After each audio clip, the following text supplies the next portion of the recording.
A destroyed village in the western mountains. A child abandoned in the snow. A black raven, regarded as an omen of misfortune. When I was weak, the world called me ill-fated, a harbinger of disaster and death. But now they should call me the messenger who guides souls to death, the supreme ruler of the underworld. Chapter 1. Damn it, what kind of hellish transmigration script is this? When I was 15, I obtained my first pet beast, the raven. It was the guardian beast of the western mountain village, a messenger of the night, seen by outsiders as a symbol of death and misfortune. Yet in this remote settlement, the raven was revered as a divine bird. 1,000 families had been protected for generations beneath its wings. Every beast master who left the western mountain village began with a raven as their first contracted beast. At 18, I was hailed as the future hope of the village, a once-in-a-century genius beast master. The raven I trained took only 3 years to sweep through the entire village, defeating every opponent. Even the veteran beast masters who had spent decades on the path of taming were no match for me. That year, I was high-spirited, convinced that the world lay within my grasp, that I was destiny itself.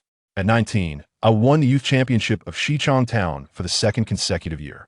Victory came to me as easily as breathing. They feared me. They revered me, a beast master from ill omen who reigned supreme over a town. That year, I became the brightest star of Shichong Town, my name spreading far and wide. The aging town chief even promised that if I could represent Shichong in the provincial Beastmaster tournament and reach the top 10, he would petition for a statue of the beast god to be brought to Western Mountain Village to grant divine protection to the ravens. Carrying the fiery expectations of my people, I set out toward the provincial capital to compete on a higher stage. Having never known defeat, I arrogantly believed that the city's tournament would be no different, that the championship was already mine. Under the setting sun, a youth rode upon his raven, full of pride and brilliance. But the shining star of the small town met an opponent he would never forget, a prodigy who dominated an entire city, known as the new king of the province. The provincial Beast Master tournament was, in truth, nothing more than the coronation ceremony of that new king. Before his power, my proud raven could not even withstand a single strike. Its shattered flesh and scattered feathers turned into a rain of black against the crimson sky, burning the image deep into my mind. It was a defeat. I could not accept the complete collapse that T owe him. It was merely another ordinary match. He didn't even glance back as he turned and left. It was my arrogance that cost my raven its life. The words "I surrender" were like stones lodged in my throat. A single blood-stained feather drifted into my hand, dazzling and cruel. Only then did I truly understand the chasm between beast masters, but the price was far too great.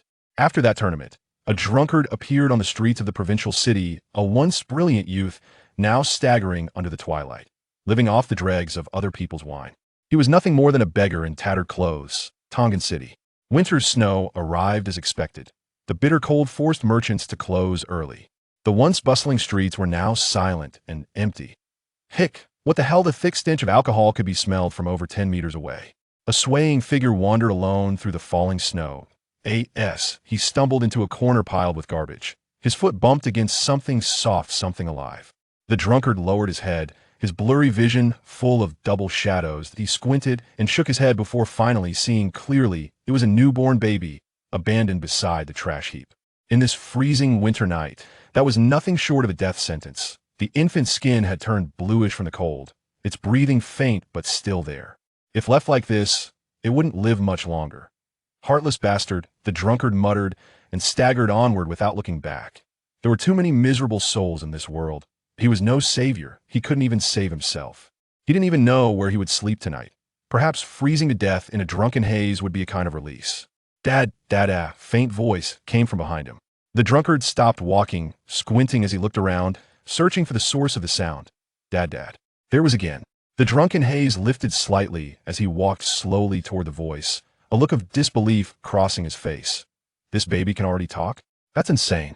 The faint, trembling words could still be made out, impossible as it was. A newborn child had just spoken his first words upon arriving in this world. Say it again. Let me hear it, the drunkard murmured. He bent down and carefully lifted the infant. The thick scent of alcohol surrounded them as he stared curiously at the tiny child. Dad, the weak voice answered again, though even softer this time. What a clever little one, just like it was. His eyes softened, filled with memory and sorrow. He thought of his raven, his pride, his companion, brilliant and intelligent, now long gone. You're unlucky, kid, but also lucky. He gave a drunken hiccup. Kazu met me to loosen his collar and tucked the baby against his chest. The warmth of his body drove away the cold, clinging to the child's faint life. A sudden thought flashed through the drunkard's hazy mind, bringing a strange clarity that a child this gifted, maybe heaven sent you to me, that I couldn't make it, but maybe you can. His gaze sharpened as he looked down at the infant nestled in his arms. Damn it. What kind of cruel joke is this? A tiny body, a vast trapped soul. No way to vent the fury within truly the most tragic kind of transmigrate. An unknown father, a broken mother, a foul-smelling place, and a freezing winter night, and somehow, all of this happened to me. If it weren't for my desperate instincts and my will to live, forcing myself to shout that humiliating word dad, I'd already be dead the moment I crossed into this world. I admit I took a gamble that day. After all, having a drunk for a father is still better than dying for no reason. I hadn't even opened my eyes to see this world yet. Unlike all those transmigrators in the novels I'd read, my arrival was nothing but chaos and despair. In that darkness, I'd heard a weak woman's voice. I am sorry. Then came the sound of footsteps fading away into the snow. The biting cold and the stench of decay filled me with hopelessness. On the edge of death, I still refused to give up. The heavy smell of liquor struck my senses and reignited my will to live. Someone's coming. Whatever. Even if it's a drunkard, it's better than dying for nothing. And so, from my newborn mouth came a shameful but instinctive cry. Dad. Just 2 syllables, yet they saved the life of a transmigrator. When the drunkard picked me up, pressed me against his warm chest, and that strong smell of alcohol filled my nose, I knew I had won my bet. I had survived. Chapter 2. Shishan Village, Blood-Fed Raven. Cradling the icy snow in his palms, the inebriated man rubbed it against his cheeks, dispelling the lingering haze of drunkenness. On this frigid, stormy night, he embarked on a journey home, cradling an infant who had yet to see the light of a full moon. It had been over a month since he departed from Shishan Village. It was time to return, he murmured to himself. At the entrance of Shishan Village, a solitary figure stood amidst the desolate valley. The skeletal trees, shrouded in the cold moonlight, resembled clawing phantoms. The intermittent cries of crows added an eerie ambience to the night, sending chills down one's spine. Upon hearing the familiar cawing, 2 warm tears fell to the ground. The closer he drew to home, the more apprehensive he became. His footsteps faltered as he hesitated to advance further, when suddenly, a voice laden with age reached his ears. Your you have returned. In the quiet solitude of the valley, a pair of sinister green eyes flickered with an ethereal glow as a hunched figure emerged. Perched on a withered branch was a colossal black bird, its head tilted inquisitively. The frail body appeared as if a mere gust of wind could topple it. The old village chief, Feng Yuan, greeted Lu Yuan, the man who had lingered in the town for over a month following his disheartening defeat in the state competition. Lu Yuan hurried forward and supported the elderly chief, his heart heavy with emotion. Merely 2 months had passed, yet the old man seemed to have aged considerably. His once dark hair now completely white. It is good that you have returned. The villagers have been quite concerned for you. Ever since news of Lu Yuan's dismal failure reached the village, the villagers had been deeply worried about him, fearing that this setback would lead him astray from the path of his promising youth. For the past week, villagers had gathered at the entrance of Shishan Village, eagerly awaiting his return. The old chief gripped Lu Yuan's hand tightly, walking slowly into the village. The cold, gnarled hand felt surprisingly warm in Lu Yuan's grasp.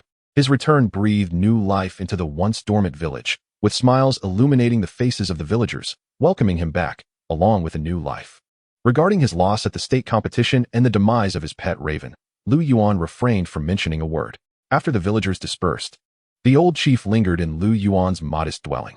The house, untouched since Lu Yuan's departure, remained as tidy as he had left it, with villagers periodically helping to keep it clean. What a lovely child, the old chief remarked. It is too cold in here. I shall fetch some firewood to keep the little one warm.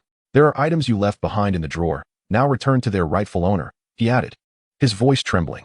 With a frail hand, he gently caressed the face of the newborn, refraining from inquiring about Lu Bai's origins. Once you enter Shishan Village, you become one of us. Sensing the kindness emanating from the old man, Lu Bai grasped the bony finger, eliciting a tender smile from the chief. This heartwarming scene alleviated some of the sorrow within Lu Yuan. This is for you. One must always look forward and not lose the courage to start anew, the old chief said, waving his hand. The black raven flew in from outside, carefully clutching a tiny, entirely pink chick in its beak, placing it gently into Lu Yuan's hands. Having lost the warmth of its nest and the embrace of its mother, this little raven appears quite unsettled, calling out incessantly. This year, the black raven has birthed 7 chicks, This one is entrusted to you. Take good care of it." Without awaiting Lu Yuan's reply, the old chief ambled away with his raven. Caring for a pet was no easy task, yet for Lu Yuan, it posed little difficulty. It was merely a return to familiar paths. However, the Lu Yuan of now possessed less of that youthful fervor and more of a composed demeanor. Cradling the tiny pink chick, Lu Yuan felt its unease in this strange environment, its unfamiliar sense prompting anxious chirps. Strangely, when the chick drew near to Lu Bai, the sharp cries ceased, and it burrowed into Lu Bai's embrace, two newborns finding solace in one another. Witnessing this, Lu Yuan began to formulate a plan. "It seems it has taken quite a liking to you." In the modest confines of the room, two new lives awaited Lu Yuan's nurturing. 14 years swiftly passed. Atop the mountains behind Shishan village, a young lad gazed up at the azure sky, his youthful countenance betraying an unexpected maturity. A dark speck soared swiftly, slicing through the vast sky before gracefully landing upon the young boy's arm. A golden iron ring, as dark as ink. Its glossy black feathers glimmered in the sunlight, hinting at a subtle blue sheen. The tilted head of the raven regarded Lu Bai with intelligent, lively eyes. This raven, gifted by the old chief to Lu Yuan, had grown alongside Lu Bai, their bond deepening over the years. Instead of forming a contract, Lu Yuan had opted to nurture the young raven for Lu Bai's sake. The golden iron ring upon his arm was a token of Lu Yuan's first championship victory at the Beast Tamer competition in Xichang Town. Fashioned entirely from dark gold, the ring served as both a platform for birds and a means to sharpen their talons, enhancing their sharpness. On the eve of his departure to the state city, Lu Yuan had given both championship prizes to the old chief for promising young beast tamers from the village. Yet, the old chief had kept them untouched in Lu Yuan's drawer, returning them unchanged upon his return to the village. The young boy Lu Bai was indeed the same child who had traversed into this wondrous world 14 years ago. Coincidentally, Lu Yuan had named himself Lu Bai as well, sparing him the need to adapt to a new name. Cough, cough, cough.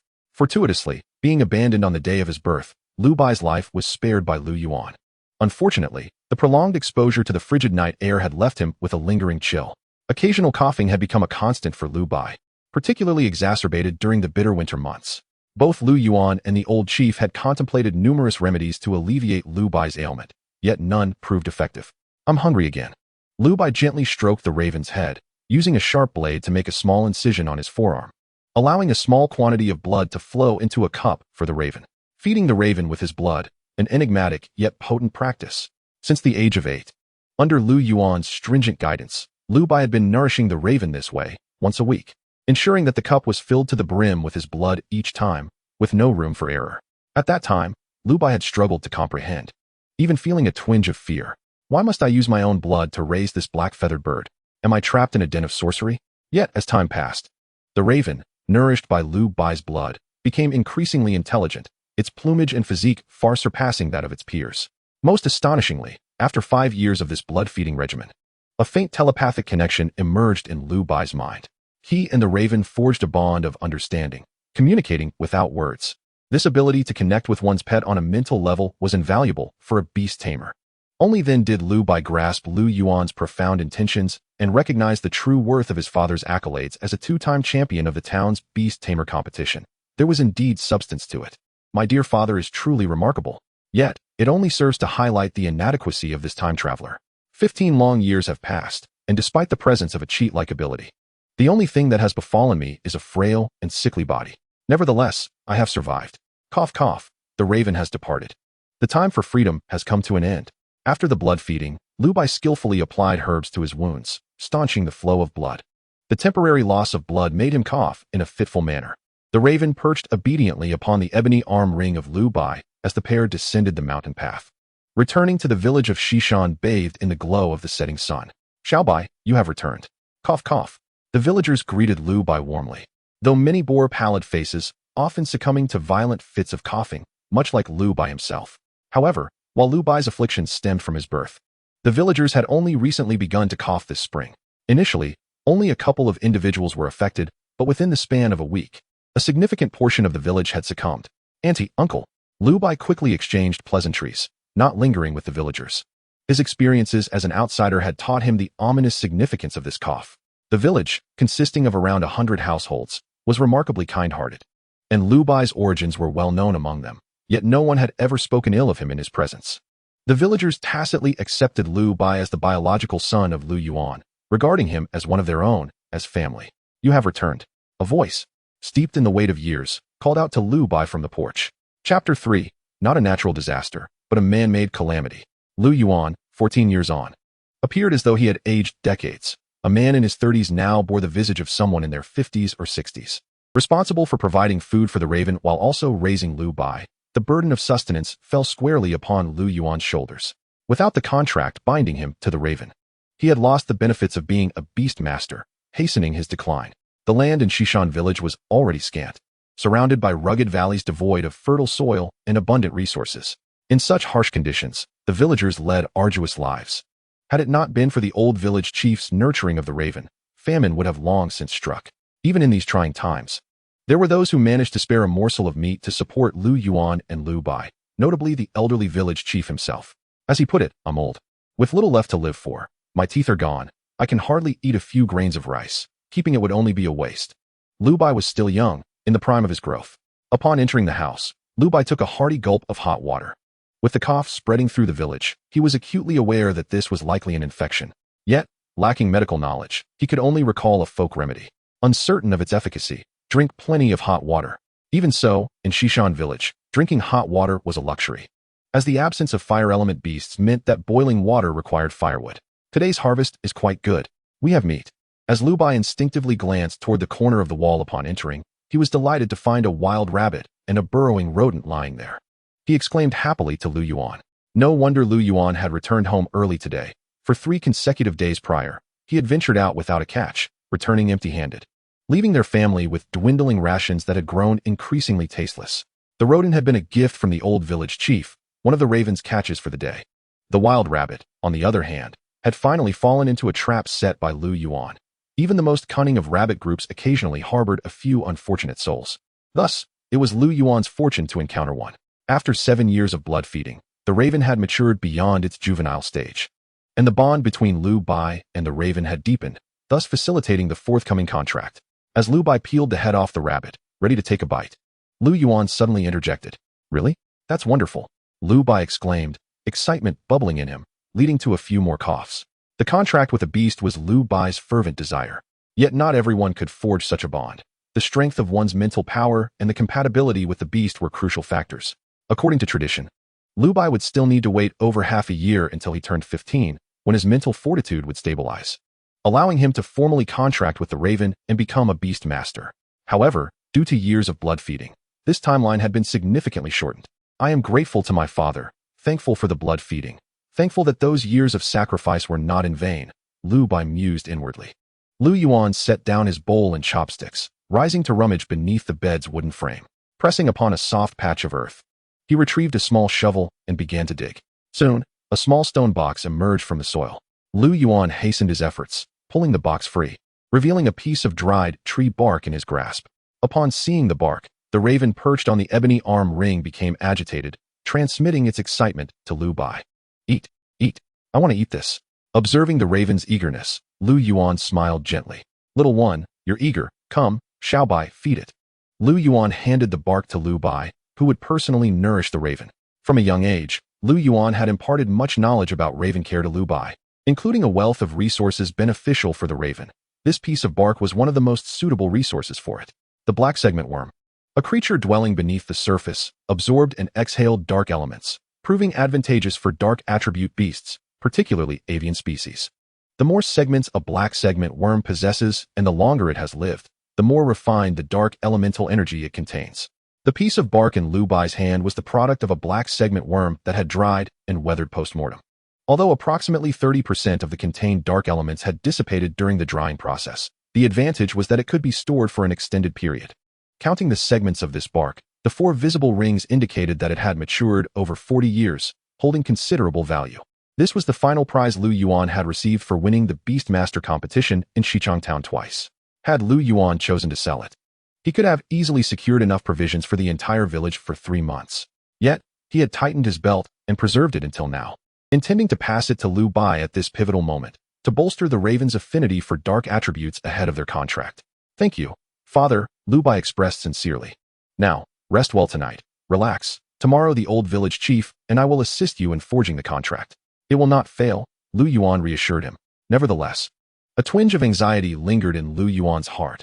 After all, there are no guarantees in life, and the fear of the unexpected loomed large. Caw, caw, caw. As the black segment worm was consumed, the raven displayed a jubilant demeanor, hopping joyfully on the ebony ring before settling down quietly to absorb and digest the worm. As the clouds rolled thick and dark, and the moonlight shone sparse and bright, Lu Bai vowed silently within his heart. I will undoubtedly claim the first prize in the State City Beast Master competition. In Shishan Village, few dared to mention Lu Yuan's past, yet Lu Bai was no fool.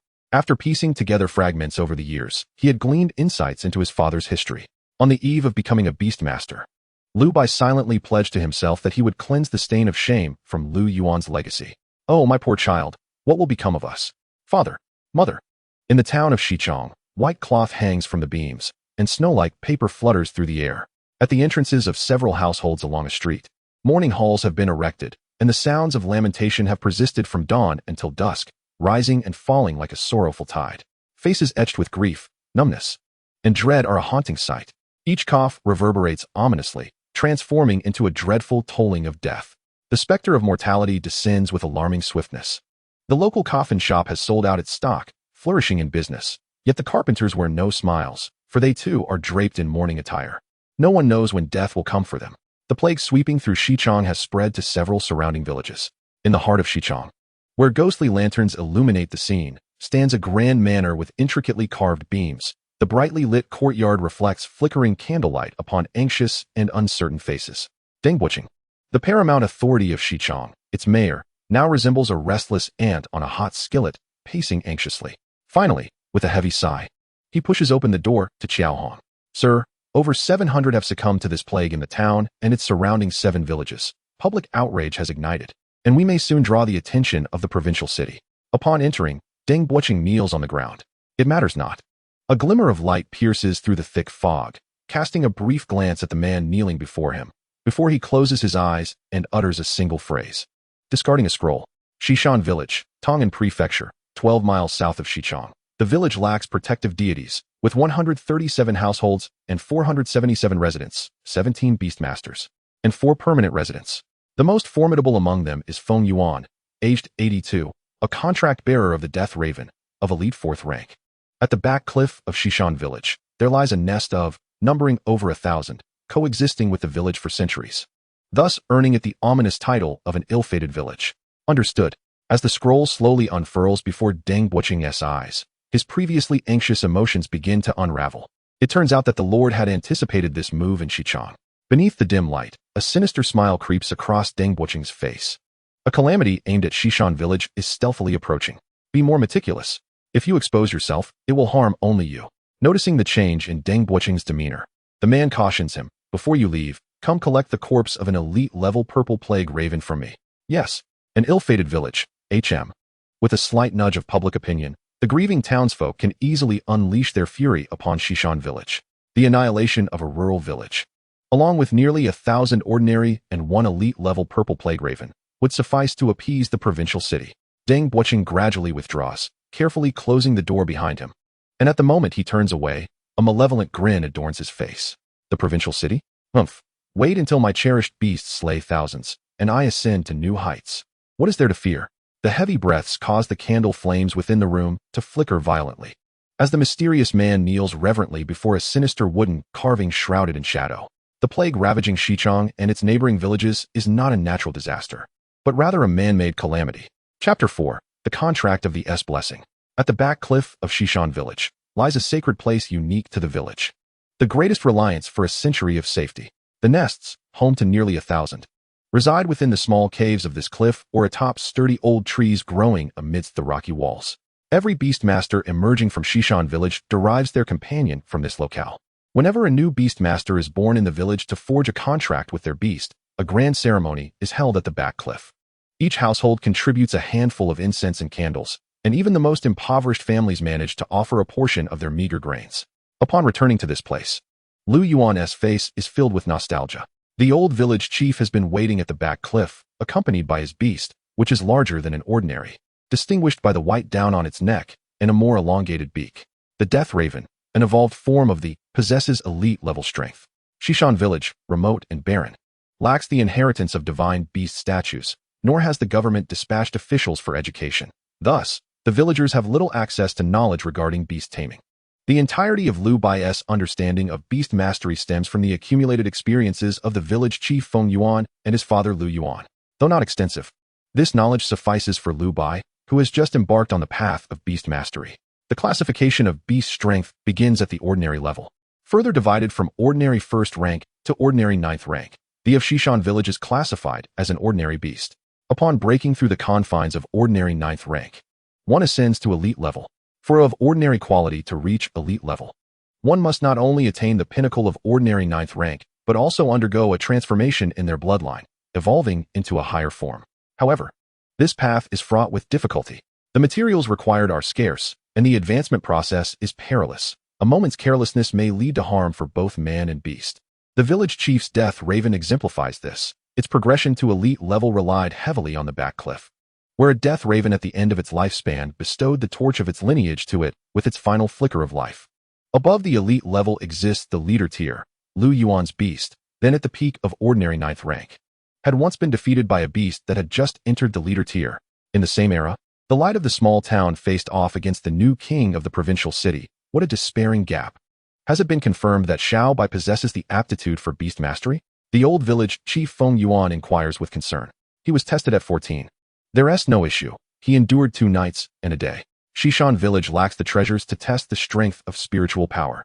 They must rely on traditional methods to ascertain whether one meets the requirements for forging a beast contract. The method is simple, staying awake. A youth who withstands 2 nights and a day typically meets the minimum standard for spiritual contract. For many years, Shishan village has followed this practice. Over the years, more than 30 youths have successfully endured the test, yet only half succeeded in contracting with a. Traditional methods are ultimately not foolproof and do not guarantee success. Wonderful. Another beast master will emerge from our village. The old man can die in peace now. The old village chief Feng Yuan expresses joyfully. Sensing his own lifespan waning, he finds solace in witnessing the emergence of another beast master before his end, feeling fulfilled. Especially in the case of Lu Bai, a child of exceptional talent. In him, the old village chief Feng Yuan perceives the youthful spirit of Lu Yuan. Yet Lu Bai's temperament is steadier, a quality that will enable him to journey further. The old village chief's death raven flaps its wings and swoops down, clutching 2 plump mice still oozing blood in its talons.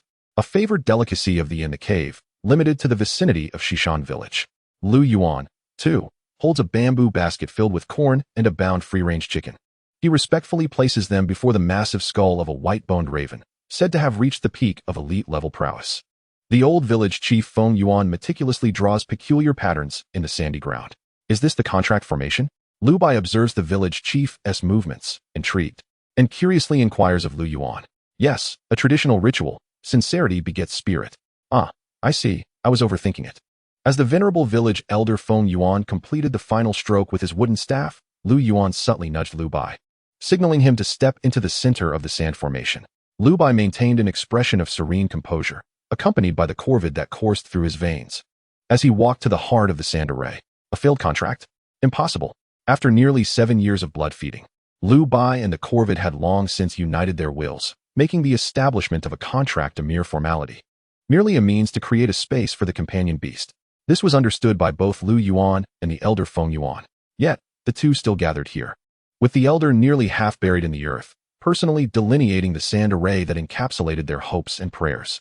Their purpose transcended mere contractual obligations. They yearned to witness a possibility, a prospect that could significantly enhance the potential of beastmasters and their companions. Lu Yuan's triumph over Shishan village and his consecutive victories for 2 terms in the Beastmaster Championship of Shichang Town were largely attributed to the blessing he received when he forged the contract with the corvid. The blessings are categorized into 5 tiers: Beast Oracle, Skill, Talent, Bloodline, and Divine Authority, arranged from the lowest to the highest. While the upper limits of these 5 categories are nearly indistinguishable, their lower limits exhibit considerable variance.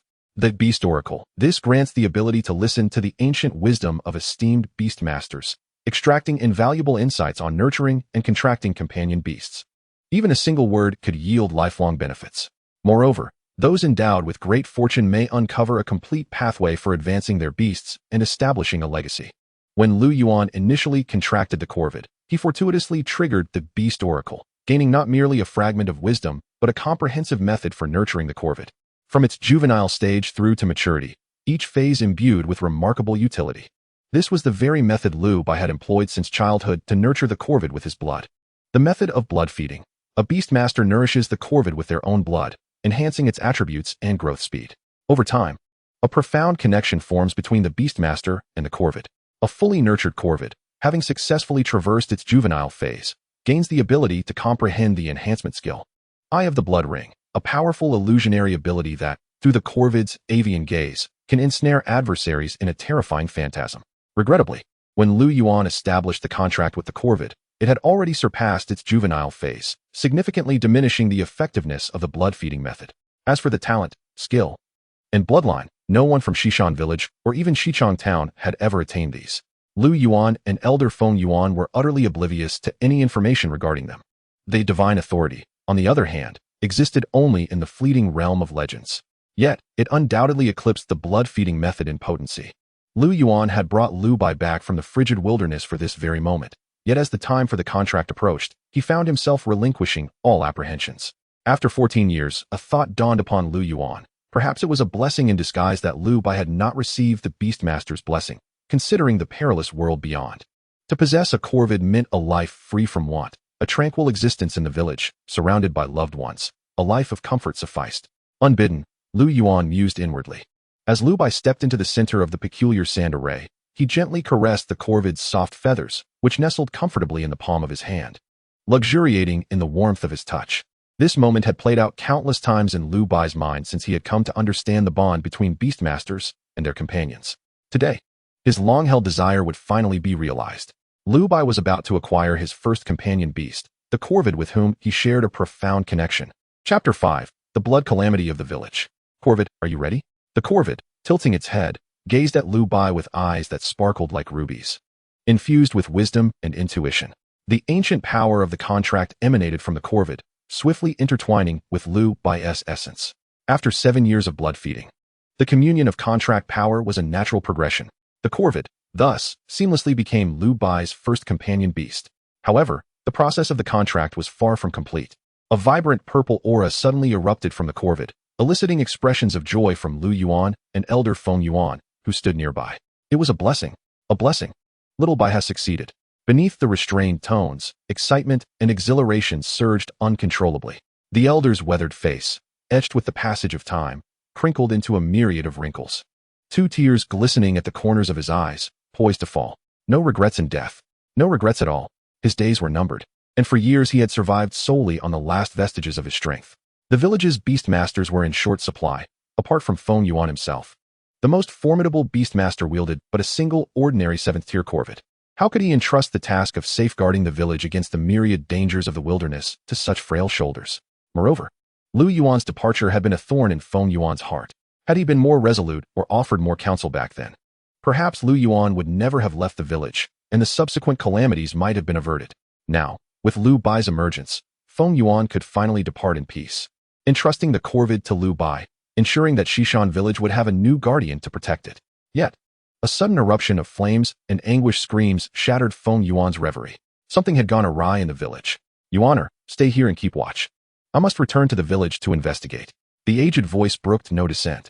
Amidst the early morning mist, the bustling central square of Xichang Town was alive with activity. Warriors preparing for battle.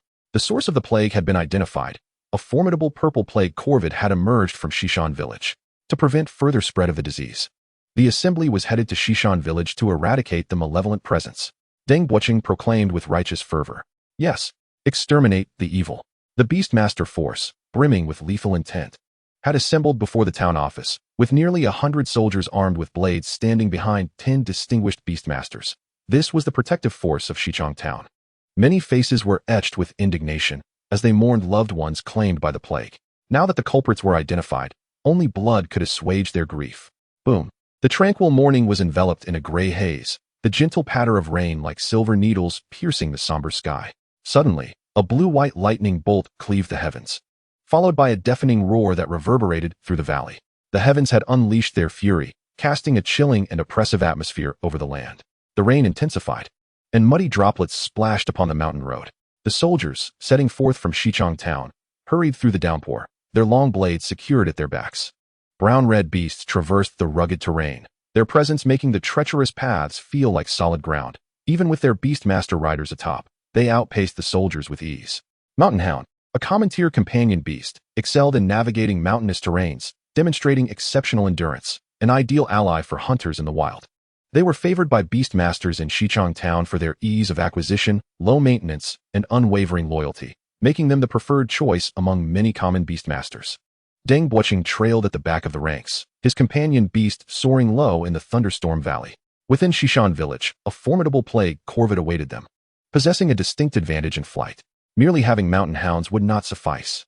Thus, Deng Buoqing personally took to the field, bringing not only his cherished beast, but also discreetly carrying with him the lifeless body of a plague raven, solidifying the evidence of the pestilence that had befallen Xishan Village.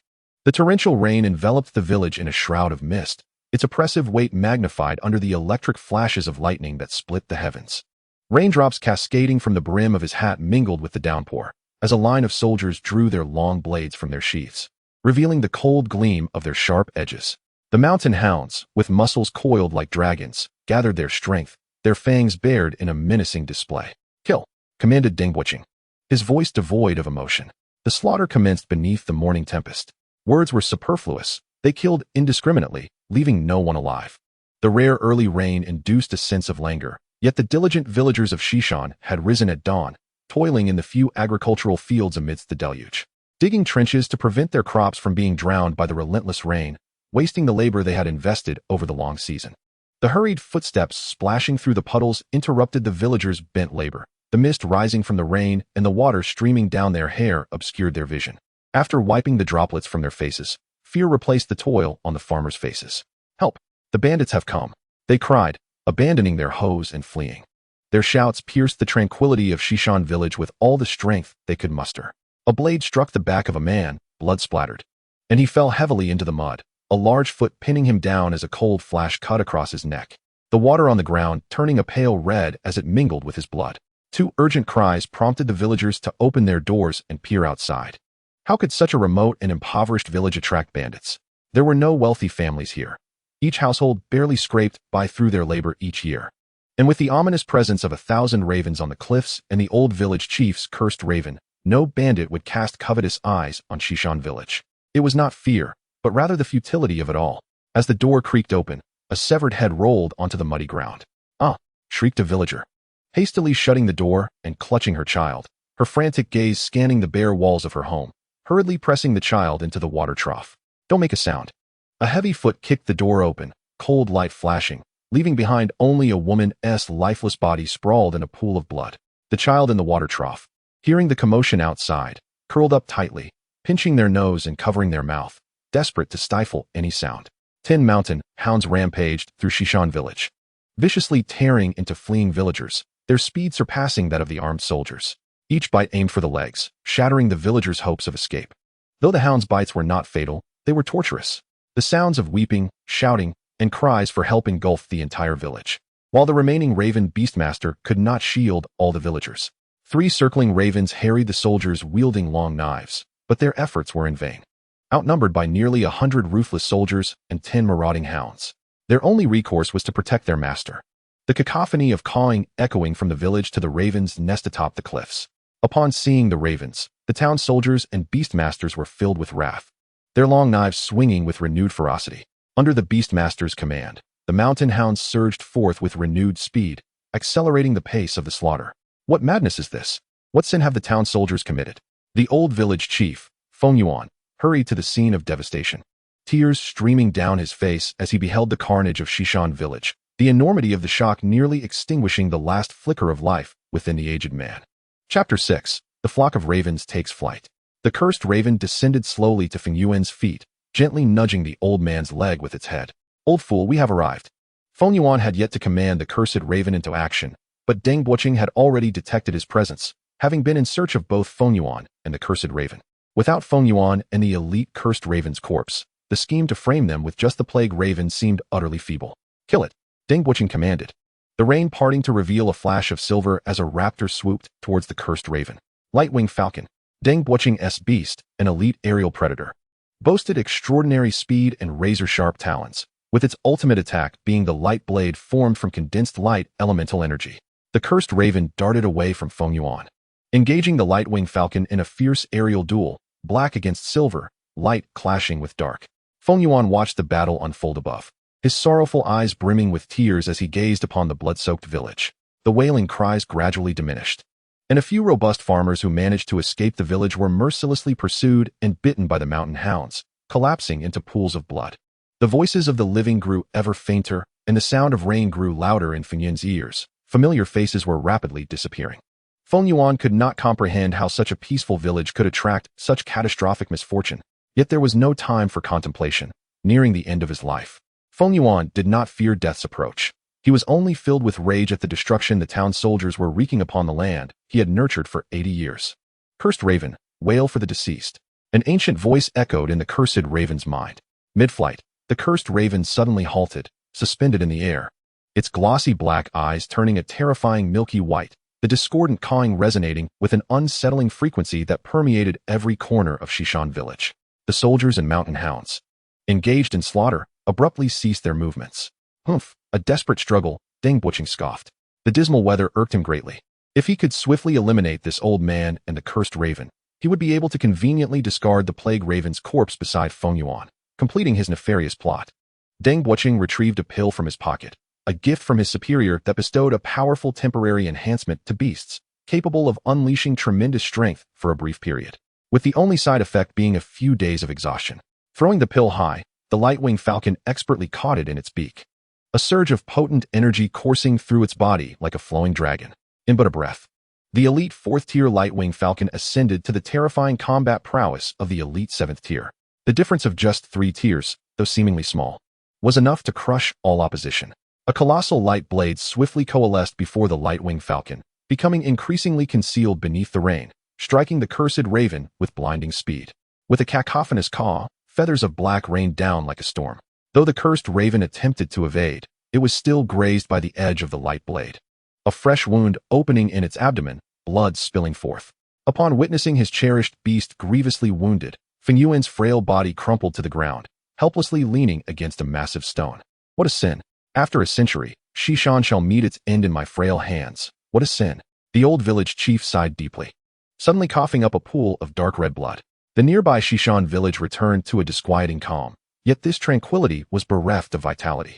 A long blade, dripping with blood, emerged from various residences, as faces brimming with murderous intent coalesced, gathering towards the rear cliff. A piercing crow's cry shattered the cacophony of rain, echoing back to the cliff, resonating continuously in the raven's lair. Lu Yuan, consumed by anxiety, found himself torn between safeguarding the unconscious Lu Bai and remaining vigilant to the commotion within the village. The moment the screams and wails ceased, and the death crow was struck down by the swift light falcon, Lu Yuan's yearning for West Mountain Village reached its zenith. After releasing a deep breath, he clenched his fists, gritting his teeth as he departed from the cliff, sprinting towards the village, towards the direction of the venerable village chief, Feng Yuan. As the mournful cries of the death crow echoed, the curtain of rain suddenly diminished, transforming into a gentle drizzle. While subtle disturbances arose from the cliff, a sound of flapping wings. Abruptly halting mid-run, Lu Yuan was enveloped by a shadow, and upon gazing upwards at the darkening sky, a fervent expression crossed his face as he pressed on. What was that? The town guards, wielding long knives, swallowed hard. Incredulity etched on their faces as they beheld the swiftly approaching storm clouds above. It was the raven horde from the rear cliff, a legion of crows, obscuring the sky. An unforgettable sight unfolded as countless ravens burst forth from the cliff's cavern, darting low and spiraling towards the direction of the death crow's wails. Nearly 1,000 ravens coalesced into a colossal black disk, hovering ominously above the severely injured death crow, whose cries of anguish persisted. Indeed, they were the harbingers of calamity, the source of the pestilence that had befallen Xichang town. Kill. Beneath the ominous shroud of an approaching apocalypse, the town guards swiftly cast aside their fears, rage surging in their minds as they fervently charged at the raven horde with their blades. It was these detestable crows and the villagers who had spread the plague, leading to the demise of their kin. O Crow God, protect West Mountain Village once more. I pledge to accompany you with my very soul, through countless lifetimes, to be your most devoted servant. The old village chief, Feng Yuan, witnessing the raven swarm's emergence, sank to his knees, bending his legs as he fervently prayed towards the crows, his clasped hands spilling with fresh blood. Yet, with that kneel, the venerable Chief Feng Yuan could rise no more. Chapter 7. Beastmaster's Blessing. 4th level. The lament of the death crow grew ever more mournful, a trickle of blood seeping from the edge of its dark beak. For its master would no longer tenderly caress its wings and head. Village Chief Lu Yuan cried, trembling with emotion as he beheld the elderly man collapsed on the ground. The moment his hand brushed against Feng Yuan's arm, understanding dawned upon him. That kind-hearted old man, who had waited at the village entrance on snowy nights, was gone. An unprecedented fury filled Lu Yuan's chest, and as he gazed at the town guards wielding their long knives not far away, he clenched his fists and charged forth without hesitation. Bare-handed, Lu Yuan, knowing he was outmatched, felt no fear or dread of death. The long knife struck heavily against his body, yet he seemed impervious to pain. With bloodshot eyes, Lu Yuan seized the guard before him, wresting the long knife from his grasp and, in a frenzy, began to swing it among the guards, his garments drenched in blood, horrific wounds piercing through his torso. In the final moments of life slipping away, Lu Yuan let out a roar, taking down a guard with him. Thus, there remained no able-bodied man in West Mountain Village. The black crows cried out in blood. Countless ravens descended from the sky, launching a frenzied assault of pecks and claws upon the town guards, their faces marred with crimson scratches. Many guards had their eyes pecked out, plunging into darkness, their helpless hands clutching their faces as they wailed in despair. In the dim sky above, hundreds of ravens unleashed a relentless assault upon the swift light falcon. Blades of light cleaved through the heavens, sending torrents of blood cascading, as one raven after another was sliced in half, plummeting from the heights. Yet, against the overwhelming numbers, the relentless waves of ordinary ravens pressed on, and the light falcon struggled to resist, its lustrous wings marked with numerous puncture wounds. The debilitating effects of the death crow's mournful cries began to take their toll. The light falcon sensed its vision blurring, its wings' flight frequency growing ever sluggish. Even more distressing was the violent tremor within its very core, as if its insides were on the brink of rupture. The side effects of that pill were far more severe than mere exhaustion. A profound threat of death plunged the light falcon into confusion, and as a flash of crimson swept across its eyes, the last vestiges of the pill's potency were expended. The self-detonation of a 7th-tier elite beast erupted like thunder, shaking the valley as waves of ravens around the light falcon were impacted, crashing down from the sky in a sanguine splatter. Upon witnessing the self-detonation of the light falcon, the death crow, with its injured wings, staggered over to its fallen master, the old village chief Feng Yuan, nestling beside his wrinkled hand. As its eyes gradually clouded, in its final moments of clarity, the death crow gazed longingly at a raven flying low, faintly shimmering with a cerulean glimmer in its wings. A powerful force detached from the death crow's body, infusing into that raven a legacy from the lineage of the death crows, heralding the emergence of a new leader among the cliff's ravens. How could this be? The sudden turn of events left Deng Buoqing aghast. His greatest reliance, the elite beast, the light falcon, had unexpectedly detonated beyond his control. Without the light falcon, how could he possibly continue to serve as the town head of Xichang? It was that damned pill. Humph. Ha ha ha. Deng Buoqing suddenly burst into laughter, his voice laced with both resentment and a hint of regret.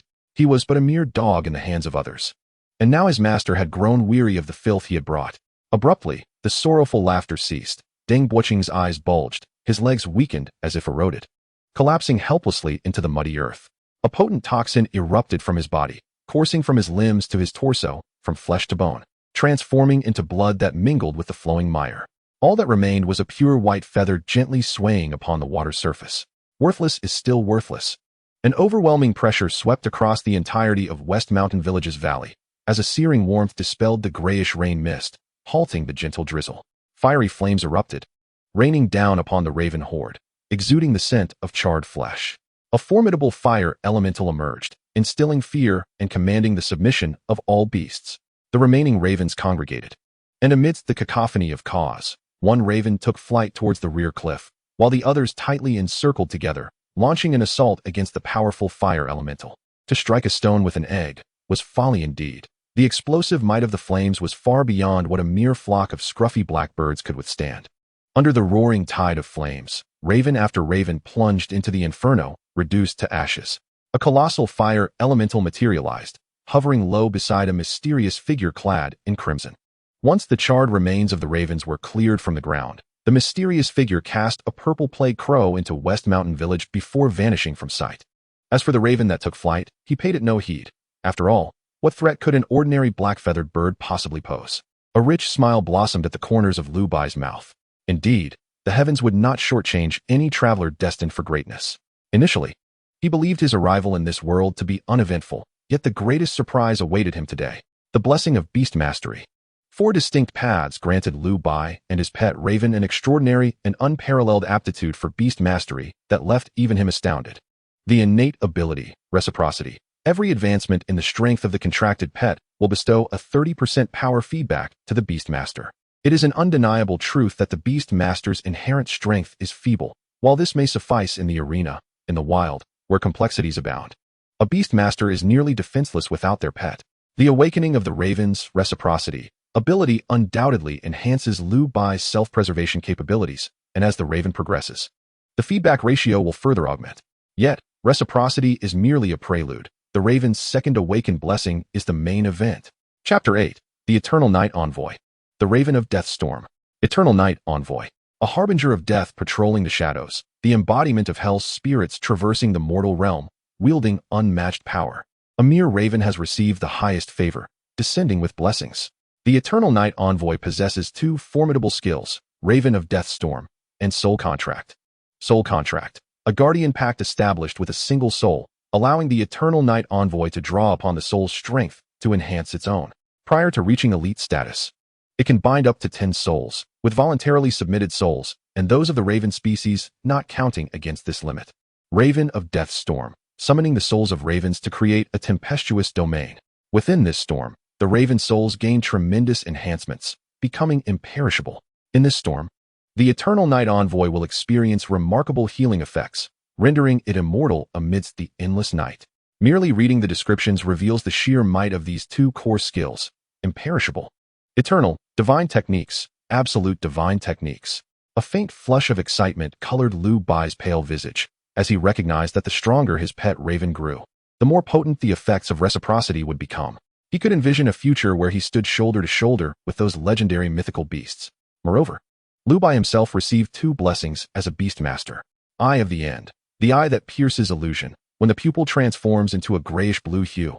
The life forms within sight will manifest 3 distinct images. Flesh layer, revealing the weaknesses of the physical body. Soul resonance, where a translucent halo appears above the head, disclosing the potential qualities of the life form. Fate projection, with ghostly branches extending from behind, indicating the critical nodes and materials for the life form's future advancement.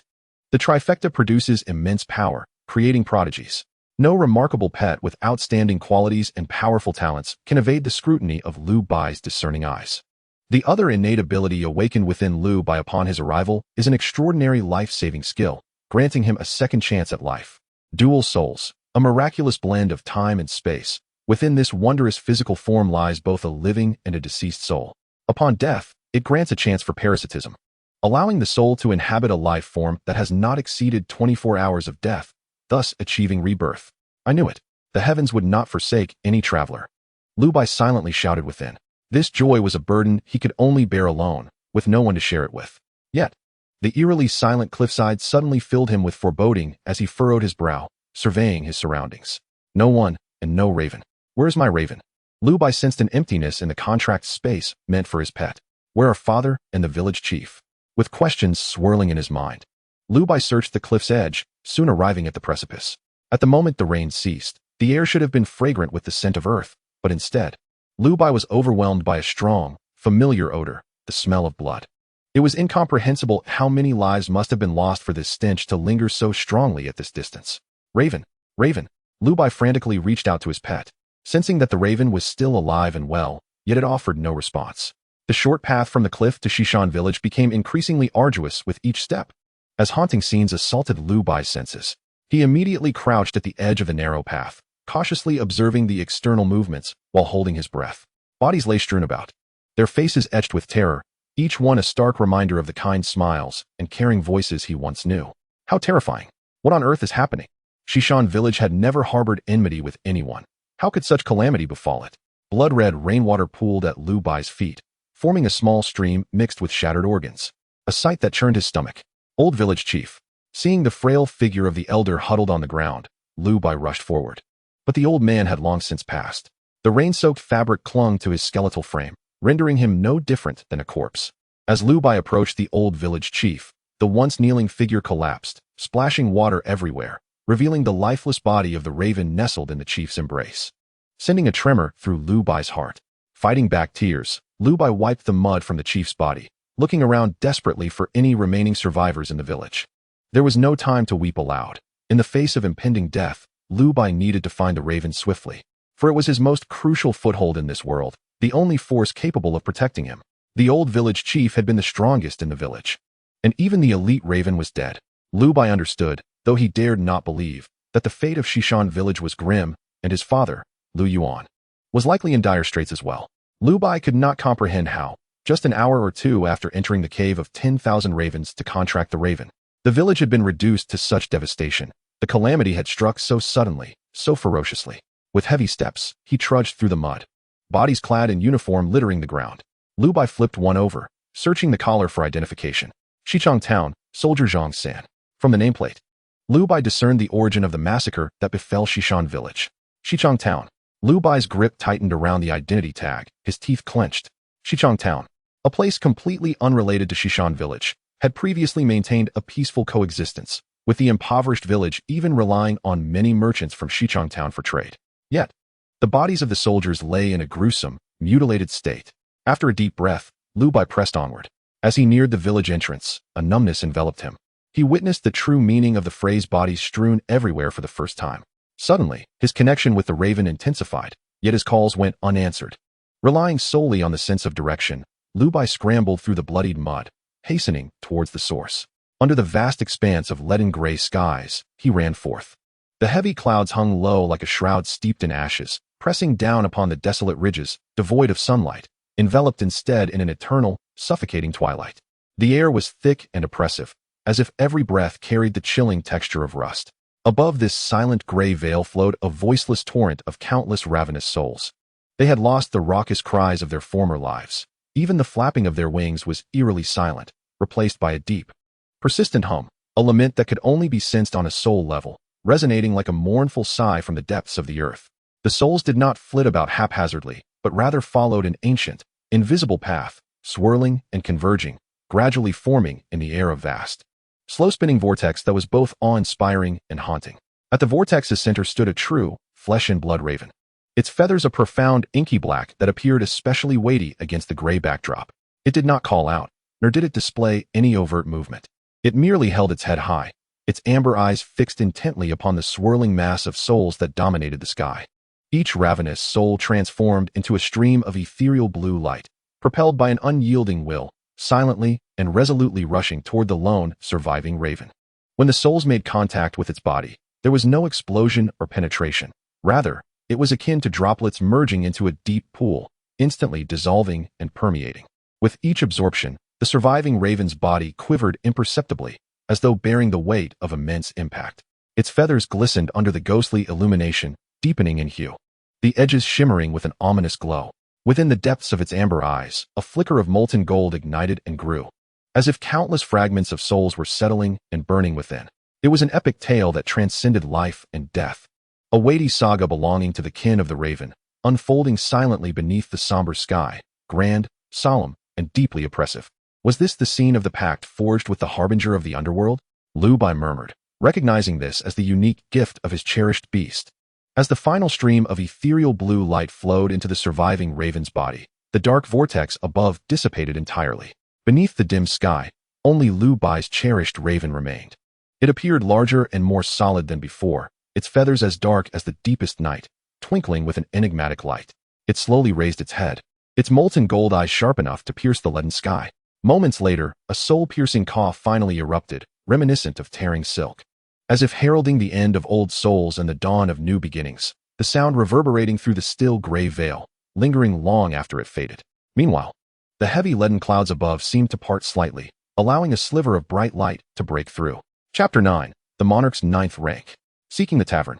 Cough. Cough. A wave of pain surged from Lu Bai's chest, prompting a muffled cough, as the half-man-high raven beast charged directly into his embrace. He could hardly believe that only a few hours had passed, and his once small raven had undergone such a tremendous transformation. The creature that could once perch upon his arm was now far too large for Lu Bai to encircle with both arms. He stifled the tears welling in his eyes and gazed at the raven that had leapt into his arms. His gaze drawn to the information presented before him by the ethereal eye of the raven. Raven, inheritor of the death raven. Strength, elite level 7, to ascend to elite level 9 upon completing the death raven inheritance. Potential, monarch level 9. Blessing, evernight harbinger. Skills, peck, claw strike, winged flight. Frost wind, death caw, blood ring eye, fear illusion, harbinger's pact, ravenous storm. Stunned, Lu Bai marveled at the opulent array of skills. The conventional skills of a raven typically included only peck, claw strike, and winged flight, akin to any ordinary flying beast. Yet his raven possessed a staggering 9 skills. Moreover, it was in the midst of inheriting the Death Raven's legacy, elevating its strength to elite level 7. What left Lu Bai utterly flabbergasted was the raven's potential, a level he had never before encountered, monarch level. Just the title invoked a profound sense of its majesty and power. As he contemplated the raven's information, Lu Bai gradually composed himself, the prospect of revenge rekindling his spirit. Elite level 7 was sufficient to turn the tables on Xichang. Perhaps spurred by the confidence emanating from the raven, Lu Bai pulled himself from the depths of sorrow, regaining his composure. Surveying the ravaged West Mountain village, he swiftly led the raven through the village, seeking out 2 or 3 of the wealthiest households. He gathered around 500 to 600 copper coins, a few pieces of silver, along with provisions and daily necessities. In front of 2 small mounds at the village's edge, Lu Bai stacked 2 stones and planted several green twigs. Bowing deeply with the raven before departing from the land he had called home for 14 years. Father, old village chief, this is the raven. Do you know? It possesses monarch-level potential. I have only heard of monarch level once before, and it must be far superior to the leader. Kneeling before the grave, Lu Bai felt an overwhelming urge to speak, yet all that emerged was a solemn vow. Father, old village chief, I will uncover the true culprits and avenge you. 2 cups of coarse wine and 2 hard buns quietly lay before the grave, while the figure kneeling there had already vanished. In the stony valley, a blurred visage appeared in the reflection of the clear water. Having secluded himself in this valley for an entire month, the rations he had brought from West Mountain Village were nearly exhausted, and he was grateful that the raven often hunted in the valley to vary their meals. It was time to depart. During this period, Lu Bai had summoned hundreds of raven souls to scout the area surrounding West Mountain Village, gathering intelligence across nearly 100 miles, effectively covering the entire Xichang town. Lu Bai had scarcely ventured beyond West Mountain Village in his 14 years, leaving him woefully uninformed about the surrounding circumstances. Preparation is vital. Intelligence gathering is paramount. In the past month, West Mountain Village had become the focal point of attention, with discussions reverberating throughout Xichang town regarding the village's destruction and the calamity that had befallen it, as well as the total annihilation of the town's soldiers led by Deng Buoqing. The townspeople firmly believed that West Mountain Village was the source of the plague, which accounted for its astonishing power. Multiple groups had ventured to West Mountain Village to investigate, with even personnel dispatched from the state capital, turning the village upside down, until the storm of scrutiny began to subside. During this time, Lu Bai had gleaned nearly all there was to know about the situation in Xichang town through the raven souls.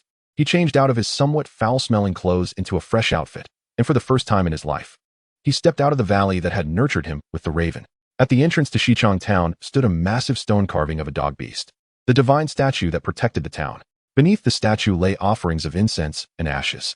Yet, as Lu Bai gazed upon this revered effigy, he felt an inexplicable discomfort rising from within. Perhaps it was because Xichang town had slaughtered the West Mountain Village where he had lived for 14 years. Iced sugar hawthorn for sale. Freshly steamed buns. Strolling through the streets of Xichang town, he noted how the same street that had once been draped in white cloth for mourning, heavy with death, now buzzed with life just a month after the sudden plague. The departed have left this world, yet the living must continue to toil for their subsistence. The annual taxes imposed upon the lower classes pressed down upon them like an inexorable wheel, compelling them to forget their sorrows and strive for survival. For the deceased cannot contribute to this burden of taxation. Ah, brother, first time in town, I see. TSK, we have splendid wares, exquisite maidens. As Lu Bai strolled leisurely, a diminutive man suddenly seized his sleeve, his expression a mixture of mischief and enticement. Noticing a flicker of hesitation on Lu Bai's youthful visage, the man attempted to pull him away. Not necessary. Lu Bai firmly shook off the hand resting on his sleeve, declining the offer. On the main thoroughfare, such hawkers were plentiful, and even some graceful maidens stood by the storefronts. The customs of the Qinglan district were not uncommon within the bustling town of Xichang, nor were they confined to Tongan Prefecture. The reasoning was simple. The taxes levied upon ordinary shops and citizens amounted to a staggering 40%. whereas the Qinglan Tavern's tax was a mere 20%. This significant disparity in profits naturally drew many to the tavern. As daylight lingered, the street's vibrancy and clamor had yet to reach their zenith. It was only with the arrival of nightfall that the street would unveil its true visage, a grand den of indulgence. Liu Bai, however, found little interest in such spectacles. With only a few hundred copper coins and a couple of silver ingots in his possession, he was quite limited, especially at the tender age of 14, still a mere child. Coughing softly, Liu Bai's thoughts drifted. His gaze was abruptly drawn toward a magnificent building of blue bricks and red tiles not far off. A radiant halo shimmered before him, its edges adorned with a delicate pink hue. It emanated an aura of fortune, brimming with untapped potential, though it remained unclear whether it belonged to a person or a beast. Through his unique vision, Liu Bai gleaned the essence of this halo, and his feet began to move instinctively toward it, a silent summons to seize an opportunity. The Genie Garden. This opulent three-story wooden pavilion sat at the heart of the most bustling area of the street. Liu Bai paused before the establishment, gazing at its resplendent sign, embellished with golden and crimson motifs, and heaved a deep sigh. He could not escape the allure of stepping into this den of beauty. Since I am here, I might as well embrace it. With that, he strode purposefully toward the Genie Garden. Ah, esteemed guest, your first visit to the Genie Garden, I presume? A maid clad in azure intercepted Liu Bai, her smile radiant. We do not operate during the day. Please return at dusk. Tonight, our courtesan will make her debut, and we would be delighted to have you in attendance. Despite having never seen Liu Bai before, the maid warmly encouraged him to return after sunset. The courtesan, you say? Chapter 10. The Courtesan's Debut. Yulu. The allure of beauty is akin to a blade poised above one's purse, mercilessly slicing into its depths. Before him lay a plate of fennel beans, a dish of peanuts, and a pot of tea. These trifles had cost Liu Bai 500 copper coins, a sum that would scarcely buy a fraction of a meal at the marketplace. He shook his head, incredulous that the Genie Garden practiced such minimum spending. Nevertheless, he had secured a seat, albeit without the company of a maiden. With a starting price of 1 tael of silver, Liu Bai resolved to save wherever possible. His purpose for the day was not revelry. He sought to uncover the identity of that golden halo. Over the course of the afternoon, Liu Bai familiarized himself with the Genie Garden's operations. It required little effort to discern that it was the most renowned entertainment venue in Xichang, a veritable haven for men seeking solace. Squatting near a tea house not far away, Liu Bai overheard numerous discussions regarding the Genie Garden. It was a place that tested one's financial limits. With a minimum entry fee of 500 copper coins, equivalent to half a year's expenses for an ordinary family, within the Genie Garden, even the touch of a maiden was beyond reach. Patrons could only sip on a couple of modest drinks. During this time, the most fervent topic of conversation revolved around the imminent debut of the new courtesan. The previous courtesan had fetched a staggering price of 16 taels of gold upon her departure, leaving many in awe. It was uncertain what price would be commanded this year. As dusk fell, with the welcoming smiles of the maidens, Liu Bai entered the Genie Garden. A delicate and refreshing fragrance enveloped him, as if it could dissolve the weariness of the day. What manner of place was this? The moment he stepped inside, his eyes were drawn to the dazzling halo, prompting him to inquire eagerly of the maid. Dear guest, you are indeed in haste. This is the chamber of our esteemed courtesan. Today, the number of visitors to the Genie Garden exceeded double the usual count. The maid, noticing Liu Bai's youthful and somewhat innocent demeanor, sensed an air of distinction about him, leading her to believe he was a wealthy scion drawn by reputation. However, as Liu Bai merely glanced at the price list and, without hesitation, declared his intent to order the classic 500 copper coin poor man's package, he turned on his heel and departed without a trace of reluctance. Oh, this is quite practical. Perhaps it is for the best. Peaceful.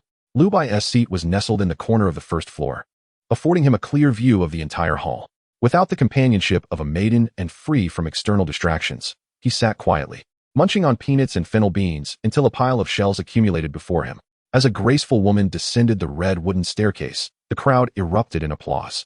Liu Bai looked up, captivated by her enchanting figure. Time had left subtle traces on her face, yet it was evident from her exquisite features that she had once been a siren capable of captivating countless men. Hong Wan, the sovereign of this den of indulgence, commanded the attention of every man in town. Welcome, esteemed guests. Your presence is immensely appreciated.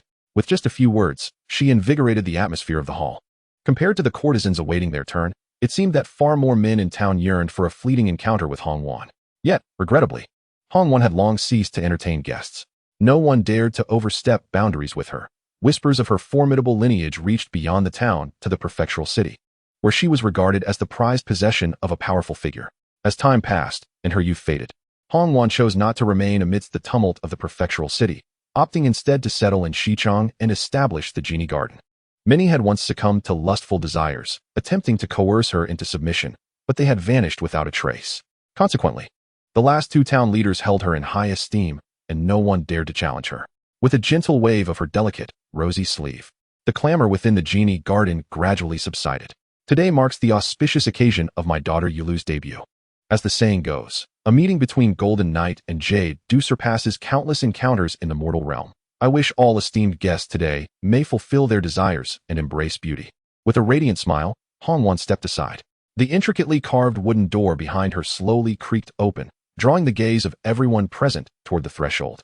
Eagerly anticipating the radiant beauty that would emerge, Lu Bai's pupils dilated. He had found the source of the halo. It was none other than Yulu, the new face of the Genie Garden. The previous courtesan had commanded a staggering price of 16 taels of gold upon her departure. To redeem Yulu would surely cost an astronomical sum. Strange, this woman possesses an extraordinary talent for beast taming, yet at 18 years of age, there is not the slightest ripple of contract power emanating from her. It is perplexing that a girl of such exceptional potential has yet to showcase her abilities. She should have already shown by now. A refreshing and crystalline sound of the pipa breaks the silence of the Genie Garden. As a figure draped in white gauze gracefully enters the scene, as delicate as the melting ice upon a river in early spring. Akin to the morning mist hovering over the water, a subtle, ethereal fragrance wafts through the air, reminiscent of white magnolia mingling with fresh snow, refreshing the spirit. She is undoubtedly the courtesan of the hour. Without the ostentation of extravagant attire, she captivates all present with merely a simple white veil. With each gentle step, she plucks at the heartstrings of every man in attendance. Even the maids flanking her are momentarily entranced. The gauze at her chest is slightly open, revealing a neck as smooth and flawless as fine porcelain, while her delicate wrists, adorned only by the sheer fabric, surpass the warmth of any jade bracelet. Her visage, partially obscured by the veil, reveals eyes as clear as tranquil waters, evoking a sense of longing. Her smiles and frowns are devoid of any overt seduction, yet she exudes an innate allure. In that fleeting moment, she transcends the role of a mere courtesan, resembling a celestial being who has inadvertently tasted the mundane pleasures of the world, fallen among the blossoms beneath the moonlight. A chorus of hushed whispers fills the Genie Garden as the arriving guests appear utterly entranced, completely ensnared by the exquisite allure she presents. Hongwan wears a serene smile, aware that today as bidding for the exquisite beauty will undoubtedly reach new heights. After tonight, the illustrious reputation of Genie Garden will once again resonate throughout the town of Xichang. The starting bid for the enchanting beauty is set at merely 1 tael of gold, as the gentlemen display their wealth, leaving one to ponder who among them shall claim her. With a radiant smile, Hongwan announces, just as a voice from the first floor calls out, 5 taels of gold, an increase of 5-fold over the initial price, intended to deter less formidable competitors. Lu Bai can't help but gasp. 5 taels of gold could sustain an entire village for a prosperous year, yet here it is merely a number. It is clear that financial means alone cannot secure the favor of this courtesan. However, from the moment he set his sights upon her, Lu Bai never intended to rely solely on monetary persuasion. After all, having a 7th-tier elite raven at his disposal is no insignificant asset. Furthermore, having already paid his dues, he considers the 500 copper coins merely a fee for her release. Chapter 11. An unexpected guest, stepmother? Genie Garden, adorned as it is, serves as a den for those seeking fleeting pleasures, but it is equally a repository for countless shadows and malevolence. The bodies buried in the garden's rear, along with the lingering resentment, surpass even that of West Mountain Village, an unfathomable number of corpses concealed within such a small edifice. This beautiful matron is far from the gentle and charming figure her appearance suggests. Lu Bai gazes at Hongwan, reminded of a classic saying from Zhang Wuji's mother, "Old Zhang, you butcher, don't meddle in this. I bid 10 taels." A slender, middle-aged man in scholarly attire rises, shaking his fan as he speaks. Faced with the scornful laughter of the scholarly man, the previous bidder remains silent, reddening in the face as he turns away. Although he has amassed wealth through the sale of meat, compared to this scholar, he is but a small player. Wu Bo, inheritor of a family business, nearly monopolizes the medicinal trade in Xichang, his wealth truly remarkable. It is no exaggeration to say that he earns a fortune daily. At over 50 years of age, he appears to be in his 40s, having recently taken a young concubine, and the previous courtesan was also claimed by him, evoking envy among the townsfolk. Clearly, this year, Wu Bo is determined to secure his prize. He has long desired the courtesan in waiting, and as a distinguished patron of Genie Garden, he spends considerable sums annually, earning the favor of the establishment's servants. Long before, a maid had informed Wu Bo of the rising star within the garden. Master Bo, this year's courtesan is exceptional. A true gem crafted by our Hong Wan. She would shine, even in the capital. Hearing such vivid descriptions ignites Wu Bo's interest. In this realm of fleeting desires, rivalry among men is fierce, yet it is evident that the maid is genuinely captivated by the girl's beauty and grace, especially upon hearing that the courtesan, under Hong Wan's guidance, radiates an alluring fragrance that evokes the blooming of cherry blossoms upon her skin. Wu Bo is left astonished. A month prior, he had begun to prepare himself, intending to return triumphantly today, having set aside 30 taels of gold for the courtesan's unveiling. Old lecher at your age, you still dare to meddle in such affairs. Lu Bai overhears someone muttering beside him, venting their frustration over the bidding, wishing it were they who had the opportunity. 15 taels. I must savor the taste of the courtesan. Suddenly, a gruff voice booms from an upper room, causing familiar faces in Genie Garden to change dramatically. How did he even get in here? With a broad waist and a rounded head that melds into his torso, his face bears a prominent scar from a claw mark, exuding an aura of brutality. Qian Shanhu, the notorious figure who controls the gambling scene in Xichang, possesses formidable strength, having contracted a first-tier elite Black Blade Wolf, second only to the town mayor and the captain of the guard. Many present in Genie Garden are merchants, although it is said that no merchant is without cunning. They conduct legitimate businesses and keep their distance from individuals like Qian Shanhu. In previous years, Hong Wan had never entertained this man. Beauty holds great importance, yet offending such a figure could yield dire consequences. In an instant, Wu Bo felt as though he had swallowed a fly, shaking his head in resignation. Beauty is often doomed, falling into the hands of such a man, alas. The thought of the delicate courtesan yielding to Qian Shan who only deepens Wu Bo's discomfort. He wishes to raise his bid, yet his life and business take precedence, and he decides to leave Genie Garden altogether. Master, we have not failed you. The courtesan has been successfully claimed. Within the private room, the fierce countenance of Qian Shan who now bears a fawning smile as he bows to the wealthy young master seated in the center. While Qian Shan who wields a notorious reputation and power in Xichang, he pales in comparison to this young master, who seems to have struck an extraordinary stroke of luck this year. The former mayor and captain of the guard had met their end while attempting to eliminate a small village, leading to Qian Shan whose sudden ascent as the town's most formidable beast master, coinciding with the arrival of the new mayor, who has taken a keen interest in him, allowing him to climb to such heights. Qiao Xining, a scion of the Qiao family in Tongan City, has taken over as the mayor and captain of the guard in Xichang following the death of Deng Bocheng, consolidating power in his hands. Upon learning of Qiao Xianying's arrival, Qian Shan who feels a thrill in his throat. It is clear to any discerning eye that Xichang is merely a resting place for this young master. The younger generation of the Qiao family boasts 3 exceptional talents, making them prominent figures in Tongan City. Both of Qiao Xianying's elder brothers, Xianlong and Xuanhu, are elite beast tamers, having both secured a position among the top 10 in the state city's beast taming competition. Moreover, it is rumored that Xuanlong's pet has reached the formidable rank of a leader. Seated centrally on the couch, Qiao Xianying merely inclined his chin slightly in acknowledgement. Observing this, Qian Shanhui seized the opportunity to lean closer, bowing slightly as he whispered, "Young master, I have a few maidens of remarkable beauty, rivaling that of the courtesan. If I may be so bold as to request your esteemed opinion." Directly offering a few maidens to Qiao Xianying felt too vulgar to Qian Shanhui, fearing it might incite the young master's displeasure. However, being a man of coarse nature, he struggled to find the right words. "Oh, Master Qian, are you insinuating that I, Qiao, am a lecherous man, lost in the allure of women?" Qiao Xianying raised an eyebrow, his voice cool and detached, sending a chill down Qian Shanhui's spine, compelling him to kneel repeatedly. "Young master, I am clumsy with words. That was not my intention. Enough." Noticing Qian Shanhui's trembling demeanor, Qiao Xianying waved his hand dismissively. "Since you have taken the initiative, send them to the town affairs office." With that, he patted Qian Shanhui's shoulder and gracefully passed by him. Only after Qiao Xianying's footsteps faded did Qian Shanhui rise slowly, sinking into the chair, overwhelmed not only by the pressure from Qiao Xianying, but also feeling that even his 2 attendants possessed a strength that subtly eclipsed his own. "I must seize this opportunity." Qian Shanhui clenched his fists, then exited the private room, once again embodying the domineering leader of the Shanhui gang within Xichang town. As he pushed open the door, he immediately spotted the figure of Hong Wan, hastening towards her with a forced smile that seemed utterly incongruous on his fierce visage. "Mistress, I have completed my tasks." Seeing Qian Shanhui's demeanor, Hong Wan felt a surge of anger, recalling how her meticulously trained courtesan, Yulu, had sold for a meager 15 taels of gold. And it was highly likely that Yulu would not remain with her for long, losing what had been a veritable cash cow, further fueling her ire. Ensure that the 15 taels of gold are delivered promptly. Without extending any courtesy to Qian Shanhui, she uttered a terse command before departing, leaving Qian Shanhui feeling humiliated yet unable to express any discontent.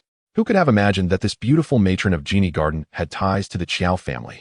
In terms of seniority, Qiao Xianying would even have to refer to her as Little Mother, though such a status would not hold any weight nor be acknowledged by the Qiao family.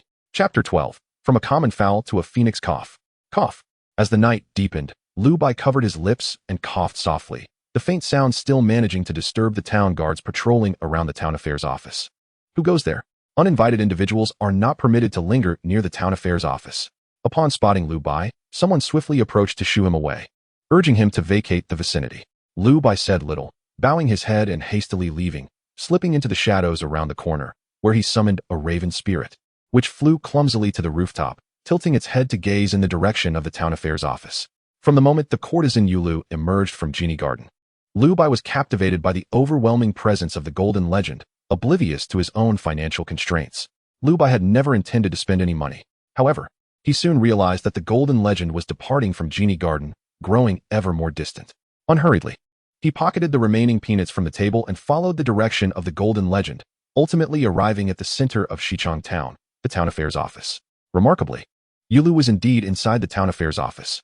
Ah, what a captivating beauty, Xiao Xianying mused as he removed Yulu's veil, gripping her delicate, powdery chin with a glint of amusement in his eyes. My little mother has truly honed her skills in training women. In her youth, Hong Wan had also been a celebrated courtesan in the state city, once favored by Xiao Xianying's father. It must be said that Hong Wan possessed considerable audacity and, through unknown means, managed to bear offspring. She bartered her offspring for freedom, establishing Genie Garden in Xichang Town, bringing with her the methods of training girls from the state city.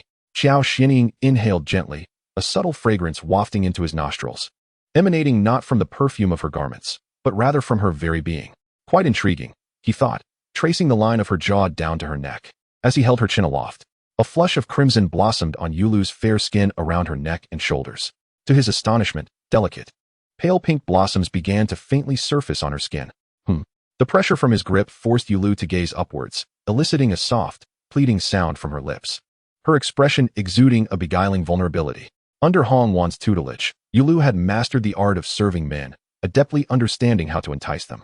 This expression, imbued with a sense of delicate fragility, could awaken the most primal desires within a man's heart.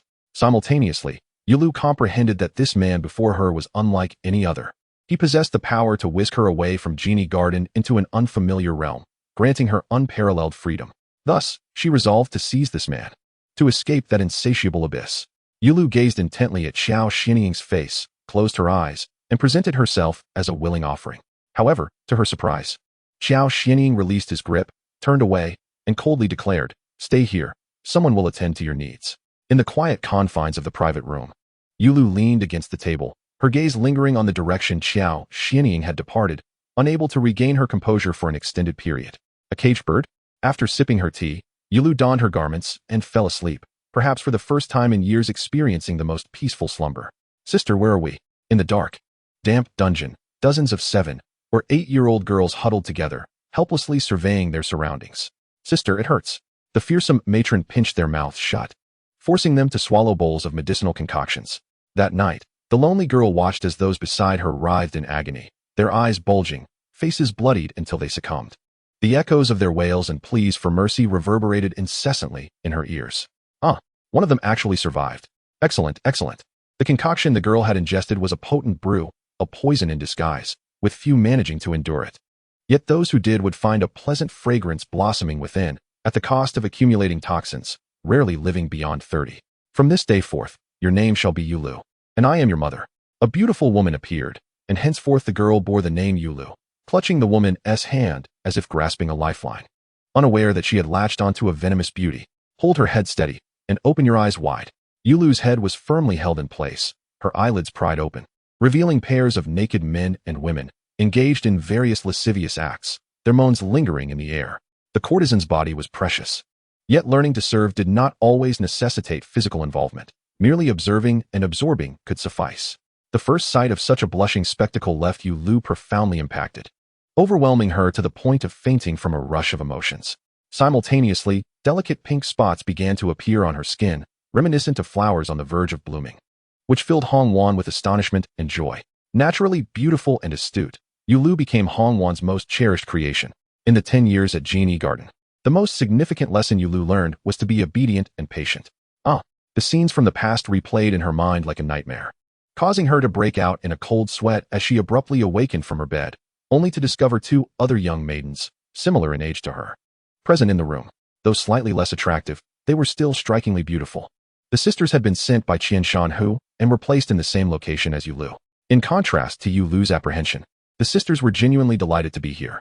When they were forcibly brought to Shanhu Gang and laid eyes on Qian Shanhu, it felt as if the sky had fallen. The thought of submitting to this man in the future left them feeling hopeless. To their surprise, a glimmer of hope appeared as Qian Shanhu unexpectedly sent them away, revealing that the person in question was none other than the newly appointed town mayor, a figure of remarkable beauty and noble lineage.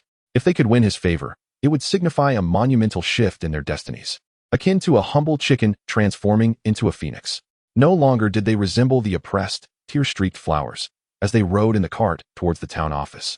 The sisters exchanged glances and simultaneously lowered their heads, smiles blooming like flowers. They held no particular thoughts about Yu Lu's presence. After all, it was quite normal for a wealthy and powerful young master to have multiple beauties by his side. Their only desire was to remain close to Qiao Xianing, serving him faithfully. As Yu Lu regained her composure and sat on the edge of the bed, she adjusted the creased veil and scrutinized the sisters, her mind drifting to her relationship with Qiao Xianing, an unsettling anxiety taking hold of her heart. Even though it was their first meeting, Yu Lu sensed that Qiao Xianing was not a lecherous man, yet she could not fathom the reason behind his gathering of such enchanting maidens. A twinge of worry stirred within her. She felt as though she had just escaped one abyss only to plunge into another. Chapter 13. A Night in the Ruined Temple. 5 low-tier elite ranks and 1 6th-tier elite rank. This must be the new town mayor, whose strength should not be underestimated.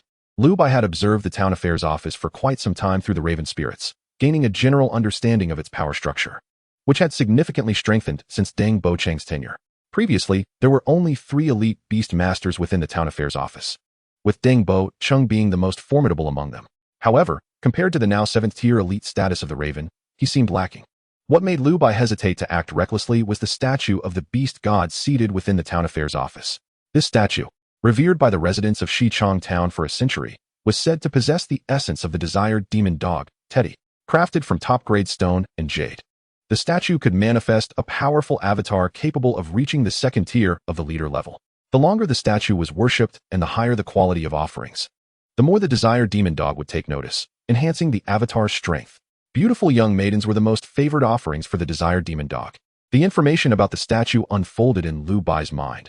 It was indeed extraordinary. A statue imbued with the essence of a formidable beast god could conjure an avatar of considerable power. Leader level, Lu Bai pondered. Though he had never witnessed the might of a leader-level beast, he was aware that Lu Yuan had once faced one and had suffered a crushing defeat, leaving him in a state of despair. Therefore, until he had fully grasped the strength of the desired demon dog's avatar, Lu Bai would refrain from taking any rash actions. 3 days hence, the Beast Master competition of Xichang Town would take place, gathering all Beast Masters under the age of 18 from the town. As per tradition, a grand ceremony would be held to pay homage to the statue of the desired demon dog during this event. The desired demon dog would manifest its avatar during the ceremony, accepting offerings while simultaneously showcasing its power, serving as a means to elevate the faith of the townsfolk. This would be Lu Bai's singular opportunity to closely observe and experience the strength of the desired demon dog's avatar. Under the darkened skies of Xichang Town, once vibrant, now lay shrouded in silence. In the depths of night, a multitude of black raven spirits converged from all directions towards a dilapidated, desolate temple.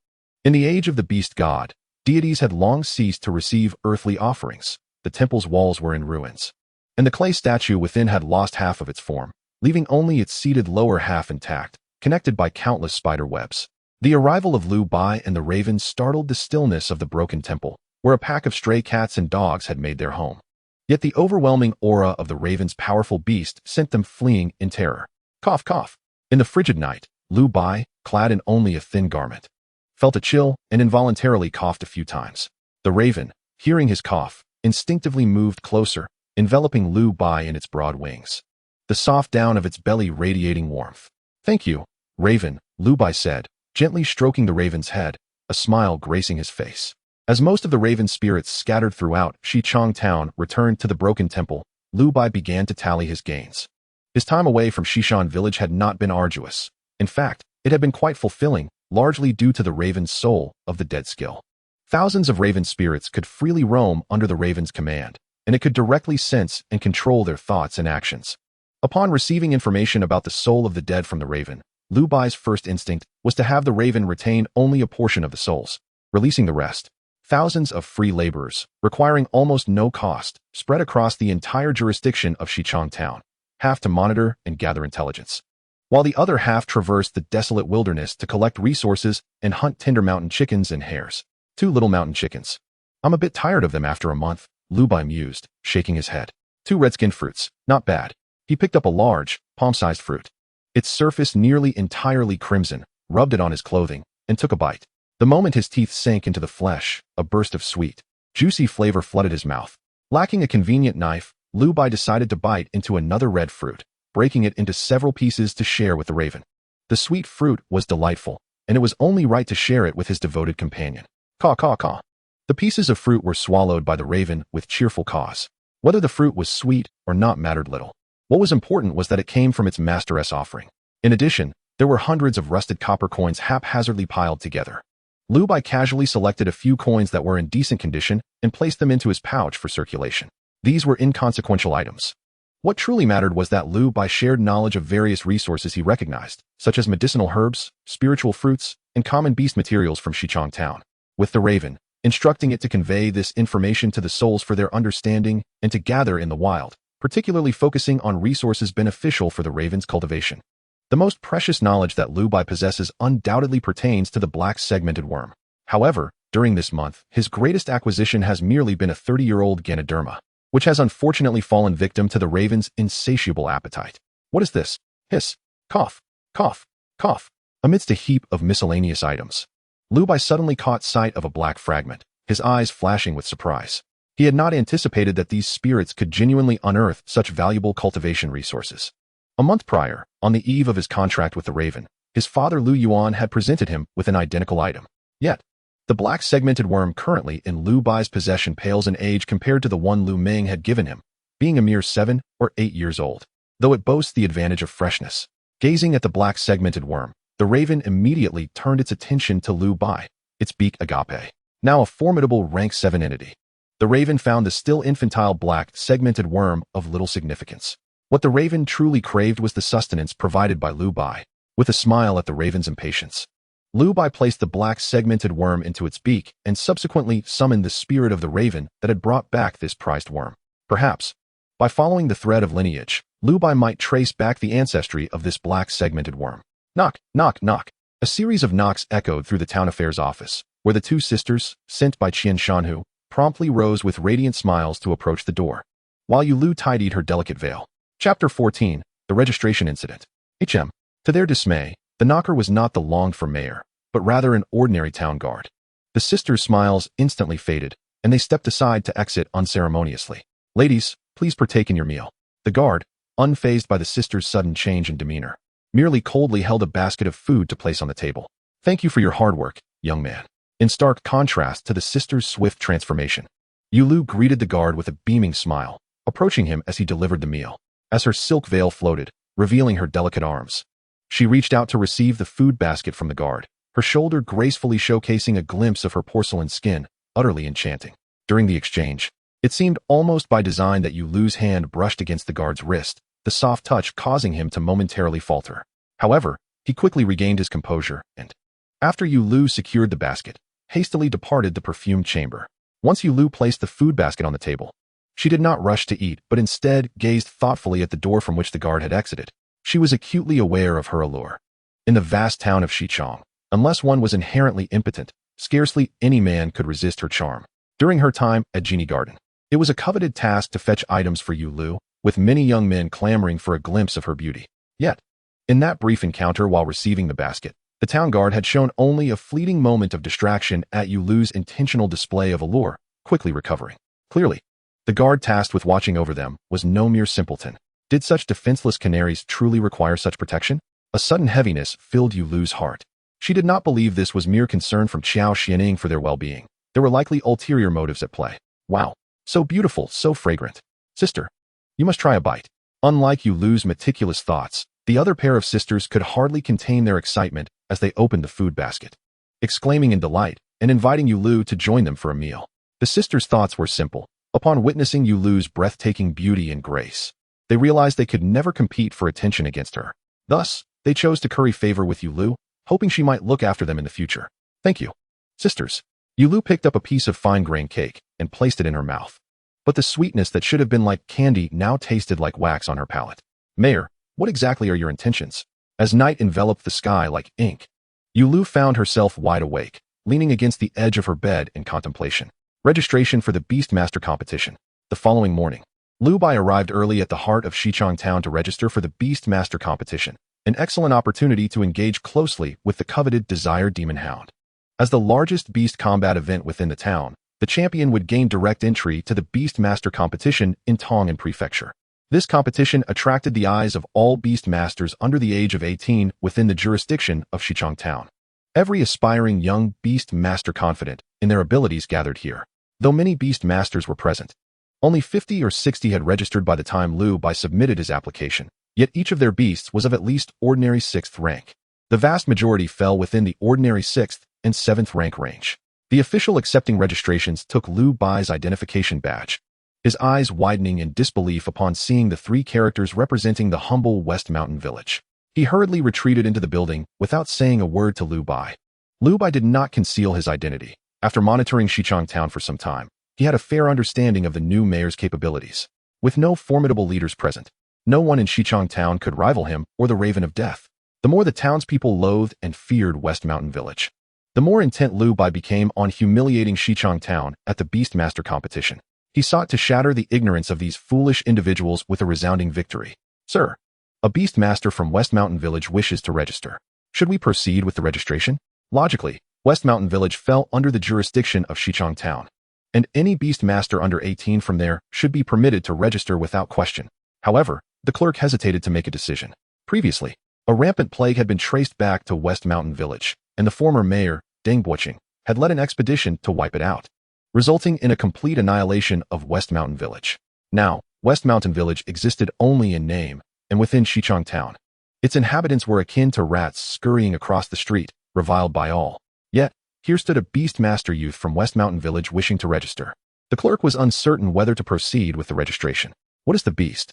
What is its strength? In his haste, the subordinate had not inquired adequately and rushed off to gather information. The clerk arrived quickly, breathless. Sir, the beast is a raven, with a strength of ordinary 6th rank. The clerk managed to suppress his rapid breaths as he spoke. Ordinary 6th rank. Truly, one must not judge by appearances. Observing Lu Bai's youthful visage and considering his identification badge, he was merely 3 or 4 months shy of 15, yet this young lad had contracted an ordinary 6th rank raven. Given Lu Bai's age, he could participate in the town-level Beastmaster competition for 3 more years, and with even slight nurturing of the raven, it could very well reach ordinary 9th rank before he turned 18, providing him with a solid chance at victory. Oh, the official overseeing registrations exclaimed in astonishment, still unaware that Lu Bai was just a boy not yet 15. Ordinary 6th rank. That has no bearing on the outcome of the competition. Let him register. The official casually remarked. Had Lu Bai's beast been of ordinary 7th rank or higher, possessing true championship potential, the official would undoubtedly have barred his registration. Fearing the embarrassment of allowing a West Mountain Village Beastmaster to dominate the competition and claim the title. Conversely, after Lu Bai registered, the official might manipulate the situation slightly to enhance the competition's excitement. Ultimately, Lu Bai from Shishan Village encountered the champion seed in battle, resulting in a dismal defeat that undoubtedly elicited a chorus of applause from the spectators in the town. Contemplating this, the steward could not help but smile, secretly reveling in his strategic foresight. Yes, my lord. With the steward's approval, the clerk hurriedly departed to the front desk to register Lu Bai. Here is your registration number. Tomorrow, the preliminary selection will take place at the town square to determine the top 4 contestants. A token inscribed with the number 47 was placed in Lu Bai's hand. Behind him, There were approximately 4 or 5 other contestants waiting to register, suggesting that this town-level competition would involve around 60 participants, a notable decrease compared to previous years, where the numbers typically ranged from 70 to 80, largely due to the recent outbreak of disease. After completing his registration, Lu Bai left promptly, as he had another task at hand, the search for the black segment worm. Following the conclusion of the Beastmaster competition registration in Xichang Town, a piece of news spread like wildfire. A young Beastmaster from Xishan Village had surprisingly signed up for the competition. What? There are still remnants from Xishan Village surviving. The townspeople gasped in astonishment. The news of the massacre in Xishan Village had long reached Xichang Town, declaring that there were no survivors, with the town mayor's team meeting their demise. Yet now, a person from Xishan Village boldly participated in the highly anticipated Beastmaster competition, igniting fervor among the townsfolk. Many competing Beastmaster youths began to inquire about Lu Bai's background. After all, a Beastmaster who had survived the mayor's blade could not be underestimated. Ordinary level 6. Thank goodness. What? Only 14 years old. Not yet 15. Chapter 15. Elite level 8. A natural progression. This is akin to lighting a lamp in a restroom to search for excrement. At the tender age of 14, he was to compete. In other places, he would undoubtedly be hailed as exceptionally talented. However, since Lu Bai hailed from Xishan Village, one could only say he was sabotaging his own future. The desire for vengeance against Xishan Village among the townsfolk was not negligible. The annihilation of Xishan Village had ostensibly settled a long-standing grudge, but now, this youth named Lu Bai emerged, inevitably drawing the ire of many. Among the participants in the Xichang Town Beastmaster competition, some were fueled by the flames of hatred, listening intently to the discussions around them. Though you are not the one who killed my father, how can you escape the blame of coming from that place? The voice seethed with animosity, wishing for the very first match of the competition to bring about Lu Bai's end. Amidst this swirling tempest, Lu Bai had long departed from the town area, guided by a spectral raven, arriving at a nearby mountain gorge. Is the black segment worm found here? The raven emitted a series of calls in response to Lu Bai. Just yesterday, he had captured a juvenile black segment worm here. Where there are offspring, there must be a parent. This gorge likely still harbored the traces of an adult black segment worm over 30 years old, and moreover, a living one, worth 50 gold. The black segment worm was rarely seen in Tongan Prefecture. Those circulating in the market were mostly desiccated remains imported from other regions, significantly reducing their efficacy. If Lu Bai could locate the adult black segment worm, with a growth span of 30 years, it could rival the effects of a 50-year-old specimen, greatly enhancing the raven's digestion of the deceased raven's inheritance.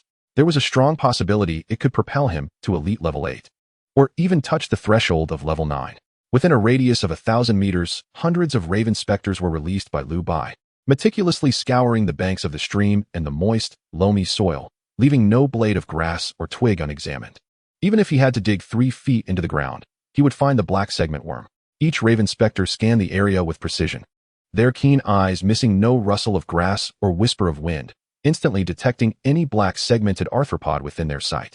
On the tranquil pebbles of the stream, a raven specter, entirely black, stood vigilant, scanning its surroundings with its avian head. While hidden among the picturesque mountain spring, a predator lay in wait. A hunter, seamlessly blending with the rocks, lurked within a meter of the raven specter, suddenly launching into the air and drawing a gray shadow, venomous fluid spraying from its fangs. The ambush had been meticulously planned, yet the gray shadow passed through the raven specter's form and plunged into the stream, leaving the raven specter tilting its head, observing the snake that had unexpectedly fallen into the water. The gray-browed gene snake, a venomous serpent residing among the wild stones, claimed thousands of lives each year in Xichang Town, renowned for its aggressive nature, capable of reaching an ordinary level 7. Almost simultaneously, several raven specters were ambushed by the gray-browed gene snake, indicating that Lu Bai and the ravens had unwittingly trespassed into the snake's territory. I found the black segment worm, Lu Bai exclaimed, his eyes sparkling not merely with discovery, but with the revelation of 4 black segment worms at once. The images relayed by the raven specters revealed 2 juvenile worms, likely 7 or 8 years old, one aged 30, boasting 3 black segments, and another remarkably adorned with 4 black segments. This was a living specimen, a black segment worm with 40 years of growth. Yet between the black segment worm and the ravens lay the serpent's nest, which considered the worms a prized possession, safeguarding them in the rich black soil of the nest. Dozens of ordinary-level gray-browed gene snakes, alongside a python of elite level, coiled its 4-meter-long body among the pebbles of the stream. Without careful inspection, one might mistake it for a heap of scattered stones. Such a formidable nest would deter ordinary hunters from approaching. let alone disturbing the peace of these venomous serpents. However, before the elite level 7 raven, it was utterly defenseless. The black smoke of the raven storm suddenly engulfed the snake's nest, with countless ravens assaulting the python, leaving behind a trail of bloodstained claw marks. As the darkness receded, the fearsome snake nest was left with lifeless serpent bodies, each marked with numerous lethal wounds. The gray-browed python, which dominated the nest, fell victim to the raven's special attention, receiving a fatal blow, a circular hole erupting from its head, blood splattering onto the stones. The dark green gallbladder of the python was extracted from its opened body, delicately held in the raven's beak, presented as a treasure before Lu Bai. The gallbladder of the gray-browed python possessed remarkable medicinal properties, temporarily numbing pain and offering clarity and comfort to the mind. A rare and valuable remedy. For poisonous creatures, it also promoted the growth of toxins, with a single gallbladder in Shichong Town valued at around 10 taels of gold, making it exceedingly precious. Thank you, Raven. Though Lu Bai's resources were limited, this was the first gift bestowed upon him by the Raven, and he graciously accepted it. As he broke the protective membrane of the gallbladder, an intense bitterness surged through his mouth, radiating to his limbs and vital organs. The pain was transient, quickly replaced by a refreshing sensation that surged from his chest to the crown of his head. Opening his eyes, Lu Bai felt an illuminating clarity, as if the entire world had brightened by a degree. Indeed, the efficacy of the gallbladder from an elite-level serpent was astounding. Lu Bai couldn't help but exclaim, "Back in my previous life, just this single item could have cured my nearsightedness without the need for arduous laser surgery."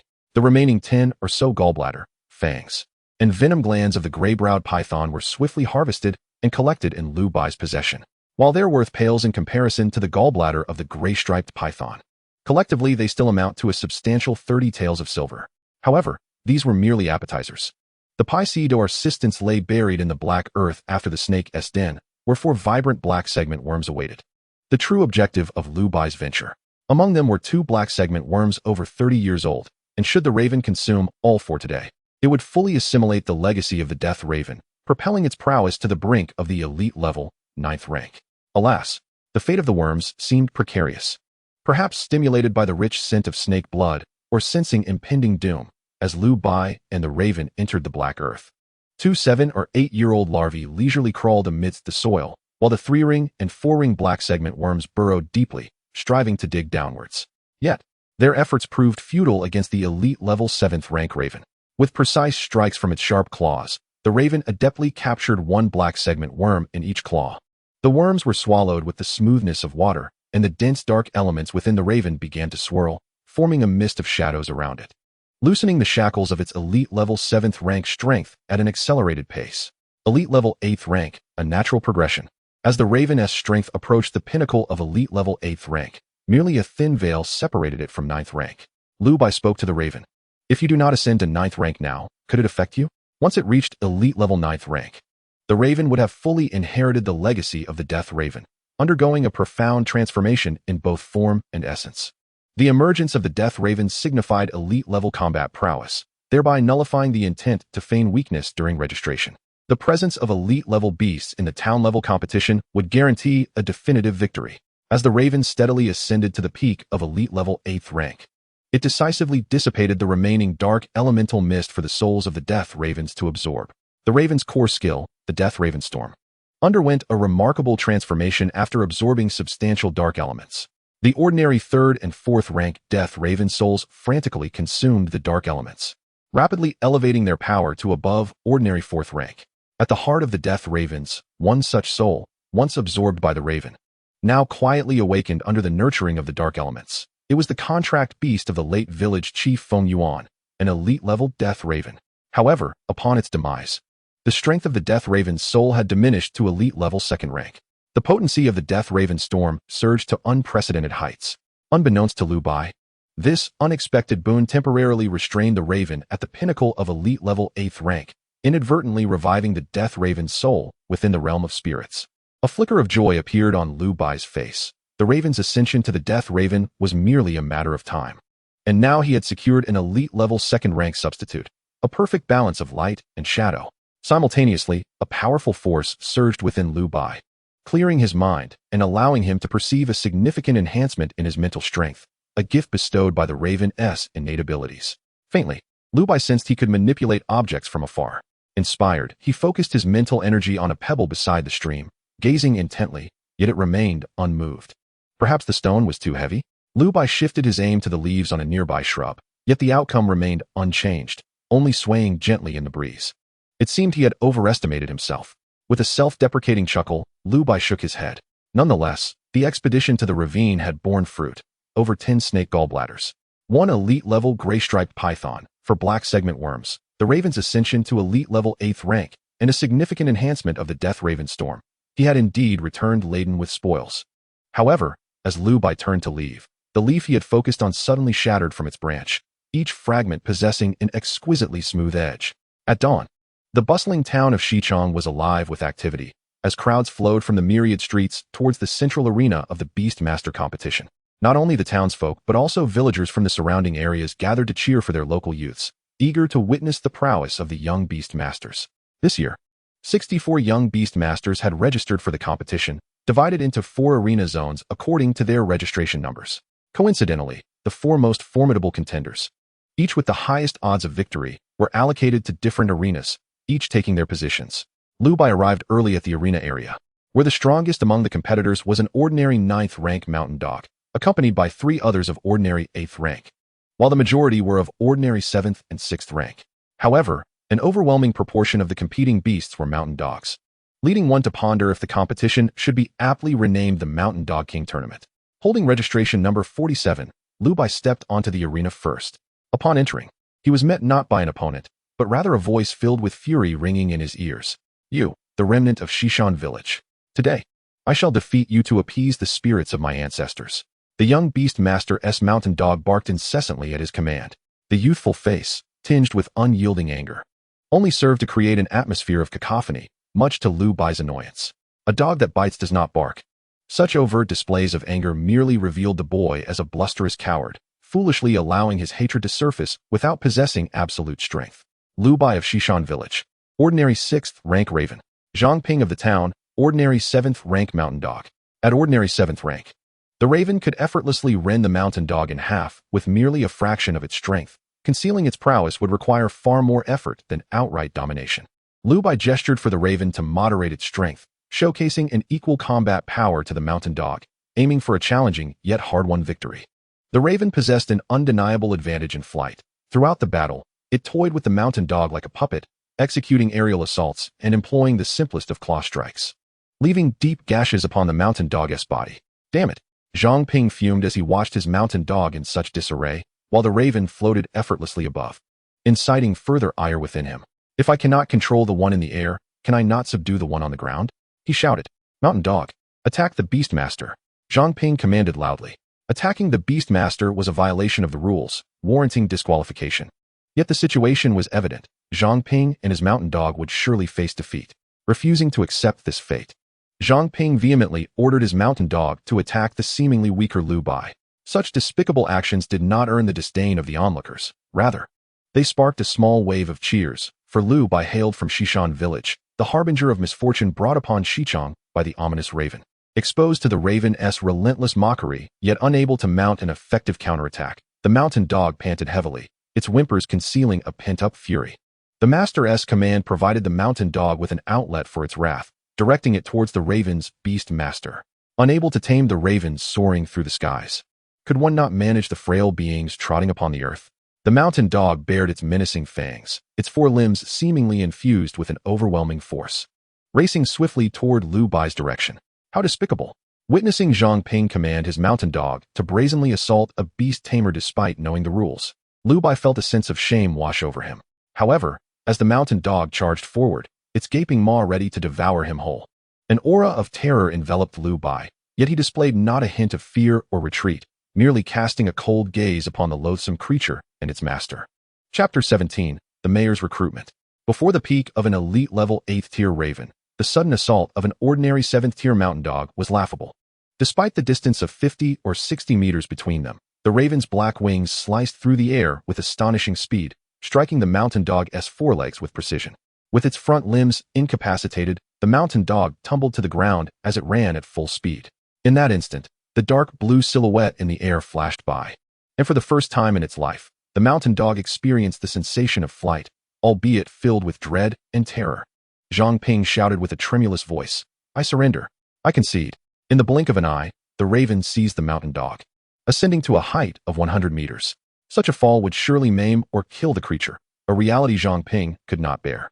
"Return him, raven," Lu Bai stated coldly. At these words, Zhang Ping's panic subsided slightly as he exhaled deeply. Yet, how could Lu Bai be so magnanimous? Zhang Ping had openly commanded the mountain dog to attack him. Suspended 100 meters above, the raven released the struggling mountain dog, directing it straight toward Zhang Ping's position.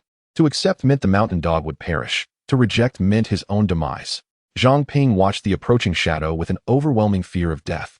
He wished to flee, but his legs betrayed him. Turning to jelly, he managed but a step before collapsing to the ground, gasping for breath as he gazed at the imminent mountain dog. When the descending shadow completely enveloped Zhang Ping, his terror reached an unbearable peak, and he succumbed to darkness atop the arena. The spectators erupted in gasps, as if to witness a gruesome spectacle. How embarrassing! A long shadow darted past, catching the rapidly descending mountain dog and gently placing it onto the arena, only sustaining minor abrasions. It was the elite beast tamer overseeing the tournament who intervened. After all, this was merely the first bout. The simultaneous death of both a beast tamer and their creature would undoubtedly mar the integrity of this beast taming tournament. Zhang Ping's violation led to his concession, thus awarding Lu Bai the victory. Although Lu Bai had created some complications for himself, the elite beast tamers held a certain admiration for this decisive youth, adeptly leveraging the advantages of his creature and displaying calm resolve. At merely 14 years old, he had nurtured his raven remarkably well, its physique exceptional. Effortlessly overpowering the 7th-tier mountain dog, he might soon reach the threshold of elite status. Moreover, as a mere drifter in Xichang Town, this youth could perhaps be introduced to the young master. Upon witnessing the victory of the young beast tamer from Xishan village, a chorus of boos erupted from the crowd. Filled with insults and condemnation, Lu Bai remained unfazed, retreating into the shadows with his raven, awaiting the next round of combat. In the following 3 matches, all opponents wielded mountain dogs, and Lu Bai adeptly utilized his raven's aerial superiority to claim victory against each one. Only in the final round did he face an ordinary 8th-tier mountain dog, skillfully guiding his raven to execute a tactical upgrade mid-battle, ultimately winning through sheer tenacity, thereby advancing to the final 4. Standing upon the arena, Lu Bai received his reward for advancing, a gold ingot, an impressive sum for a newcomer to the world of beast tamers. Yet, to the other 3 competitors, it was but a trifle. They hailed from renowned families within Xichang Town, whether merchants or descendants of beast tamers. Among them was one who radiated a subtle aura of menace, observing Lu Bai with cold detachment. He was Deng Yong, the son of the former mayor and a favored contender for the championship, bonded to an ordinary-level falcon, the true nemesis of ravens. Before Deng Yong, the raven's aerial advantage would be nullified. More astute than Zhang Ping, Deng Yong understood the importance of concealing his emotions and suppressing his hatred. However, his efforts were clumsy, and Lu Bai's formidable mental acuity rendered him acutely aware of this malicious intent. Merely relying on the raven's flight capabilities to gain victory was a temporary measure. Tomorrow, he vowed his falcon would shred Lu Bai's raven wings in the sky, reducing it to a mere wretched creature. Deng Yong thought to himself, envisioning Lu Bai kneeling before him, tail between his legs, pleading for mercy for his raven. After receiving the gold ingot prize, Lu Bai would depart, never regarding the 3 ordinary-level competitors as worthy adversaries. Lu Bai's true opponent was the newly appointed mayor, Xiao Xianing, a mysterious figure embodying the essence of the beast god, commanding a formidable hellhound of leader-level prowess. Young master, these are the final 4 contenders of this beast taming tournament. Please review. An elite beast tamer respectfully presented the roster to Xiao Xianing within the town office.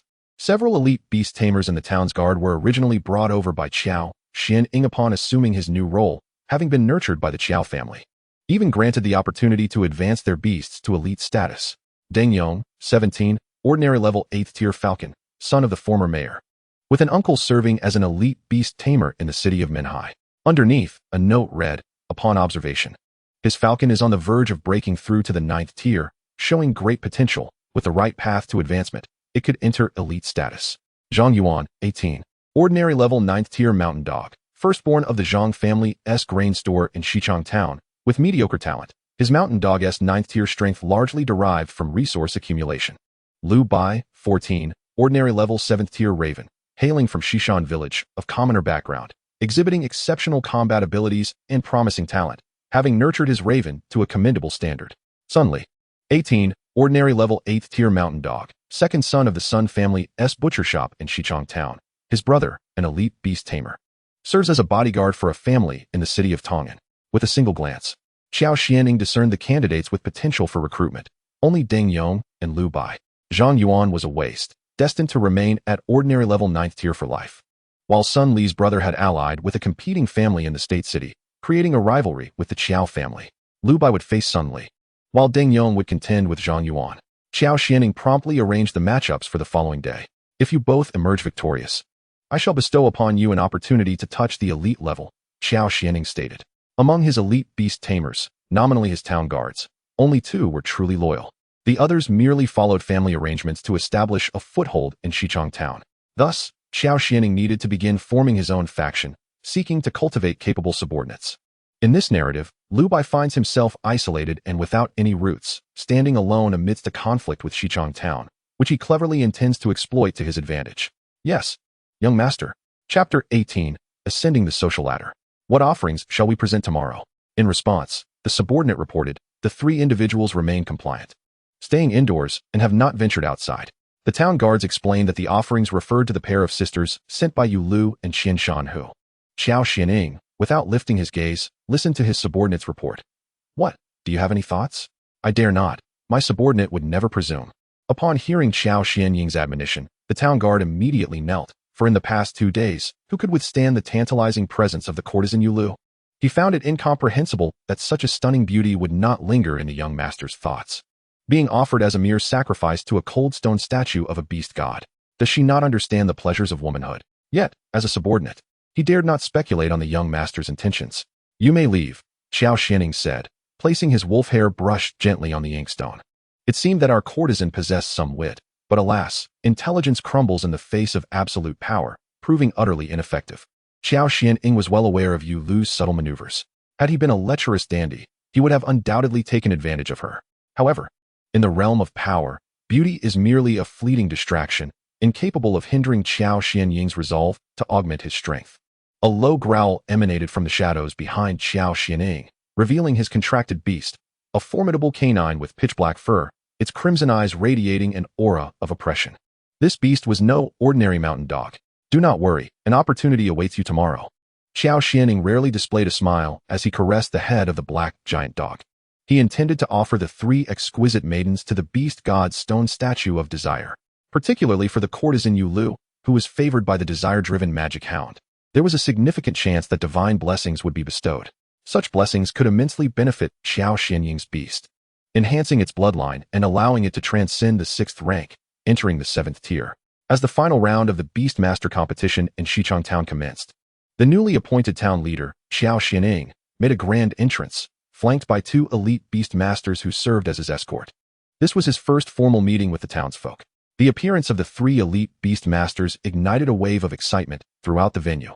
The bustling atmosphere inside starkly contrasted with Liu Bai's demeanor, as his gaze remained fixated on the stone statue of the beast god at the center of the gathering. Today marked the solemn ceremony of offerings, expressing gratitude to the beast god for safeguarding the region and praying for a bountiful year free from calamity. Cattle, sheep, and pigs, all meticulously cleaned and bound with red cords, were raised on wooden pillars painted in crimson, carried forth by 12 strong men, each step punctuated by a call.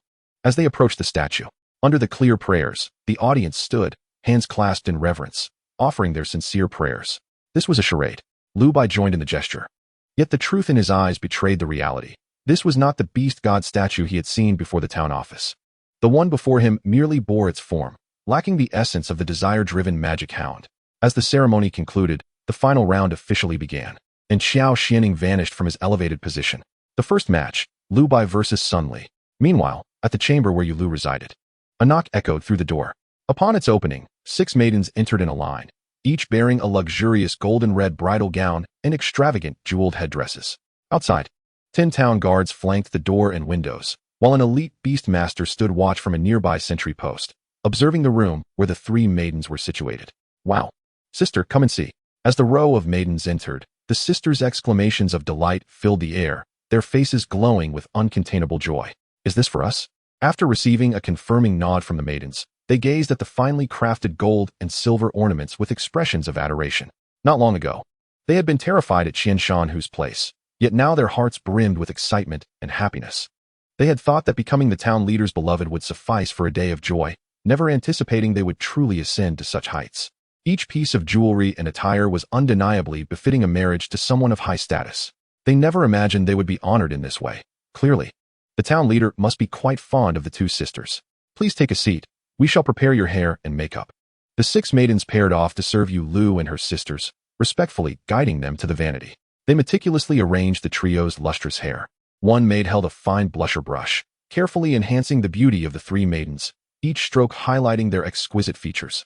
Yu Lu, from this day forth, the 3 of us shall enter the family together. Although we will marry on the same day, there must be some distinction between the first and second wives. One sister, glancing sideways at Yu Lu, who was slightly more attractive, spoke up.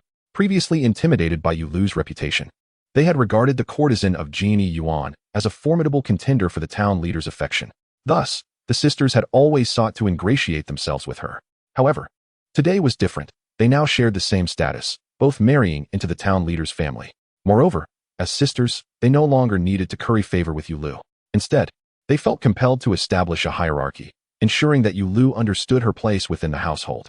My sister shall be the first wife, I shall be the second. And as for you, Yu Lu, being the youngest and with your background, you shall be the third wife. The younger sister spoke without waiting for Yu Lu's response. A self-satisfied smile spreading across her face as she reveled in the thought of their future as the town leaderess wives. Basking in the admiration of all in Xichang town. With a delicate sway of her waist, she cast a glance at Yu Lu, observing her dazed expression, and could not help but feel a twinge of disdain. Truly, a fallen blossom with no semblance of a proper lady. She would need to be instructed in the ways of decorum once she entered the household. After a brief glance, she returned her focus to the smooth surface of the mirror, captivated by her own exquisite visage. Sister, I salute you, she said, her voice light with mirth. Indeed, sister. Let us maintain order within our household, the elder sister responded playfully, as laughter filled the room. Meanwhile, the other bride-to-be, Yu Lu, remained silent.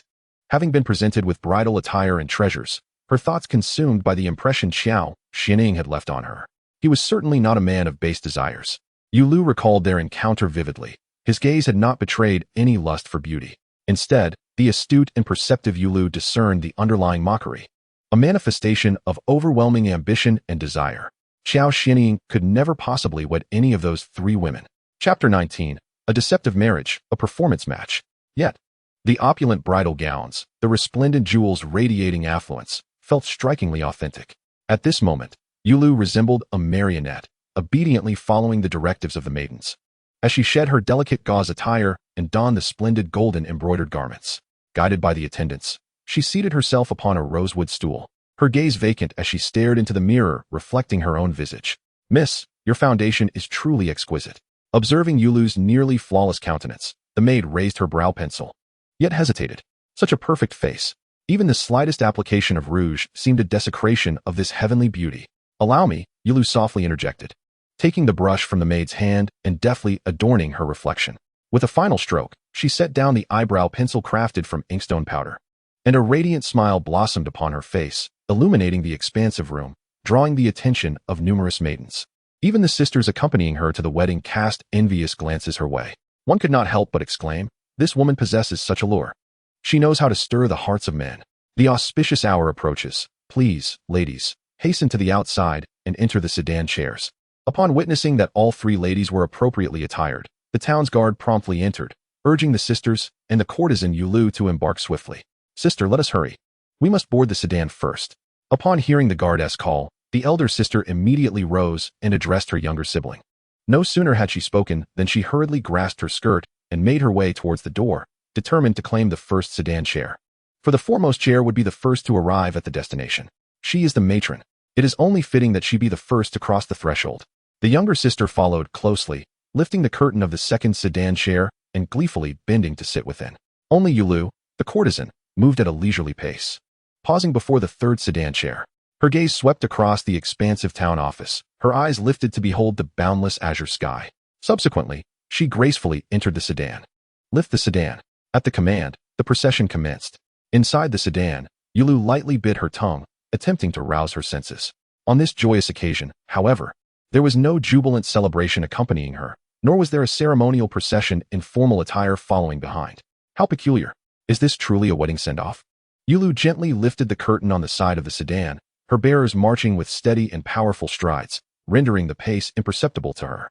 However, once she unveiled the curtain, she realized that the speed of the procession was indeed rather swift. This is. The pupils of Yulu, the courtesan, constricted slightly, and after casting a deep glance outside, she lowered the curtain again. Armed guards flanked the 3 sedan chairs. Is this truly a wedding send-off? Given this arrangement, without the 3 lavishly adorned sedan chairs, it appeared more akin to escorting prisoners to their execution. A heavy weight settled upon Yulu's heart, filling her with trepidation. Yet, as a frail woman, what could she do to alter her fate? She could only silently pray that this was merely a peculiar quirk of the newly appointed town magistrate. The crows, the morning crows. In the confrontation with Sun Li, Lu Bai was adeptly suppressing the prowess of the crows, resulting in a stalemate. The mountain dog stooped low, panted heavily on the ground, droplets of saliva cascading from its tongue, saturating the earth below. The crows circled in the low sky, feebly flapping their wings, appearing utterly exhausted. The performance had reached its peak. Lu Bai noted that the mountain dog was nearing its limit and decisively commanded the crows to unleash their ultimate skill. The morning crow signature move inherited from the death crows.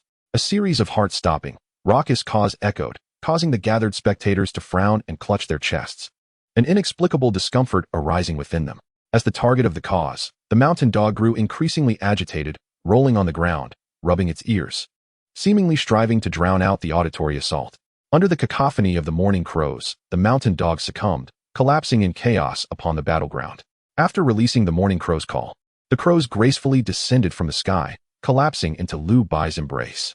Since forming their bond, the crows had significantly grown in size, and it had been a long time since they had basked in Lu Bai's warmth. More often, their enormous wings shielded him from view. The mountain dog fell, the crows triumphed, and Lu Bai advanced.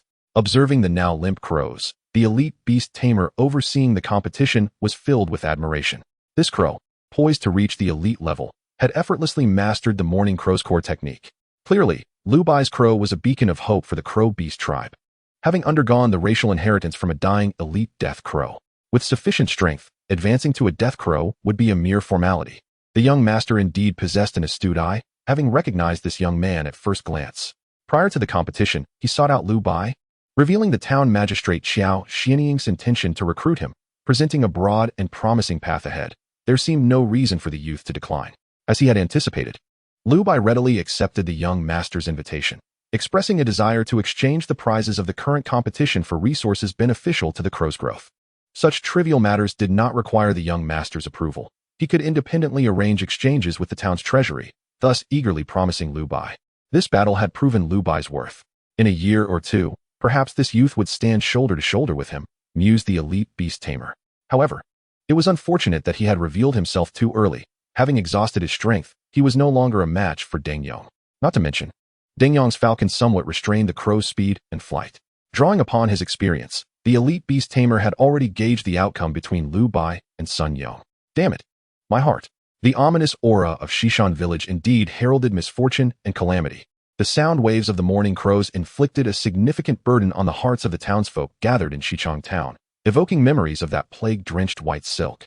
And venomous curses instantly targeted Lu Bai.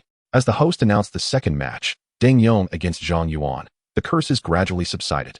The townspeople of Shichang firmly believed in Deng Yong, the future town magistrate, the master of an ordinary 8th-grade falcon, who would undoubtedly tear Lu Bai's crows apart in the final battle. The higher Lu Bai and the crows rose, the more devastating the fall would be after the finals. With Deng Yong's entrance, the falcon swooped down from the sky to the battleground, eliciting waves of cheers and applause. A stark contrast to the scorn Lu Bai had previously endured. Chapter 20. A match made in shadows? A surge of ordinary 9th-grade raptor energy swept through the arena. 9th grade. Wow. Deng Yong's falcon actually broke through just before the match. How splendid. This means that the beast tamer from Shishan village is in even deeper trouble. Upon witnessing Deng Yong's falcon's breakthrough to 9th grade, the spectators inside and outside the arena grew even more excited. Only one person's expression darkened, Zhang Yuan, Deng Yong's opponent. When the falcon was at the ordinary 9th rank, Zhang Yuan harbored a glimmer of hope that perhaps he could still triumph over it. However, now that both the falcon and his mountain dog had ascended to the ordinary 9th rank, the mountain dog stood not a chance. It had taken Zhang's family great effort to cultivate a beast master. with Zhang Yuan's father investing nearly all the profits from their grain shop over the past few years into Zhang Yuan and his mountain dog, elevating them to this level. Yet, facing the ordinary 9th-rank falcon, the disparity in the species of their beasts and the combat prowess among beast masters rendered this contest futile from the very outset. There was scarcely a ripple. Even the mountain dog failed to mount a proper counterattack. Under the falcon's overwhelming aerial superiority and speed, within just a few exchanges, the mountain dog bore several grievous wounds, blood staining its fur. Zhang Yuan immediately called for surrender, fearing for the life of his beloved mountain dog, a cherished treasure for both himself and his father. The duel between the two flying beasts foreshadowed a year ahead, where various flying creatures would flourish in Xichang Town. The jubilant procession circumvented the bustling streets leading to the Beast Master competition venue, swiftly navigating through back alleys into a small chamber behind the contest arena, guarded by dozens of town guards wielding sharp weapons, suggesting the presence of something precious within. Stop! Disembark the sedan. The bride is to emerge. At the command, the sedan halted before the small room, and the guards flanking it lowered the palanquin, lifting the crimson drapery to beckon the two sisters and the courtesan Yulaw to exit. The elder sister eagerly emerged from the sedan, followed closely by her younger sibling. Despite their faces being concealed by red veils, the palpable joy radiating from the sisters was unmistakable. Only Yulaw lingered within the sedan, hesitating to step out. Yulaw, please come forth. Do not make us insist, came the stern voice of the guard outside, laced with a threat. The red curtain parted slightly, and Yulaw let out a quiet sigh, stepping delicately from the sedan, her feet touching the weathered, dust-laden cobblestones, revealing signs of neglect. The surrounding atmosphere lacked any semblance of festivity, amplifying Yulaw's unease. This setting bore no resemblance to a wedding. Come with me, you 3 young ladies, commanded the guards, who stood vigil outside, while only 2 elite beast masters accompanying Qiao Xinying led the brides into the enigmatic chamber. The elder sister fixated on the pair of shoes on the ground, fearful of losing her way. I shall be the first to cross this threshold. Upon entering the room, her heart surged with exhilaration, causing her to tremble slightly, overwhelmed by anticipation.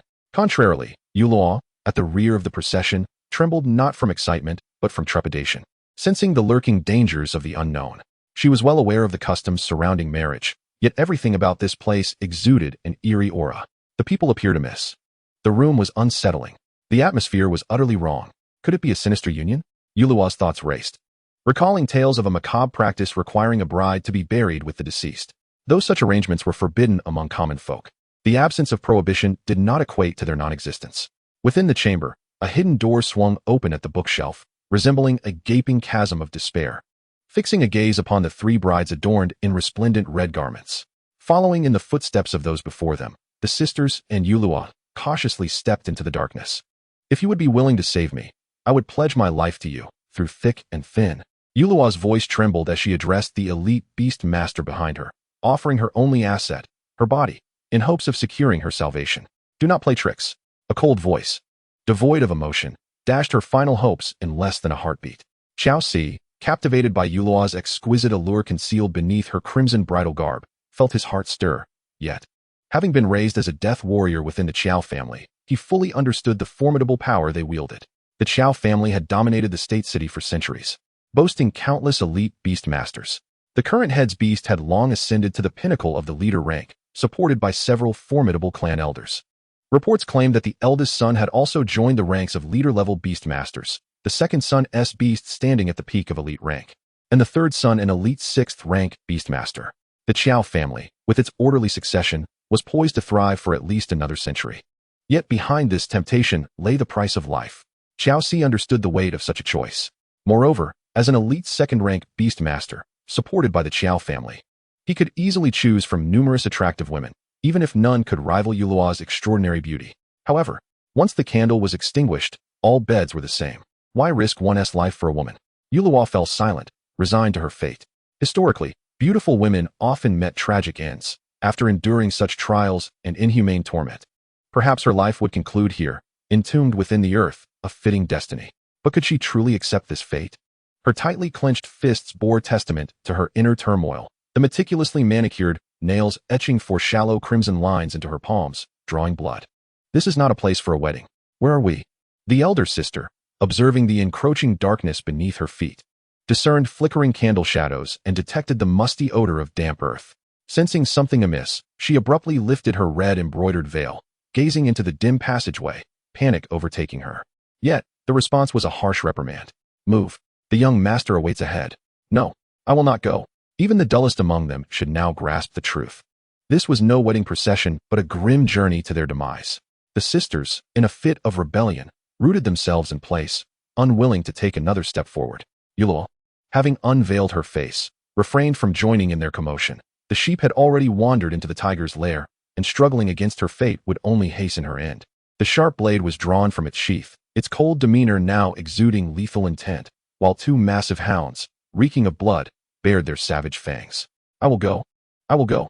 Under the shadow of death, the sisters advanced step by step deeper into the passage, their initial joy replaced by tears streaming down their faces. Weeping silently as they traversed the dark corridor, the oppressive sobbing added an eerie ambience to the already sinister passage. Chapter 21. Forbidden Rituals, the Tragedy of Beauty. After walking 100 paces through the tunnel, they emerged into a spacious circular pit at its deepest point, illuminated by various sized luminous stones embedded in the earthen walls, casting light upon the shadowy underground chamber. Young master, the three ladies have been brought. Xiao Si bowed respectfully to the waiting Xiao Xianying. With a gaze imbued with profound depth, Xiao Xianying stared intently at the stone sculpture nestled within the center of the pit. This was indeed the coveted statue of the Desire Demon, Hound Beast God. There were 3 colossal canines present, 1 large and 2 smaller ones, 1 black and 2 brown, all of them prostrating before the sculpture in an act of reverence, compelled by an overwhelming pressure that resonated from the depths of their bloodline. Withdraw, Xiao Xianying commanded his 2 attendants, for he wished to conduct the ritual before the statue of the Desire Demon, Hound Beast God in solitude, devoid of any other beings or beasts. Yes, replied Xiao Si and another elite beast master, who promptly recalled their respective beasts and positioned themselves outside the pit, standing by, as they beheld their esteemed leader. Lord Xiao Xianying. The 2 sisters felt an absence of the usual anticipation and joy, tears brimming in their eyes, cascading down their cheekbones to fall from their chins. On a day of great celebration, I wish not to witness tears, Xiao Xianying said with a smile, addressing the weeping sisters. Yet, this statement should not be misconstrued as consolation. The menacing presence of the black hound loomed ever closer behind them. The sisters hastily wiped their tears with their sleeves, suppressing their sobs. But how could one refrain from shedding tears in the face of such mortal peril? Regarding the final offering, Xiao Xianying cast a lingering glance at Yulu, observing her composed demeanor, but that would be the extent of his interest. Shortly, the 3 of them would vanish from this world. From a small pouch at his waist, Xiao Xianying retrieved a parchment inscribed with mysterious runes and carefully unfurled it, approaching the beast god statue to place it against the forehead of the desired demon hound sculpture. Simultaneously, as if conjuring a magic trick, an astonishing array of items, far exceeding the pouch's capacity, emerged, including a rabbit beast corpse the size of a bench and an unknown pet's leg bone, as white as jade, which he laid before the rune-etched parchment.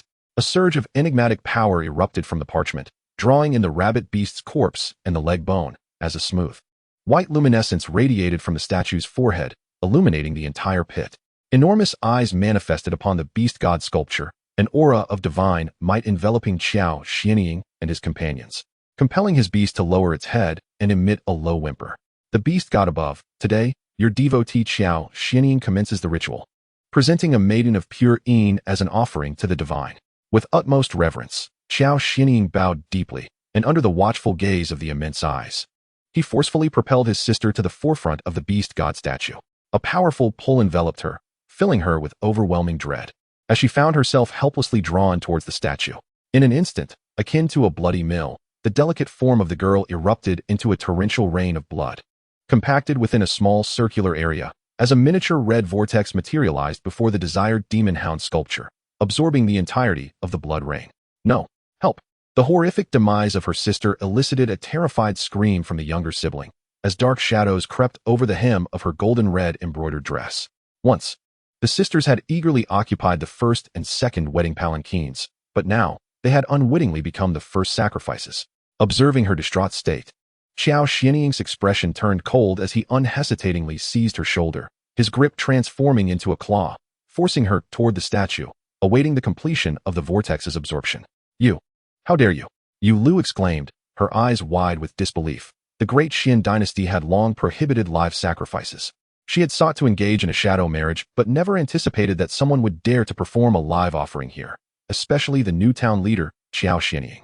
As her words escaped her lips, Yulu swiftly covered her mouth, realizing that the dead would not divulge secrets, and clearly, they would not.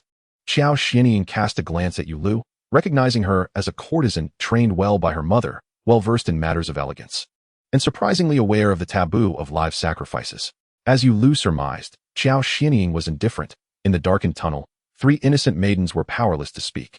Moreover, the disappearance and deaths of the 3 young women bore no consequence to him. The Guan sisters had been forcibly detained by the Mountain Tiger Gang due to their father's debts and, that very night, sent to the den of Qian Shanhua. Unable to endure the humiliation, they resisted fiercely, ultimately meeting a tragic end at the hands of the gang. Courtesan Yulu, on the night of her auction, had her evening disrupted when Qian Shanhua brazenly intervened, purchasing her at a low price, leading to her untimely demise. The circumstances of her death elicited grief from countless men in the town who condemned Qian Shanhua for his ruthless actions. Should an inquiry arise, all evidence would point to Qian Shanhua's criminal acts, leaving Qiao Xianying untouched. Under Qiao Xianying's deliberate machinations, the news of these 2 incidents had spread throughout Xichang town, and many were aware of Qian Shanhua's malevolence, which he readily accepted. With debts rife and already entrenched in darkness, Qian Shanhua was unperturbed by the blood on his hands. The lives of 3 additional young women were of little concern to him. Yes, I did it all, Qian Shanhua boasted, boldly confessing. Having chosen to align himself with the scion of the Qiao family, Qiao Xianying signaled his acceptance of the alliance.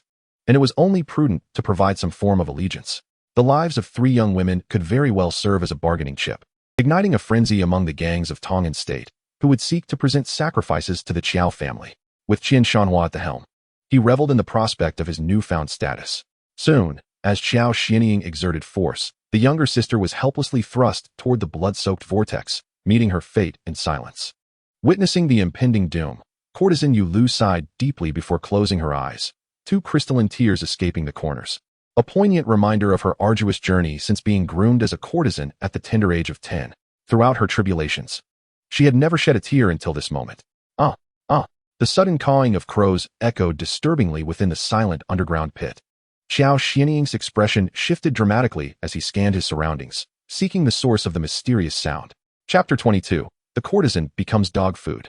In the much-anticipated climactic moment, with the town square deserted, all eyes converged on Deng Yong and his falcon, eagerly awaiting the spectacle of the falcon tearing apart the crow in midair. The crowd anticipated the sight of the usually stoic beast master from Shishan village kneeling in anguish as he struck the ground in despair. No one believed that a mere ordinary level 7th grade crow could triumph over an ordinary level 9th grade falcon. The final showdown of the beast master competition in Xichang town. Deng Yong, ordinary level 9th grade. Falcon. Lu Bai, ordinary level 7th grade. Crow. In the midst of the gathering, the elite beast master Qiao Shi maintained an unwavering focus. Although he had come in the company of Qiao Xianying, he was acutely aware of the grudge between Deng Yong and Shishan village. Presently, Lu Bai had almost become akin to kin, and for this youth, favored by the young master, Qiao Shi could not allow Lu Bai and his pet, the crow, to perish in the arena. Thus, should Deng Yong engage in any reckless behavior threatening Lu Bai's life, Qiao Shi would immediately intervene. Lu Bai, standing opposed to Deng Yong, remained unfazed by the latter's hidden predatory gaze or the palpable malice permeating the venue. His attention was captivated by a resplendent halo emanating from the back of the arena, which grew brighter and lingered in that spot where the true Desire Demon Dog statue manifested. The courtesan, the Desire Demon Dog, Lu Bai mused silently. The knowledge of the Desire Demon Dog flashing through his mind, recalling the exquisite beauty of the Yuanian girl. It seemed this courtesan was destined to become dog food. Realizing the connection between the courtesan Yulu and the Desire Demon Dog, Lu Bai understood the urgency of the situation. Suddenly, a crimson hue surged in the crow's eyes, expanding outward to envelop the entire arena. The blood ring eye, a formidable skill acquired upon perfecting Lu Yuan's blood-feeding technique, began to reveal its prowess as the terrifying illusion, fueled by the crow's elite-level spiritual power, swept across the venue. Under the watchful eyes of all, the crow lifted Lu Bai into the air, soaring towards the direction where the courtesan Yulu awaited. A thrilling confrontation unfolded between the falcon and the crow. A bizarre spectacle commencing, with Deng Yong, the male lead, alternating between ferocity and raucous laughter directed at Lu Bai. Meanwhile, the supporting cast applauded this grand performance with exuberance. Who goes there? Halt. The vigilant town guards maintained their posts outside. However, upon spotting the enigmatic crow, all returned to normalcy, with no one daring to intervene. Lu Bai and the crow entered a small chamber unimpeded, racing down the narrow passage through a hidden door. The confined tunnel was too tight for the crow to spread its wings fully, compelling Lu Bai to jog alongside. This was the crow's first experience of such a comical run since reaching elite status. Activating the Blood Ring Eye, a powerful illusionary domain centered around the crow was unleashed.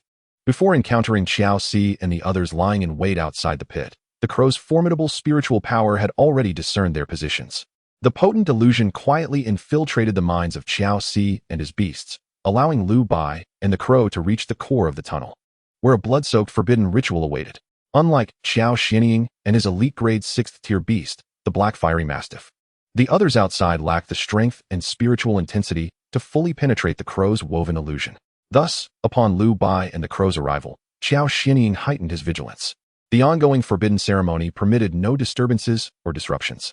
An elite-grade 2nd-tier death crow dares to act so brazenly. Xiao Xinying scoffed, signaling the Black Fiery Mastiff to engage in a full frontal assault to swiftly eliminate the unwelcome crow. The cacophonous and jarring cries of the crow echoed within the pit, amplified by the enclosed space. However, for the elite 6th-tier Black Fiery Mastiff, the discomfort was momentary, quickly recovering and launching a powerful strike against the death crow. Yet, the thunderous blow against the death crow merely rippled through it, leaving behind a dark shadow, a mocking gaze directed at the Black Fiery Mastiff. Witnessing this, Xiao Xinying frowned. The death crow exhibited remarkable prowess in shadow attributes. Before the Black Fiery Mastiff could dispatch the death crow, Xiao Xinying hastened toward Yulu, preparing to thrust her toward the desired demon dog statue. In a staggering motion, Yulu was cast into the crimson vortex, yet the anticipated blood rain failed to materialize. What? Simultaneously, the elite-grade 2nd-tier death crow rapidly diminished in size, transforming into a plume of black smoke racing toward the tunnel's exit. At this moment, Xiao Xinying realized, infuriated. How dare you deceive me? Well. His gritted teeth betrayed his seething wrath. No one in Tongan Prefecture had ever dared to mock the Qiao family in such a manner. Lu Bai held Yulu's hand tightly as they sprinted through the tunnel. Yulu gripping his hand back, her gaze fixed on his back, summoning an unprecedented strength to follow in Lu Bai's footsteps. Finally, at the moment the Blood Ring Eye's duration expired, they leaped from the hidden door, escaping the confines of the narrow tunnel. What audacity! A thunderous roar followed closely behind. Xiao Xinying and the Black Fiery Mastiff pursued them, the latter's speed far surpassing that of Lu Bai and Yulu. Yet, undeterred by the approaching threat, Lu Bai remained calm. Freed from the tunnel's constraints, the crow's full power could be unleashed. An elite-level 8th-tier crow. No, soon to be an elite-level 9th-tier death crow. Why fear a mere elite 6th-tier Black Fiery Mastiff and a handful of 2nd-tier white-legged mountain hounds? Ah, Lu Bai of Shishan Village, how I underestimated you. Xiao Xinying mused, recalling Lu Bai's visage from the recent intelligence reports, astonished that this young man had the audacity to thwart his plans. So, this is Lu Bai from Shishan Village. Yulu murmured, her eyes glowing as she watched him intently. Chapter 23, Seizing the Moment. Death Crow. The courtesan Yulu gazed at the youthful figure, somewhat astonished. The events from Shishan Village had stirred quite a commotion in the town, and she was well aware. Releasing her grip on Lu Bai's hand, she resolutely positioned herself behind him. As chaos loomed, all her hopes rested upon Lu Bai. Holding on to him would only hinder his potential. The Qiao family's retainers summoned their contracted beasts, encircling Lu Bai and the crow, outnumbering them significantly. Yet Lu Bai remained unfazed. Crow evolve. Morning Crow. With no need for words, merely a glance and a silent command, the crow rapidly coalesced dark elemental power, its terrifying cries reverberating, shaking the eardrums and hearts of all present. A new form of the crow emerged. The elite-grade crow species, the death crow. Amid the cacophony of cries, Xiao Xinying and the town guards experienced a disorienting vertigo, their faces paling as their insides churned, leading to sudden retching. Their beloved beasts were ruthlessly suppressed. Several elite-grade 2nd-tier white-limb mountain dogs succumbed to unconsciousness, while the elite-grade 6th-tier Black Fierce Mastiff fared no better, collapsing weakly to the ground with froth beginning to bubble at its mouth. The events in Shishan Village were orchestrated by the former mayor, Deng Buoqing. You and I share no grievances. Retrieve your beast, and in my capacity as the newly appointed town mayor, I solemnly vow to restore justice for both you and Shishan Village, cleansing the injustices that burden you. Seeing the formidable power of Lu Bai's beast, Xiao Xinying immediately suppressed his murderous intent and altered his tone. He assumed that Lu Bai's fierce approach was to seek retribution for the deceased villagers of Shishan Village. However, he was unaware of the intricate truths surrounding the conflict between Shishan Village and Deng Buoqing. Nonetheless, Deng Buoqing was dead. and Lu Bai possessed peak elite-grade combat prowess. This strength was justice in itself. Moreover, his very life was precariously held in Lu Bai's hands. In the blink of an eye, Xiao Xianying contemplated a scapegoat. No, the true culprit, Qin Shanhua, who had perpetrated heinous deeds and deliberately incited the outbreak of plague in Xichang town. He had even colluded with the former mayor, Deng Buoqing, to frame Xishan village, leading to their wrongful persecution. Of course, this was merely a temporary stratagem to appease Lu Bai. When had the illustrious scion of the Qiao family ever lowered himself to beg a mere commoner? Such an act was a monumental disgrace that loomed over Xiao Xianying's heart. Prioritizing his immediate survival and stabilizing Lu Bai, Xiao Xianying resolved to send word to his family, seeking the intervention of the clan elders to capture Lu Bai. A mere 14-year-old, yet capable of commanding a peak elite-grade death crow, he must harbor significant secrets. Noticing Lu Bai's delay in action, Xiao Xianying's calculations blurred, and he spoke hastily. I am the third son of the Qiao family from the state city. The Qiao family is a prestigious lineage, with 3 master-level beast tamers stationed in the state city and countless elite-grade beasts at our disposal. I swear upon the century-long legacy of the Qiao family that I shall ensure justice for you and Xishan village. His words began to weave a threatening undertone. Revealing the formidable power of the Qiao family, elite-grade beasts were commonplace to them. What a hypocritical scion of a noble family. His speech was laden with righteousness, portraying a noble image intent on vindicating Lu Bai and Xishan village. Yet the naked malice and resentment in Lu Bai's eyes were painfully conspicuous. Death Crow Storm. The death crow unfurled its wings, its crimson eyes resembling a blood moon. In an instant, the serene sky transformed into a tumultuous storm. Ebon phantoms billowed forth, coalescing into a cage that obscured the sun. Countless specters of death-carrying crows silently tore through the sky, as if a river of the netherworld had engulfed the sunlight. Heralding an apocalyptic scene, a chilling gulp escaped from Xiao Xianying's throat. What kind of power is this? How could such strength belong to a mere 14-year-old boy and a single black crow? Ha ha ha, I have one. You worthless fool. You should have perished alongside the villagers of Xishan that day, to accompany my father in death. A reckless grin filled with malice twisted Deng Yong's features as he laughed maniacally in the midst of the storm. Just released from the illusion, Deng Yong gazed at the shattered crows and the despondent Lu Bai, his heart brimming with exhilaration. Yet the abruptly shifting weather caused Deng Yong's laughter to cease abruptly. His gaze turned dazed as he looked skyward, where countless crows, enveloped in the stench of decay and death, circled ominously in the low sky. The space opposite Deng Yong was desolate. There were no injured crows, nor any trace of the youth from Xishan village. He appeared a fool, grotesquely performing in his own tragedy. How insufferable! A single cold glare, a streak of black light descended, and Deng Yong clutched at his throat, crashing heavily to the ground. In his final moments, he beheld countless indistinct shadows in the sky. His beast, the peregrine falcon, was torn asunder in the tide of crows, consumed by the thick black mists of death, leaving not a shred of evidence behind. Ah, they are coming. The end is nigh. It is ominous. Despairing cries erupted in the vast hall, igniting widespread panic as people fled in all directions, desperate to escape this terrifying realm of restless spirits. What do you desire? I will fulfill your wishes. What I cannot provide, you may exchange me for what you seek from the Qiao family. Take the courtesan Yulu. I will not provoke you. If you desire more such beauties, I can procure 10 for you. The terrifying realm of the death crows instilled fear in Xiao Xianying at this juncture. Further threats against Lu Bai would be unwise.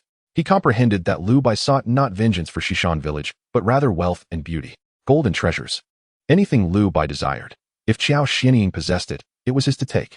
As for beautiful women, if you seek a courtesan, take her. I can arrange for those registered in my household. If one is insufficient, I can scour the state city for as many as needed. All for the sake of survival. He was still young, the esteemed third son of the Qiao family, steeped in wealth and luxury. He had yet to savor life to its fullest. Murderers are always hunted. From the moment Lu Bai disrupted the forbidden ritual to rescue the courtesan Yulu, Xiao Xianying's fate was sealed the instant he harbored murderous intent towards Lu Bai. As for the threats from the Qiao family, how laughable. A solitary Lu Bai had nothing to fear. Whoosh. A cold gleam flashed as a sharp dagger shot forth from Xiao Xianying's sleeve, aimed directly at Lu Bai's chest.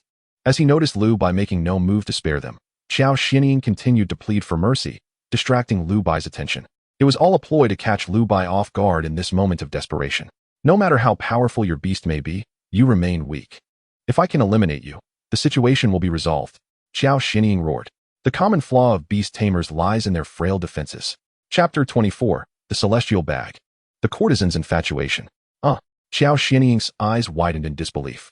Lu Bai merely sidestepped, flawlessly evading his meticulously planned ambush. In an instant, Xiao Xianying's face paled, and his final struggle crumbled to failure. Woof! Sensing its master's acute peril, the fiercely suppressed black fierce mastiff barked menacingly at Lu Bai. Yet beneath the overwhelming pressure of power, the mastiff could only rage impotently, the immense force of death pressing it firmly to the ground. The black storm of death crows coalesced into a terrifying vortex, raising the wooden structure to the ground, leaving only chaos and the lifeless body of its occupant. Who could have imagined that the illustrious Qiao family's third son, Xiao Xianying, would meet such a tragic end just a month after assuming office in Xichang Town? Right before this secluded wooden abode, Lu Bai approached and seized the small leather pouch from Xiao Xianying's waist. It was a treasure, the famed toad bag, renowned for its miraculous storage capabilities. Half of Xiao Xianying's wealth resided within that diminutive pouch. What are you still dawdling for? Let us depart. Lu Bai addressed the courtesan Yulu. From the gates of the netherworld to their miraculous escape, and then to soaring through the skies, not even half an hour had passed. Yulu's heart was a tempest of emotions as she regarded her youthful savior, Lu Bai, who appeared somewhat innocent. With a subdued response, she followed Lu Bai's lead, mimicking his actions by clutching one of the death crow's talons, soaring away toward the horizon, distancing themselves from Xichang Town. Lu Bai's unexpected entrance had turned this edition of the Beast Tamer competition into a farce. The champion lay dead, the runner-up fled, and ultimately, Sun Li casually claimed victory. A title so undeserved. Within the depths of the pit, the desired demon dog, which had long instilled a sense of trepidation in Lu Bai, remained utterly motionless, its fearsome eyes slowly closing in front of its stone effigy. The duty of safeguarding the safety of Xichang Town had been bestowed upon it by the Grand Xian dynasty. Yet the desired demon dog showed no concern for the fate of Xiao Xianying in the presence of the death crow. In fact, it seemed to wish fervently for Lu Bai and that enigmatic crow beast to vacate the vicinity. The further away, the better. Among the beast gods, there exists a hierarchy. That crow beast is an apostle of terror and death, while it is merely a humble stray dog, gnawing at the fringes of human desires. Who would dare to provoke such a being? Perhaps that mysterious crow beast is a pivotal piece in the grand design of the Grand Xian. Its feast is soon to commence, and the supreme authority of the Grand Xian dynasty, the Xian Emperor, has been in seclusion for nearly a decade without a whisper. The man who suppressed them for a century may have encountered unforeseen troubles. In recent years, the living sacrifices, once deemed taboo by the Xian Emperor, have re-emerged, with beast gods testing the limits of the Grand Xian dynasty. Over the past year, the desired demon dog has devoured hundreds of maiden souls offered from various states, without any repercussions from the Grand Xian dynasty. In the era of the Xian Emperor's reign, any beast god daring to resort to living sacrifices would have been swiftly sensed and eradicated by the heavenly guards. The desired demon dog Teddy faintly sensed that the seal of the Xian Emperor imprinted within it was rapidly weakening. Their revelry was imminent. Many beast gods shared this sentiment, all awaiting an opportunity to unleash a tide of chaos. The Grand Xian dynasty now teeters on the brink of turmoil, yet it still holds strong. Endowed with enhanced attributes through the boon of rebirth, Lu Bai possessed a physique beyond the ordinary. The dagger shot forth by Xiao Xianying appeared to him, as though in slow motion, easily evaded, allowing him to grasp the claw of the death crow and soar through the air with little effort. However, for the courtesan Yulu, this was no trivial matter, particularly as it was her first ascent into the heavens. A sense of unease and helplessness was inevitable, prompting Lu Bai to express his concern. "Thank you for your concern, my lord. I am well and can persevere." Yet her gently trembling arms betrayed her struggle. Behind them, the elite-grade spirit of the death crow flew beneath Yulu's feet, bearing her weight upon its back, while its claws clutched a bundle of books that Lu Bai had specifically sent the death crow to retrieve from Xiao Xianying's chambers in the town affairs office. "Hold on to its neck," Lu Bai instructed. Upon returning to their temporary residence, which they had inhabited for merely 3 or 4 days, the cave was now in disarray, the pungent scent of wild beasts filling the air. "Caw!" A sharp crow call echoed with a warning, causing the mountain cave to empty of creatures in an instant. As dusk settled, courtesan Yulu sat with her knees drawn to her chest at the cave's entrance, gazing at the ink-like splendor of the clouds on the horizon. The evening breeze rustling gently, accompanied by the occasional chirp of birds, granting her a rare moment of tranquility. Amidst the picturesque scenery, her splendid attire of golden and crimson embroidery seemed somewhat out of place, yet as one's gaze shifted to her enchanting visage, everything harmonized beautifully. "This is the essence of freedom," she mused. The evening glow, so familiar to farmers, captivated Yulu, the cool breeze tousling her hair and lifting the corners of her alluring smile. A soothing melody flowed softly through the serene valley, enveloped in the twilight hues. Meanwhile, Lu Bai remained within the cave, furrowing his brow, having ultimately suffered the consequences of his lack of education. In Xishan village, only his father Lu Yuan and the old village chief Feng Yuan possessed any degree of knowledge, and the wisdom they imparted was confined to the minuscule realm of Xichang town. Lu Bai's understanding encompassed only the common treasures and materials for nurturing crows found within the town. Beyond that, his knowledge was woefully inadequate. Through the eye of the end, he could discern the rarity of items he encountered, yet he could not name them, nor could he ascertain their origins or functions in detail. He opened the spoils he had seized from Qiao Xianing, a toad bag, colloquially known among people, but its formal title was far more extraordinary, the heaven-devouring bag. This was crafted from the belly skin of a miraculous companion beast, the heaven-devouring toad, and could not be stitched or patched. It required a single, unbroken piece to be sewn together. The size of the internal space of the heaven-devouring bag was closely related to the size of the toad. The one in Lu Bai's possession was fashioned from the belly skin of an ordinary heaven-devouring toad, representing the lowest tier, yet its value was unparalleled, as the palm-sized bag contained several cubic meters of space. Upon opening the heaven-devouring bag, gold and silver sat at the bottom, the least valued of its contents. Merely 10 taels of gold and several dozen taels of silver for pocket change. More prominently, there lay numerous unfamiliar tomes, herbs, and an array of resources for nurturing various beasts. Fortunately, Xiao Xianing seemed to be somewhat obsessive-compulsive, as everything was meticulously categorized rather than haphazardly mixed together. Chapter 25, A Night in the Valley. Lu Bai quickly scanned the items, recognizing only a few, among which the most precious were 2 dried black-striped worms aged 30 years, which he casually tossed to the death crow. The remainder consisted of aged herbs he was familiar with. His attention soon turned to the neatly arranged books, and he also retrieved a bundle of texts taken from Qiao Xianying's study, perusing them one by one. Chronicles of Tongan Prefecture, he mused. The geography of the Grand Xian, he would keep for later. Herb Compendium, splendid. The moment he glimpsed the maps and landscapes of the Grand Xian dynasty within, his eyes lit up, setting it aside. Beauty Shadow, what is this? Lu Bai flipped through it briefly and set it aside, moving on to another volume. Annotations on all beasts, including explanations of 23 beast gods. This is a fine find. Lu Bai selected 4 books, encompassing maps of the Grand Xian territory, herbal resources, information on beasts, and a volume detailing intelligence on various factions compiled by the Qiao family. These would be the texts Lu Bai intended to study diligently to remedy his dire lack of knowledge. Noticing Lu Bai finally at ease, engrossed in a book against the cave wall, Yulu approached from the cave entrance. The mountain environment is as it is. We will depart tomorrow, Lady Yulu. Let us make do with tonight, Lu Bai remarked softly upon hearing her footsteps. It's nothing. I'm not as delicate as you might think. When she was sold to Genie Garden, she had spent some time residing in a damp, foul-smelling dungeon, infested with rodents and insects, reeking of excrement, and rife with beatings and even threats of death, far worse than this place. Lu Bai caught sight of Yulu, clad in a resplendent wedding gown, albeit heavy and cumbersome in the desolate wilderness. I almost forgot to bring you a set of clothes. Here, take this outfit of mine, he offered, selecting a relatively clean and simple attire from his belongings to hand to her. You can keep the wedding dress if you wish, or discard it if you prefer. In the solitude of the cave, 1 male and 1 female, Lu Bai assumed Yulu would choose to change away from his presence. Yet the sound of her changing clothes reached his ears, and she showed no signs of modesty. Lu Bai feigned calmness, shifting the book to obscure his line of sight. Yet the turbulence within made it impossible for him to read a single word. Suddenly, a warm sensation emanating from the wrapped arm caused Lu Bai to shudder. Through the thin layer of fabric, he could perceive the exquisite touch uniquely belonging to the skin. Great benefactor, your immense kindness leaves me at a loss for how to repay you. All I can offer is this body and the teachings bestowed upon me by my grandmother over the years. I beseech you, kind sir, to show mercy. The voice, gentle as flowing water, rendered Lu Bai incapable of maintaining his composure with the book. As he gazed down, he beheld the delicate form akin to a peach blossom. The snow-white skin tinged with a hint of rosy pink, and an instant wave of thirst enveloped him. Upon observing Lu Bai's gaze, Yulu anxiously shut her eyes and leaned in closer. Just as the season seemed most opportune, a chill surged violently from within Lu Bai's body, extinguishing the flames of desire that had ignited in his heart, leaving only admiration in his eyes directed at Yulu. Ahem!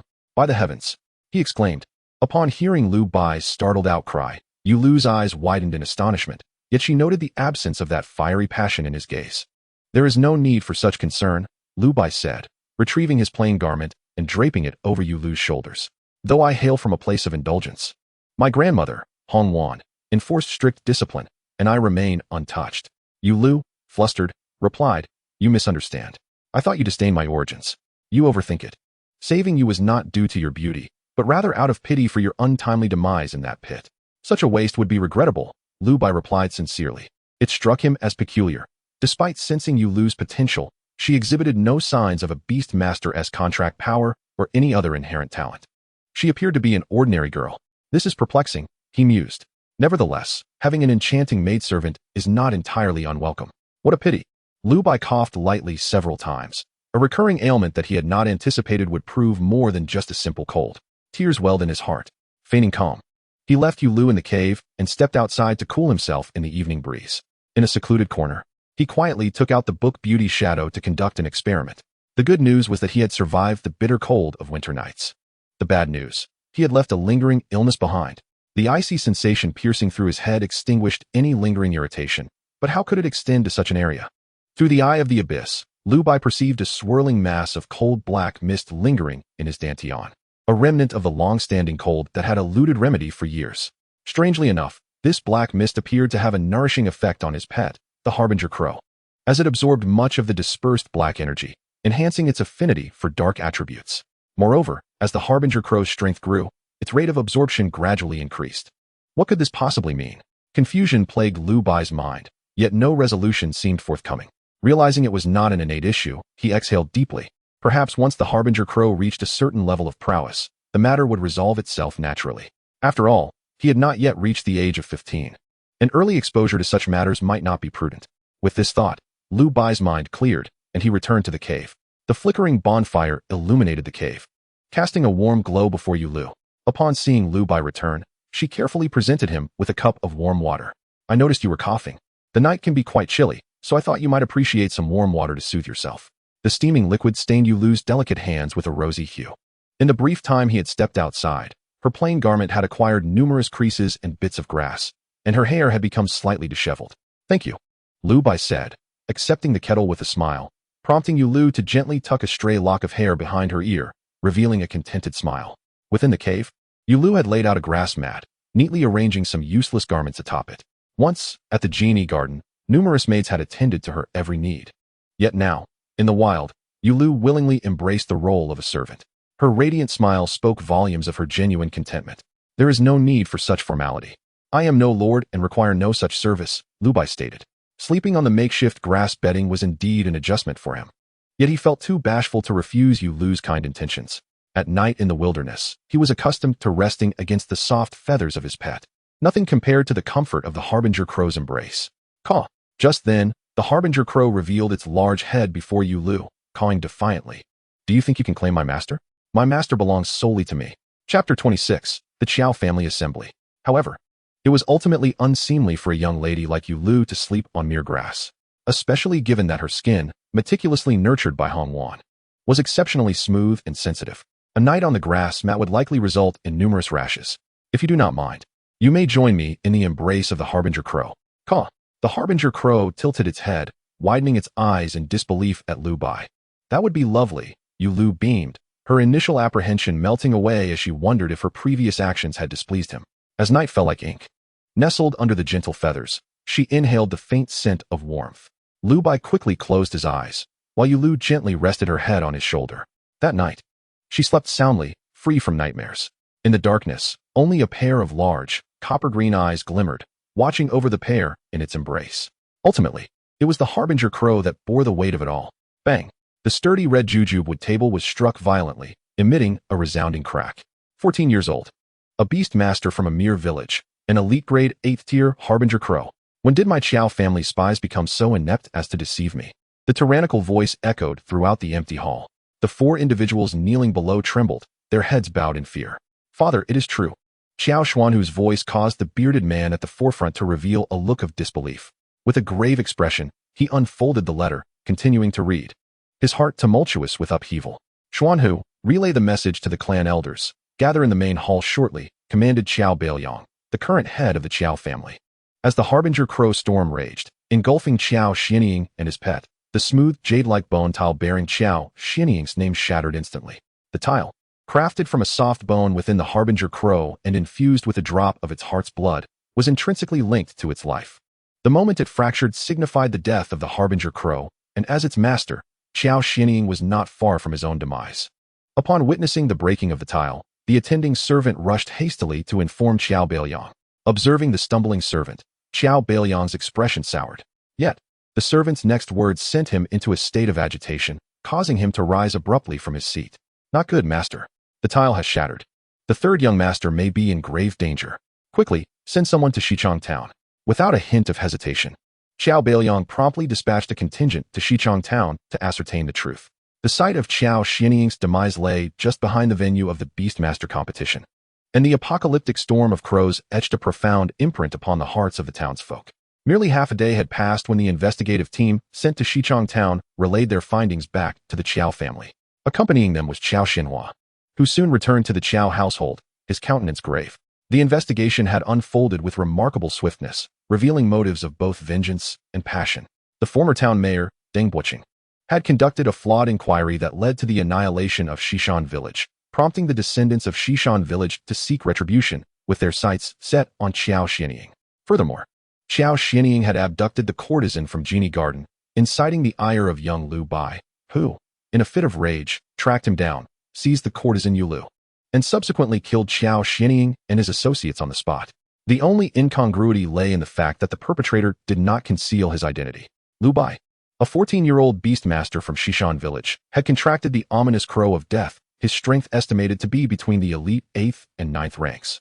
In such a remote corner of the world, a 14-year-old at the pinnacle of elite 9th rank was astonishing beyond measure. Thus, when Qiao Beiliang first laid eyes upon this revelation, disbelief washed over him. Yet, upon observing the solemn expression of his second son, Qiao Xianhua, he fell into contemplative silence for a moment before promptly issuing a command as the patriarch, summoning all clan elders at the chief level and the core members of the younger generation within the family. Behold, the eagle has fallen. This much is evident from the intelligence gathered. In short order, numerous copies detailing the circumstances of Qiao Xianying's death and information regarding Liu Bai were transcribed and distributed to every participant present. What? Who possesses such audacity? Qiao Xianying, with his elite 6th rank prowess, was an indispensable force among the younger generation of the Qiao family, with the three brothers renowned as the Qiao family's three heroes. Now, merely a month after leaving the Qiao family for his appointment, he has met his demise. This represented a significant blow to the Qiao clan. The assembled elders diligently perused the documents in their hands. The sparse text allowed for swift comprehension. Yet the content was profoundly shocking. This, Beiliang, is the veracity of the intelligence? Indeed. Qiao Beiliang inhaled deeply. The hall fell into a hushed silence. The gravity of the situation reflected on every face. 14 years old. Elite 9th rank. Instantly, the minds of the Qiao family members converged upon a singular individual, a man who had loomed over them for over a decade. A figure who, in just 30 years, had elevated a third-rate family in Tongan Prefecture to one of the 4 great families, even overshadowing the Qiao family's own legendary prodigy. His meteoric rise included 3 consecutive victories at the Tongan City Beastmaster competition and an unparalleled triumph at the Nailing County Championship, catching the royal eye and being summoned into the imperial fold. Now, he stood beside the current crown prince, wielding immense power, his strength having reached unfathomable depths. At 14, the beast he had contracted was likely of elite 7th rank. And now, this youth, Liu Bai, appeared to be a reincarnation of that man. Yet now, Liu Bai stood in opposition to the Qiao family. The weighing of pros and cons echoed in the minds of the Qiao family members, each harboring disparate thoughts. Several elders, their faces etched with the deep creases of time, pondered in silence before one finally spoke. Is there any enmity between this youth and Qiao Xianying? Upon investigation, none could be found. The courtesan Yu Lu had been abducted by Qian Shan, who from Xichang Town, and subsequently presented to the third young master. With no prior grievances existing between him and Liu Bai, as I see it, it is better to resolve enmity than to harbor it. Since we have acquired information on Liu Bai ahead of others, why not invite him to join as an elder, demonstrating the magnanimity of the Qiao family? The intelligence indicates that Liu Bai is already alone and without support. If the Qiao family were to extend a hand in his time of need, it could forge a legendary alliance, elevating our clan to new heights. Nonsense. You are foolish. A thunderous voice erupted, startling all present. The eagle was raised before us. He died without a clear resolution. You would have us embrace his killer into the Qiao family? Anger contorted the old man's face. He was the closest elder to Qiao Xinying and could not bear to let his death be dismissed so absurdly. Blood debts must be repaid in blood. Qiao Xinhua observed the elders, their faces aflame with indignation, and chose silence. His own heart was a tumult of conflicting emotions, uncertain whether his brother's death was a boon or a bane for him. My old bones may have only a few years left, it matters not, but you must understand.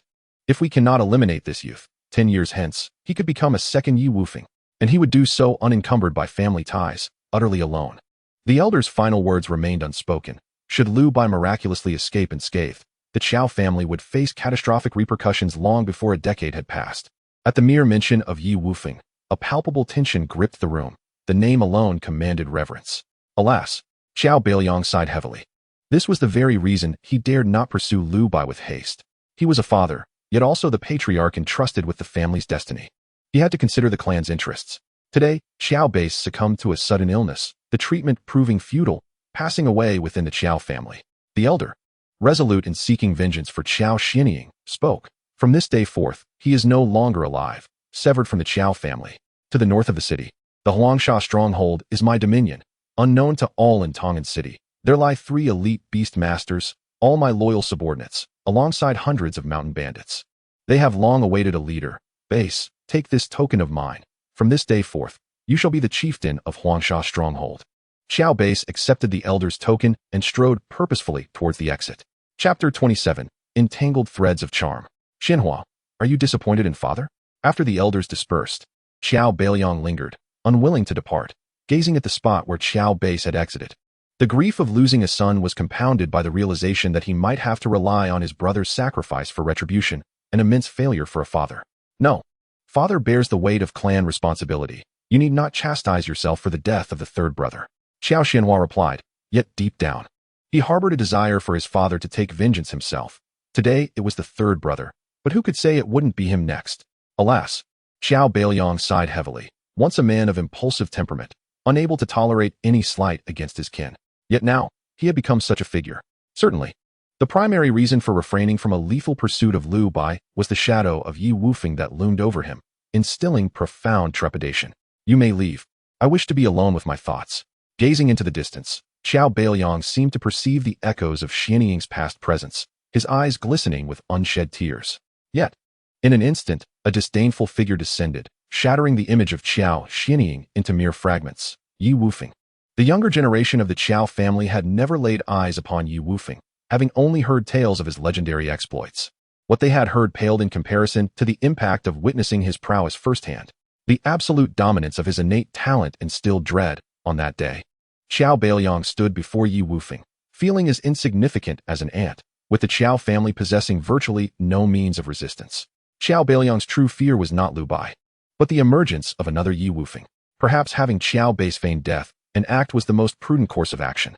As dawn broke, Lu Bai, who had been the subject of the Qiao family's machinations throughout the night, opened his eyes, not due to a natural awakening, but because of the searing heat emanating from beside him. At this moment, Yu Lu had transformed into a fiery furnace, relentlessly radiating intense warmth. It was hard to fathom how a mere mortal woman could generate such high temperatures. How hot? Yu Lu murmured softly, her gaze fixated on Lu Bai, inching closer to him. For the cool aura that surrounded him offered a modicum of relief from the blistering heat radiating from her own body. This was no mere fever. It was akin to a state demanding immediate cremation. When Lu Bai's palm met Yu Lu's forehead, he was astounded. This temperature should have been lethal. However, it soon became apparent to Lu Bai that something was amiss. Yu Lu's body began to exude a force of contract, a precursor to the summoning of a familiar. Yet, when Lu Bai had rescued Yu Lu, she had not been accompanied by any beast. From whence did this power of contract arise? Under the oppressive heat, Yu Lu unfastened the neckline of her garment, revealing her pink skin adorned with scarlet petals, a vision of allure. Accompanied by her sultry whispers, the cave became suffused with primal desire. Due to the influence of the dark mist within him, Lu Bai was largely oblivious to the strangeness of the situation. Outside the cave, within a radius of 1,000 meters, countless creatures were ensnared by the transformations within Yu Lu, succumbing to their most base instincts, igniting the raw impulses of the wild. Thanks to Yu Lu, after a season, countless new lives would emerge in this valley. Embracing Yu Lu, Lu Bai scrutinized the changes in her body. Considering her a potential asset he had risked much to rescue, he couldn't afford to be trapped so soon after his investment. Before long, Tiny flecks of crimson began to manifest on Yu Lu's skin, gradually lifting and swirling in the air, blooming into real flowers imbued with a soft pink glow. The rosy light entwined and cascaded down Yu Lu's skin, slowly penetrating into her being. As the pink blossoms flourished on Yu Lu's body, they radiated an eerie luminescence, transforming the cave into a rosy haven. Just as swiftly, when the flowers reached full bloom, their petals fell one by one onto Yu Lu's skin, dissolving into ephemeral wisps. Vanishing within her, the intense heat within Yu Lu began to subside. Gradually, Yu Lu regained her consciousness, though her flushed cheeks and rosy skin betrayed an inner turmoil. Despite her faint state, she was acutely aware of all that had transpired. Reflecting on the moments spent nestled in Lu Bai's embrace, whispering tantalizing secrets. A smile unconsciously graced Yu Lu's lips. "Have you formed a contract with a familiar?" Lu Bai inquired, his gaze fixed on Yu Lu, noticing the lingering moisture in her hair, which clung to her forehead. Yu Lu replied softly, her arm lifting gently, a resplendent pink flower materializing between her palms. Hovering delicately, Qianxi Mei, a miraculous plant, one of the primary ingredients in aphrodisiacs, it emitted a fragrance that stirred the most primal desires within a person. For this reason, Qianxi Mei was often relegated to the shadows, utilized by those of lesser repute. The flower in Yu Lu's hand resembled an exaggerated version of Qianxi Mei, astonishingly becoming her familiar without invitation. "This is Qianxi Mei," Lu Bai stated. "Oh, Qianxi Mei," Yu Lu acknowledged, familiar with the flower's name and its origins. During her days in Genie Garden, she had consumed a potion crafted mainly from Qianxi Mei, designed to immerse her in carnal pleasures, teaching her to embrace and learn from such indulgence, rendering it irresistible. Lu Bai had never encountered, nor heard of, anyone forming a contract with a plant as a familiar, let alone Yu Lu's extraordinary phenomenon of integrating Qianxi Mei within herself, as if she had become a vessel for nurturing flowers. Nevertheless, Lu Bai perceived the immense potential within Yu Lu.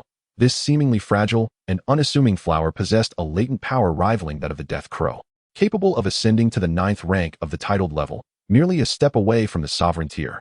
When you formed the contract, did you hear or inherit anything? The potential of Qianxi Mei was so formidable that it was likely to have received a boon during the contract. Some Qianxi Mei had been bestowed with a talent, desires chaos, allowing the flower's fragrance to influence those nearby, unleashing their most deeply buried desires. However, Qianxi Mei, in its current state, could only evoke lust. At this point, Yu Lu cast Lu by a seductive glance, and perhaps it was not an illusion. But after Yu Lu had contracted Qianxi Mei, Lu Bai sensed an ineffable allure had enveloped her. Each smile and frown seemed to unwittingly tug at the heartstrings. Chapter 28. Not my fault. One can only blame the entangling concubine. Not only could it enchant familiars, but it could also directly influence human desires and would evolve alongside Qianxi Mei's rising strength. This talent was indeed remarkable. The effect of the desire's chaos, talent, combined with the illusory domain created by the Death Crow's blood ring eye, would yield even more terrifying results. Moreover, it felt as though he had heard a majestic and melodious voice, bestowing upon him the title of Flower Fairy, though he sensed no tangible change. Yu Lu hesitated for a moment before revealing to Lu Bai that she was uncertain whether this change was an illusion or reality. Upon hearing this, Lu Bai focused intently. Maximizing the capabilities of his end of days eye to scrutinize Yu Lu, a sharp pain surged through him, causing the blood vessels at the corner of his eye to rupture, staining half of his vision crimson. Fortunately, Lu Bai decisively withdrew his gaze, averting potential blindness. However, this brief experiment confirmed that Yu Lu must have indeed inherited the legacy of the Flower Fairy. A name bearing the essence of the divine could only signify the extraordinary. His audacious decision to rescue Yu Lu had proven worthwhile. He had struck gold. "Ah, my lord, what has happened to you?" Upon seeing Lu Bai's eyes suddenly suffused with crimson, Yu Lu rushed forward, concern etched on her face, her heart aching at the sight of his red eyes, tears glistening at the corners. "It's nothing. I'm fine," Lu Bai replied, blinking against the sting and blur, the world around him a wash of crimson, devoid of its usual vibrancy. After acquiring the End of Days Eye, he realized he had underestimated its effects. He could no longer rely solely on its powers and must exercise caution. This incident served as a timely warning. After about half an hour, Lu Bai felt a gradual alleviation. The world regained its clarity and brilliance. Throughout this duration, Yu Lu had been anxiously attentive to Lu Bai, especially fixated on his eyes, fearing that she might have caused him harm. Thankfully, Lu Bai soon recovered, though the blood-red corner of his eye remained disconcerting.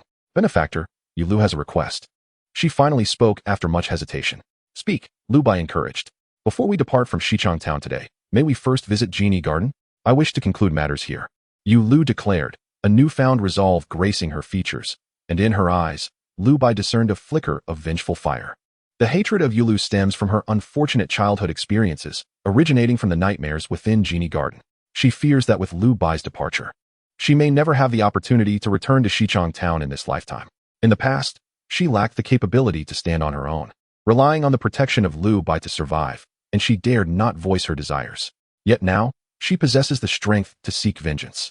However, before embarking on this path, Yu Lu must seek Lu Bai's consent. If he disapproves, she shall refrain from proceeding. Nevertheless, this matter may very well become a thorn buried deep within her heart in the future. Let us go, Lu Bai said casually. Yu Lu momentarily misinterpreted his words as a rejection. What are you hesitating for? Surely you intend to head to Genie Garden? A smile blossomed on Yu Lu's face as she hurried to keep pace with Lu Bai, while two black crows waited outside the cave, one large and one small. Lu Bai and Yu Lu, now familiar with each other, swiftly seized the necks of the crow beasts. Inside Genie Garden, Hong Wan anxiously awaited at the entrance, seemingly anticipating the arrival of a significant figure. Having witnessed the terrifying commotion in the town the previous day, Hong Wan, being a well-informed woman in the community, was among the first to learn of the insidious happenings surrounding the Beastmaster competition. The unparalleled genius emerging from the ominous village had met his demise, tragically serving as a stepping stone for the town's mayor, Xiao Xianying, in a clutch detail of heroism. What frightened Hong Wan the most was that Lu Bai had rescued the courtesan Yu Lu and, in doing so, had killed Xiao Xianying. Hong Wan was acutely aware of the power of whispered secrets. Reflecting on her past actions toward Yu Lu, she could not dismiss the possibility that Yu Lu harbored resentment. Yet, this was merely a potentiality. Far more alarming was the prospect of retaliation from the Qiao family. The death of Xiao Xianying was inextricably linked to her cultivated courtesan, Yu Lu. Despite Xiao Xianying having coerced her into sending Yu Lu away, such excuses would hold no weight against the powerful Qiao clan. The very fact that Yu Lu, nurtured within Genie Garden, contributed to Xiao Xianying's death placed both the garden and Hong Wan herself on the Qiao family's list for retribution. Fully aware of the Qiao family's disposition, Hong Wan wasted no time in spreading the news that she intended to sell Genie Garden, her lucrative asset, in exchange for cash to flee Xichang Town, escape Tongan Prefecture, and distance herself from the Qiao family's influence. Although numerous merchants in the town possessed ample gold, none were fools. Hong Wan had always guarded Genie Garden jealously. Now, with her sudden offer to sell, the townsfolk, having connected the dots regarding the recent upheaval, sensed that Hong Wan had encountered grave trouble and began to press her for lower prices. Observing the familiar faces, who typically squandered their wealth within Genie Garden, now displaying cunning expressions, it seemed they had all but decided to take advantage of Hong Wan. Frustrated, Hong Wan withdrew, returning to Genie Garden. She applied vermilion to her lips before a copper mirror, skillfully erasing the marks of time with her brow pencil.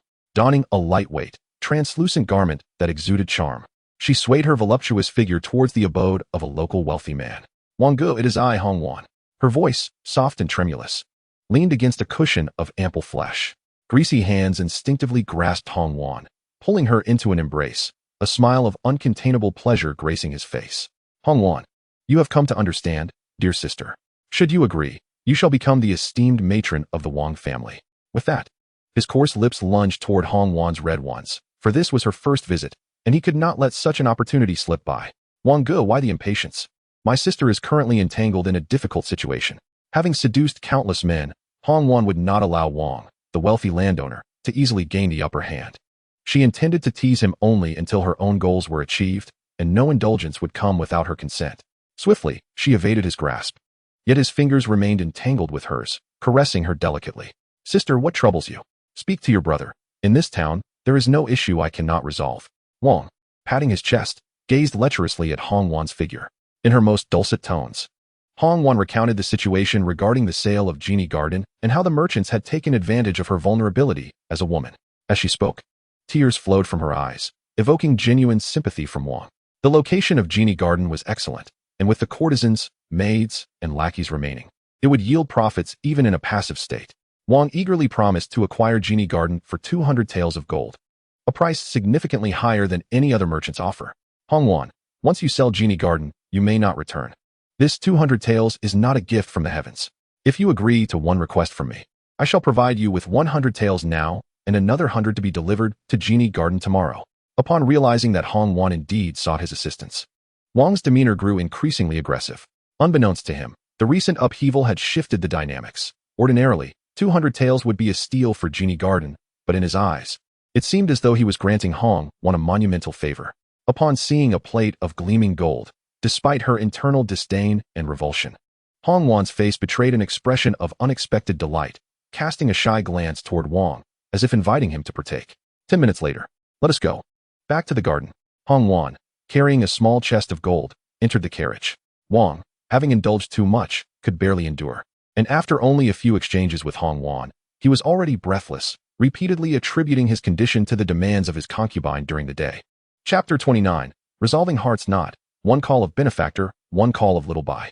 Upon her return to Genie Garden, Hong Wan had already packed her belongings onto the carriage, awaiting Wang's arrival with the final 100 taels of gold. After waiting for another half hour, she thought, if he does not come soon, I shall not wait any longer. A wave of anxiety washed over Hong Wan. Reason urged her not to cling to the final 100 taels of gold and to leave as soon as possible. However, another voice whispered to her that, more fearsome than death, was the notion of living without wealth. Having become accustomed to a life of opulence, Hong Wan could no longer bear the thought of returning to poverty. She needed this money to sustain her luxurious lifestyle. In the morning mist, what awaited Hong Wan was not the wealthy man bearing gold, but the jarring caw of crows. Caw! The piercing cry shattered the tranquility of the mist, causing countless townsfolk who had just stepped out of their homes to hastily secure their doors. This was no ordinary crow's call. It was the tolling of a death knell. The hired thugs of Genie Garden gripped their weapons in alarm, vigilantly scanning for any sign of the ominous crows that might emerge from the fog. Mother, where are you going? The melodious voice resonated in Hong Wan's ears like a demonic whisper, her composed and dignified face now marred with fear, horror, despair, and regret. Why had she coveted that final 100 taels of gold? Had she left earlier, perhaps this calamity could have been avoided. My dear daughter, I am tired. I shall never return. Please, spare me. Reflecting on the years filled with silk and riches, she thought, have I not treated you well? The whole of Genie Garden had adored her. Tears streamed down Hong Wan's face as she implored Yulu, please, dry your tears. However, Yulu remained unmoved by Hong Wan's pleas. Over the years, she had indulged in the finest luxuries, but they were all a facade. The food concealed insidious toxins, and her modest dwelling was tightly controlled by the thugs of the garden. The nightmares of her childhood haunted her, memories Yulu dared not forget. Yulu, how can you be so heartless? Brother Bai, I am Yulu's mother. All her skills are taught by me. Spare her, for what she knows, I know too. And I can even train more Yulus for your amusement. Hong Wan shouted desperately, attempting to catch Lu Bai's attention behind Yulu. Lu Bai's interest in Yulu stemmed merely from her beauty and prowess in serving men, skills she possessed as well, perhaps even more refined. Hong Wan would resort to any means necessary to survive. Little sister Hong Wan, I have brought you money. The creaking of a cart echoed as the wealthy Wang rose early, merely to bid farewell to his beloved. Yet, the atmosphere before Genie Garden caused his expression to falter. What is this? Upon seeing two enormous black crows, cold sweat broke out on Wang's forehead, and he immediately commanded the cart to turn back. Damn it, this wretched woman has offended him. Since we are here, why rush to leave? Lu Bai emerged from the mist, placing a hand upon the coachman's shoulder, causing him to tremble with fear. Leave the money behind if you have brought it. A small chest was pushed out from the cart, while Wang, hiding inside, dared not show his face. Lu Bai deftly slid a pouch from the chest, and in the blink of an eye, the box containing 100 taels of gold vanished. Lu Bai withdrew her hand from the coachman and turned away. The coachman whipped the reins with all his might, urging the cart to escape this treacherous place as swiftly as possible. I'm terrified. I should have known better than to come. Inside the cart, Wang slumped onto the seat, a pool of sweat forming beneath him. She is alone. Do not let her intimidate you. Kill her, and I will reward each of you with a tael of gold. Hong Wan's frantic cries stirred some of the hired thugs within Genie Garden. None of them are good. Yulu's gaze was icy. The hands of these thugs were stained with sin. Every newcomer had suffered their oppression, abuse, and humiliation. Yulu had witnessed firsthand how the aging and waning women, unable to generate substantial income for Genie Garden, were reduced to mere playthings for these brutes. Today, Yulu would seek justice for those tragically fated predecessors. With a swift motion, countless black feathers shot forth from the crow's body, transforming into sharp arrows that accurately struck the throats of the thugs poised to attack. This sudden onslaught left the remaining thugs and Hong Wan paralyzed with shock, rendering them hesitant to act. Hong Wan, since you enjoy serving men, today I shall ensure you serve them abundantly. As Yulu's words fell, a flower radiating a pink glow blossomed from her hand. Floating gently toward Hong Wan and the thugs, transforming into specks of light that were eagerly absorbed by the hired hands of Jean Garden. What have you done? Hongwan stared fearfully at Yulu, bewildered by the sudden appearance of the flower, questioning whether this was truly the Yulu she had meticulously trained.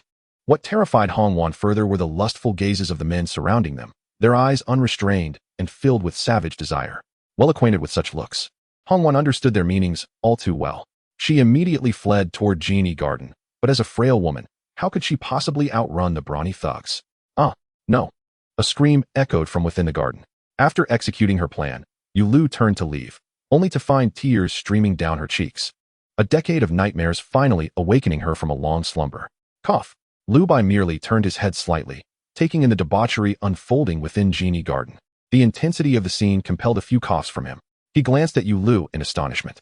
He had not anticipated that this seemingly delicate girl could wield such power. Truly, one must not judge by appearances. Lu Bai realized he might need to reassess and reevaluate Yulu. Let us go, benefactor. This matter is concluded. Yulu has no further attachments. In this lifetime, I wish to wander the world with you. Yulu wiped away the traces of her tears, but the slight redness around her eyes did not escape Lu Bai's notice, prompting a silent sigh from him. After all, she too was a person of sorrow. There is no need to keep calling me benefactor. Just refer to me as Lu Bai henceforth. Very well, little Bai. Yulu climbed the pole with a playful smile, her earlier sadness seemingly forgotten. Hee. I was just teasing you. When others are around, I will call you young master, but when it's just the two of us, it shall be little Bai. Her playful demeanor left Lu Bai momentarily entranced. After resolving the affairs of Genie Garden, Yulu's mindset shifted dramatically, shedding the burdens of her past as a courtesan, revealing a trace of the youthful spirit that had been lost for 10 long years. Let us depart, it is time. The two crows bore the young couple aloft, soaring into the sky as the morning mist gradually dissipated, unveiling the gentle dawn. Chapter 30. Pursuit, the terrifying behemoth. The Azure Bear. How absurd. The thunderous wrath erupted from within Genie Garden, as Hongwan's exposed form was a sight too grotesque to behold. Qiao Bei's heart brimmed with rage. Although Hongwan was not acknowledged by the Qiao family, they would not permit her to endure such humiliation. The air was thick with an unusual scent, and the extreme excitement of those men, bordering on madness, led Qiao Bei to discern that they were poisoned. Hongwan, partially conscious, bore a sickly flush and agony etched across her features, her feeble hands reaching out to Qiao Bei, silently pleading for a swift end. Avenged me, she murmured, aware that Qiao Bei had come in pursuit of Lu Bai and Yulu. A massive bear paw swept across the ground, reducing it to a bloody pulp. Woof. The hunting dog beside Qiao Bei barked with excitement, having caught the latest scent of Lu Bai. A fierce expression crossed Qiao Bei's face as he recalled his fearsome bear, swiftly following the dog in pursuit of Lu Bai. Curse those crows. On the path to hunt Lu Bai, Qiao Bei's ire flared at the sight of crows perched along the trees, and he unleashed his fury, shattering them into a flurry of black feathers. Riding the crows, Lu Bai furrowed his brow, noting that many of the crows he had dispatched for reconnaissance had met their demise, severing their connection. Moreover, the trajectory of their deaths indicated a direct line toward Lu Bai's current position. Clearly, someone was hunting him from behind. The pursuers were formidable. With such strength and lethal intent, it could only be someone from the Qiao family. Qiao Bei intended to disguise himself as a bandit to ambush Lu Bai, but in the presence of the cautious Lu Bai, his plans were laid bare, destined to fail. This made Lu Bai appreciate the crow's utility even more, recognizing its remarkable functionality. Someone is pursuing us. Prepare for battle. Lu Bai instructed Yulu. Yulu's face betrayed no hint of panic as she gazed intently at Lu Bai. Nodding solemnly, her heart was unburdened, and she would willingly accompany him to the netherworld if it came to that. Suddenly, Lu Bai felt a warm sensation on his neck, followed by a sharp pang. Yulu had gently bitten him. What are you doing? Lu Bai furrowed his brow in confusion, looking at Yulu. Planting a love flower. She replied with a playful smile, offering little explanation. She merely stated that after the love flower was sown, the entangled allure that would blossom within her, along with any future contracted seeds, would not adversely affect Lu Bai when released. From Yulu's smiling visage, Lu Bai thought little of it. Only Yulu understood the flower's more overpowering aspect. Should Lu Bai endure a fatal wound, drawing near the gates of death, the love flower would burst forth within him, unleashing a surge of vitality, while simultaneously transferring the injury to Yulu, who would bear the brunt of that lethal threat. Yulu was acutely aware that if Lu Bai were to perish, her own survival would be utterly impossible. Besides, her life was saved by Lu Bai. Returning it to him was of no consequence. In a lush, sprawling forest, Lu Bai had chosen the site for the impending confrontation. Yulu's complexion paled slightly, fatigue evident. The forest was adorned with blooming flowers, among which were several of the entangled allure that had sprouted from Yulu. They constantly emitted a captivating fragrance, designed to disrupt the mental fortitude of any intruders. Combined with Liubai's death crow, they maximized the potency of the blood ring eye and the illusionary domain. As the sun pierced the clouds, its radiant light illuminated the ground, awakening the slumbering grasses. A multitude of large feet trampled through the underbrush, shadows flitting through the forest, encircling the position of Liubai and Yulu. The air was filled with urgent, excited barks of hunting dogs, their prolonged exertion causing them to pant heavily, drool pooling on the grass below. Observing the tracking hounds halt in their pursuit, Xiao Bei's gaze settled on a small thicket not far away, an expression of bloodthirsty intent crossing his face. Eagle, today I shall ensure your murderer pays dearly, enduring countless torments. With a single arm raised, Xiao Bei signaled, and the hundreds of bandits from Huangsha stronghold drew their gleaming blades, poised for action. Through the mottled shadows of the trees, Xiao Bei caught sight of a man and a woman standing proudly beneath the towering trees, their eyes fixed intently on his position. When were we discovered? Xiao Bei's heart sank.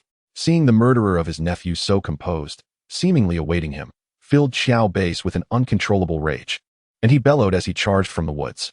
For reasons unknown, ever since he entered this thicket, a dark fire had surged within him, intensifying his murderous intent and fury, which he attributed solely to his desire for revenge for Qiao Xianying. Kill. Nearly 100 mountain bandits raised their long knives, surging forth from various corners of the forest. 3 elite level, and 1 above elite level. They truly underestimate me, Liu Bai. Liu Bai observed the fray with cold detachment, while Yulu's gaze lingered on his shoulder. This was her first encounter with such carnage, yet instead of discomfort, she watched with keen interest. Boldly, what are you doing? The bandits of Huangsha stronghold turned their blades against Xiao Bei, catching him off guard. He never anticipated that they would turn against him. Xiao Bei's eyes darted to the figure not far away. This was all his doing. Masterful illusions, manipulating hearts. Truly a remarkable tactic.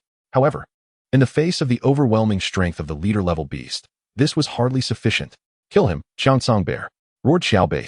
The forest groaned, the ground trembling under the weight of the moment, leaves rustling nervously as a massive gray outline emerged from the greenery. A colossal bear, towering over 2 men, suddenly revealed itself within the thicket, its terrifying roar sending the forest's creatures fleeing in terror. Its foul breath, heavy and rancid, bore an aura of primal dread, crashing upon the shouting bandits like a tangible wave. Xiao Bei regarded the rabble of Huangsha stronghold with disdain. His only target was Liu Bai's head. The terrifying sonic waves of the leader-level beast reverberated through the underbrush, its massive paw, covered in needle-like hairs, wielding the power to shatter mountains, created a death zone in its wake. Any who approached would be crushed. The massacre commenced. This thicket transformed into the slaughterhouse of the Qiangsong Bear, as even the elite beasts of the Beastmasters fell within mere moments against its might. Despite the overwhelming brutality of the slaughter, the bandits of Huangsha stronghold did not falter or flee. Rather, one by one, they charged forward, unafraid of death. In their eyes, it was not Xiao Bei they faced, but a series of enemies manifesting before them. Within 100 meters, the forest became a harrowing place of death, dismembered limbs scattered haphazardly, the air thick with the stench of blood. Dozens of corpses lay strewn across the grass. In less than half a minute, the Qiangsong Bear had annihilated the insects that dared to obstruct its path. Only Liu Bai, Yulu, and Xiao Bei remained in the forest. The fearsome bear's cold gaze swept over Liu Bai and Yulu, its nostrils flaring as it exhaled a hot, bloody breath. A low growl resonating as if from the depths of the underworld. The Qiangsong Bear surged forth, like a thunderbolt. Chapter 31. The Contract of the Underworld Envoy. The First Apostle. The suffocating pressure compelled Yulu to grip Liu Bai's shoulder tightly. A leader-level Qiangsong Bear, its combat prowess was truly formidable. Liu Bai's death crow took flight from behind him, its mournful caw sending ripples through the air, the crimson gaze of its eyes shining brightly. The combined force of its lamenting call and the blood ring eye momentarily halted the bear's relentless charge. Such a feeble crow dared to provoke it. This was an affront to the Qiangsong clan. An even more furious roar erupted from the bear, shattering the death crow's mental control. The elite-level death crow, specializing in illusions, found its powers utterly inadequate before the terrifying strength of a leader-level beast. Frostwind. The death crow flapped its wings, generating a powerful gust that carried a chilling aura, laying a layer of frost upon the ground in the bear's path. Humph! A mantis trying to stop a chariot. Tear them apart, Qiangsong Bear. Xiao Bei shouted, his bloodthirsty expression evident. Using frost wind under the scorching summer sun was utterly ludicrous. Was he providing the bear with a cool respite? Watching Liu Bai's futile struggles filled Xiao Base with delight. Yet, in the next moment, his expression darkened. The Qiangsong bear suddenly howled in agony, halting its advance, trembling uncontrollably. Unbeknownst to him, under the cover of its fur, countless seeds had taken root upon the bear's body. In an instant, they blossomed, and streams of blood gushed forth from the bear, driving it into a frenzy with an intense itching sensation.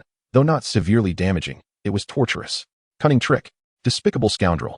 Xiao Base let out a cold snort, extending one arm to grasp at the void, conjuring a formidable bow of half-human height that materialized into his hand. With his other hand, he tightened the bowstring, poised to unleash its power towards Liu Bai. The current head of the Qiao family was Qiao Beiliang.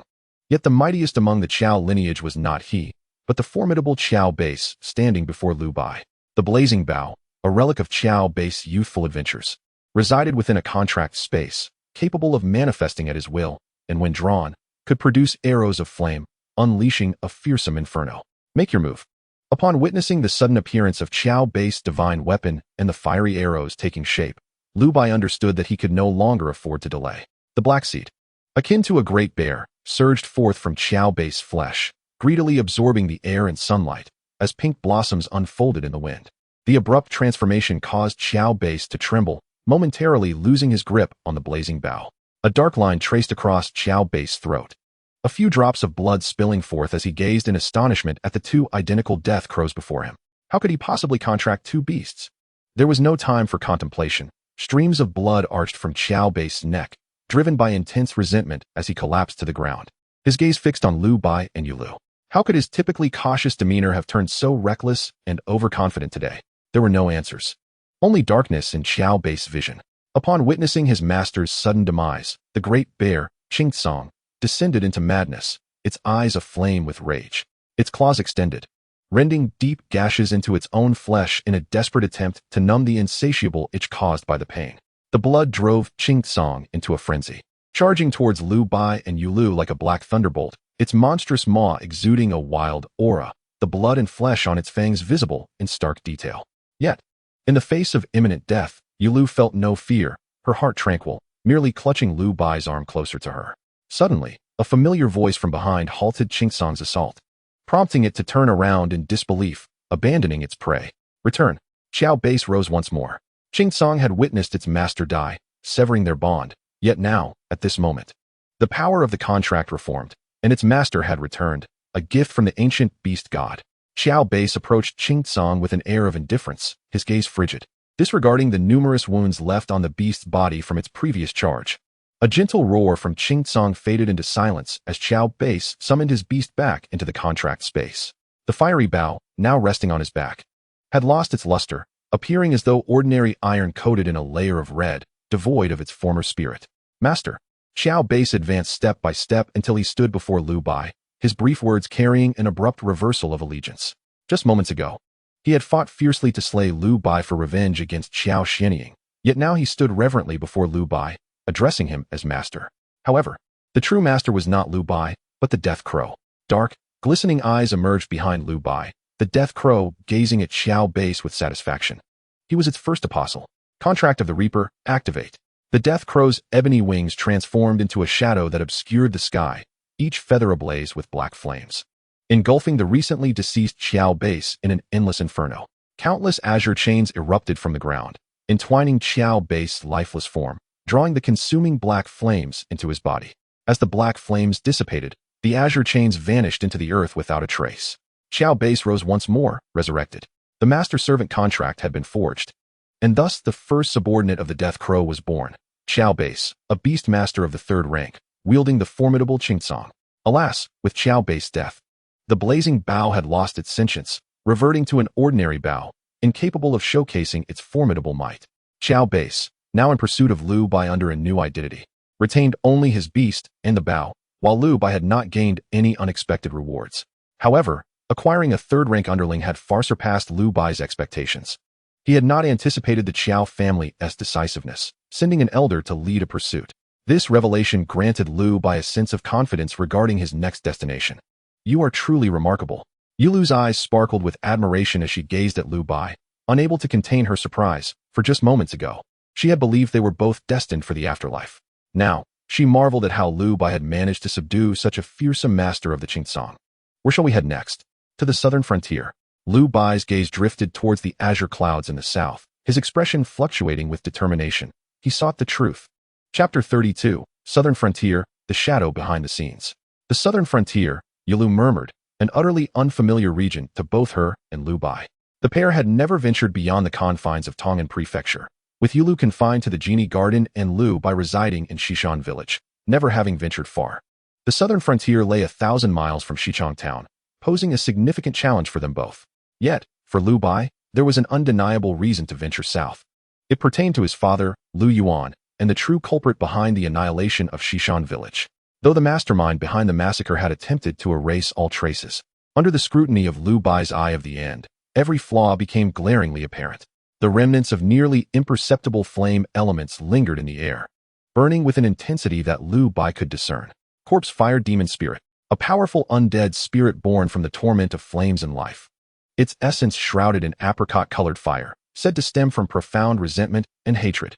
This entity possessed the ability to manipulate corpses, scorch souls, and spread terror. A terrifying amalgamation of evil and flame. The Corpse Fire Demon Spirit was exceedingly rare, with only 1 or 2 emerging each year. Birthed in but one place within the Great Xian Dynasty, the southern frontier, given that signs of the Corpse Fire Demon Spirit had been discovered within Xishan Village. It was evident that the village's destruction and the plague ravaging Xichang Town were intricately linked. To uncover the truth behind these events, the Corpse Fire Demon Spirit was the key. Locating it, and its master would unveil the hidden reality.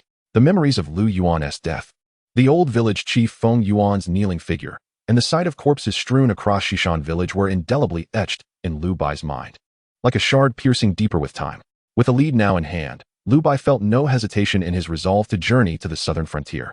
The rarity of the Corpse Fire Demon Spirit meant that each emergence stirred the winds of change in the southern frontier. Whenever news of someone forging a contract with a Corpse Fire Demon Spirit surfaced, that individual would become a focal point of contention in the region.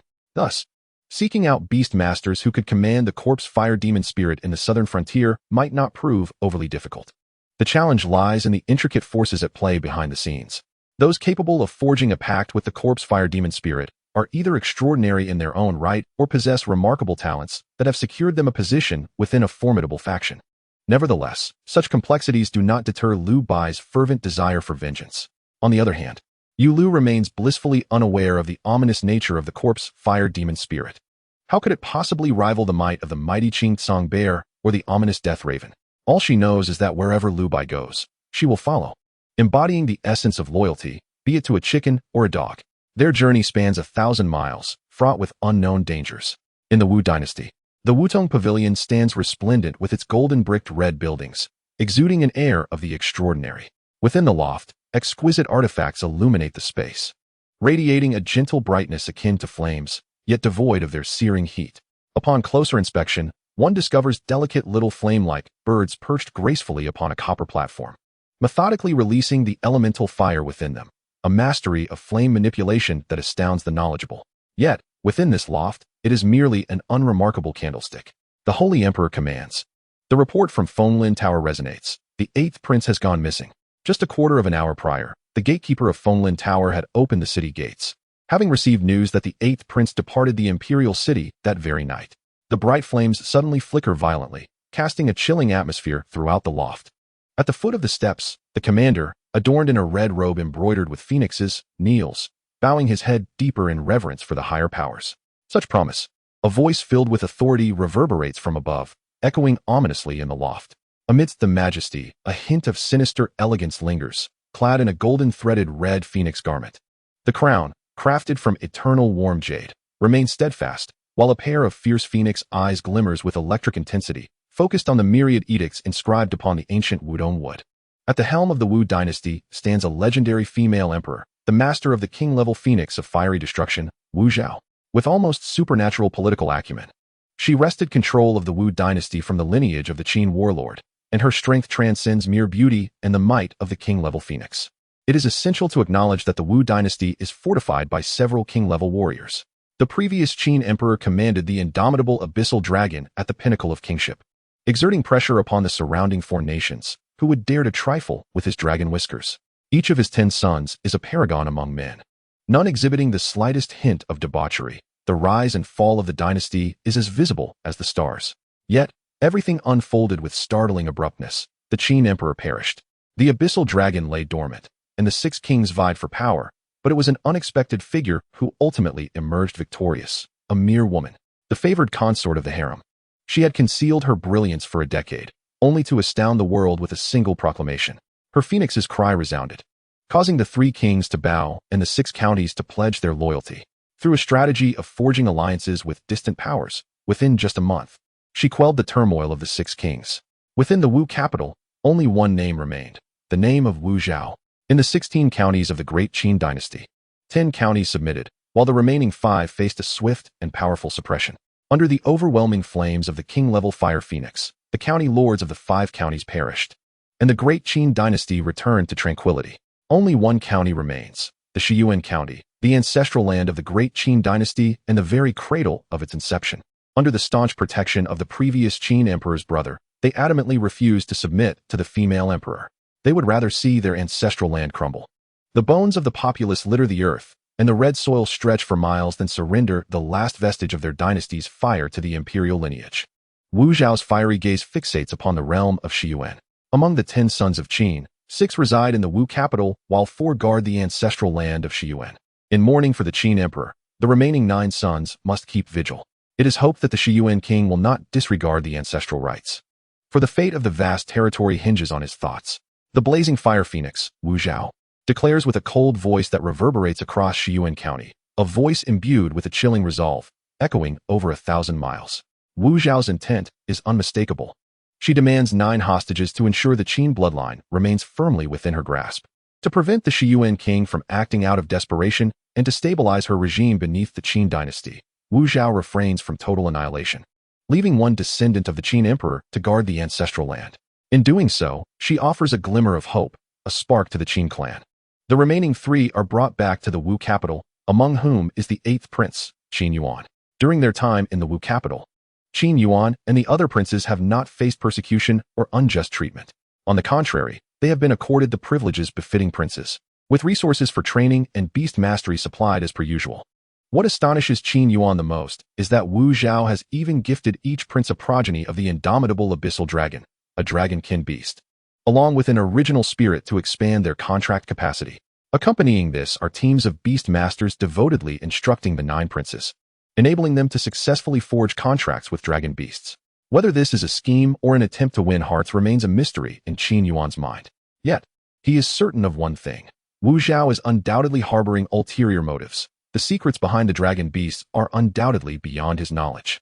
However, with their fates intertwined and the allure of the dragon beasts before him, even the most venomous poison must be swallowed. Only by contracting the dragon beasts does he hold the hope of ascending to the king level. Only then does the prospect of restoring the Qin dynasty seem tangible. Chapter 33, The Empress Wu Zhao. Who are the participants in this affair? The chilling words resonate within the cabinet. Since entering the imperial city, the 8th prince, Qin Yuan, has remained under house arrest, with only the resources approved by Wu Zhao for his training being delivered on time, and 7 or 8 maidservants tasked with attending to his needs. Beyond that, Qin Yuan holds no power whatsoever, nor does he possess any means to pry open the gates of the imperial city. It is well known that members of the royal family must possess Wu Zhao's personal edict to be permitted to leave the palace. Clearly, the matter of the 8th prince's escape is fraught with complications, and a string of officials are likely to perish under the empress's wrath. The commander, kneeling at the steps, bows his head so low it nearly touches the ground. Upon hearing the empress's icy tone, he feels as though his heart is being constricted. Investigations reveal that the deputy commander of the Imperial Guards, Li Tao, and the training instructor, Fang Xianping, along with. As he reaches the name of the last individual, the commander suddenly falters, hesitating over whether to report it, for this person's identity is indeed peculiar. To refrain from reporting would be dereliction of duty, yet reporting it implicates a member of the empress's family. Speak, who from the Wu family? Wu Zhao does not lift her gaze. The flames of the candlestick in the cabinet flicker momentarily, flickering between light and shadow. And the gatekeeper on duty that night. Wuda, this is a dossier I compiled overnight, detailing the matter for your perusal, Your Majesty. The commander, Hong Nan, proclaims, raising the document high.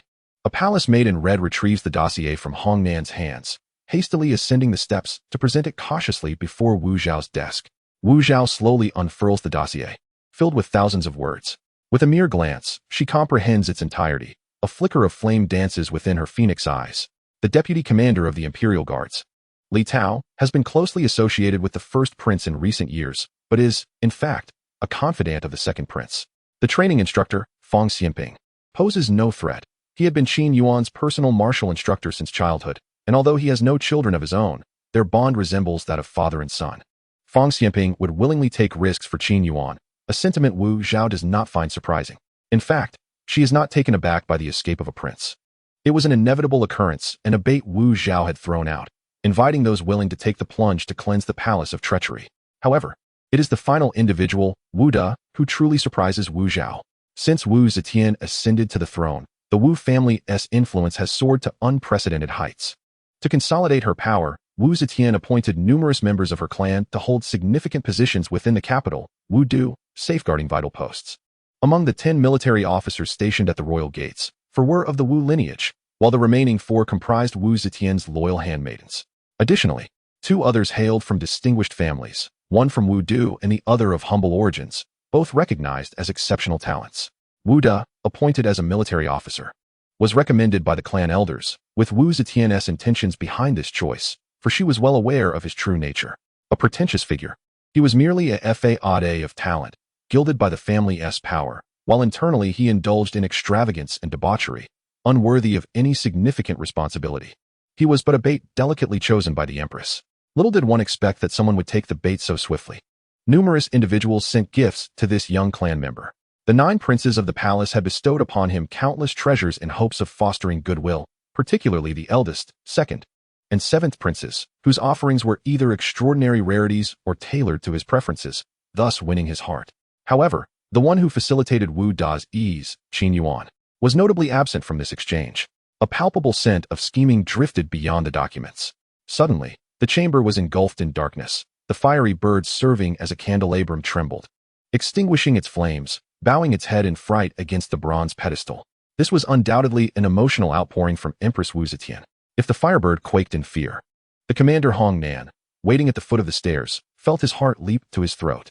Uncertain of what had provoked the Empress's ire, he pondered if a certain passage in the documents had ignited her wrath. A wave of intense heat surged from within Hong Nan, his skin flushed and burning as if he were engulfed in flames, yet he dared not resist. He knelt firmly, suppressing the overwhelming discomfort within, remaining silent. Akin to a duck on the brink of being steamed, steam already emanating from his hair, the gates of death beckoned to Hong Nan. The fury of the Empress was indeed terrifying. In a daze, Hong Nan observed the lanterns in the chamber dimming gradually. He understood he had survived this trial, as the Empress, in her mercy, had spared his life. "Thank you, Empress, for your mercy." Hong Nan's hoarse voice emerged, his throat scorched by the flames. Unable to produce a normal sound, Wu Zetian regarded him coldly. Had it not been for Hong Nan's unwavering loyalty and his fierce defense of the palace that aided her ascent, she would have long since set him ablaze as a penance. "I entrust the Burning Heaven Division to your command, but I require a blade of pure steel. Once it rusts, it loses its value. Many eyes covet the position. Should there be a next time, relinquish your post. All involved shall face merciless retribution, including those within the Burning Heaven Division." With a single decree from the Empress, rivers of blood would flow. Hong Nan bowed fervently, and as he raised his head, he found the documents floating before him, with a particular line heavily circled, the source of the Empress's wrath. The Jinlong Well, established as a forbidden zone in the imperial city immediately after Wu Zetian claimed the throne, held profound significance as a place to suppress dragon beasts while shackling the fortunes of the Qin family. The guard stationed there were not the royal city's sentinels, but rather the elite death warriors of the Burning Heaven Division, trained meticulously by Wu Zetian herself. With the 6 and 10 absolutes stationed there, this underscored Wu Zetian's high regard for the Jinlong Well. However, on the previous night, Qin Yuan had audaciously approached within 500 meters of the Jinlong Well before being detected by the 6 absolutes stationed there, while the guards of the Burning Heaven Division remained oblivious. Was it due to the remarkable stealth of the 8th prince, Qin Yuan? Wu Zetian thought otherwise. She had explicitly commanded, indeed reiterated, that anyone approaching the Jinlong Well, regardless of reason or identity, be executed on the spot and their remains scattered to ashes. Yet, Qin Yuan had retreated unscathed, evading the lethal retribution of the Burning Heaven Division and the 6 absolutes. This was undoubtedly a desecration of Empress Wu Zetian's authority. It appeared that with newfound power, Even the Burning Heaven Division was beginning to harbor ambitions for dominance, much to Wu Zetian's displeasure. Summon the 6 absolutes of the Zhenlong well to meet me. Yes. A wisp of black smoke curled from the flickering flames of the candelabrum, vanishing into the candlelight. This fleeting apparition, however, sent tremors through Commander Hong Nan's heart. The Empress's authority was formidable, her mere presence radiating power. And at the moment that black smoke appeared, Hong Nan felt the raw pressure of her might. Since the Empress's ascension, he had risen swiftly, now a title-holding beastmaster. Yet before her, he felt like a leaf adrift in an abyss. Who was she? Hong Nan dared not contemplate. The Empress's retinue encompassed more than just the Burning Heaven Division and the 10 absolutes. It possessed even deeper reserves. Chapter 34, Jialing Pass, Little Loach. Alarming news swept through Wudu in front of the imperial city. Severed heads rolled as the waters used to cleanse the blood flowed like streams. Astonishingly, the Empress had unsheathed her sword against the imperial clan, executing the prominent Wu Da at the noon gate, while the Wu family remained silent, causing no ripple. Merely a day had passed when a bounty notice ignited the entire Wu dynasty. The 8th prince, Qin Yuan, had fled the imperial city, with the Empress ordering his capture. Those who brought him back alive would be rewarded with vast riches, while those holding positions would be promoted 2 ranks. Even returning with his corpse would yield half the reward. The final line of the bounty notice stated that those who completed the task could meet the Empress Wu Zetian. And if favored, it would indeed be a meteoric rise. The princess' escape was unfathomable. How dare he, a prince, flee? The women of the palace, aside from her, were all fair game. I wish I had such fortune. Hush, tread carefully. The crowd gathered before the notice board buzzed with excitement. This was the first time they had witnessed a bounty on someone of such high status. Was this a struggle between the Qin and Wu clans? But why had only the 8th prince fled? Some learned individuals pondered this in silence. An elderly Taoist among the crowd gazed at the exquisitely illustrated portrait of Qin Yuan, stroking his goat-like beard thoughtfully. His countenance suggested prosperity and fortune, yet a shadow loomed over him, foretelling calamity within the month. The great Qin had ultimately fallen into the hands of a mere woman. This girl was truly formidable. The old Taoist, lost in his musings, seemed unperturbed by the Empress Wu Zetian's overwhelming power, referring to her as a mere girl. Suddenly, the old Taoist's thoughts shifted. On an impulse, he decided to calculate Qin Yuan's birth chart. He retrieved an ancient tortoise shell, its surface etched with the marks of time. With his right hand, he casually took a few coins from his pouch, devoid of any royal markings. Bare copper coins caked in thick paste, their luster subdued. Within the vast ocean of his mental consciousness, calm as a mirror, a storm suddenly erupted, waves crashing violently, as if the mountains were surging through his mind. Calm. The old Taoist's gaze flashed with keen intensity, his fingers poised like a sword. He had not anticipated that a mere whimsical divination would precipitate such upheaval. A peculiar smile crept upon the old Taoist's lips, and amidst the colossal waves connecting heaven and earth, he perceived a familiar silhouette. The undying abyss dragon. In the midst of life and death, concealed within lies a lifetime. Old dragon, it is time for you to step forth. Otherwise, he wouldn't have been outsmarted by a mere young girl. The indomitable abyssal dragon, at the pinnacle of the 9th rank, unexpectedly harbored a trace of bloodline within Qin Yuan. The fugitive prince. The old Taoist laughed heartily, strolling through the bustling streets as if he were the only one present. Passers-by and merchants paid him no heed, as though he were a specter who had never existed. Jialing Pass, a formidable chasm that separates the great Qian dynasty from the great Wu dynasty. Both empires amassed armies of millions here, ever watchful of one another, even during the internal strife among Qin, Wu, and the 6 kings. The garrison at Jialing Pass remained steadfast, never withdrawing a single soldier. Qin Yuan gazed resolutely at the expansive fortress from the rugged mountain ridges, his eyes brimming with determination. Beyond this gate lies a vast expanse where fish leap freely. Over the past fortnight, the bounty for Prince Qin Yuan had been posted in every corner of the Wu dynasty, even in the most remote villages where officials plastered notices at both the village entrance and exit. Such was the resolve of Empress Wu Zhao to capture Qin Yuan, reinforcing his belief that his decision to flee the imperial city was indeed sagacious. Fear not. Once we pass this final barrier, safety will soon be ours. Qin Yuan silently reassured himself. A sudden beastly cry echoed from within Qin Yuan's beast companion space. A graceful figure emerged, reminiscent of a gliding dragon. Yet its diminutive form bore an uncanny resemblance to a small loach by the muddy riverbank. Perhaps, calling it a little loach would indeed be fitting. Situated at the northern border of the great Wu dynasty, Jialing Pass was more than 10,000 miles from Wudu. Before the city gates, Qin Yuan observed as the incoming and outgoing caravans were systematically halted and scrutinized by the border guards. The soldiers held up a portrait, comparing it with each passerby, the subject of which was none other than Qin Yuan, who was watching from a distance. Upon the watchtower, a pair of sharp eyes fixated on a depression in the mountain, where Qin Yuan lay concealed. His self-proclaimed stealth skills were effective against ordinary county constables. Yet they appeared somewhat clumsy before the seasoned border commanders who had emerged from endless seas of blood and corpses, revealing numerous flaws. Huddled in the shadows, Qin Yuan scrutinized the outgoing line at Jialing Pass before slowly stepping out from his dim corner. Over the past month and a half, Qin Yuan had undergone a profound transformation. No one would suspect that this sallow-faced, ragged individual exuding a foul odor was, in fact, a member of the illustrious royal lineage. Even his once distinct noble demeanor had been cleverly suppressed, allowing him to blend seamlessly into the bustling throng of commoners, without a hint of incongruity. The ranks of refugees and merchants followed two distinctly different paths.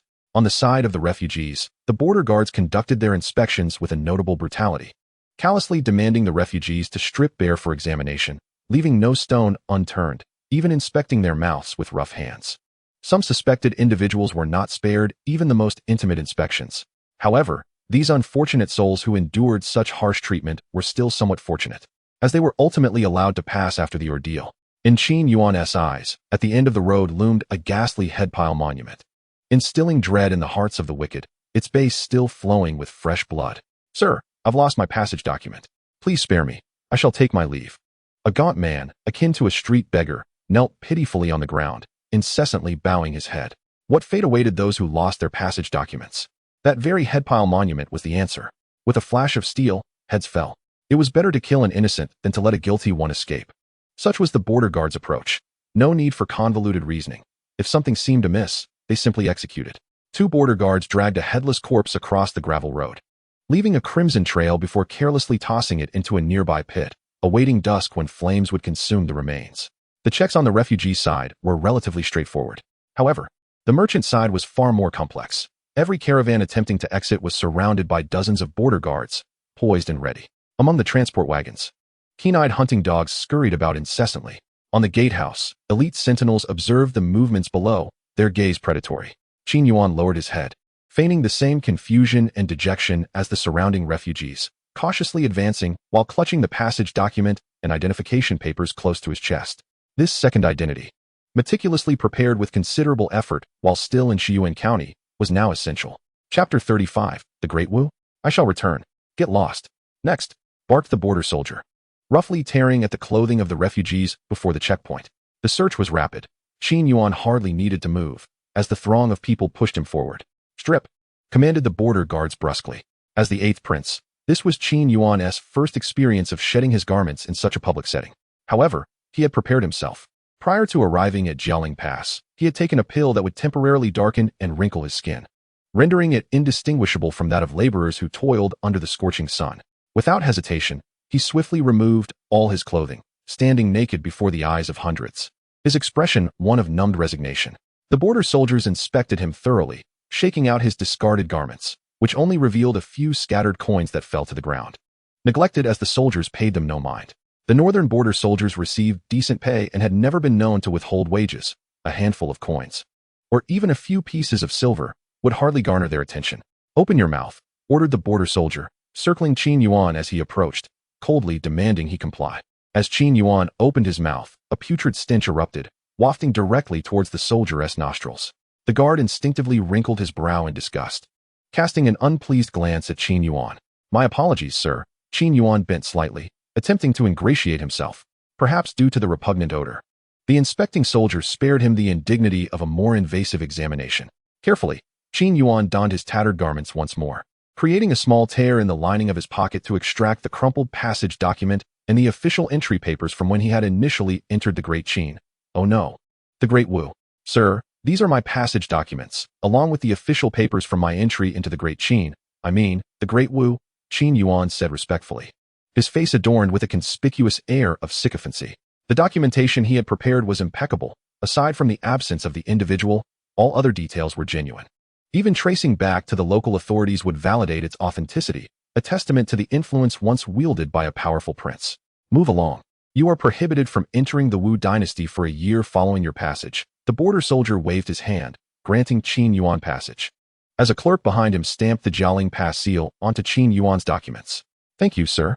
Qin Yuan bowed repeatedly as he stepped forward, humbly accepting the now worthless document from the clerk. Throughout the entire inspection process, Qin Yuan embodied the persona of a commoner struggling at the very bottom of society, a stark contrast to his former royal self. His acting flawlessly deceived the guards at the border. With merely 100 meters of stone path remaining, Qin Yuan was poised to leave the Wu dynasty behind and step into the southern regions of the Dacian dynasty.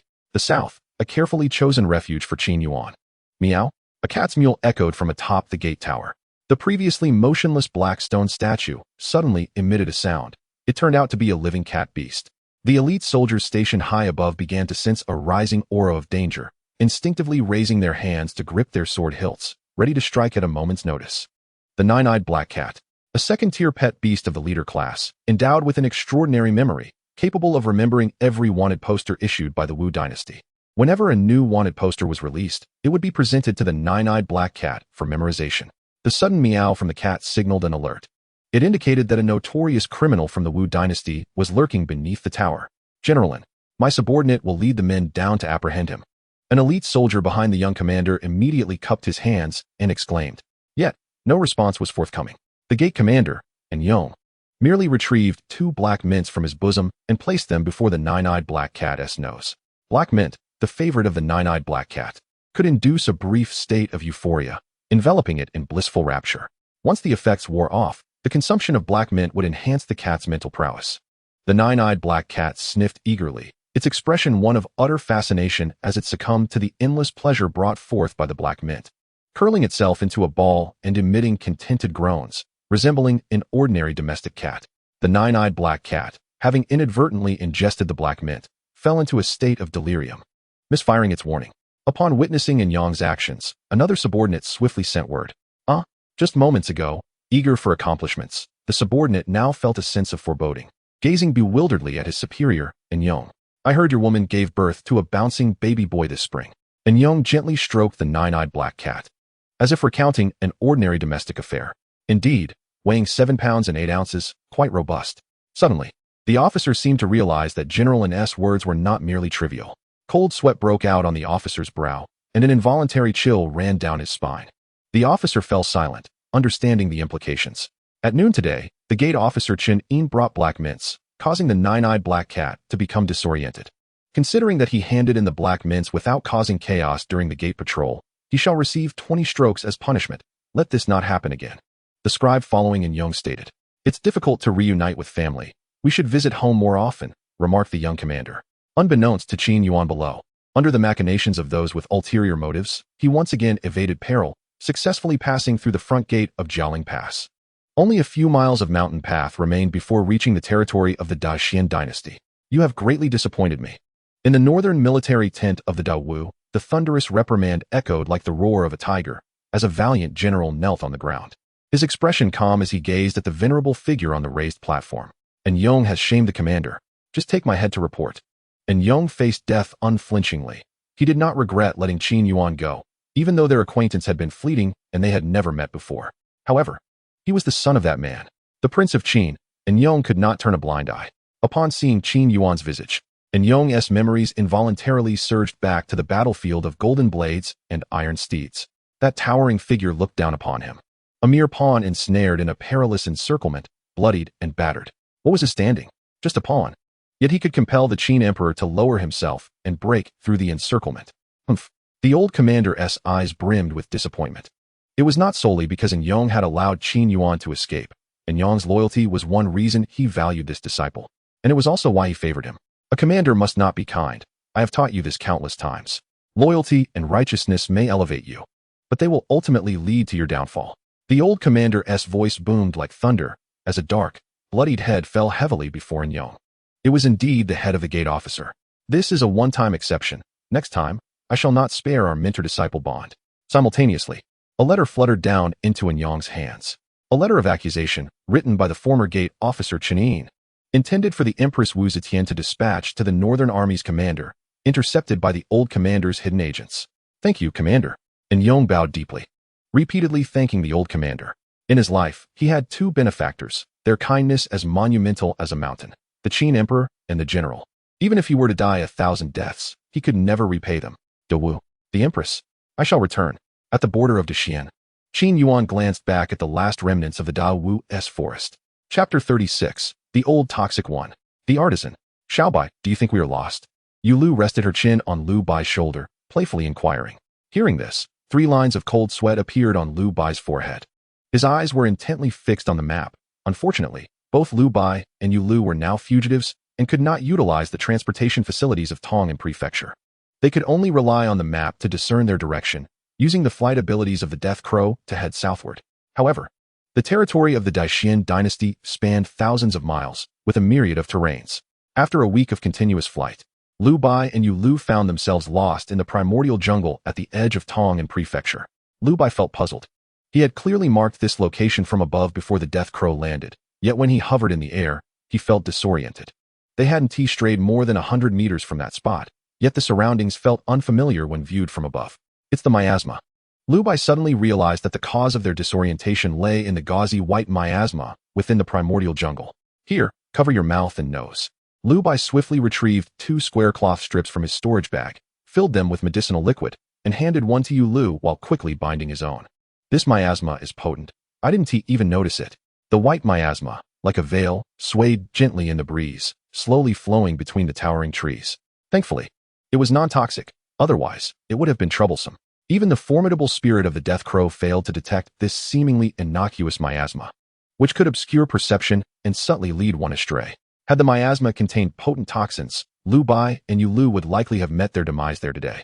Amidst the clouds and mountains, 2 figures observed Lu Bai and Yu Lu's actions, their faces adorned with playful smiles. Old Toxic One, your miasma has been seen through by this little fellow. It's only been an hour, and you've already lost. The hearty laughter resonated with vigor, belying the frail, stooped figure of the old man with graying hair.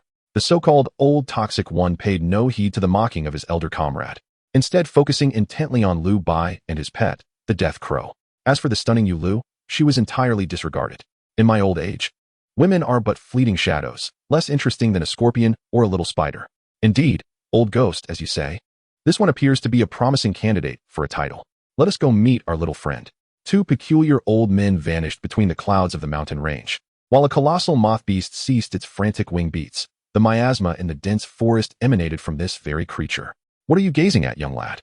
It seems this is the path to the southern regions, a sudden voice echoed in Lu Bai's ear, sending a chill down his spine.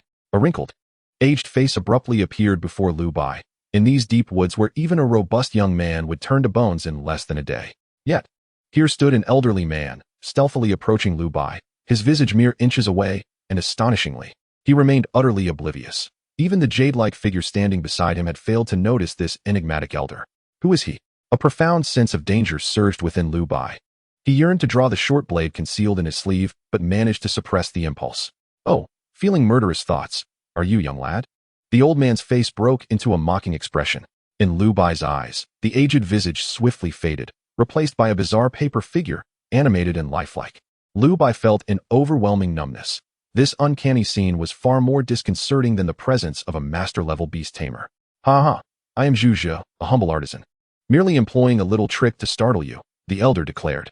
Emerging from the mist, the 2 old men stood side by side, while the paper figure beside Lu Bai rapidly shrank, transforming from life-size to the size of a palm, and joyfully leapt back into the elder's satchel. The other elder spoke not a word, merely gazing intently at Lu Bai. As the 2 elders materialized, the miasma in the forest gradually dissipated. Within the Eye of End, the 2 elders exuded a soft radiance, devoid of malice, their fortunes exceedingly rare, yet their potential seemingly spent. Both Zhu Zhe and the other elder furrowed their brows in unison, as if sensing something, their simultaneous reaction not lost on one another. And they promptly cast amused glances toward Lu Bai. Such a young lad, capable of discerning their presence. The surprise Lu Bai brought them only grew.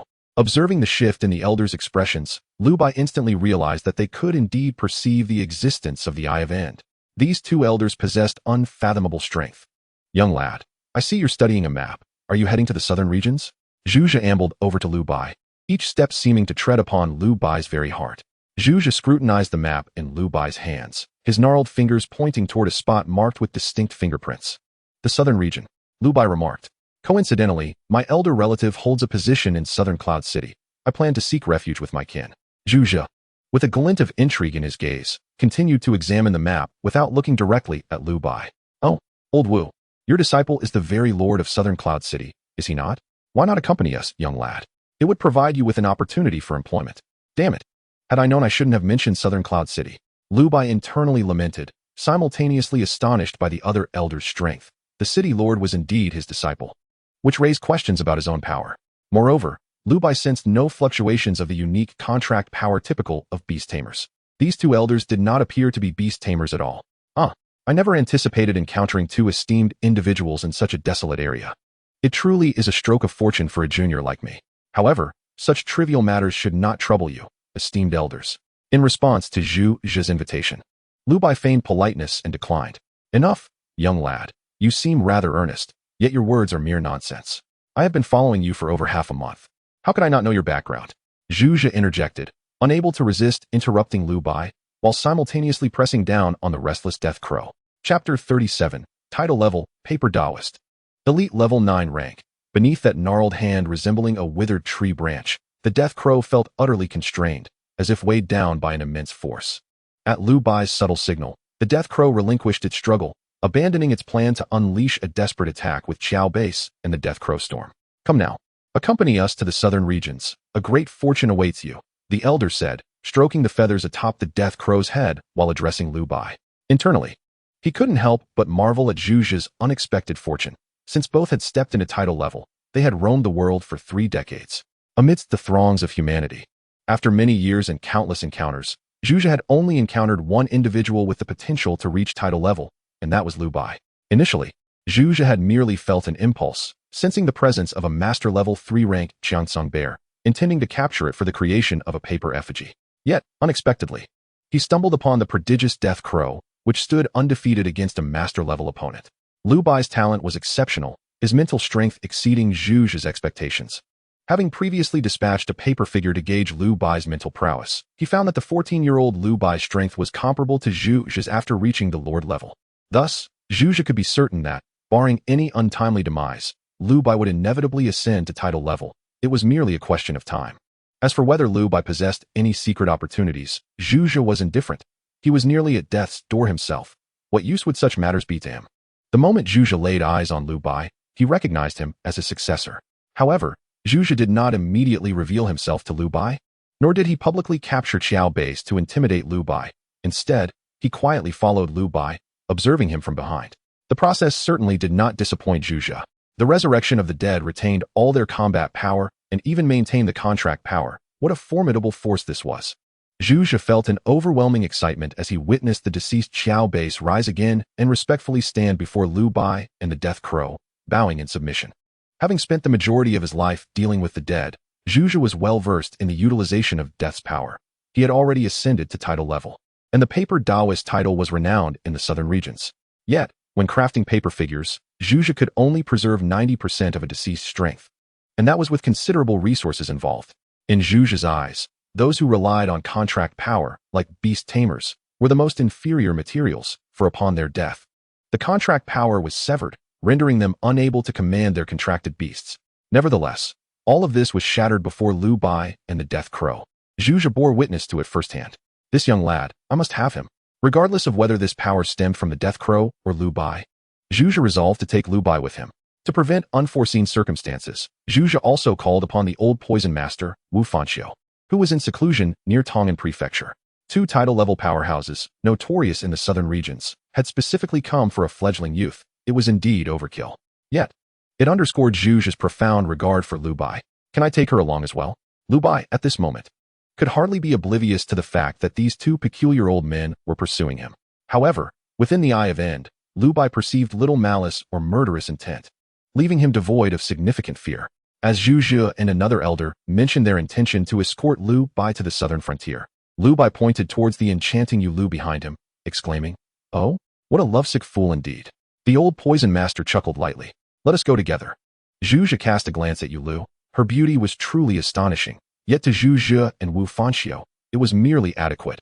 Understandable for someone like Lu Bai, being so youthful. Wait, Wu Fanxiu suddenly interjected. Had Lu Bai not mentioned the young maiden Yulu, Wu Fanxiu would scarcely have noticed her, as the exquisite gem before him rendered all else insignificant. However, upon Lu Bai's casual suggestion to include the courtesan Yu Lu, Wu Fanxiu took a second look. Initially captivated by Yu Lu's appearance, finding Lu Bai's whimsical nature somewhat relatable. Yet, as his gaze lingered, a sense of something unusual began to dawn upon him. Old paper man. Indeed, the heavens are benevolent, truly benevolent. Wu Fanxiu burst into raucous laughter, his eyes gleaming as he regarded the courtesan Yu Lu, akin to beholding an unparalleled treasure. Over a decade prior, Wu Fanxiu had foreseen his impending demise, yet he had ignited a bloodbath in the southern frontier. After eliminating all those enemies noted in his little book, he resolved to return to his childhood home in Tongan Prefecture, a form of returning to one's roots. Wu Fanxiu had dedicated his life to the mastery of poison. Upon becoming a beast master, his companion creatures were fearsome beasts shunned by others. Yet in Wu Fanxiu's eyes, they were the most delightful pets. He amalgamated his knowledge of pharmacology and toxicology with the cultivation of venomous beasts, breeding notorious creatures of deadly repute. In the southern frontier, the mere mention of Wu Fanxiu, the poison master, struck fear into the hearts of many, as they dreaded the prospect of meeting their end unbeknownst to them. Engaging in battle with Wu Fanxiu's venomous beasts was nothing short of disastrous. Once poisoned, the recovery process spanned years, demanding immense resources, while the strength of the afflicted beasts stagnated. Thus, in the southern frontier, many harbored animosity towards Wu Fanxiu, yet now, no one dared to hold a grudge against him. Those who had offended him had already met their fate. Wu Fanxiu gently waved his hand through the air, allowing the currents to swirl around his nostrils as he closed his eyes, immersing himself in the diverse aromas. Silk poison.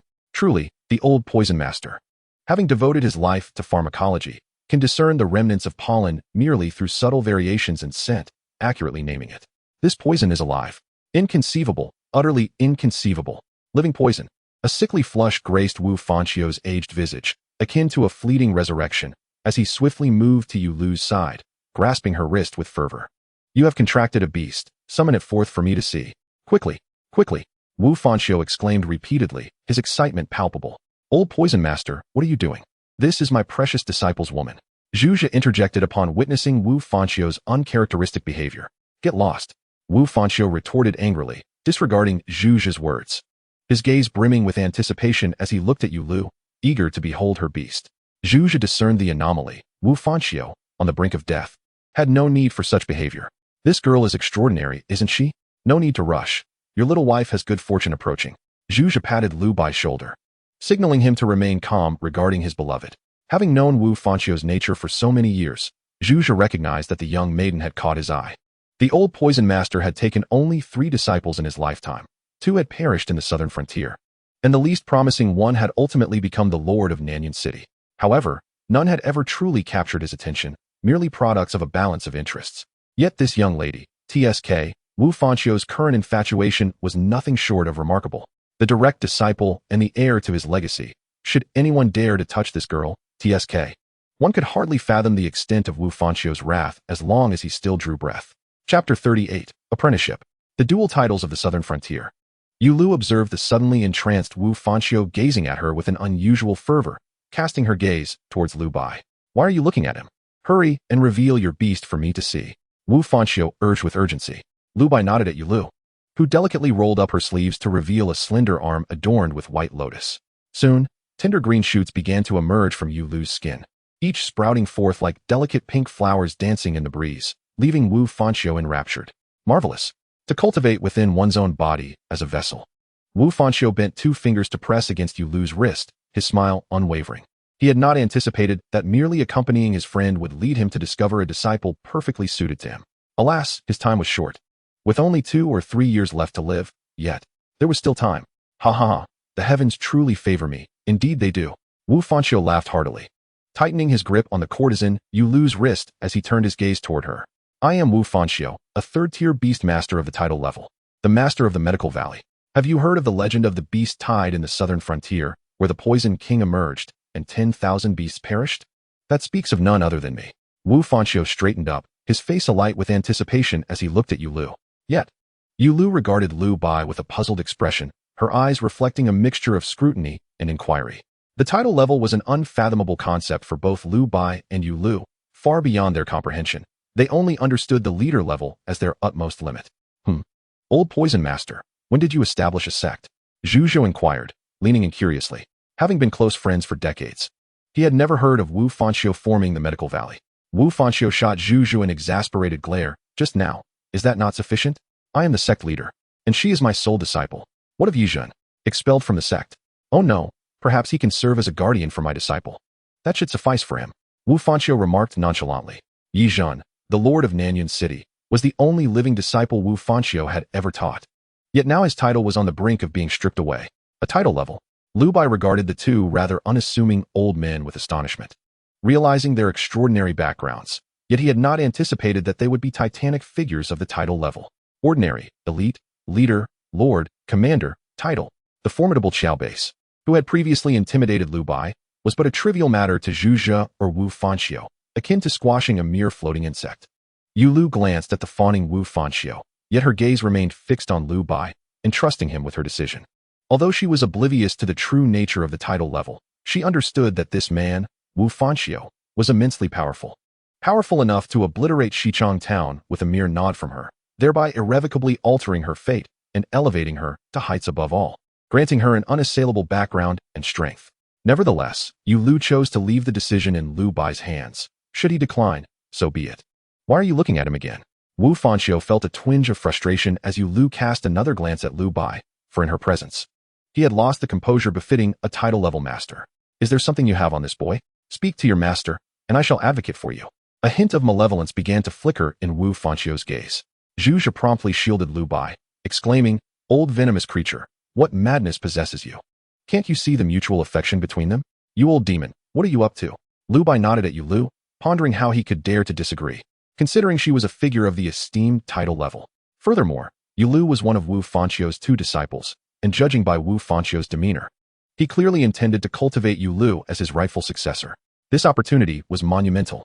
Lu Bai could genuinely sense the profound protective instinct emanating from Wu Fanxiu, which was palpable. In contrast to the rather peculiar Zhu by his side, Yu Lu's master seemed far more fitting. Yu Lu, pay your respects to your master. Seeing Lu Bai nod in affirmation, Yu Lu resolutely knelt, bowing deeply to Wu Fanxiu with several resounding knocks to her forehead, the most solemn gesture she could conceive. Though her tribute was simple, Wu Fanxiu's eyes glistened with unshed tears. Who could fathom the exhilaration of encountering such a kindred spirit as a successor at this late stage of life? The formidable title-level expert Wu Fanxiu could not restrain his emotions, tears flowing freely. The last time he had wept was 2 decades prior when he, lost in thought, had forgotten the ripening time of a millennium-old soul-eating grass, only to find it consumed by a peak-level beast. By the time he arrived, he could only witness a newly ascended black water serpent wreaking havoc, exuding a terrifying authority exclusive to title-level beings. Now, that very serpent resided within Zhu's ample belt, transformed into a pinnacle-level paper beast. Upon witnessing Yu Lu kneel before him, Wu Fanxiu felt he had attained his desire, regaining the visage of a wise elder, benevolently standing beside Yu Lu. "And you, young man?" he inquired. Zhu gestured towards Lu Bai, remarking, "Look at how well the girl understands the customs. She's already paying her respects to her master. Why are you still in a daze?" Lu Bai turned to face Zhu, straightening his attire, and with hands clasped, bowed respectfully. "Master." "Good." Zhu lifted Lu Bai with one hand, not sharing Wu Fanxiu's fervor. The old venomous creature had trodden a treacherous path. He had encountered many foes in his earlier years, resulting in hidden ailments within. Now, with only a few years left to live, he was acutely aware of his dwindling time. In contrast, Zhu, possessing the legacy of a paper craftsman, derived his strength from meticulously crafted paper figures and beasts, never having faced the harrowing battles that often accompany ascension to title level. Only during his advancement did he endure a trial, which, while daunting, bore no dire consequences. Hence, he remained in good health, with an estimated 60 to 70 years of life left thanks to his title-level prowess. The differences between Zhu and Wu Fanxiu extended beyond mere longevity. Wu Fanxiu was nearly a recluse, with only one disciple, the lord of Nanyuan City. And now perhaps Yu Lu as his sole inheritor, a mere trio. Conversely, Zhu, a craftsman and paper master, commanded respect across the vast southern regions. None dared to call him by anything less than a more venerable title, the Paper Sovereign. Chapter 39, Title-Level Strategies, Journey to the Southern Regions. Zhu had not elaborated much on his capabilities or influence to Lu Bai. Once they arrived in the southern regions, this naive lad would soon realize the fortuitous chance he had stumbled upon by being under Zhu's tutelage. Let us depart, young fool. Our journey to the southern regions commences. Old venomous creature, you should accompany us as well. The chaos in Dashwan has begun to manifest. Zhuzhou extended an invitation to Wu Fanxiu. Without Yulu, Wu Fanxiu would likely have declined, with his remaining years few. He longed to spend his days in Tongan Prefecture. However, the circumstances had changed at life's end. He had discovered a renewed purpose in passing on his knowledge to Yulu. Remaining in Dashwan, a land rife with strife, would not guarantee Yulu's safety, even for a title-level beast master like Wu Fanxiu. Thus, joining Zhuzhou in the southern regions appeared to be a prudent choice. The southern regions lay at the intersection of the three powers, Dashwan, Wuzhou, and Beast King Mountain. Although nominally under Dashwan's jurisdiction, it was a realm of both neglect and oversight. Both Wuzhou and Beast King Mountain had placed their agents within the southern regions, fostering a unique environment where countless factions thrived. The chaos in Dashwan would not necessarily spill into the southern regions. Zhuzhou intended to enlist Wu Fanxiu, a knowledgeable title-level beast master, to stand united against the impending turmoil. With two title-level experts stationed in the southern regions, nearly no adversary could rival them. Excluding a handful of top-tier forces, Dashwan is on the verge of chaos, Lu Bai murmured inwardly, realizing he must heed the words of the title-level experts. Their insights were beyond his reach, and Zhuzhou's unwavering confidence was undoubtedly grounded in solid evidence. Yet, gazing at the serene and prosperous Tongan Prefecture, he saw no signs of impending turmoil. Then I shall gladly accept your kindness, old Taoist. As Zhuzhou had anticipated, Wu Fanxiu cast a brief glance at the enchanting Yulu before unhesitatingly agreeing to accompany Zhuzhou to the southern regions. However, before I go, there are two matters I must attend to, Wu Fanxiu stated. Please wait here. I shall return shortly. With hands clasped together, he summoned a colossal insect beast that descended upon the forest, instigating the beasts to submit and bow in reverence to Wu Fanxiu. Disciple, this is my cherished beast. The second-ranked title-level Kai Mo Moth King, a formidable creature indeed. Among poisonous insect beasts, the Kai Mo Moth King possessed the most resplendent appearance and the most entrancing toxic dust. Its 6 pairs of phosphorescent wings shimmered in the sunlight, resembling a radiant rainbow, with each pair displaying a distinct hue that corresponded to a specific lethal powder. Before Yulu, Wu Fanxiu commanded the Kai Mo Moth King to retract its toxic dust, allowing its wings to flutter gracefully in the air like an exquisite painting, captivating all who beheld it. Yet, Zhuzhou knew that in the southern regions, countless lives had perished under the Kai Mo Moth King's toxic powder. Beneath its dazzling facade lay mountains of bones and seas of blood. The Kai Mo Moth King's diamond-like multifaceted eyes scrutinized Yulu and Lu Bai, two unfamiliar faces. However, it sensed the affinity they shared with its master and Zhuzhou. So beautiful, Yulu murmured, gazing at the Kai Mo Moth King, her admiration bringing Wu Fanxiu great delight. Zhu, old man, take good care of my disciple. I shall take my leave. A cascade of silver dust spread across the sky as Wu Fanxiu rode the Kai Mo Moth King into the horizon. Below in Tongan Prefecture, a nearby small town nestled against the dense forest mountains welcomed an unwelcome visitor. The renowned merchant family, the L clan, faced a catastrophic fate, with all 70 members perishing without exception. The circumstances of their deaths were exceedingly peculiar. No signs of fear or struggle, without any evidence of a fight, and not even a sound. Each corpse bore a serene expression, as if they had drifted into a beautiful dream, never to awaken. The storeroom of the L family lay desolated, a scene so gruesome that even the mice were left with no means to scavenge. To hold faith in the malevolent deity and to offer sacrifices unto it is a crime deserving of punishment. Wu Fanxiu spoke with a stern countenance. Yet, had he not clutched that ancient, resonant gray orb, revealing a trace of satisfaction, the credibility of his words would have soared to greater heights. The old poison master had completed his task and set forth. Amidst the dense forest, Zhuzhou suddenly broke the silence. He reached into his waist, producing a twisted piece of origami that danced delicately between his fingers. Lu Bai observed the folded paper with keen curiosity, intrigued by the methods of a legendary artisan. However, the origami was so contorted that its form was indiscernible, resembling a sinuous serpent. Disciple, behold, witness the prowess of your master. Blackwater flying python, manifest. Wu Fanxiu had already displayed his skills before his disciple. Zhuzhou could hardly lag behind.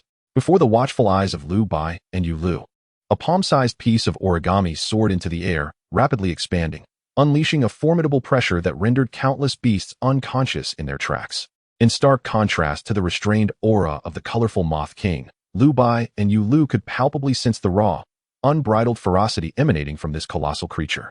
It was the pinnacle of the commander level, the Blackwater Flying Python. This beast was none other than the one that Wu Fanxiu had vanquished. Its remains traded to Zhu. The python's hide and bones were of exquisite quality. Regrettably, the creature had only just entered the ranks of the legendary tier. Its strength not yet solidified. Otherwise, a beast infused with the bloodline of a dragon would have served as a lethal weapon in Zhu's arsenal. Despite Zhu's extensive investment in rare materials to perfectly harmonize with the Blackwater Python, embodying the attributes of dragon, water, and darkness, it ultimately failed to retain the combat power of its legendary form, resulting in a degenerated version, the commander-level Blackwater Flying Python. The distinction between the pinnacle of the commander level and the legendary tier was a chasm of disparity.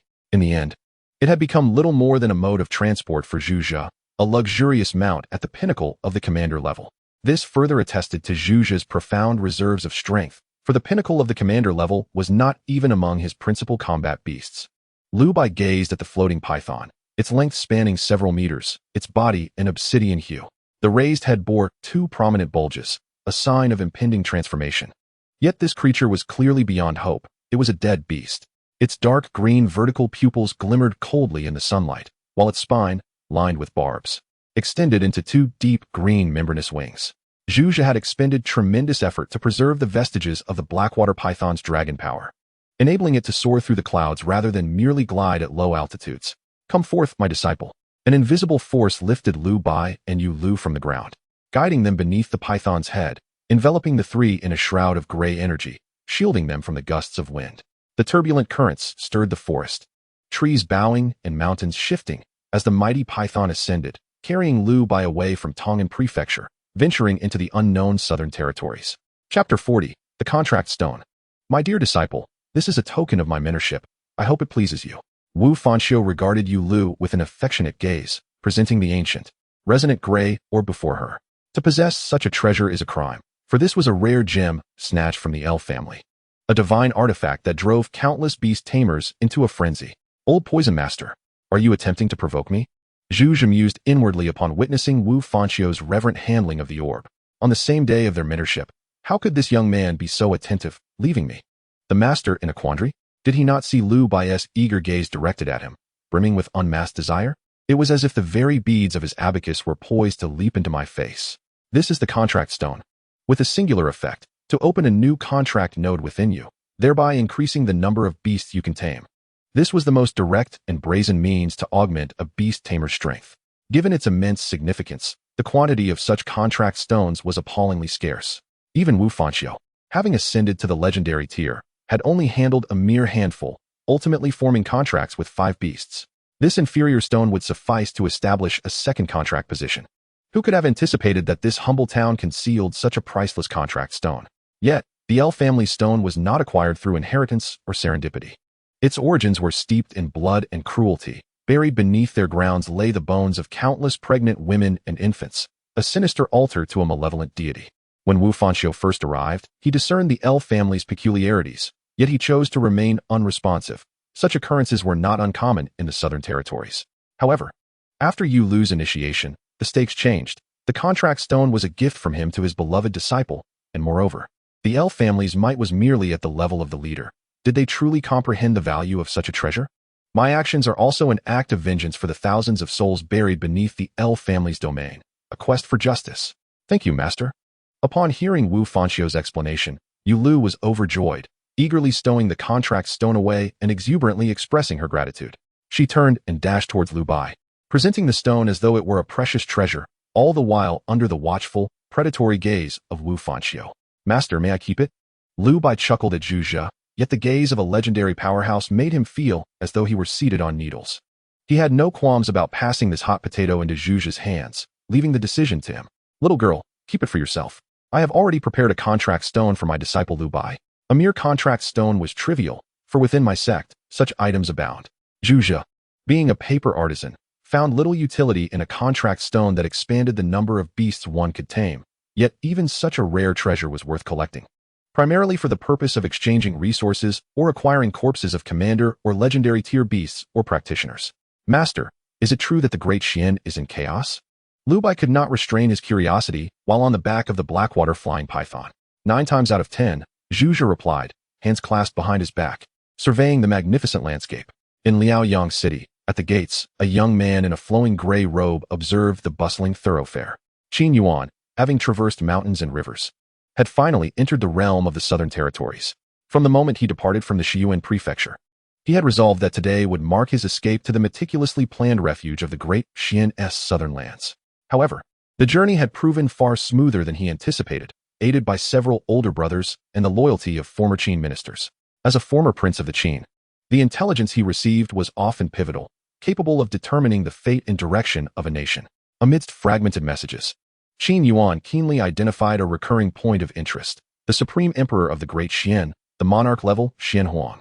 The last sighting of him had been a decade prior, with multiple royal ceremonies of the great Qian unfolding without his presence, even during the momentous occasion of the crown prince's ascension to the commander level. The Qian Huang had remained absent. Where there is no wind, there are no waves. The whereabouts of the Qian Huang had become the object of fervent pursuit among surrounding factions. Unlike the conjectures and probes prevalent in the various prefectural cities within the Great Qian realm, the former Qin dynasty, as a formidable royal power, possessed formidable means of intelligence acquisition. Their capacity to infiltrate the higher echelons of Great Qian was diverse and sophisticated, all with a singular objective: the Qian emperor. After 5 years of concealment and 3 years of infiltration, an astonishing revelation emerged after 8 years. The Qian emperor was gravely injured and had but a short span of life remaining. Of the 7 king-tier beasts under his command, 5 had perished in battle, leaving only 2. Yet, even the state of these 2 remaining beasts was highly precarious. An abundance of heavenly materials and treasures capable of healing had been surreptitiously gathered in the imperial city, but as long as there was circulation and trade, traces would inevitably remain. The implications surrounding the Qian emperor left Qin Yuan's father, the Qin emperor, profoundly shaken. Who could have inflicted such grievous harm upon a being already at the 7th rank of king tier? The death of 5 king-tier beasts was unfathomable and chilling. A sense of crisis enveloped the heart of Qin Yuan's father, lingering ominously. In that instant, a vast imperial force began to mobilize at great speed. The Qin emperor entered seclusion to strive for higher realms, pouring forth resources as abundant as the stars in the cosmos into the beasts he had contracted, particularly the indomitable abyssal dragon, a symbol of the great Qin dynasty. This also sowed the seeds of future turmoil, leading to the eventual downfall of former Qin and the ascension of Empress Wu Zetian. The great Qian dynasty, having lost its king-tier, Qian emperor, would inevitably falter in suppressing the malevolent beast deities that the Qian emperor had once subdued across various prefectures. Without the Qian emperor's dominion, the evil that had been repressed for countless years would unleash a terrifying backlash. Qin Yuan foresaw this, which is why he chose to flee to Great Qian, a realm ripe with chaos. Chaotic enough that the Wu dynasty would struggle to intervene merely to capture a fleeing prince. Those frenzied evil deities would show no mercy simply because one belonged to the great Wu dynasty. In their eyes, all were equal, mere fodder for the enhancement of their strength. The southern frontier, situated at the confluence of 3 superpowers, served as a vast buffer zone, a conduit for resource exchange and the circulation of the black market among the 3 forces, a chaotic and lawless realm. In the southern frontier, the undercurrents of the 3 realms surged, harboring wealth and resources beyond imagination. To seize the opportunity amidst chaos and seek fortune in peril, Qin Yuan's plan was to plunder resources in abundance within this turmoil, striving to elevate his strength at an accelerated pace. His confidence stemmed from the serpentine black entity within the contract space. Chapter 41: The Shadowy Creek Sands. The peak-tier Blackwater flying python soared through the skies with remarkable speed, swiftly departing the boundaries of Tongan Prefecture, heading southward over thousands of miles daily. As it traversed the superior jurisdiction of Jiangling County within Tongan Prefecture, it seemingly sensed the presence of an unfamiliar peak-tier beast encroaching upon its territory. As Liu Bai and his companions stood upon the back of the Blackwater flying python, an indignant shout erupted from below. A shadow swiftly descended from a distant point and landed before the Blackwater flying python. "I apologize for the disturbance, esteemed elder. I am Huang Xiao, the county guardian of Jiangling, tasked with patrolling the area. Upon detecting the aura of a peak-tier magical beast in the skies above the county, I summoned my own beast, a peak-tier 6th rank golden-winged roc, to ascend into the air. However, upon seeing that unfamiliar peak-tier beast, I was taken aback. A colossal python soaring through the air made me instantly aware of its extraordinary nature. What astonished me further was the presence of a person standing upon its back, emanating an aura I had only felt during my worship at the Grand Qian Royal City, undoubtedly a title-level powerhouse. Leave behind a feather from the rock. I must continue my journey," Zhuge casually remarked, having plucked the most radiant golden feather from the top of the golden-winged rock, the most valuable among its plumage. The county guardian Huang Xiao dared not react to Zhuzhe's actions, respectfully waiting for Zhuzhe and his party to depart before daring to descend and return to Jiangling County.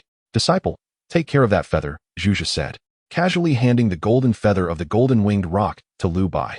A feather from a peak-tier mixed feather bird, imbued with a hint of golden essence, was hardly worthy of Zhuzhe's attention. However, for the raven, which also belonged to the avian family, it would prove beneficial, enhancing the resilience and strength of its wings.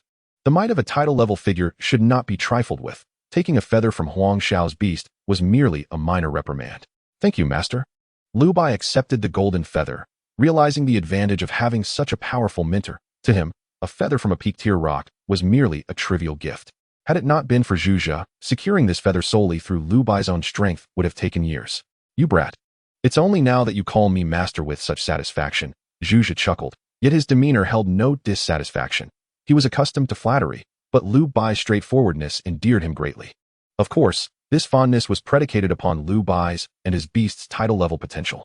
As they ventured further from the heart of the great Xian dynasty, Lu Bai, standing high above, could better grasp the impending chaos that his master had alluded to.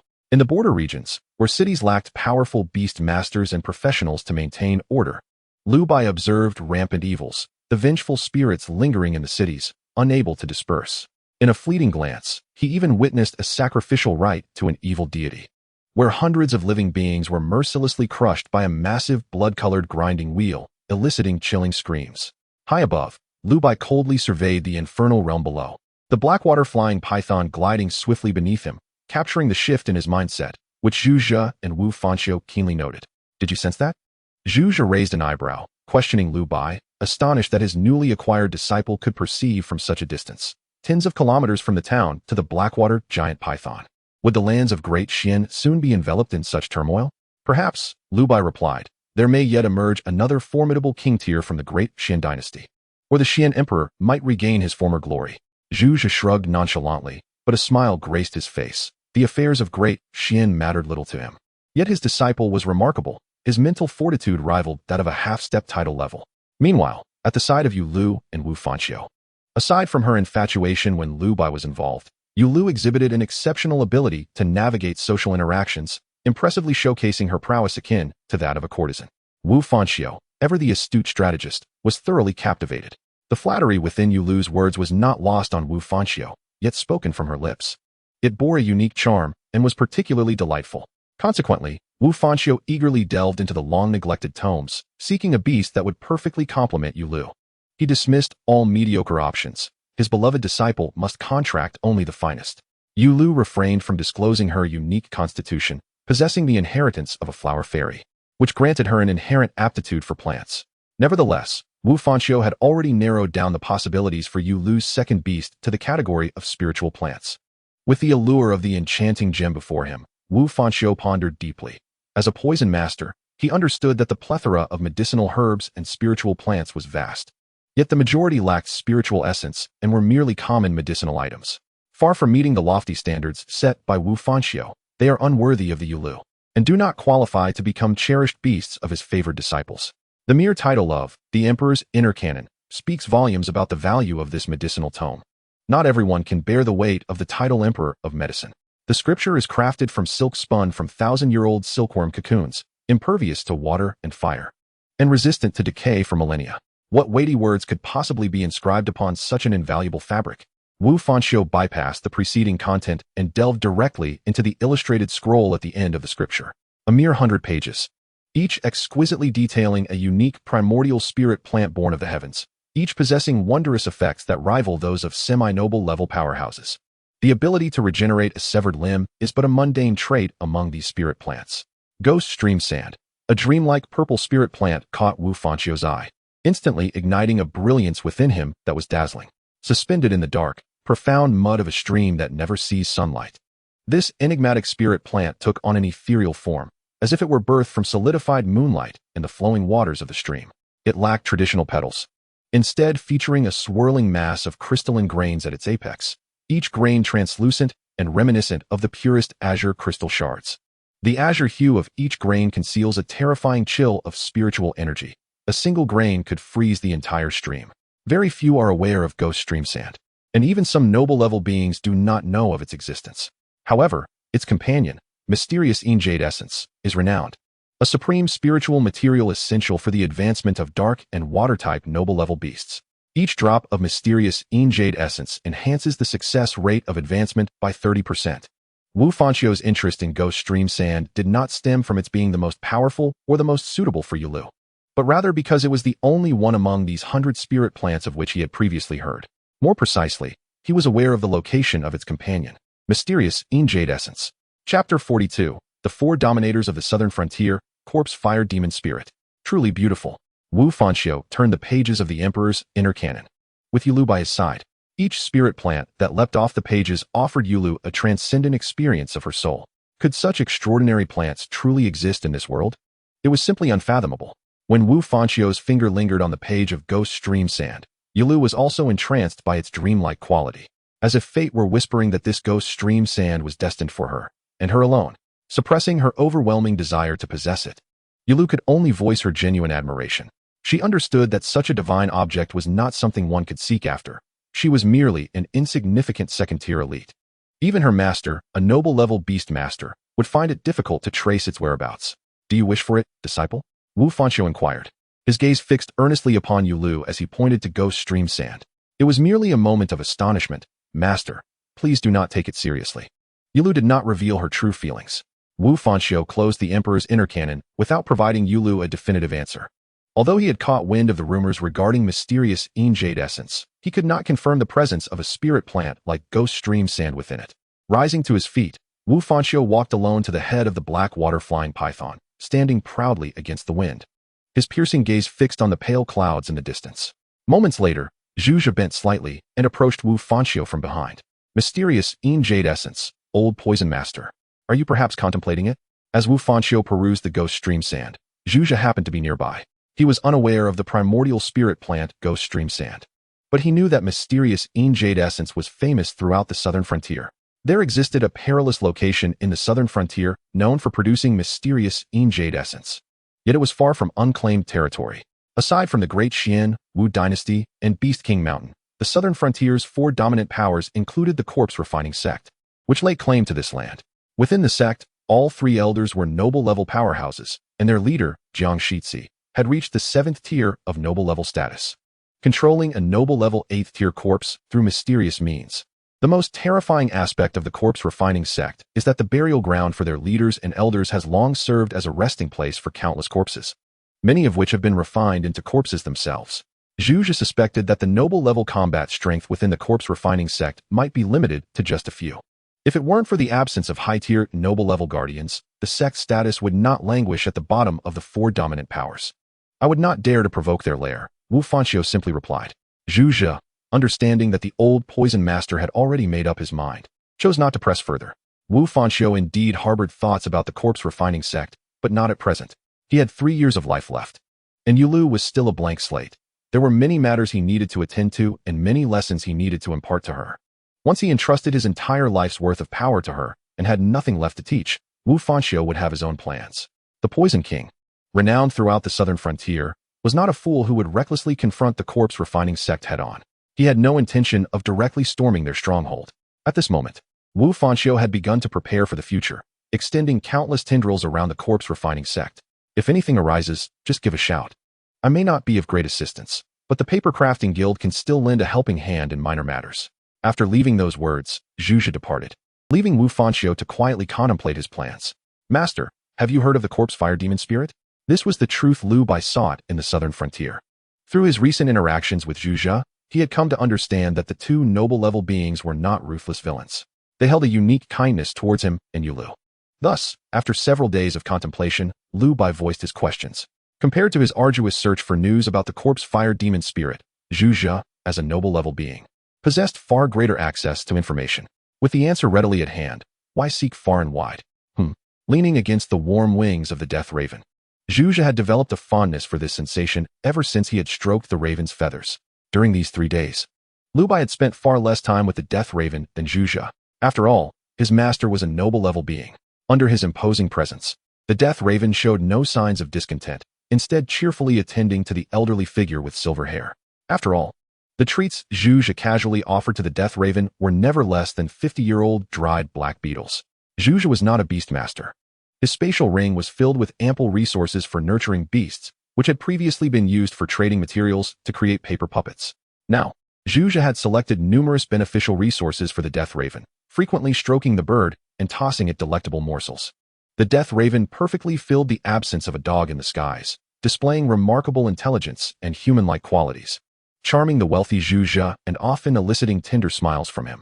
Should the disciples of the southern wilderness behold their ancestral figure in such a state, they would undoubtedly be taken aback, shattering their preconceived illusions of the paper sovereign. The return of the Raven of Death, having spent 3 days in the guise of a small dog, has resulted in an abundance of exceptional resources, leading to the loosening of the shackles binding the elite level 9th rank. The threshold to a new domain of leadership is but a mere step away. As for the Raven's ascension, there is no cause for Liu Bai to worry.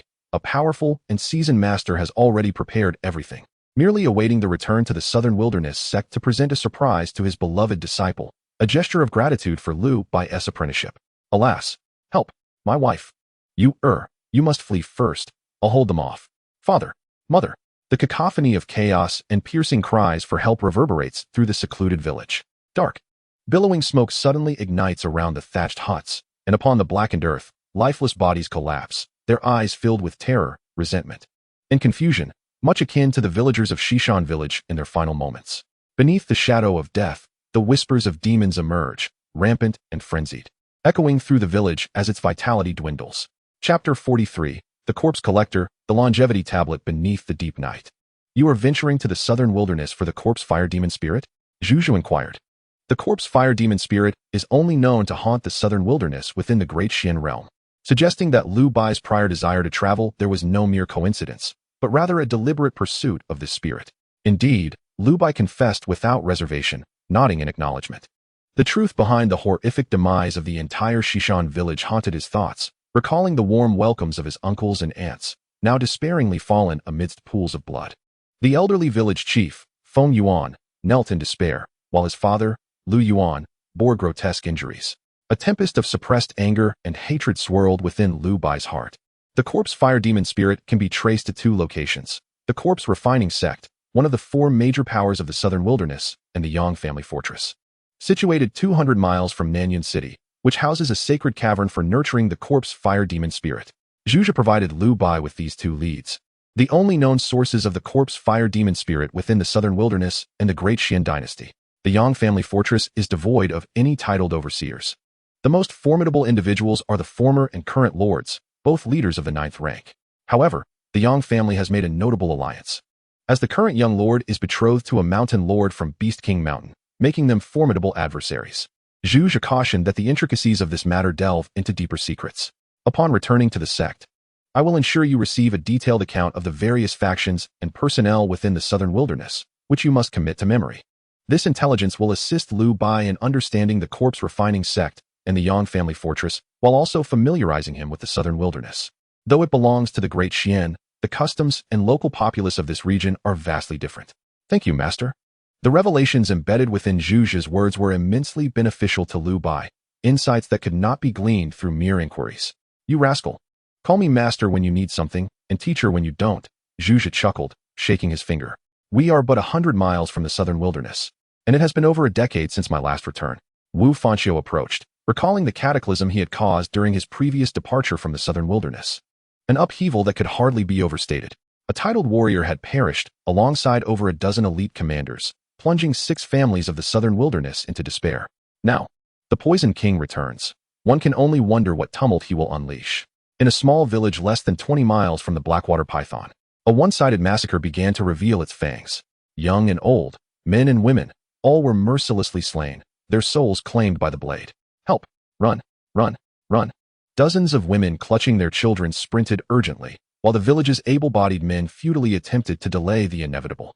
Their resistance seemed laughable, merely a futile flailing of blades. The maniacal laughter of the assailants echoed ever closer, filling the fleeing crowd with dread, tightening their grip on their children. Run? Where to run? A colossal insect beast emerged from the rocky terrain, blocking their escape, its myriad pincers snapping menacingly, seemingly anticipating a feast. Despair hung heavily in the air, and this very emotion incited the assailants into a frenzy of excitement. Kill. The rapid footfalls, the chilling sound of unsheathing blades, and the low hum of the insect beast's wings converged into a requiem for the souls of the innocent, prompting the women and children to close their eyes in resignation, awaiting death.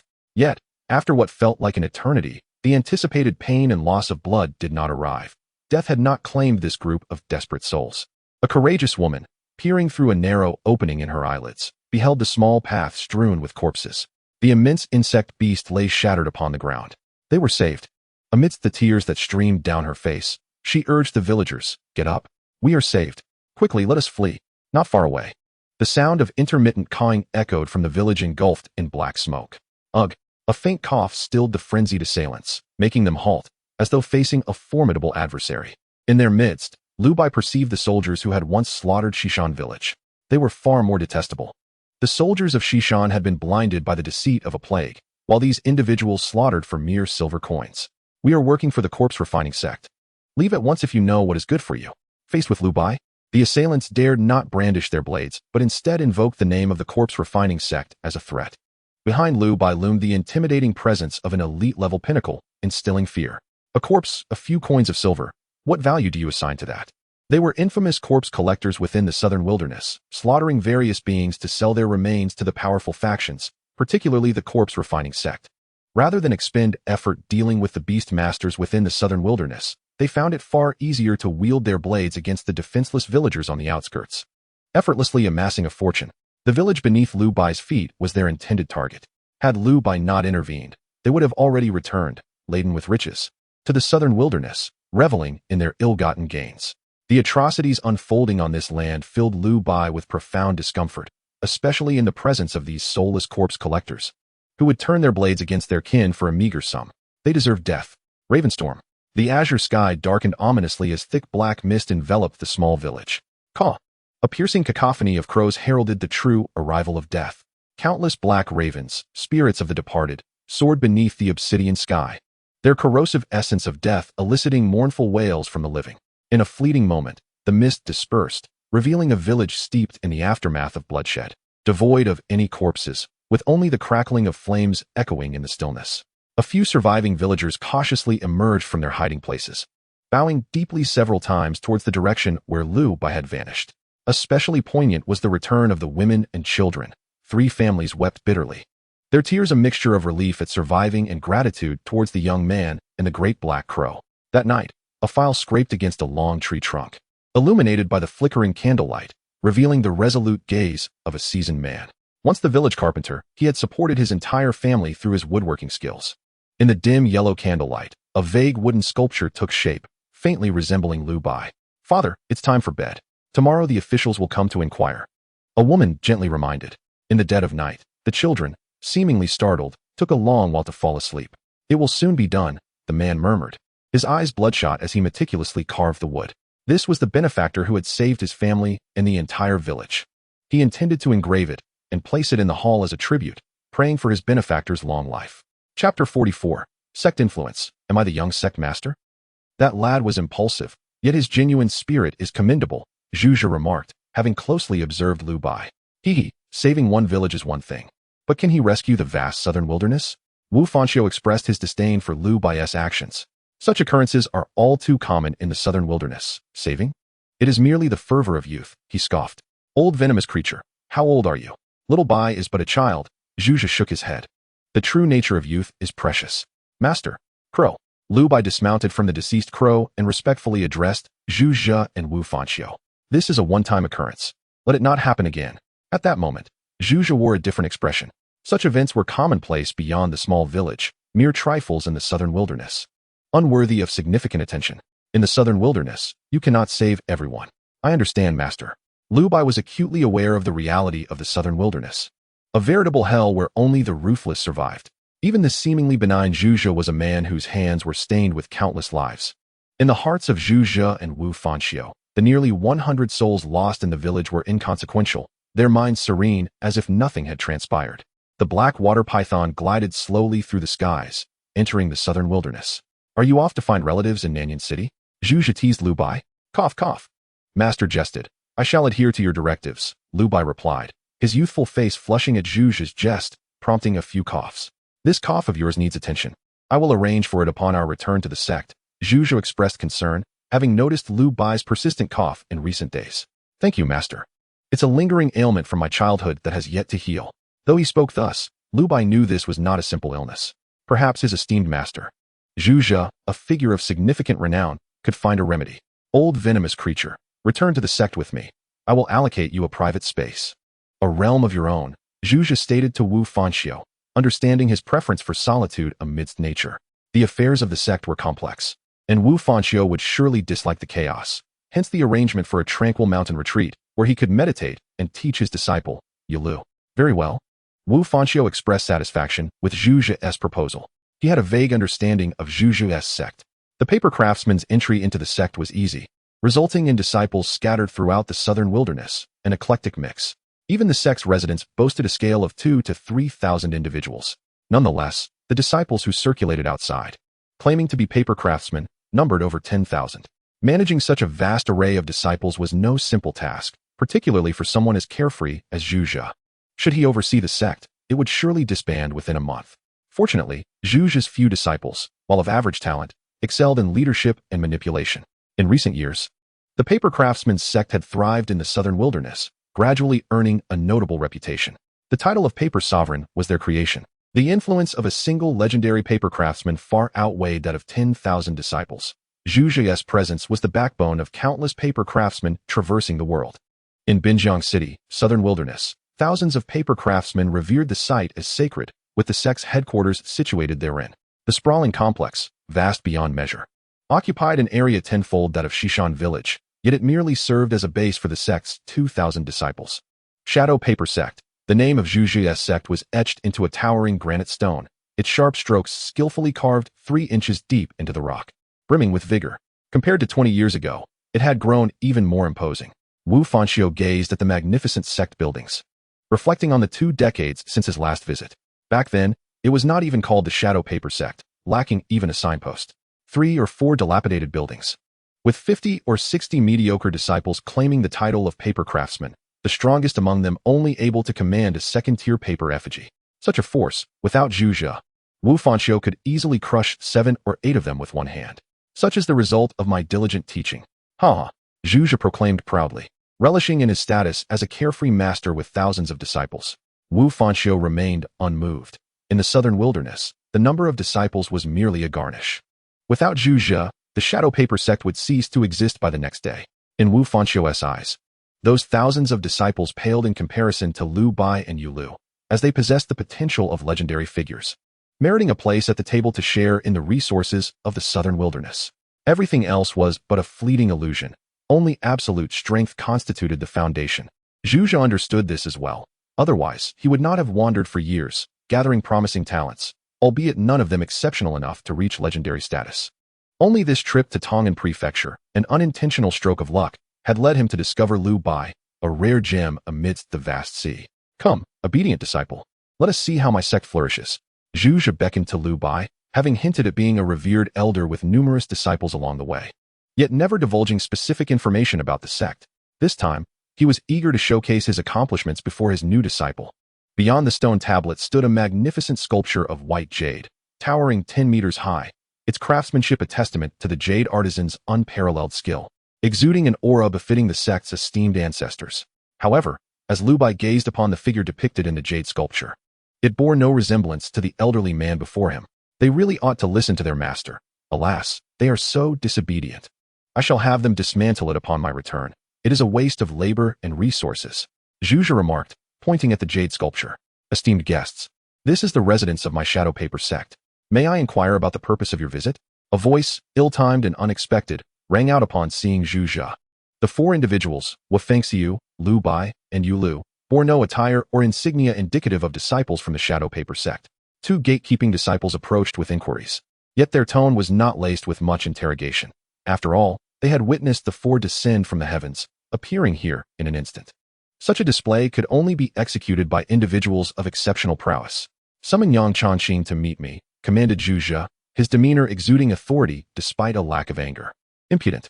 How dare you utter the name of the sect master so brazenly? Call for assistance. Yang Chongqing, the current sect master of the Shadow Paper sect, held a position of great power and was capable of crafting and commanding the elite paper effigies, earning him reverence among the disciples. It was unthinkable for the elderly man before them to address him so casually. It had been ages since anyone had dared to speak to Zhu Zhe in such a manner, since ascending to the title rank. None had the audacity to address him in that way. The two young disciples before him were indeed bold beyond measure. With a subtle wave of his hand, a glimmer of purple light emanated from the ring on his finger. In an instant, the disheveled elder clad in plain garments transformed into a figure adorned in resplendent purple robes embroidered with golden dragons and tigers, intricate golden scissor motifs encircling his sleeves. The grand Taoist robe displayed a vividly embroidered scissor emblem in purple and gold, a distinction reserved solely for the sect's patriarch. While Yang Chongqing alone donned the golden scissor insignia, Zhu Zhe, the ancestor of the Shadow Paper sect, the Paper Master.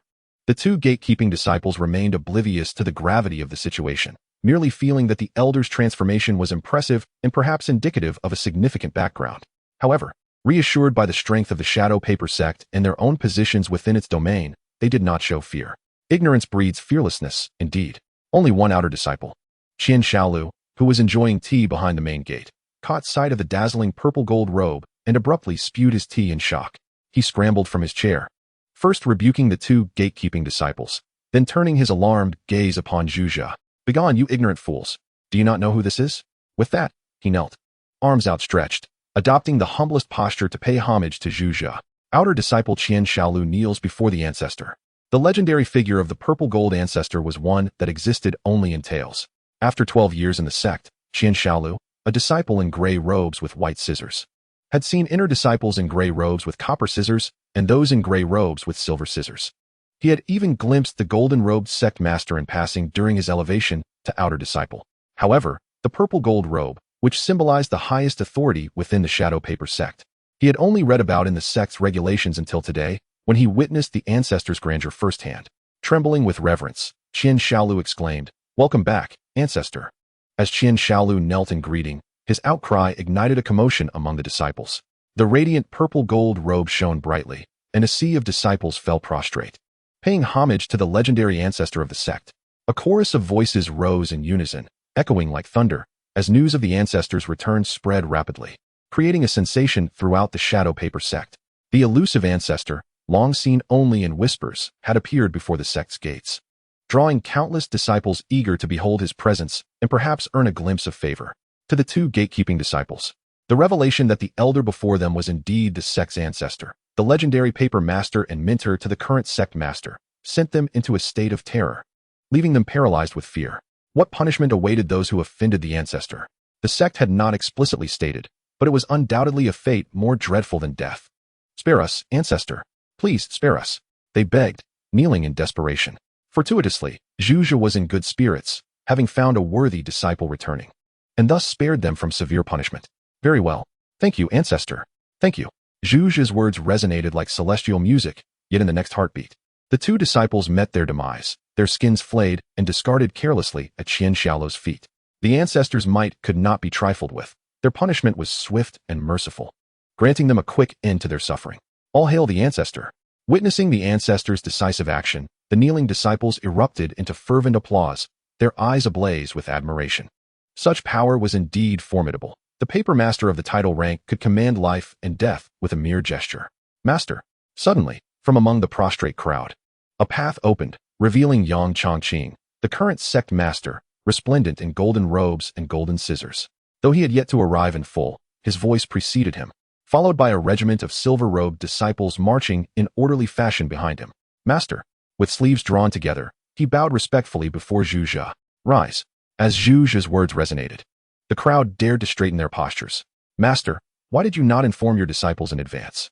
We could have prepared a grand celebration to announce your return and assert our strength in the southern territories," Yang Chongqing proposed, his respect evident. With Zhu Zhe's return, the Shadow Paper sect would once more be fortified by a title rank, allowing the disciples to hold their heads high, which would also amplify Yang Chongqing's authority as sect master.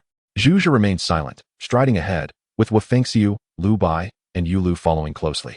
It then dawned on the crowd that the ancestor was not alone upon his return. Accompanying him were another elder and a pair of young men and women. What a beautiful woman! Numerous disciples, even some elders, felt a surge of primal desire as they beheld Yulu, who possessed an innate magnetism that stirred the most fundamental instincts of humanity. There is a fine hill to the east, a tranquil and picturesque location. Changqing, make arrangements to clear it. Zhuge gestured towards the east. This is the medicine master. Henceforth, the eastern region shall be under her governance, with privileges equal to mine. Yang Changqing was profoundly stirred by Zhuge's declaration, the privileges equivalent to those of the ancestor for the medicine master, a title rank. His joy was palpable. With 2 title ranks within the sect, who could rival the might of the Shadow Paper sect? Yes, master. I shall make arrangements immediately. This is the medicine master's disciple. Her privileges shall mirror those of the ancestor's disciples. Zhuge indicated towards the lone female, Yulu, who will enjoy the status of an elder with silver robes and golden scissors, a position of great distinction. As for Lu Bai, Zhuge did not assign him any particular role, and Yang Changqing merely cast a curious glance his way, for there was no indication of a paper craftsman lineage within Lu Bai. Rather, a colossal black crow following him showcased his identity as a beast master. That will suffice. You may attend to your duties, Zhuge said, dismissing Yang Changqing with a few casual words. Subsequently, amidst lingering gazes, Yulu followed her master, Wu Fengxiu, towards the hill in the east, which would become their sanctuary for cultivation in the years to come. Young man, are you satisfied with your master's influence? The Shadow Paper sect boasted over 10,000 disciples, its power extending across 3 surrounding cities, ranking among the top 50 of the myriad forces in the southern territories. Master is formidable. Lu Bai understood well the wisdom of leaning against a mighty tree for shade, and he clasped his hands together in a gesture of respect towards Zhuge. You, young lad, clearly lack sincerity. Come, let me show you something extraordinary. It is time to fulfill the promise of your initiation gift, Zhuge stated. And upon hearing that he was to receive a gift, Lu Bai immediately expressed his gratitude. Thank you, master. Caw, caw, caw. The raven of death suddenly leapt from behind, unfurling its wings and joyfully chirping before Zhuge, as if exclaiming, what about me? What about me? And me? Within the confines of the sect's treasury, only Zhuge possessed the key to enter. Even during Zhuge's absence, the Shadow Paper sect was required to quarterly deliver a selection of rare treasures to the vault. A shimmering wall of light, smooth as a mirror, stood erect, permitting entry but forbidding exit, accessible solely to Zhuge. With a flick of his hand, Zhuge inscribed a symbol in the air, causing 2 ethereal shadows to emerge, adorned with intricate rune designs. Go, he commanded, and they swiftly transformed, merging into Lu Bai and the Raven of Death. This rune would endure for an hour, granting its bearer access to Zhuge's treasury. The figures of the trio slowly dissolved into the light, vanishing without a trace. Chapter 46. The Seed of Love, a grand gift from the Master. At the entrance of the Shadow Paper sect, Yang Changqing stood at a vantage point, gazing contemplatively in the direction of the venerable Zhuge for quite some time. He then turned to observe the mountain where Wu Fanxiu was in seclusion, his expression profound and obscured. After a prolonged gaze, he retreated into the enveloping darkness. Mist Green Mountain, situated to the east of the Shadow Paper sect, sprawled over 10,000 acres and had been designated as a crucial area for the sect, accessible only to elders. A substantial number of inner disciples were stationed at the mountain's base, vigilant against any nocturnal disturbances that might disrupt the revered ancestors' tranquil meditation. Before long, mist began to envelop Mist Green Mountain, its hues distinctly layered, a result of Wu Fanxiu releasing his beloved beast, the monarch of colorful moths, which exhaled toxic miasma. Any intruder lacking Wu Fanxiu's permission would find themselves utterly consumed by the potent toxins. This is the essence of the monarch. Consume it, and you shall be impervious to all toxins, free to traverse the miasma here, Wu Fanxiu said, presenting a bottle of liquid shimmering with vibrant colors, reminiscent of crystal. To Yulu, this substance, extracted from within the monarch of colorful moths, possessed the miraculous ability to confer immunity against toxins produced by the creature. Thank you, master. Yulu exclaimed, drinking it down in a single gulp, her gaze turning hopeful as she looked towards Wu Fanxiu. Master, might there be another? I wish to procure a bottle for the disciple of the Paper Sovereign. None, Wu Fanxiu retorted. What Paper Sovereign's disciple? It is none other than Lu Bai. I cannot fathom how my disciple has been ensnared by that insufferable brat, utterly detestable. Master, Yulu pleaded, tugging at Wu Fanxiu's sleeve with an adorably earnest expression. Very well, take it, Wu Fanxiu relented. A glimmer of silver flashing between his fingers as another identical vial of the monarch's essence materialized in Yulu's grasp. Here, take this. A bracelet adorned with 12 small rubies appeared in Wu Fanxiu's palm, a space bracelet capable of holding dozens of cubic feet. The red-accented bracelet fit Yu Lu's wrist perfectly, her mental energy permeating it, revealing a trove of dazzling treasures that left her wide-eyed in astonishment as she looked toward her master. Everything here is for you.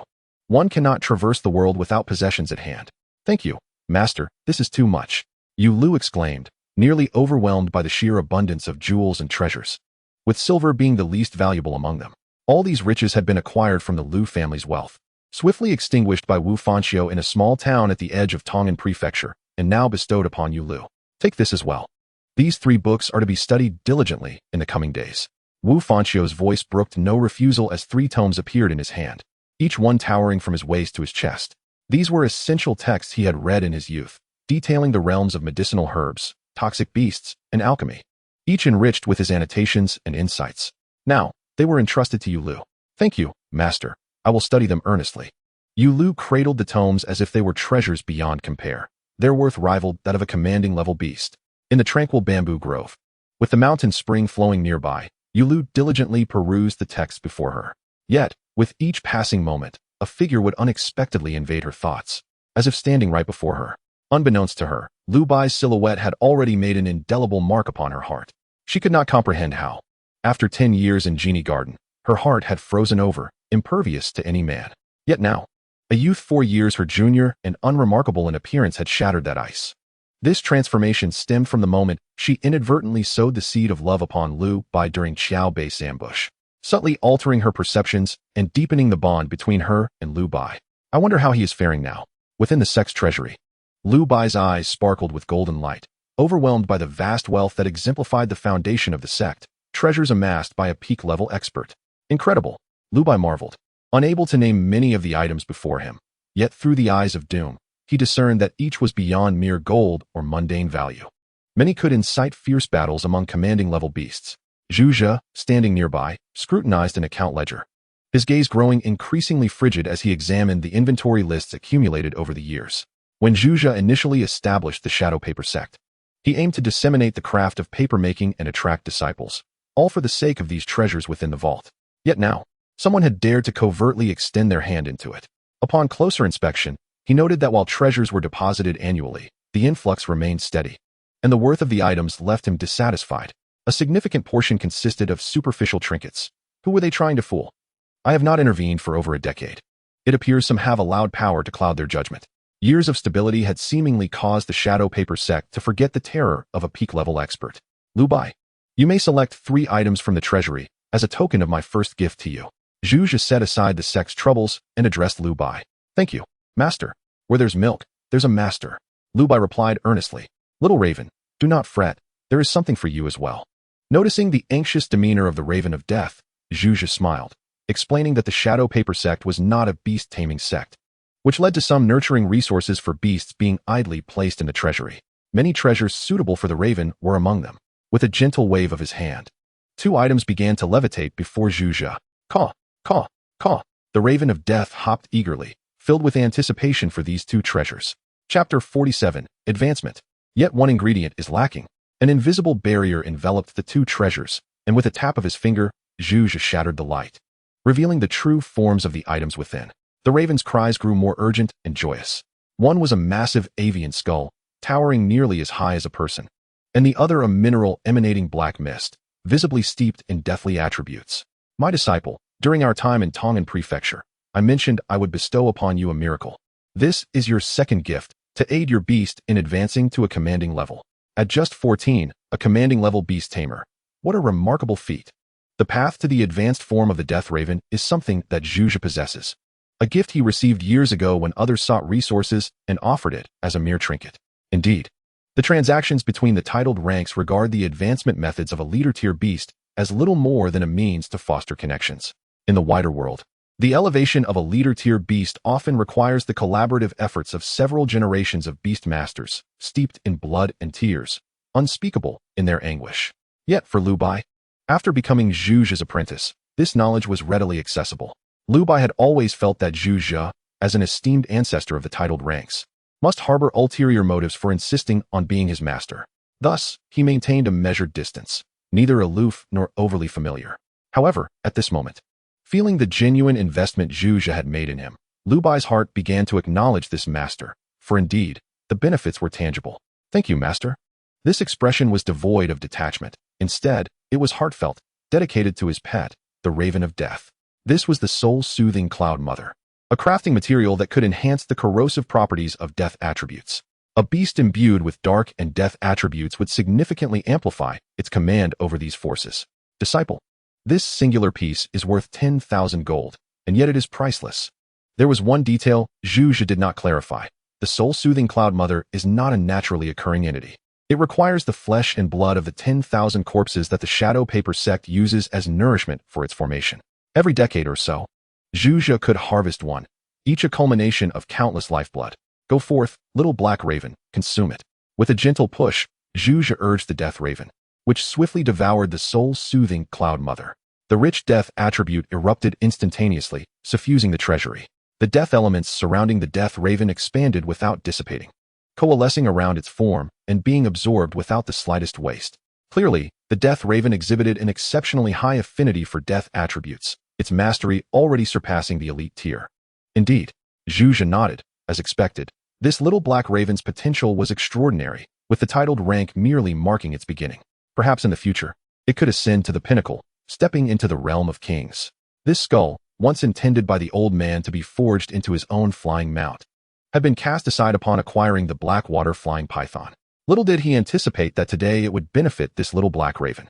Within the leader-tier raven beast clans, a king would only arise among a multitude of ravens, and this crown was that of a 6th-tier omen skull. Zhuge and Lu Bai quietly awaited the death raven to absorb the soul-soothing Cloud Mother. As the black mist began to thin, Zhuge levitated the omen skull above the raven's head. Before long, the omen skull began to fracture, crumbling into pieces. As the ancient beast lineage descended upon the death raven, a melodious caw echoed suddenly as the manifested omen flapped its wings, circling above the death raven. And in the blink of an eye, the omen vanished, leaving behind twinkling stars infused into the raven. The 6th-tier leader omen would endow the death raven with even more potent skills and racial attributes, propelling it towards an even more formidable evolution. Do not be alarmed. Utilizing a 6th-tier leader's raven skull for the advancement of a leader-tier beast is assured to succeed. Noticing Lu Bai's rapt attention on the death raven, Zhuge chuckled, explaining that this advancement path required the primary material of a leader-tier raven beast's remains, and Zhuge had indeed employed the skull of a 6th-tier raven king, ensuring a flawless progression. How could this be? A sudden turn of events left even Zhuge, a titled rank, astounded. The death raven did not emit the radiant glow of racial advancement. It had absorbed the soul-soothing Cloud Mother and the 6th-tier omen skull, yet only achieved a mere 1st-tier elevation. The death raven, now a 1st-tier leader beast, had shattered the shackles of its bloodline. Strange, peculiar. Zhuge circled the death raven, observing that while its power had increased, its physique appeared to have diminished slightly. Previously, the death raven could reach Zhuge's shoulder. Now, it barely reached his chest. Its black feathers shimmered more brightly, and its mastery of death attributes significantly enhanced. There seemed to be a transformation in its raven head, a faint shadow of the omen emerging. As the beast master of the death raven, Lu Bai possessed more knowledge than Zhuge. He realized that the death raven had not failed in its advancement. It merely lacked a crucial primary material. The soul-soothing Cloud Mother and the omen skull could only serve as supplementary materials. It was unfathomable to conceive what the death raven's advanced form might entail. Death raven, in the midst of advancement, requires the consumption of a substance that merges life and death to complete the evolution. Life and death, these are two contradictory attributes. What entity could harmonize their coexistence? Lu Bai pondered, his knowledge inadequate, with no recollection of such a substance. Master, do you know of any entity in this world where life and death coexist? As a titled rank, Zhuge, with his vast experience, might hold the answer. Is this the key to the little black raven's advancement? Seeing Lu Bai nod, Zhuge smiled knowingly. It seems you must indeed make a trip to the Yang family fortress. Previously, Lu Bai had inquired about the corpse fire demon spirit, and Zhuge's response had pointed to the Yang family fortress. Now, the very substance Lu Bai sought, that which embodies the coexistence of life and death, was hidden within its depths. However, obtaining it would not be an easy task. It was a primordial spiritual entity rooted in the very essence of the Yang family fortress. Anyone daring to covet it would be embroiled in a bitter conflict with the fortress.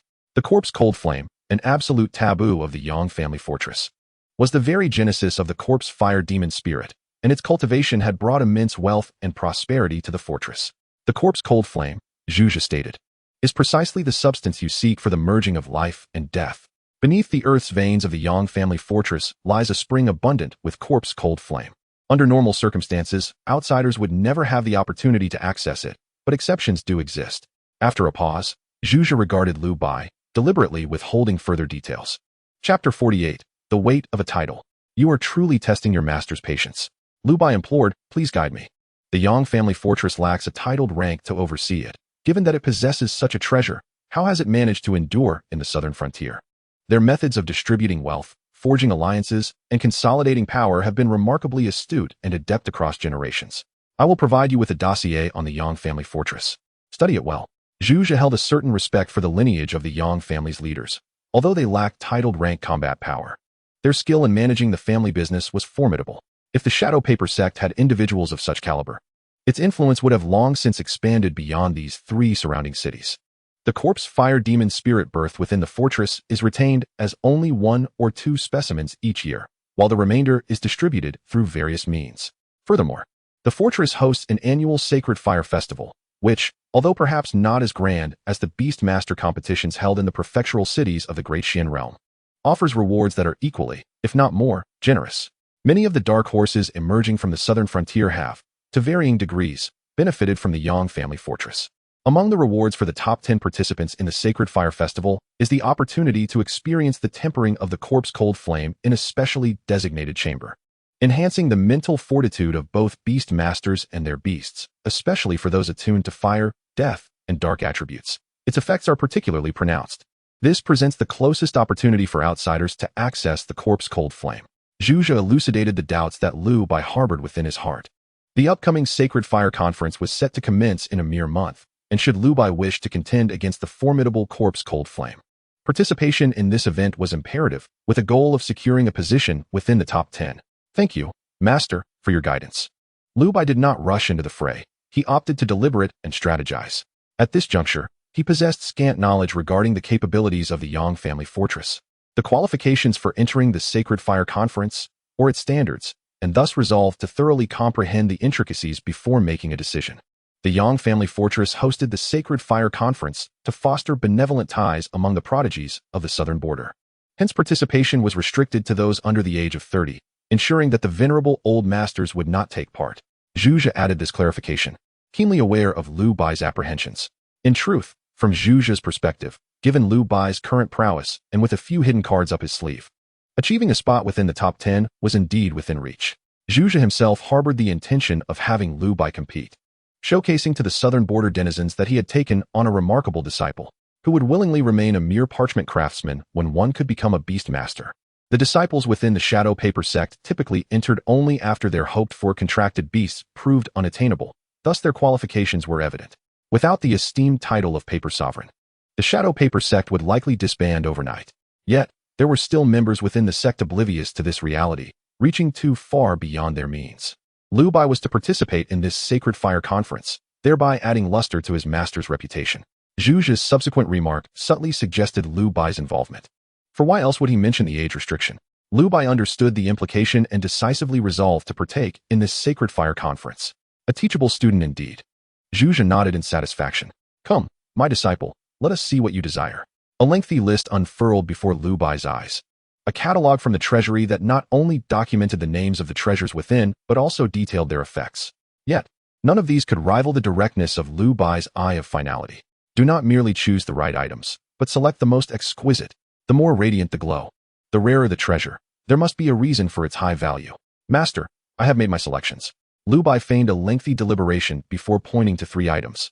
Though he exhibited restraint, ultimately choosing only one of the 6 most dazzling treasures, settling for 2 others of slightly lesser brilliance. One must not provoke the ire of the master on the inaugural attempt to draw from his resources. Hiss. Even so, upon seeing Lu Bai's selections, Zhuge could not help but scowl. This lad was truly aiming for the heart of the matter. Your discernment is sharp, lad. You have set your sights on my prized possessions. The other 2 items Zhuge could begrudgingly accept, but that one, it was his most treasured possession.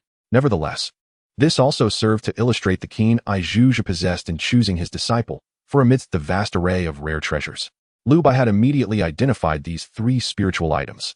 Heavy June, Beast Crystal, the essence crystallization of the Heavy June, a legendary beast of the rank of title. Significantly enhances the qualities of contracted beasts when consumed, purifying their bloodlines and allowing for the random acquisition of one skill from Heavy June, with a small probability of inheriting its innate talents. Should it be consumed by a contracted beast with a bloodline containing Heavy June's essence, it will greatly elevate the purity of its bloodline, notably enhancing the success rate of advancing to the title level by approximately 10% for beasts at the pinnacle of the Lord level. The combat prowess of Heavy June borders on invincibility at the title level. Zhuge recalled a time when he was invited to assist in a battle where 3 title-level beings besieged a rank 4 Heavy June, resulting in 1 death and 1 severe injury. Fortunately, Zhuge, being astute, concealed his presence by dispatching a title-level paper effigy to impersonate himself, allowing him to reap the rewards. That battle cost him a title-level paper effigy and 2 title-level shadow beasts, yet ultimately, they succeeded in slaying Heavy June, with the last severely wounded title-level opponent silenced by Zhuge. Alas, they had expended nearly all their treasures in the confrontation with Heavy June. However, emerging as the sole survivor, Zhuge claimed the spoils, for only he had lived to enjoy the fruits of victory.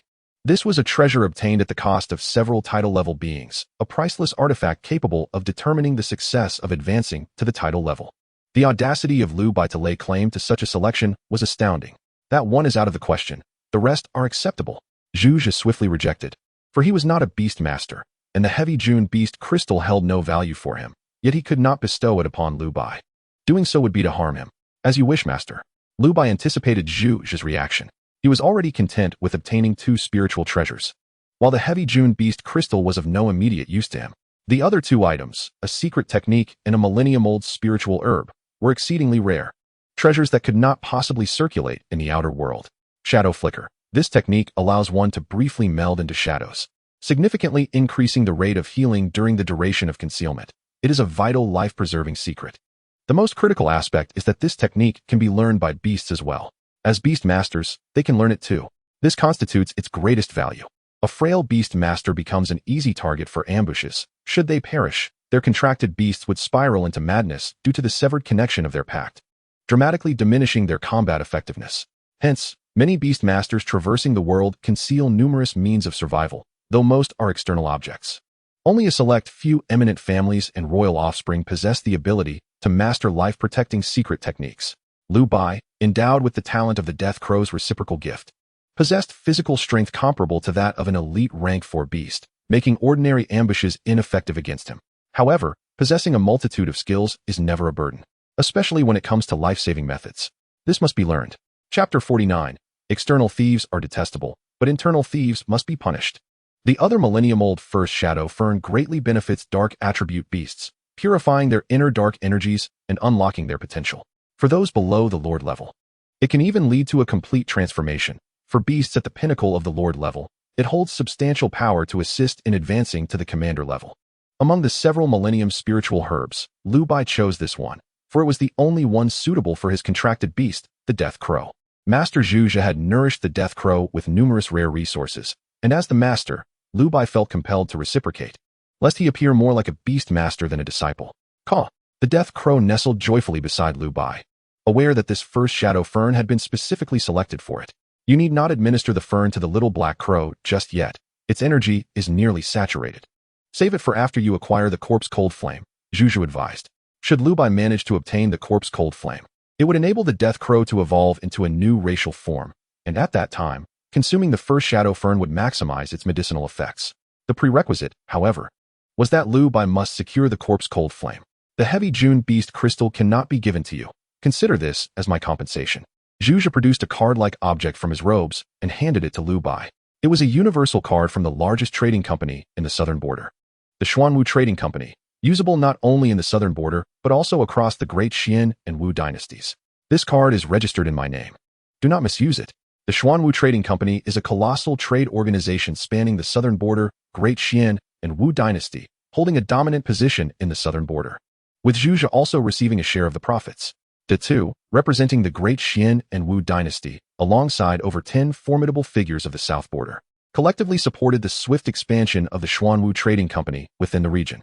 The token card, numbered 11, undoubtedly signified Zhuge's esteemed position in the south border branch of the Xuanwu Trading Company. Crafted from rare metallic ore, the card exuded a sense of understated luxury. with every intricate detail reflecting the extraordinary status of its bearer. Yet, as Lu Bai recalled Master Zhuzha's words, an old acquaintance's voice echoed in his mind. Are you instructing me on how to act? He swiftly tucked the card away. A token card of a powerful figure, numbered 11, could likely allow for an overdraft of 1,000,000 gold pieces without much difficulty. Lu Bai mused, reflecting on how just a month prior he had fretted over a few taels of silver, and now he was calculating millions of gold pieces. Upon departing the sect's treasury, Lu Bai encountered an elder clad in silver robes who had been waiting for quite some time. This elder, Qian Xianyi, was responsible for overseeing the treasury and had entered Zhuzha's service alongside the sect leader, Yang Chongqing. Ancestor. Is there something amiss? Zhuzha felt a surge of irritation at the sight of this group of incompetents. While external foes were indeed detestable, the betrayal from within was even more reprehensible. Ancestor. I have managed the treasury for many years, and all accounts have passed through my hands. However, after reviewing the sect's income and expenditures over the years, there seems to be a significant discrepancy, Qian Xianyi said nervously, astonished by the ambition and greed exhibited by Yang Chongqing and others, daring to manipulate the accounts under the ancestor's nose. Knowing that he was not in a position to align with them, Qian Xianyi resolved to report the matter to Zhuzha as soon as possible. He had not anticipated that upon Zhuzha's return, the first order of business would be a treasury inspection, which further solidified his determination to inform the ancestor at once. Given Zhuzha's emphasis on the treasury's financial records, the actions of Yang Chongqing and the others were akin to searching for filth in a lavatory. Oh, do you possess evidence? Zhuzha inquired, feigning surprise.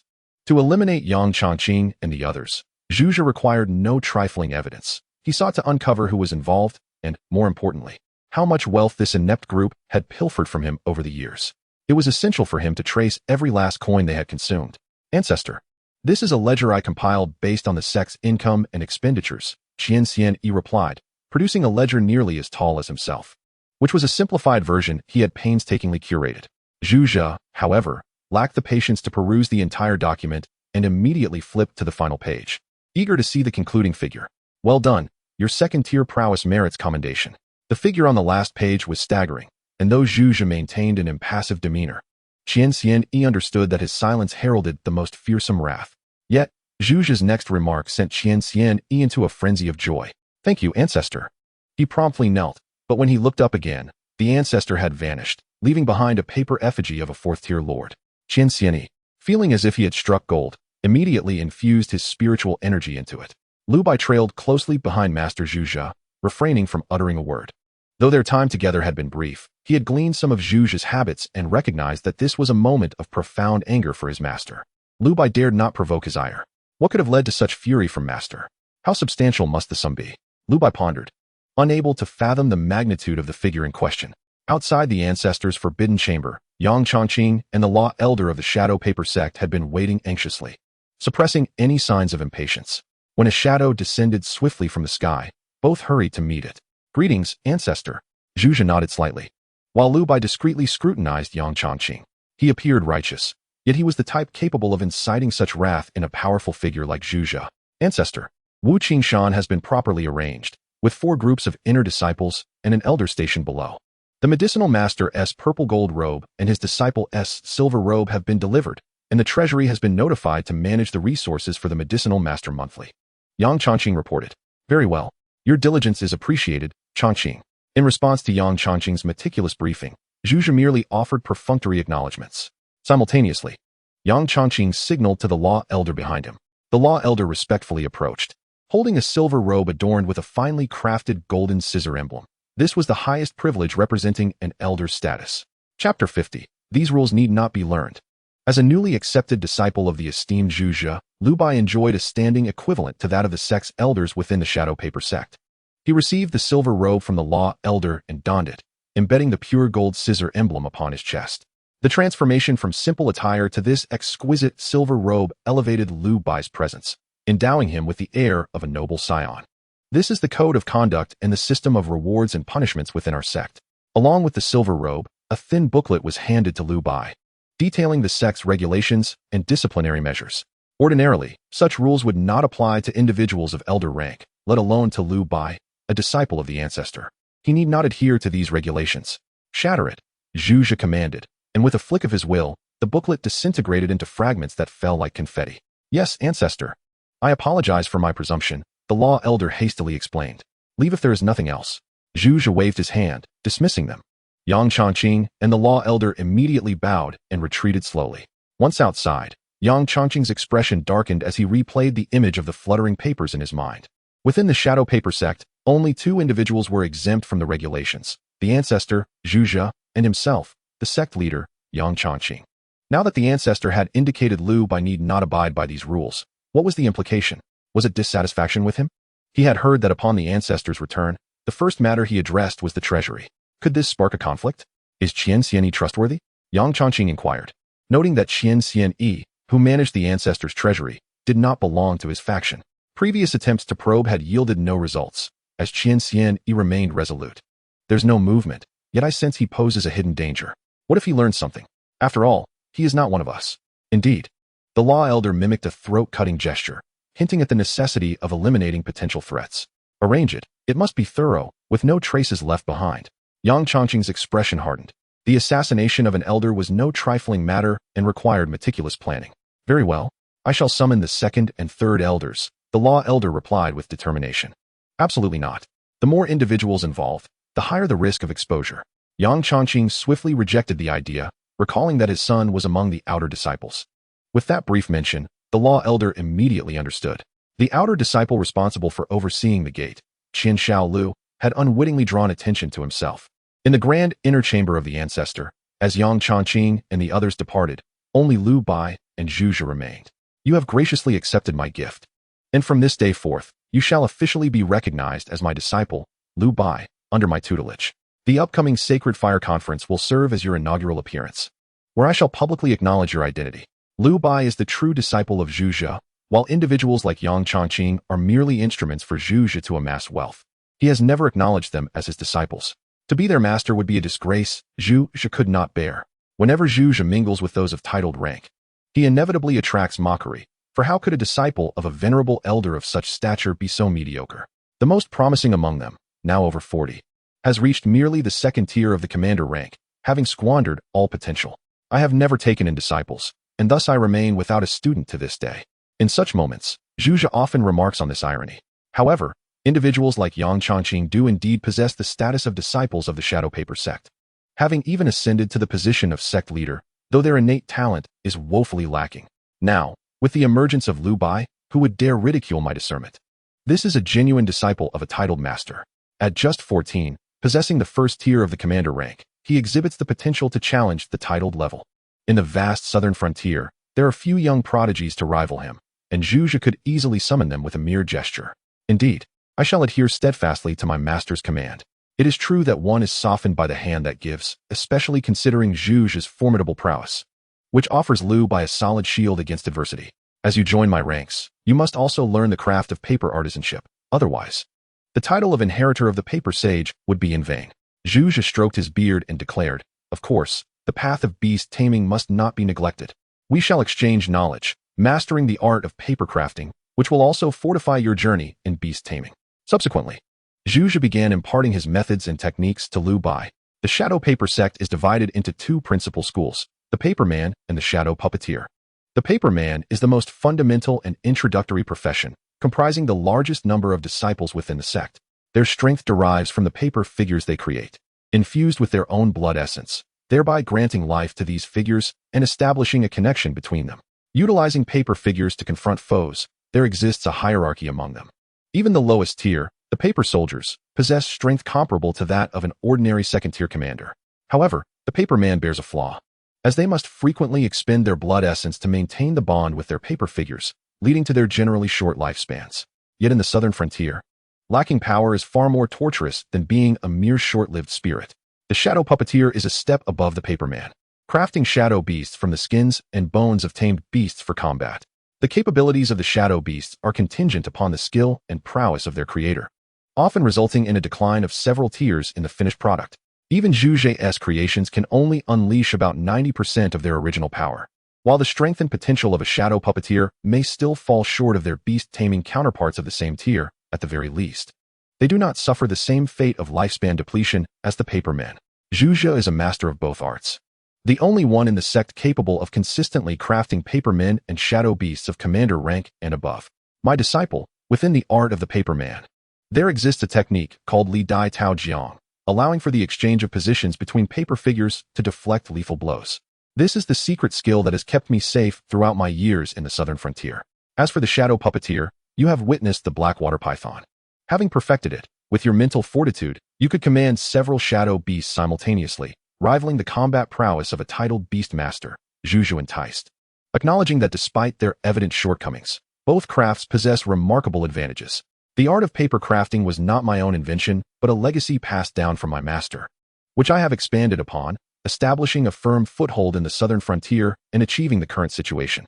Juju then revealed a seemingly ordinary carving knife, rusted and worn, bearing the marks of time, its handle inscribed with faint, barely legible characters, obscured by the passage of time. By infusing your mental energy into it, you will unlock the heritage of the arts within. The teachings within the shadow paper sect are but superficial. The true legacy of the arts lies in this unremarkable carving knife. In his youth, Juju too had received this knife from his master, acquiring the techniques of both the paper man and the shadow puppeteer. Now, the knife passes into Lu Bai's hands. Chapter 51. The Overbearing Gravedigger. The Crow commands death. I command burial. Lu Bai grasped the carving knife suspended in Juju's palm, concentrating intensely to perceive its arcane essence. In an instant, he was drawn into a wondrous realm, akin to a dream. Surrounding him were 6 shadowy figures, darting and swirling in place, wielding their carving knives, showcasing their respective techniques before Lu Bai, as if performing a dazzling display. Vaguely, Lu Bai discerned one of the shadows seated in meditation, carving bones and adhering paper, bringing a paper figure to life. This was the legacy of the paper man. Another figure displayed a blade that flowed like a stream, forming a fearsome beast that roared with might, shaking the very heavens. This represented the legacy of the shadow puppeteer. The remaining 4 figures each possessed unique techniques, demonstrating their prowess before Lu Bai. Had Juju witnessed this scene, he would have been utterly astonished in his own experience. He had only seen shadows representing the paper man and shadow puppeteer, never anticipating that the carving knife contained 6 distinct legacies. Lu Bai absorbed the essence of these 6 techniques, contemplating which to choose, unaware that all 6 were destined for him. However, an overwhelming aura surged from this mysterious realm of inheritance, causing the 6 shadowy legacies to dissolve into ephemeral wisps and vanish. Oh, I haven't made my selection yet. Lu Bai lamented as the 6 techniques inexplicably disappeared, uncertain if it was a stroke of fortune or misfortune. Suddenly, the space around him shifted. Instead of humanoid shadows, a colossal silhouette emerged, merging almost seamlessly with the darkness, sturdy and imposing. Yet, rather than exuding an oppressive aura, it enveloped Lu Bai in a profound sense of tranquility. As it approached, Lu Bai discerned the form of the immense silhouette, a gigantic black coffin, entirely obsidian, smooth as a mirror, yet seemingly capable of absorbing all light. The coffin's edges glimmered with an elusive dark sheen, hovering slightly above the ground. Astonishingly, behind this massive coffin loomed another figure, shrouded in shadow, obscuring its features, yet emanating a profound impact on Lu Bai's spirit, approaching with steady, silent strides. Gradually, the shadow, bearing the immense coffin, closed the distance to Lu Bai. Almost touching him, perhaps it was scrutinizing him, the shadow gently moved its hand, propelling the gigantic coffin toward Lu Bai's form, and in that moment, the shadow shattered into countless flecks of darkness. A miraculous scene unfolded. The diminutive Lu Bai seemed capable of swallowing the towering coffin whole, to bury all living beings. I come with this coffin, drawing strength from death. The gravedigger. With the carving knife in hand, Lu Bai's eyes flew open, his heart racing with unparalleled astonishment. 2 core skills emerged, Soul's Breath and Coffin's Return to the Void. Soul's Breath, to escort and soothe the departed, ensuring the deceased tranquility in life. This is the prerequisite for guiding souls. Lu Bai can acquire 1 skill, secret art, or innate talent possessed by the deceased. Coffin's Return to the Void, on the other hand, embodies a forceful and direct suppression, a violent act of burial. Compelling enemies into their coffins and ushering them down the path of twilight is a method both straightforward and brutal. Lu Bai directly benefits from this, gaining a subtle enhancement in either his corporeal form or mental fortitude. In summary, both formidable skills can guide you to your final journey. Henceforth, the Death Crows will manage the killings, while Lu Bai will handle the burials. What say you? Juju gazed at Lu Bai as he spoke. The coffin bearer. Upon hearing the unfamiliar title from Lu Bai's lips, Juju felt a flicker of surprise. Could it be that the carving knife passed down from his master contained this legacy? Rather than inquiring further about the coffin bearer, Juju asked what materials were required. stating that his master too wished to witness this coffin bearer's capabilities. Master, do you happen to have any Inhai trees? A millennial specimen would be even better. Seeing his master Zhuzhe express such a desire, Lu Bai felt no hesitation. After all, it was for the sake of the sect's heritage. Zhuzhe pondered for a moment, not in refusal, but genuinely contemplating where he had heard news of millennial Inhai wood. Regrettably, I do not possess any of that age. But within the stock of the Xuanwu Merchant Association, there lies a 300-year-old Inhai tree. I shall send someone to retrieve it for you, Zhuzhe declared. Thank you, master. To begin as a coffin bearer with the advantage of 300-year-old Inhai wood for a coffin is indeed a privilege of having a powerful master. In the outer sect, Qian Xiaolu, an outer disciple who had only met Lu Bai once, looked at the old man before him in sheer panic. A lord-level entity. How could such a being engage with a mere ordinary grade paper figure? Even more astonishing was the sudden appearance of a lord-level paper general entangled with the old man. How could he have such protection? It was his father. It turned out his father had been watching over him all along, protecting him. He had misunderstood him. Tears welled in Qian Xiaolu's eyes as he gazed longingly towards the sect's treasury. A lord of the 4th tier. This is outrageous. Qian Xiani has advanced his strength to such a level. How deeply he had concealed it. The elder in charge of discipline, realizing his failure after his attempt to seize Qian Xiaolu had gone awry, immediately fled after a brief stalemate, heading towards Yang Chongqing to discuss countermeasures. This is dire news. Sect leader, we have failed. Qian Xiani has actually placed a lord-level 4th-tier paper general beside Qian Xiaolu. 4th tier. Yang Chongqing instantly sensed something was amiss. Qian Xiani could not have progressed so rapidly in strength. This must be the work of the ancestor. Send a message for Outer Sect Elder Zhang Qing, Inner Sect Elder Fei Yu, and Law Enforcement Elder Tian Bo to come at once. Yang Chongqing retrieved a thin volume, upon which were inscribed the names of dozens of individuals, nearly half of whom were elders from within the sect. When they had taken money from him, they had been so carefree. Now, they must all share the burden. 2/3 of the elders within the Shadow Paper sect were listed here, and 3/4 of the lord-level combat power resided among them. Yang Chongqing dared not engage with a titled master alone, yet without him, the sect would surely descend into chaos. When shall we convene, sect leader? The ancestor has returned. Gathering us all in such a grand manner may not be wise. Soon, the summoned elders arrived at Yang Chongqing's location. Many bore expressions of discontent. The ancestor rarely appeared within the sect, and now that he had returned, Yang Chongqing was making such a spectacle. Was he trying to provoke the ancestor? Zhang Qing, over the past 7 years, you have taken 3-century-old spirit herbs, a set of lord-level beast skins, and 20,000 taels of gold from me. Yang Chongqing spoke slowly, recounting each individual's various benefits drawn from him. Yang Chongqing, what do you intend to do? Is this a case of mutual destruction? The elders named were incensed, their eyes burning with fury as they glared at Yang Chongqing. Chapter 52, The Coffin Bearer's Debut, a grand transaction right from the start. The matter had already leaked. What? Do you wish to save yourselves? Yang Chongqing sneered. Currently, there is but one course of action, to row together in the same boat and collectively seek forgiveness from the ancestor, for the law does not punish the multitude. Furthermore, without them, how could the sect's thousands be managed, and how could the void in the mid-tier power be filled? The two elders beneath Yang Chongqing exchanged glances, instantly comprehending one another's intentions. Seize Yang Chongqing. The wealth amassed by the sect over these years has primarily been taken by him. Why should we share in the blame? Absurd. The Shadow Paper sect does not necessarily require him as its leader. Attack. Presumptuous. Yang Chongqing, ever observant of the dynamics below, could not miss the silent exchange between the two, and the commanding level shadow beasts swiftly restrained their movements. In the face of calamity, to engage in infighting is truly reckless. Indeed, Yang Chongqing is one of only 2 commanding level combatants within the sect. How could mere lord level beings hope to capture him? An even more desperate reality loomed. The sect's ancestor, Zhuzhe, the paper sage, is a being above commanding level. Despair permeated the air. Suddenly, the volume in Yang Chongqing's hand was snatched away, vanishing in the blink of an eye. Yang Chongqing's heart sank. Such a feat could only be accomplished by one person. The ancestor, Zhuzhe, present here, observing their every word and action. It is over. Now there is nothing left to do but fight. Yang Chongqing declared fiercely. Master, I am an unworthy disciple. I have harbored greedy thoughts and encroached upon the sect's treasures. I implore the ancestor, considering my service to the sect, to spare me. I shall return all that I have taken. Yang Chongqing fell to his knees, tears streaming down his face. Internally, he felt a sense of relief. The records contained only the details of what the elders had taken, without mentioning how much he had taken. In the end, whether he would return more or less would be at his discretion. Ancestor, spare me. Behind Yang Chongqing, a chorus of kneeling figures echoed his plea. Humph! A cold snort reverberated within the stillness of the dark chamber, striking at their hearts, causing the elders to tremble in fear. A formidable aura pressed down upon their bent backs, rendering them unable to raise their heads. Spare us, ancestor. We were misled by that scoundrel Yang Chongqing. The terrifying pressure from their backs intensified the despairing cries of the elders. Had any disciples outside witnessed this, they would undoubtedly be astounded. The once proud elders now resembled beggars groveling at the street corner. In Zhuge's eyes, they were even inferior to dogs.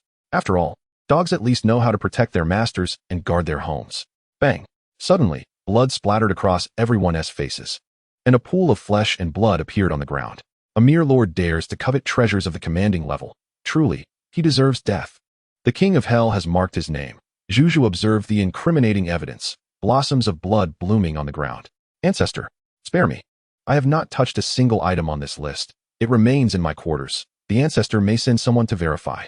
The threat of death compelled one elder to shout with a trembling voice, exerting all his strength. Ancestor, you know me. I am terrified of poverty. Ancestor, I too. I had no choice but to accept. It was the sect leader who forced me. All those items are in my heaven-bearing bag. With a wave of his hand, Zhu lifted the oppressive force from the two elders. Panting heavily, the two elders suppressed their desire to gasp for breath, inhaling quickly and quietly. One elder, trembling, presented the heaven-bearing bag at his waist, awaiting the ancestor's inspection, while the other elder, Zhao Dahan, lay sprawled on the ground. His quarters adorned with golden walls, a true golden abode, and he had not dared to touch even a single piece of those lord-level resources. The terror of a titled ancestor is something he has witnessed firsthand. In the blood-soaked dark chamber, only Yang Chongqing remained, awaiting his fate. Blood pooled at his feet, and panic surged within him. He desperately wished to raise his gaze and reveal his tear-streaked, pitiful visage to the ancestor. Yet, he found himself utterly incapable. His knees buckling under immense pressure, barely managing to maintain his kneeling position. What do you mean by repay? How can one repay such vast resources? Zhu inquired coldly. The absurdity of it all apparent. How could one possibly repay resources that rivaled an ocean? Not to mention the treasures appropriated by Yang Chongqing that surpassed the 4th rank of commander level. Master, in these years, I have accounted for 7 pieces of lord-level resources, 2 commander-level treasures, and over 70,000 in gold. I will return it all. I will return it all. Yang Chongqing stammered. How precise you are, Zhu mocked. It matches almost exactly with the contents of your spatial ring. Yang Chongqing's face turned ashen. He realized his demise was imminent. Strangely, at that moment, a wave of acceptance washed over him. After 16 years as the sect leader, he had indulged in everything.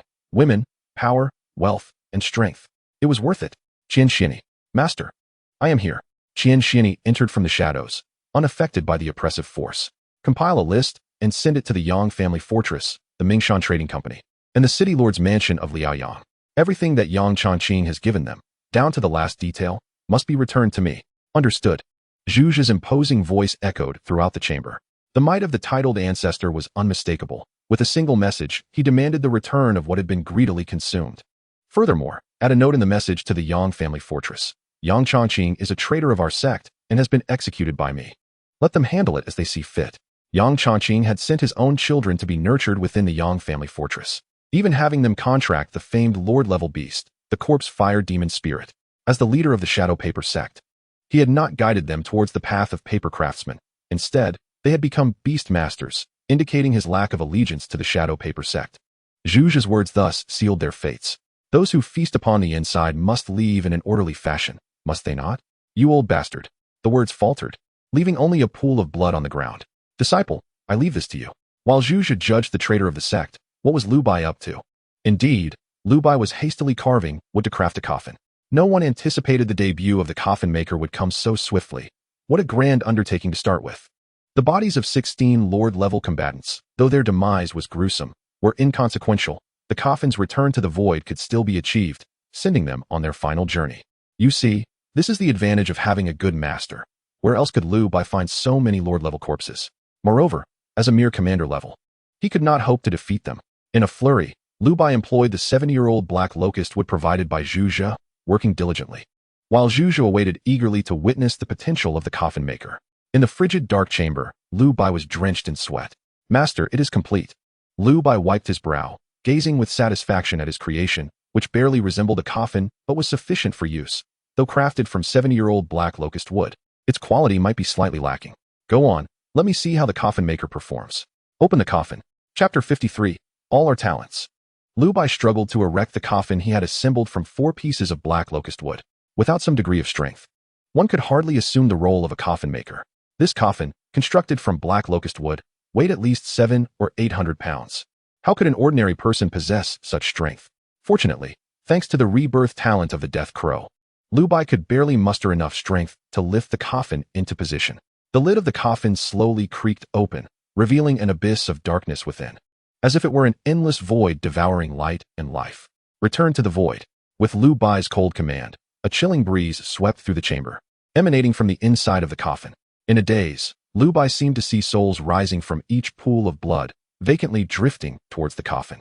The blood and flesh on the ground were drawn in by a powerful force, and as the last remnants vanished, the coffin lid began to close. Seal the coffin.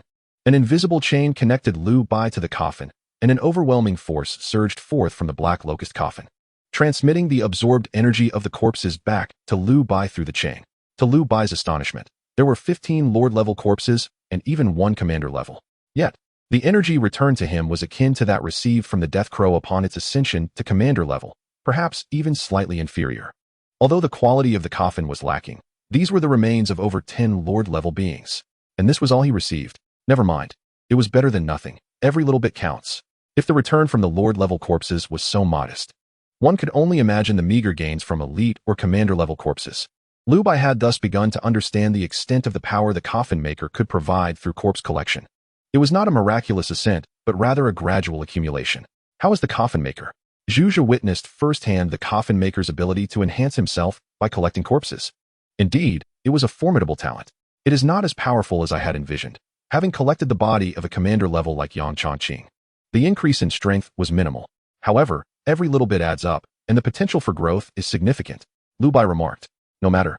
The southern frontier is not short on corpses. People die every moment. Zhuge held high hopes for Lu Bai. Since the conversion rate from the coffin to oneself was not high, they would simply rely on sheer numbers. Within the Shadow Paper Sect's territories across 3 cities, all newly deceased corpses within 24 hours shall be sent to the sect for processing. After Lu Bai exited the dark chamber, Zhuge revealed 11 intact human skins, 4 bones, and 1 flawless jade bone in his hands. These corresponded precisely to the many elders and Yang Chongqing who had just perished in the dark chamber, 11 paper figures and 5 paper craftsmen. The essence of their powers had become the materials in Zhuge's possession. The reason Lu Bai did not receive a greater share of power was not due to limitations of the coffin maker's skills, but because the strength of these 15 elders, including the sect leader Yang Chongqing, had long been refined by Zhuge into superior quality materials. In the southern frontier, how could there be virtuous individuals imparting knowledge to those of lesser standing? Establishing sects and gathering disciples was merely a means to amass wealth to its fullest extent, ultimately leading to their repurposing as materials for refinement. The disciples of the sect were all fine materials. The deaths of the 15 elders and sect leader Yang Chongqing did not stir any ripples within the Shadow Paper sect. Soon, several newly appointed Lord-level elders filled the vacancies, while the leadership was entrusted to Qian Xianyi. Zhuge recognized Qian Xianyi's talents in financial management. The leader of the Shadow Paper sect need not possess formidable combat strength, but rather the ability to manage resources, generate wealth, and be obedient would suffice. Within the misty green mountain, in the bamboo pavilion, Yulu focused intently as she diligently transcribed the 3 tomes her master, Wu Fanxiu, had given her. Each time she glanced over, the characters in the tomes seemed to perform tricks, twisting and turning to form Lu Bai's likeness, causing her great annoyance. I might as well just copy the books. I'll make a copy for Lu Bai to see. In a moment of resignation, she resolved to utilize the most rudimentary of methods to attain a semblance of tranquility within her mind. Indeed, Yulu discovered that when she earnestly engaged in copying texts, she could temporarily forget Lu Bai's existence. After experiencing a divine blessing and awakening the flower fairy, Yulu's mental acuity was remarkable. Every word she transcribed was indelibly etched in her memory. Thus, although the act of copying was time-consuming, the results were commendable. Within half a week, she had already memorized half of the tome. Wu Fanxiu visited several times to assess Yulu's progress, initially expressing dissatisfaction at what he perceived as a waste of time. However, upon witnessing her ability to recite the content flawlessly, he chose to let it be. Ancestor, the mountain disciples request an audience. At the foot of Wuqing Mountain, an elderly man with graying hair announced. clad in the elder's silver robe of the shadow paper sect. He dared only to refer to himself as a disciple in Wu Fanxio's presence. Wu Fanxio dispelled the miasma of the mountain gorge, revealing a narrow path wide enough for two, leading directly to the mountainside. Ancestor, this month's offerings from the sect are contained within this heaven-receiving bag, untouched. The bag was reverently cradled in both hands, its opening sealed with a unique enchantment that only those of commanding rank could breach. Wu Fanxio casually took the bag, directing its contents into his spatial ring in an instant. There's no need for further visits. Leave it at the foot of the mountain, and others will retrieve it. He returned the bag to the mountain elder, his tone authoritative.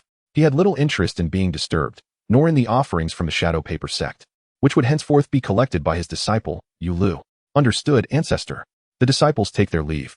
Upon hearing Wu Fanxio's dismissal, the mountain elder and his few disciples hurriedly descended the mountain. Wow, did you see that? Shoo. This is the ancestor's domain. As they returned to the foot of the mountain, excitement erupted among the mountain disciples after the silver-robed elder departed. Is that the ancestor's disciple? Truly stunning. Are you reckless enough to discuss the ancestor's disciple so freely? Is it not permissible to admire her? Despite their words, the lewd glint in their eyes betrayed their thoughts. Had Yu Lu been an ordinary village girl without the ancestor's endorsement, they would have seized her for their own amusement long ago. The ancestor's personally taught disciple. A wicked smile curled at the corner of their lips. What of the ancestor's disciple? She's still just a woman. Her strength is merely at the elite level. The ancestor's disciple? I could never aspire to that, nor could I hope to be worthy of her men. One disciple licked his lips, envisioning Yu Lu's pure and enchanting visage beneath him. Afterward, he adjusted his attire and retrieved a copper mirror from his pocket. The mirror reflected the countenance of a handsome young nobleman with sharp eyebrows and a refined demeanor. Chapter 54, The Burial Chamber. His identity as a personally taught disciple of a head elder caused countless maidens to swoon at his feet, a toad wishing to eat swan meat. Upon seeing Tang Yifun's appearance, the surrounding disciples instantly recognized his intentions. Compared to Yu Lu, he was indeed a Navi toad. She was the ancestor's disciple, with a future as bright as the midday sun, while he, in contrast, was merely a fool. Jealousy. Tang Yifun scoffed coldly, disdainful of the need to defend himself. Countless virtuous maidens, revered as goddesses in others' eyes, ultimately amount to the same. Their dulcet tones drive one to madness. She is no exception. Tang Yifun was confident. Once he captured the ancestor's disciple, all those dogs would have to serve him. Master, I have thoroughly memorized the pharmaceutical emperor's internal canon in the bamboo house. Yu Lu stood before Wu Fanxio, clutching the text. After a week, she had finally completed her meticulous transcription of the tome, which was as wide as her palm. Excellent. After some scrutiny, Wu Fanxio nodded in satisfaction. Not only could she recite the contents verbatim, but she could also draw connections between the theories within the text. Indeed, his disciple possessed great talent in pharmacology. Master, may I request a favor? I wish to descend the mountain to meet Lu Bai. Wu Fanxio, without lifting his gaze, anticipated her intention as soon as she spoke. The young girl was far too restless, truly vexing him. Go ahead. Yu Lu had not expected her master, Wu Fanxio, to acquiesce so readily. Thank you, master. As she departed, Wu Fanxio observed her retreating figure until she vanished from sight. His lifespan was limited to 3 more years. Although Lu Bai was aloof in nature, he was not inherently malicious, and his talent was nothing short of astounding. By the time his life reached its end, that young man would have matured, and his disciple would have someone to watch over her. Thus, Wu Fanxio bore no objection to Yu Lu's interaction with Lu Bai. Rather, he felt a pang of envy that in Yu Lu's heart, he, a formidable figure with a prestigious title and the role of teacher, was overshadowed by a mere lad. They're coming. Someone is descending the mountain. Tang Yifun immediately produced the copper mirror to check his appearance and carelessly tossed it aside onto the grass. On Wuqing Mountain, there were only 2 individuals. The one descending was likely the ancestor's disciple. Step aside. Tang Yifun pushed past 2 other disciples, eager to position himself closer to the source of his desire. He had exchanged all his daytime shifts for the month to seize this opportunity. Indeed, his efforts bore fruit. Within less than a week, he was met with success. Greetings, elder. I am Tang Yifun. As Yu Lu's steps drew nearer, Tang Yifun's excitement intensified. He approached with an air of elegance, though his pace was unhurried. Yu Lu merely nodded politely before continuing on her way, her heart racing with anticipation to meet Lu Bai. However, Yu Lu's slight nod seemed to signal Tang Yifun, who quickly matched her pace. Elder, as I am familiar with the sect, I would be honored to guide you through the inner sanctum. Yu Lu furrowed her brow at Tang Yifun's approach, instantly discerning his intentions. A week of studying pharmacology had enabled her to easily recognize that this smooth-faced boy before her was overindulging, his body showing signs of exhaustion. Such pretentiousness, still attempting to masquerade as a refined young gentleman before her. Disgusting. Yulu conjured a pink flower and infiltrated it into Tang Yifun's body before hastily departing Wuqing Mountain. It's so hot. A primal heat surged from his lower abdomen, causing Tang Yifun to heave heavily, his eyes gradually turning crimson as he carelessly stripped off his clothing. He commenced his performance, shouting recklessly into the air, while the gatekeeping disciples merely observed, allowing the spectacle to unfold. I warned you, the toad yearns for the swan meat. She is the ancestor's disciple. Before long, Tang Yifun lost consciousness, the ground beneath him reeking of blood and foulness. His demise, a consequence of indulgence, served as a stark reminder that the celestial ancestor's disciple was not merely beautiful, but also possessed a ruthless nature. The corpse burial chamber, a newly constructed edifice within the confines of the Shadow Paper sect, serves exclusively one individual, Lu Bai, the disciple of the venerable ancestor Zhuzha. Whispers have begun to circulate within the sect, suggesting that this disciple is a nefarious fiend. It is rumored that all the corpses within 3 cities have been transported to him for the purpose of cultivating dark arts. Within the confines of the burial chamber, corpses enter but do not exit. I have heard unsettling, eerie sounds emanating from within, perhaps indicating that he is using the dead to nurture fearsome beasts of legend. The implications of these rumors paint Lu Bai as a bloodless killer, a monster that feasts upon the deceased. The ominous cawing of the death raven echoes intermittently in the vast, desolate space, creating an eerie atmosphere that chills the heart of anyone standing outside the burial chamber. Enough. Even Lu Bai himself could no longer bear it.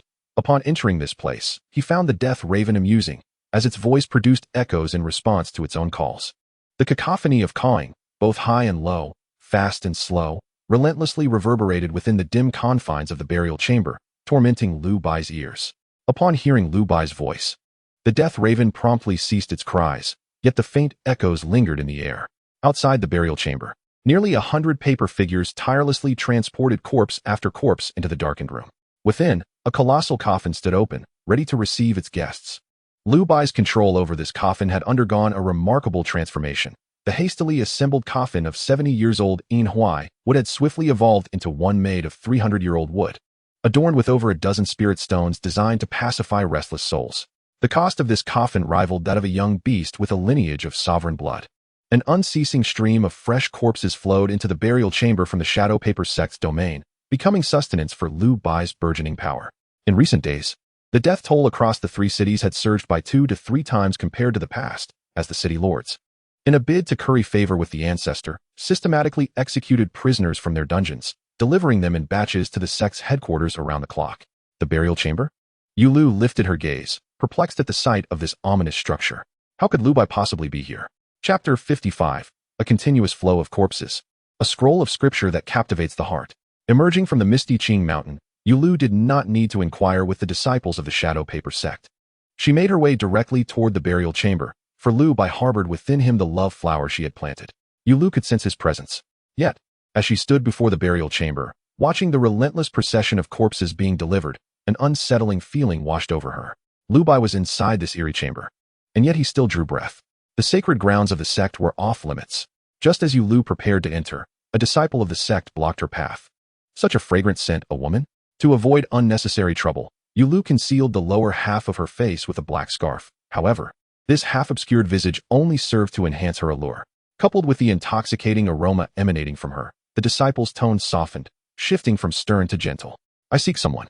In an instant, she transformed into a vision clad in silver robes, leaving the disciple guarding the entrance dumbstruck. This stunning beauty was, in fact, an elder. Elder, please enter. The astute disciple swiftly opened the doors, respectfully ushering Yulu inside. You've lost your mind. That is the disciple of the ancestor, the young sect master. In the face of skepticism, the disciple who opened the door merely smiled dismissively. Is she not? That day, when the ancestor returned before the sect's gates, he had been present, witnessing both Lu Bai and Yulu together. Initially, he had not discerned it, but upon gazing into her captivating eyes, he instantly recognized her as the beloved pupil of the revered herbalist. One could say she was Lu Bai's equal. Who would dare obstruct her? Doing so would jeopardize their own lives. As the doors swung open, a chilling aura enveloped the dim and foreboding burial chamber. In the darkness, a pair of green orbs glimmered like copper bells, reminiscent of vengeful spirits returned to exact their toll. Death Raven. Upon seeing the ghastly green lights in the shadows, Yulu felt no fear. Instead, a smile graced her lips. The Death Raven, upon noticing her sudden appearance, flitted joyfully towards her. Yulu gently caressed the creature. Why have you shrunk? Has your master not fed you well? Having ascended to the rank of a first-tier leader, the Death Raven's power had significantly increased. Yet its size had diminished considerably when compared to its elite counterparts. Now, it barely reached Yulu's chest. A black strip, measuring the length of her forearm, appeared in Yulu's hand. Caw! The Death Raven instantly perked up. It adored the dried black grubs. Do not rush, I have more. Yulu had transformed into a veritable heiress, as the wealth seized by Wu Fanxiu had all been bestowed upon her. Even the monthly offerings from the ancestor to the Shadow Paper sect were largely entrusted to her care, with Wu Fanxiu taking only a piece or two. Yulu's wealth now far surpassed that of all the elders combined within the sect. With a mere wave of her hand, over a dozen dried black grubs, aged between 30 to 100 years, materialized before the Death Raven. These had been specially procured, nearly depleting the sect's current stock. She was uncertain of the Death Raven's preferences, but during her time with Lu Bai, she had witnessed him feeding it dried black grubs on a couple of occasions. Passing the Death Raven, Yulu ventured deeper into the shadows, her senses attuned to Lu Bai's presence, which lay less than 100 meters ahead. On the cold stone floor, a steady procession of bodies, exuding a chilling aura, was swiftly transported. The sect had consolidated the corpses from the 3 cities, deploying 3 ice-type beasts in each city to facilitate the transport and preservation of the cadavers, preventing decay during transit. The burial chamber had been specially arranged. In the sweltering summer, it felt like the depths of winter. As Yulu drew closer, the brisk air whipped her clothing against her body, intensifying the chill. She retrieved a winter coat to shield herself from the cold. Before her stood a towering coffin, nearly grazing the ceiling of the burial chamber, its lid ajar, revealing an abyss of darkness within. One by one, the corpses were rapidly absorbed and consumed by the coffin, vanishing into its inky depths. In mere moments, 7 or 8 bodies had already been devoured. At such a pace, this eerie and terrifying coffin could effortlessly consume thousands of corpses in a single day. What brings you here? At the side of the enormous coffin, Lu Bai leaned against its surface, his eyes gleaming with intensity in the dark. Yulu's arrival surprised him. She should have been following Wu Fanxiu in seclusion. After entering the southern region, Yulu had become an apprentice to the esteemed beast master Wu Fanxiu. Lu Bai believed that their paths had diverged significantly. Once, he had harbored aspirations of recruiting Yulu, given her remarkable potential, but since Wu Fanxiu took her as a disciple, he had resigned himself to the improbability of that hope. With the formidable support of her master, a beast master of the highest rank, Yulu no longer needed to heed anyone's gaze or trail behind others. Lu Bai, too, lacked the sufficient cards and strength to compel Yulu to follow in his wake. Better to be the head of a chicken than the tail of a phoenix. Besides, Yulu was no mere chicken. In the southern regions, she could undoubtedly be regarded as a phoenix, especially with a terrifying master nearing the end of his life, who was particularly protective of her. Who would dare to provoke such a situation? Thus, Yulu's appearance here took Lu Bai by surprise. I came to see you. Upon spotting Lu Bai, Yulu's face blossomed into a radiant smile, instantly dissipating the tension of a week spent poring over books and scrolls. In the ghastly and eerie burial chamber, the smile of the enchanting beauty seemed to illuminate the entire room. Lu Bai felt a subtle stirring within his heart. Gently exerting pressure with his palm, he redirected the powerful suction emanating from the coffin away from Yulu, feeling the chill upon him lessen. Yulu hurriedly approached Lu Bai, and with a wave of his hand, a plush cushion manifested on the ground. Just wait a moment. I still have 2,000 corpses to consume. Such a grim declaration from Lu Bai did not elicit even a flicker of discontent from Yulu. Instead, she cheerfully seated herself on the cushion, quietly observing Lu Bai as he wielded the colossal coffin, voraciously consuming the corpses. He had grown stronger. I, too, must hasten my own enhancement. Yulu thought as she gazed at Lu Bai's profile, silently resolving to complete the remaining 2 texts upon her return and to have her master, Wu Fan, impart his skills to her. To date, she had only been receiving the most fundamental education. While Yulu was by his side, Lu Bai intensified the absorption of the coffin. Streams of power flowed into the coffin like an unending brook, becoming part of Lu Bai's boundless strength. This continuous consumption of corpses over the past half-week had revealed to Lu Bai that the weakness of the 15 elders and the sect leaders' corpses he had absorbed previously was not due to the coffin bearer's incompetence, but rather a limitation imposed by the professions of the paper effigy makers and shadow puppeteers. Currently, Lu Bai had absorbed no fewer than 20,000 corpses, including many of ordinary and elite ranks. and even several of the leader-level beast masters, all of whom provided him with substantial energy. Notably, one corpse belonged to a martial artist, whose absorbed power was tenfold that of a leader-level beast master. Now, Liu Bai's physical strength rivaled that of a 9th-grade elite defensive beast, while his mental prowess equaled a peak 9th-grade lord-level beast master. Yet, he remained unsure of how to wield this newfound power. Chapter 56, Knight's Dedication, 9th-grade lord-level martial zombie. Upon the bluestone-tiled path, Liu Bai and Yulu strolled through the sect grounds, their youthful silver robes standing out strikingly, accompanied by several guards and a newly appointed elder. Liu Bai recognized this new elder well, faintly resembling Qian Xian. Beside him, Yulu seemed eager to spill forth the words she had bottled up over the week, but ultimately settled for a simple, "How have you been?" "Much better than before," Liu Bai replied. The two fell into a comfortable silence, interrupted only by the incessant circling of the crow of death, which cawed softly, nudging Yulu closer to Liu Bai. A soft mouth eats the tender meat. The crow had feasted quite a bit on the dark attribute spirit items Yulu had brought forth in the burial chamber. The crow's antics drew a smile from Yulu. "I'll be going out for a while in a week, for a month," Liu Bai announced. Upon reaching a dead end, Yulu handed Liu Bai a tome. "This is my copied version of the Medicine Emperor's Inner Canon. You might find it interesting during your spare time. It contains many notes from my master, and I've marked the sections relevant to dark attributes and beneficial to avians. It may aid you in nurturing this little one." After passing the Medicine Emperor's Inner Canon to Liu Bai, she waved goodbye.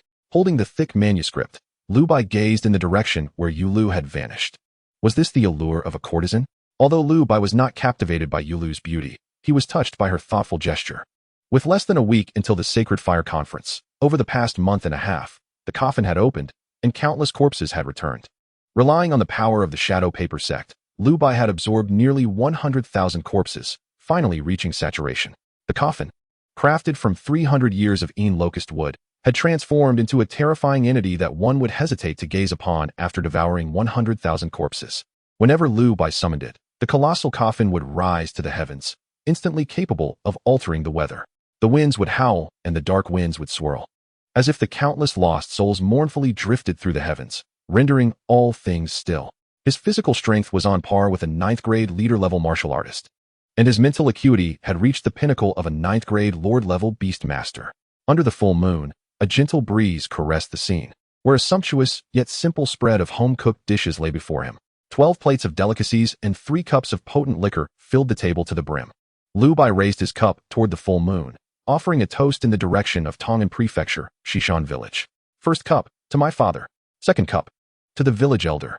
Third cup, to the folks of Shishan Village." The liquor splashed onto the ground, honoring the departed souls. Upon closer inspection, Liu Bai, now the young master of the sect, had access to any delicacies he desired, delivered by disciples responsible for his daily needs. Yet, the table was adorned with simple fare. Gopher meat, steamed wild vegetables, and coarse grain buns formed the meal. "Father, elder, these are your favorites. Tomorrow, I shall set forth to cleanse the stain of destruction and calamity that befell Shishan Village. I, Liu Bai, will unearth the true perpetrators." His gaze was sharp as he surveyed the starry sky, perceiving the twinkling stars as the warmth of the departed. The crow of death sensed Liu Bai's emotions, becoming unusually solemn beneath the moonlight. The cave of 10,000 crows was its birthplace, where thousands of kin had paid the price of death to ensure its existence. The elder of the crows had entrusted the hope of restoring their clan's glory to it. With a mournful cry, the crow pierced through the night sky. The blood feud of Shishan Village and the cave of 10,000 crows was a memory it dared not forget. This night marked Liu Bai's 15th birthday, yet he found himself in solitude. A soft rustle of footsteps approached from behind. "Master." Liu Bai turned and respectfully greeted the newcomer. It was none other than Zhu Zhe, the venerable ancestor of the Shadow Paper sect. Observing the humble spread of rustic dishes and the aroma of liquor wafting through the air, Zhu Zhe understood Liu Bai's intentions. Tomorrow, Liu Bai would embark on his journey to Yangjiabao, where the true culprits of the massacre in Shishan Village might be lurking. To eradicate enmity, strength is paramount. Zhu Zhe spoke slowly. "I understand." Liu Bai recognized the essence of Zhu Zhe's words. Strength. Only with strength could he clear the path ahead. "Today is your birthday. I have 2 gifts for you." Zhu Zhe held deep affection for his disciple, marveling at his extraordinary talent, virtuous character, and keen understanding. It was remarkable that such wisdom could reside in one so young, barely 15. It is merely stated that a genius is often misunderstood. A talisman appeared in Zhu Zhe's hand, which he then passed to Liu Bai. "Channel it with your mental energy," Zhuzhou instructed Lu Bai. In an instant, a corpse, entirely encased in golden, horn-like armor, materialized before Lu Bai. This martial zombie, forged from a pinnacle 9th-tier martial master, retained the strength characteristic of an initial 9th-tier lord. The overwhelming vitality unique to martial masters seemed to scorch the very air around them. A 9th-tier Lord Martial Master, with the power to shatter stone and cleave water with mere punches and kicks, possessed extraordinary martial prowess. The craftsmanship of the corpse refining sect is indeed formidable. This 9th-tier lord is the highest echelon of a corpse puppet that can be obtained. The sect strictly prohibits the trading or leakage of lord-level corpse puppets. This 9th-tier martial zombie was procured by Zhuzhou through the connections of the Xuanwu Merchant Association, an exquisite second-hand treasure. It was in pristine condition, unscathed and unblemished, without any need for reprocessing. Having it by his side, a 9th-tier lord would suffice for defense. Moreover, although the martial zombie is a corpse, it still retains the martial experience of its former life. Little Bai, you inherit the legacy of the coffin bearer. You possess great strength, yet lack the means to wield it. Though I bear a title, I am not well versed in martial arts. This martial zombie shall serve as your training partner. Zhuzhou, a craftsman of paper, is not knowledgeable in martial arts. Even the titled Zhuzhou does not know the intricacies of martial arts. While there are many lord-level martial masters in the southern frontier, the potential of Lu Bai, inheriting the coffin bearer's legacy, is too extraordinary for anyone to instruct him adequately. This martial zombie is specifically prepared for Lu Bai to impart martial knowledge. While it may not excel in martial arts, it is certainly sufficient for sparring and honing combat instincts. This is all I can do as a teacher, lay the groundwork. And the path ahead must be forged by you. The second gift was something of great weight, a beast crystal, acquired through a trade involving Zhuzhou's own title-level heavy Jiao beast crystal, which had gathered dust in his treasury for over a decade. Chapter 57, The Shadow of Evil Mo, a True Illusion. In obtaining this beast crystal, Zhuzhou not only offered his title-level heavy Jiao, but also included additional items to secure the trade. However, upon learning about the origin and efficacy of this beast crystal, Zhuzhou felt he had made a worthwhile exchange. Upon consuming this beast crystal, Lu Bai's Death Crow would undergo a transformative evolution. The core illusionary skill of the Death Crow would experience a qualitative leap, evolving from a control-type skill into a bizarre and lethal ability, Shadow of Evil Mo. Title level. Born from the nightmarish entanglement of an alternate dimension, it spreads nightmares and feeds on the fear they engender. A century ago, the Shadow of Evil Mo manifested in the southern frontier, and in just one night, a city of 100,000 fell into a deathly silence, endlessly tormented by nightmares, ultimately leading to its demise. This beast crystal is derived from the Shadow of Evil Mo. Though whether it is the same one that appeared over a century ago remains uncertain. It is likely so, as the shadows of evil Mo that escape from alternate dimensions are exceedingly rare, far more so than title-level beast masters. The beast crystal in Zhuzhou's possession, sourced from the Beast King Mountain and exchanged for a heavy Jiao beast crystal, was further supplemented with 2 additional title-level treasures. Considering the extreme rarity of the Shadow of Evil Mo and its unique role in mental illusion. However, this Shadow of Evil Mo beast crystal is perfect for the Death Crow. It enhances mental strength, increases the resilience and overlap of the illusionary realm, and most critically, transforms the illusory into the real. Everything within the illusion, settings, characters, and beasts, will be fabricated. Yet, upon consuming the Shadow of Evil Mo, the Death Crow will gain the innate skill, True Illusion. The illusions created under this talent will blur the lines between reality and fantasy. Any essence remembered by the Death Crow will be accurately reflected in the illusionary realm, and the damage inflicted within that realm will genuinely affect enemies ensnared in it. Skills such as Blood Ring Eye and Fear Illusion will evolve from mere control-type skills into highly lethal True Illusions. Title level, Shadow of Evil Mo. A mesmerizing radiance swirled in Zhuzhou's hands. This beast crystal resembled a flawless work of art, captivating anyone who beheld it. Looking at this beast crystal, Lu Bai's eyes shimmered with dreamlike brilliance, suddenly realizing the significance of Master Zhuzhou's words. This was indeed a beast crystal of title-level quality. Lu Bai could not help but exclaim, title level. This looks entirely different from the heavy Jiao beast crystal I have seen before. The heavy Jiao beast crystal felt like the hardest diamond, grounded in reality. In contrast, this Shadow of Evil Mo appeared ethereal, akin to a mysterious light forcibly retained. Is this for me, Master? Lu Bai could hardly believe it. Just a week ago, Master Zhuzhou was reluctant to part with a title-level heavy Jiao beast crystal. Yet now, as if by magic, he presented an even more extraordinary title-level beast crystal as a birthday gift. Such a weighty present left Lu Bai hesitant. unsure whether to accept it. "Caw, what are you being so polite about? Don't hesitate." The Death Crow, seizing the moment, wasted no time. If the old man has a change of heart, it would be better to consume it first. The Death Crow gulped down the shadow of evil mo, the ethereal glow sliding down like a smooth jelly. "You're even less decisive than your beast," Zhuge chuckled, eagerly watching the Death Crow, awaiting its transformation. Before long, a dazzling radiance erupted from the Death Crow, illuminating the dark night, drawing the attention of all in the Shadow Paper Gate, who marveled at the spectacle. This was the location of the ancestors' forbidden ground. Upon witnessing the source of the mysterious light, the disciples of the Shadow Paper Gate lost their curiosity and returned to their tasks. The radiant phenomenon persisted for several hours before gradually fading away. A pair of multicolored eyes suddenly opened. The Death Crow nodded respectfully at Zhuge, acknowledging the profound gifts it had received from this seemingly distant elder. "Oh, this little one knows gratitude," Zhuge remarked with satisfaction, gently stroking the feathers of the Death Crow. Lu Bai, still unsure of the Death Crow's current combat capabilities, reflected on how, in just over a month since arriving in the southern frontier and joining Zhuge's tutelage, such changes felt almost surreal. Each exquisite treasure bestowed upon him, and the Death Crow evoked envy even among title-level experts.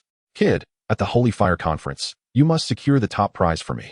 I want those old geezers to witness just how extraordinary my disciple is, dominating a realm." Zhuge laughed heartily. "Now, no old fool will dare mock me for having a lackluster disciple. Failing to secure the top prize will result in your head on a platter."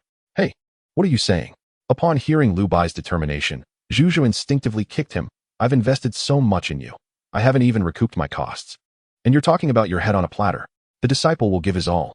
Lu Bai replied, "Rest well, we depart tomorrow. I shall accompany you." Lu Bai intended not only to deal with the corpse cold flames in Yang family fortress, but also to investigate the whereabouts of the corpse fire demon spirit over the past decades. Zhuge was concerned that Lu Bai might stir up trouble in Yang family fortress. Therefore, he decided to oversee Lu Bai, ensuring his safety in times of peril. As an esteemed patriarch, he yearned to witness the prowess of his beloved disciple firsthand and to flaunt it before his fellow elders. They too would send their disciples to the Sacred Fire Assembly, eager to compete for supremacy. The Death Crow, having consumed the shadow of malice, possessed such formidable combat prowess that even ordinary Lord-level adversaries stood no chance against it. Even when faced with high-tier Lord-level opponents, it could ensnare them in a quagmire of illusions, rendering the outcome uncertain. In the realm of Lord-level practitioners under 30, few existed in the southern frontier, with Zhuge only knowing of two, both renowned dragons of the region. Now, his disciple, Lu Bai, was poised to contend for a place among the proud dragons. The following morning, a colossal black water-flying python silently departed from the Shadow Paper Sect's headquarters, gliding gracefully through the vast skies. Upon the python's back, besides Lu Bai and Zhuge, was another individual. Qian Xiao Lu, the disciple Lu Bai had encountered outside the gate, was now clad in silver robes. Elevated to the status of elder, though the innocence that once graced his features had long since faded, he had become a newly appointed elder of the Shadow Paper Sect and Lu Bai's trusted aide. Fate governs all, and we are but puppets on its strings. Reflecting upon his father's ascension to sect leader, Qian Xiao Lu couldn't help but sigh.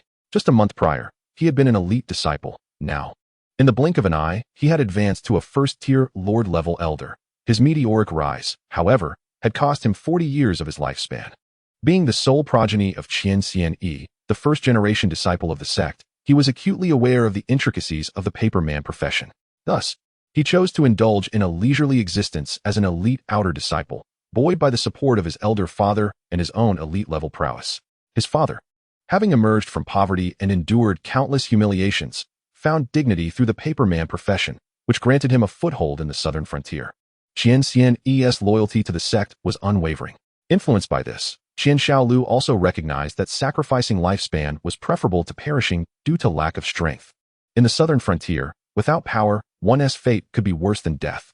Casting his gaze towards Lu Bai and the patriarch, Qian Xiaolu felt no resentment. It was already a rare blessing to have lived joyfully for so many years in the southern frontier. New life was also blossoming within the Shadow Paper sect. Before sacrificing his lifespan for strength, Qian had found 5 exceptionally talented young women for Qian Xiaolu within the sect.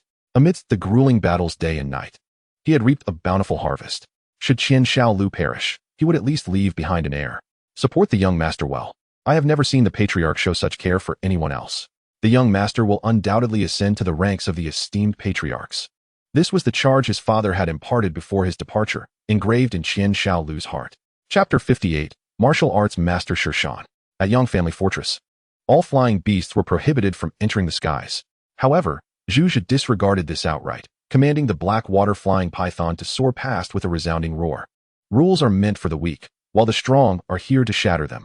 The denizens of Yang Family Fortress acted as if nothing were amiss, allowing the black water flying python to enter without a soul daring to voice opposition. The news of the paper master arriving with his disciple for the Sacred Fire Assembly had already reached the upper echelons of the fortress, who had relayed Zhu's appearance and mount to those stationed at the front gate, the pinnacle of the commanding level. The black water flying python stood as a unique symbol, unrivaled in the southern frontier. The city beneath it bustled with life, as various exotic beasts congested at the front gate, entering the fortress in an orderly fashion. As the grand event approached, Yang Family Fortress prepared to welcome a surge of over 1 million inhabitants, akin to the scale of Tongan Prefecture. Welcome, Papermaster. As soon as Zhu's black water flying python crossed into Yang Family Fortress, eager individuals awaited at the city gate, anticipating his grand arrival. The Papermaster had not been seen in the southern frontier for over a decade, yet today he graced the Sacred Fire Assembly with his presence, much to the astonishment of all in Yang Family Fortress.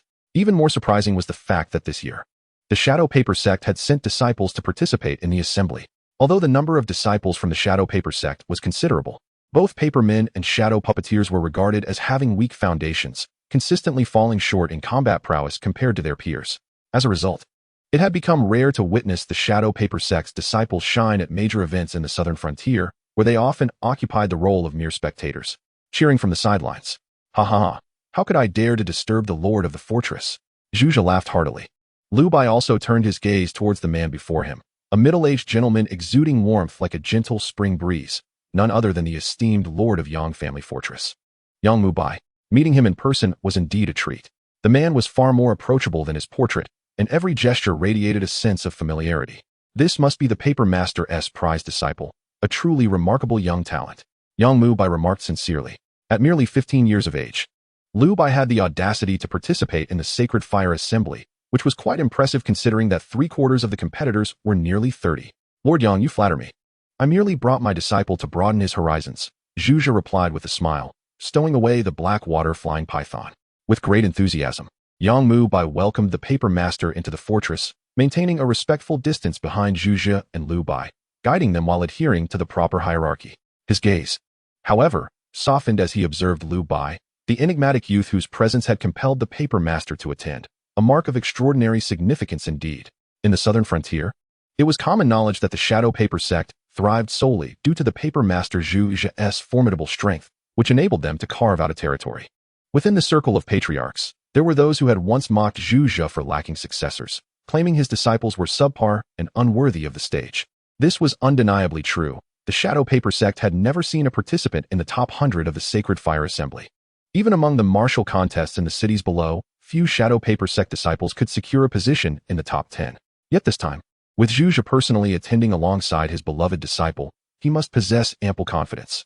Intending to use the Sacred Fire Assembly as a springboard to elevate Lu Bai's name to the world, Yang Mubai chose not to voice this observation. Having a talent like Lu Bai participating could indeed enhance the prestige of Yang Family Fortress's Sacred Fire Assembly. Papermaster, please. The disciples within the fortress are at your service. Do not hesitate to make any requests. The tranquil villa, sprawling over dozens of acres, was adorned with pavilions, rockeries, and flowing waters, offering picturesque scenery without the need to step outside. Thank you, Lord Yang. Ha ha, old fellow, you've finally shown your face. A booming laugh echoed from afar, the speaker unseen, yet unmistakably bold to address Zhu so informally.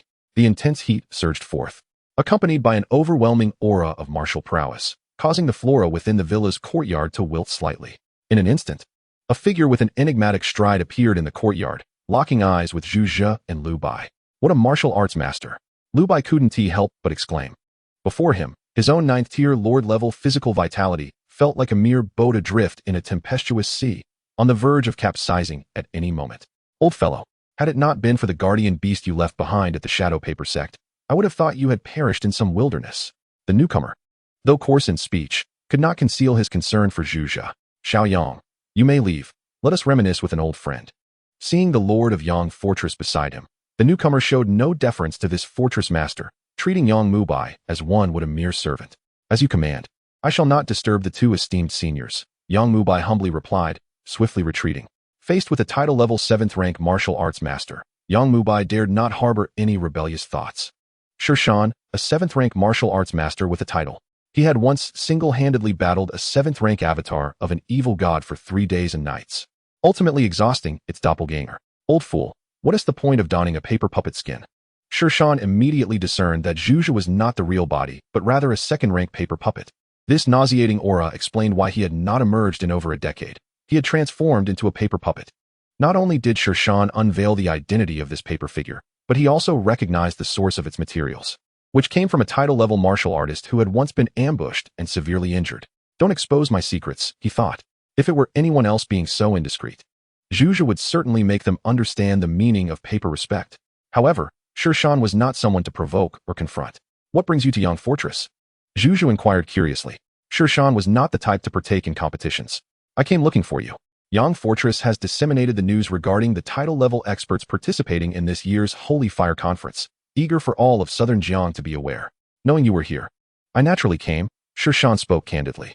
This is your disciple? TSK, at last, not some rotten fish or shrimps. Lu Bai, call someone. Zhuzha, unperturbed by Shirshan's jest, merely instructed Lu Bai. Master Shir, I am Lu Bai, he introduced himself as he approached. A tremendous allure instantaneously drew Lu Bai to Shirshan's side. The closer he got, the more he could sense the vigorous vitality of the martial arts master and the unique wildness that characterized Shirshan. 15 years old, a leader level 9th rank. Full of vitality, solid and unyielding. What a promising talent. Shirshan recognized Lu Bai's physical prowess at a glance. What a pity that he is apprenticed to this paper manipulator. He mused, harboring admiration for Lu Bai, yet having no intention of undermining his mentor. As a title-level martial arts master, he had encountered countless promising talents. An excellent child. I gift you this, Shirshan declared, presenting Lu Bai with a secret technique and a beast crystal imbued with rich vitality. Lu Bai was taken aback, glancing at his master Zhuzha, surprised that Master Shirshan would bestow him gifts. I shall accept it. Thank you, Uncle Shir. Clearly, he shared a close bond with his master Zhuzha. Though Shirshan's demeanor was blunt and his language coarse, his heart was not wicked, lacking the intricacies of deceit. Of course, Shirshan's formidable strength was also a reason for Zhuzha's goodwill towards him. Thus, when Zhuzha instructed Lu Bai to call someone, it was not without foresight. He had anticipated that, given their relationship, Shirshan would undoubtedly offer a token of goodwill to his only beloved disciple. Chapter 59, Ranked 35. A gathering of talents at Zhuzha's prompting glance, Lu Bai respectfully accepted the martial arts secret technique and beast crystal from Shirshan. Though one possesses the power of vitality, without the means to harness it, this secret technique, breaking Goldhammer Mountain, was what I used in my youth to refine my body. It contains some relatively easy-to-master techniques. The beast crystal is from a ferocious beast I happened upon. A peak 8th rank mountain-suppressing beast. Upon hearing Shirshan's words, Lu Bai felt the weight of the items in his hands. A technique learned by a title-level martial arts master and a beast crystal from a peak 8th rank creature. A distinct advantage of having a powerful master. All right, Lu Bai. You may leave. Zhuzha waved his hand, signaling for Lu Bai to step back. Shirshan had specifically sought him out, indicating that it was not merely a casual reunion of old friends, but rather a matter of importance to discuss. Master, I take my leave. Uncle Shir, I take my leave, Lu Bai said as he departed. Once he exited, the courtyard formed a secluded space, isolating itself from the external world. Young master, Qian Shaolu greeted respectfully upon Lu Bai's arrival. Once inside the villa compound, Qian Shaolu busied himself without pause, checking for hidden weapons or poisons on the individuals sent by Yang Fortress and inspecting every corner of the estate. This is the roster of participants sent by Yang Fortress for tomorrow's conference, featuring 36 seed candidates, all talented individuals from various factions. The young master is ranked 35 and will bypass the preliminary selection, advancing directly to the final 100. Qian Shaolu kept it close, intending to present it to Lu Bai promptly. In terms of pure strength, Lu Bai would not have ranked within the top 100. The registration for the Holy Fire Conference had concluded, and it included numerous high-ranking Lord-level competitors. Lu Bai had merely registered as a leader-level 1st-rank Beastmaster. Yet he found himself in 35th place, largely due to his age of 15 and the formidable reputation of his mentor, the Paper Venerable. It was the first time the Paper Venerable had brought a disciple to compete within the Southern Jiang region. If Yang Fortress did not list him as a seed candidate, but rather placed him among the ordinary participants to endure the preliminary elimination. It would be a slight against the title-level ancestor. The 35th ranking was just right. Lu Bai took the small booklet from Qian Xiaolo's hands and indeed found his name on the last 2 pages. Lu Bai, 15 years old, leader-level first-rank Beast Master. Young Master of the Shadow Paper Sect. It even specifically noted his title as Young Master of the Shadow Paper Sect. Just shy of mentioning he was the direct disciple of the Paper Venerable, given Lu Bai's tender age and limited strength. Should he be eliminated in the first round of the top 100, it would reflect poorly on the Paper Venerable. Mentioning the Shadow Paper Sect would suffice. After all, it was widely known to be mediocre. An elimination in the first round would be entirely understandable. The pet beast, the Death Crow, leader-level first rank, has surpassed the constraints of its bloodline, excelling in illusions, and is likely to receive a contract blessing. Specific achievements remain unclear. At the bottom of the text, there was an additional note. At the tender age of 15, he is already a leader-level first-rank Beast Master, displaying extraordinary potential, a rarity in southern Jiang. Hence ranked 35. Turning to the next page, Lu Bai glanced at the 36th contestant. Just reading the first line was enough to illustrate the significance of Lu Bai's 35th ranking. Sun Sheng, 27 years old, Lord-level 5th rank, dual contract Beast Master. A dual master of Lord-level pets ranked lower than Lu Bai. The reason was clear. Lu Bai's master was a title-level ancestor, whereas Sun Sheng was merely the descendant of a second-rank lord. Status matters. In this world, one must possess power and influence. Lu Bai meticulously examined Sun Sheng's information. Indeed, he was impressive. With a formidable record, he had once slain a Lord-level 5th-rank ferocious beast and assisted in repelling the arrival of a first-rank evil god avatar, ultimately surviving unscathed. In this booklet, every individual was renowned for their achievements, except for one, Lu Bai. Could a 9th-rank elite-level beast master who had slain a 3rd-rank leader-level beast master be considered noteworthy? Regrettably, Yang Fortress had not come to inquire. After perusing the information on Sun Sheng, who ranked below him, Lu Bai immediately flipped back to the front. He was determined to aim for the top 10 in the upcoming Holy Fire Conference. 10th seed contestant, Pei Yuanhu, 26 years old, hailing from a prestigious family. A core disciple of the Beast King Mountain in southern Jiang, a peak 7th-rank Lord-level Beast Master. His pet beast contains a trace of the royal bloodline of the Falling Star Tiger King, capable of communicating with the power of meteors. It is rumored that the Falling Star Tiger King at the peak of its royal status can even cause stars to fall. The achievements of the contenders are indeed among the most meticulously detailed, with reports indicating that at the beginning of the year, Pei Yuanhu single-handedly vanquished a Lord-level beast of the 8th rank, an event witnessed by onlookers. Following this battle, he still retained considerable stamina. He has also independently slaughtered a group of Lord-level 6th-rank beasts and captured a Lord-level 8th-rank Beast Master. His prowess is undeniable. The Holy Fire Conference truly gathers the rising dragons and young tigers from the southern frontier, a force not to be underestimated. A 7th-rank Lord-level contender, comparable to an 8th rank in combat strength, could easily assume the role of a city lord in some of the lesser powers within the Great Xian dynasty. In the Shadow Paper Sect, he would undoubtedly rank as the foremost among the Crimson Fold. Seed contenders ranked from 4 to 9 possess strengths that are on par with Pei Yuanhu, with only a slight advantage in rank, all residing at the 8th rank lord level. Lu Bai diligently memorizes the information of each renowned genius, recognizing them as his potential rivals. Upon turning to the 4th page, the details of the 3rd seed contender emerge. Yet, it consists of merely a single line of text, devoid of any further elaboration, shorter even than Lu Bai's own information. This solitary line conveys an intensity akin to the searing sun blazing above, truly formidable. A glance at the 1st and 2nd seed contenders reveals the same trend, only a single line of text each. Names, and the names of their cherished beasts. It is likely that these names could be mere aliases, rather than their true identities. With such strength, what brings them here? To fry fish. Chapter 60, The Dragon Rider, I Shun Not to Marry. Xian Yi, 19 years old, a 9th rank Lord-level Beast Master. Zhou Zhou, 20 years old, a 1st rank Commander-level Beast Master. Gu Shan, 22 years old, a 1st rank Commander-level Beast Master.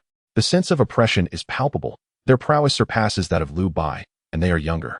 The top 3 seats are occupied not by middle-aged individuals just shy of 30, but by fierce youths in their early 20s. Time is of the essence. Should he face these 3, the sheer disparity in strength leaves little room for victory. Lu Bai reflects that if they were 7th or 8th rank lords, he might still harbor some confidence in triumphing through cunning means. However, confronting these 3, with his current position as a 1st rank leader-level Beast Master, aspiring to overcome 2 major ranks seems nothing short of a fantasy. Yet, Lu Bai feels no dismay. In just half a year, He has ascended from an ordinary level to a leader-level rank, and within him lies a wellspring of profound energy awaiting to be harnessed. Provided he can integrate the corpse cold flame into his being, his strength will undergo another remarkable surge. Moreover, he bears the legacy of the coffin bearer, which grants him an extraordinarily rapid growth rate. Given 5 more years, ascending to commander level would not be out of reach. He silently hopes for favorable circumstances, wishing not to encounter these 3 formidable foes at the onset.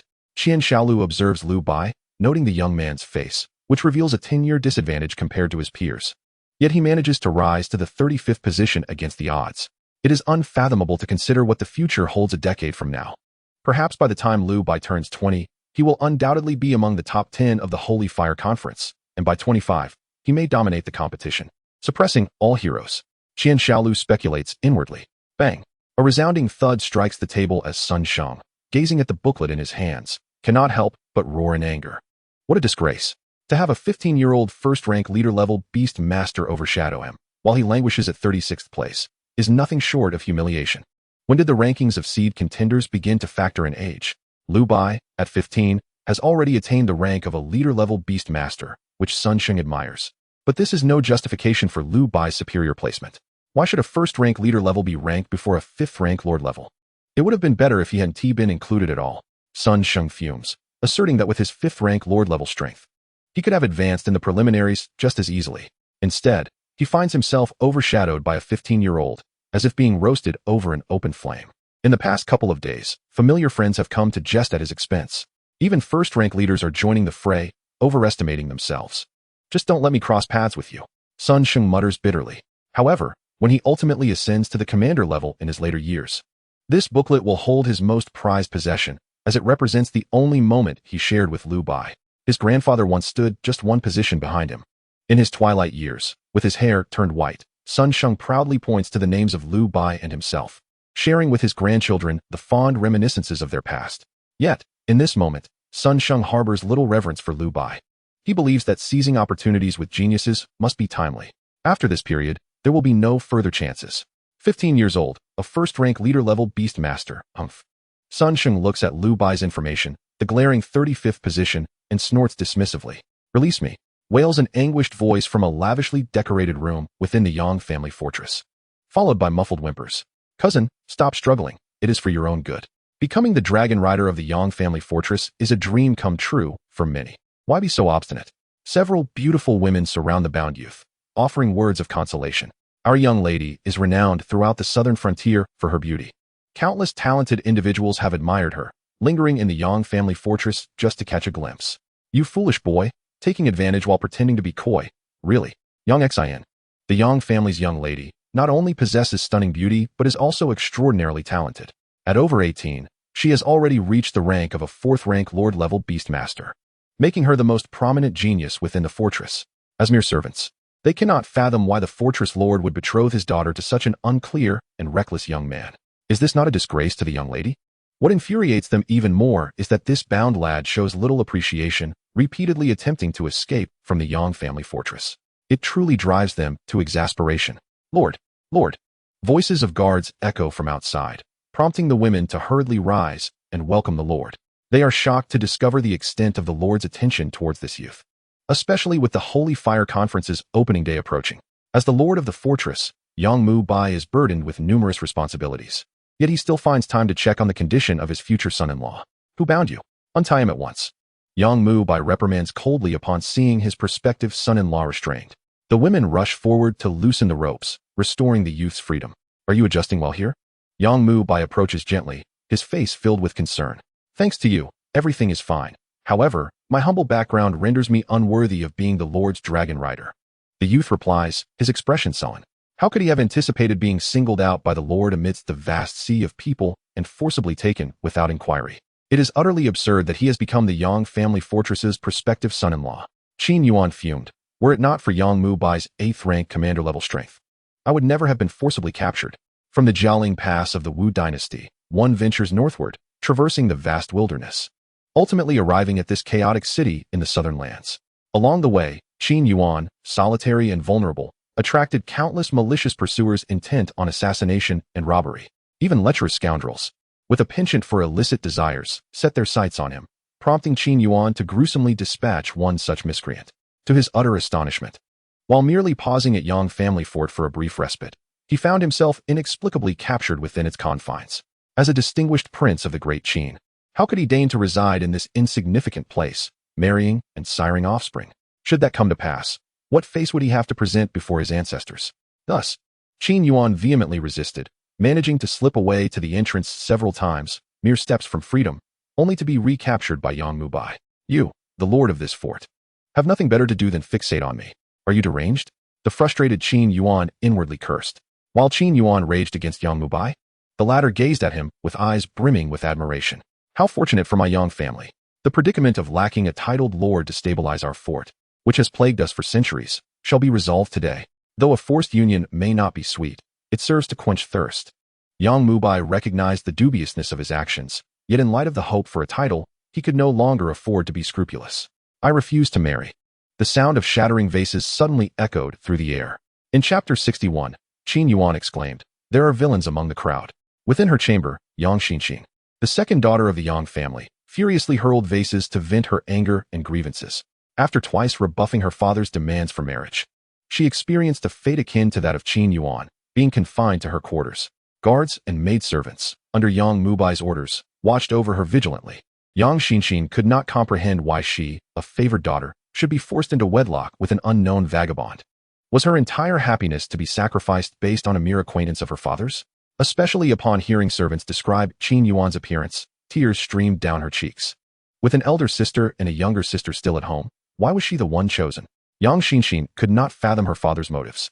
When she confronted him directly, Yang Mubai coldly replied, "In my heart, only you are suitable. Your elder brother can forge a union with the Beast Mountain King.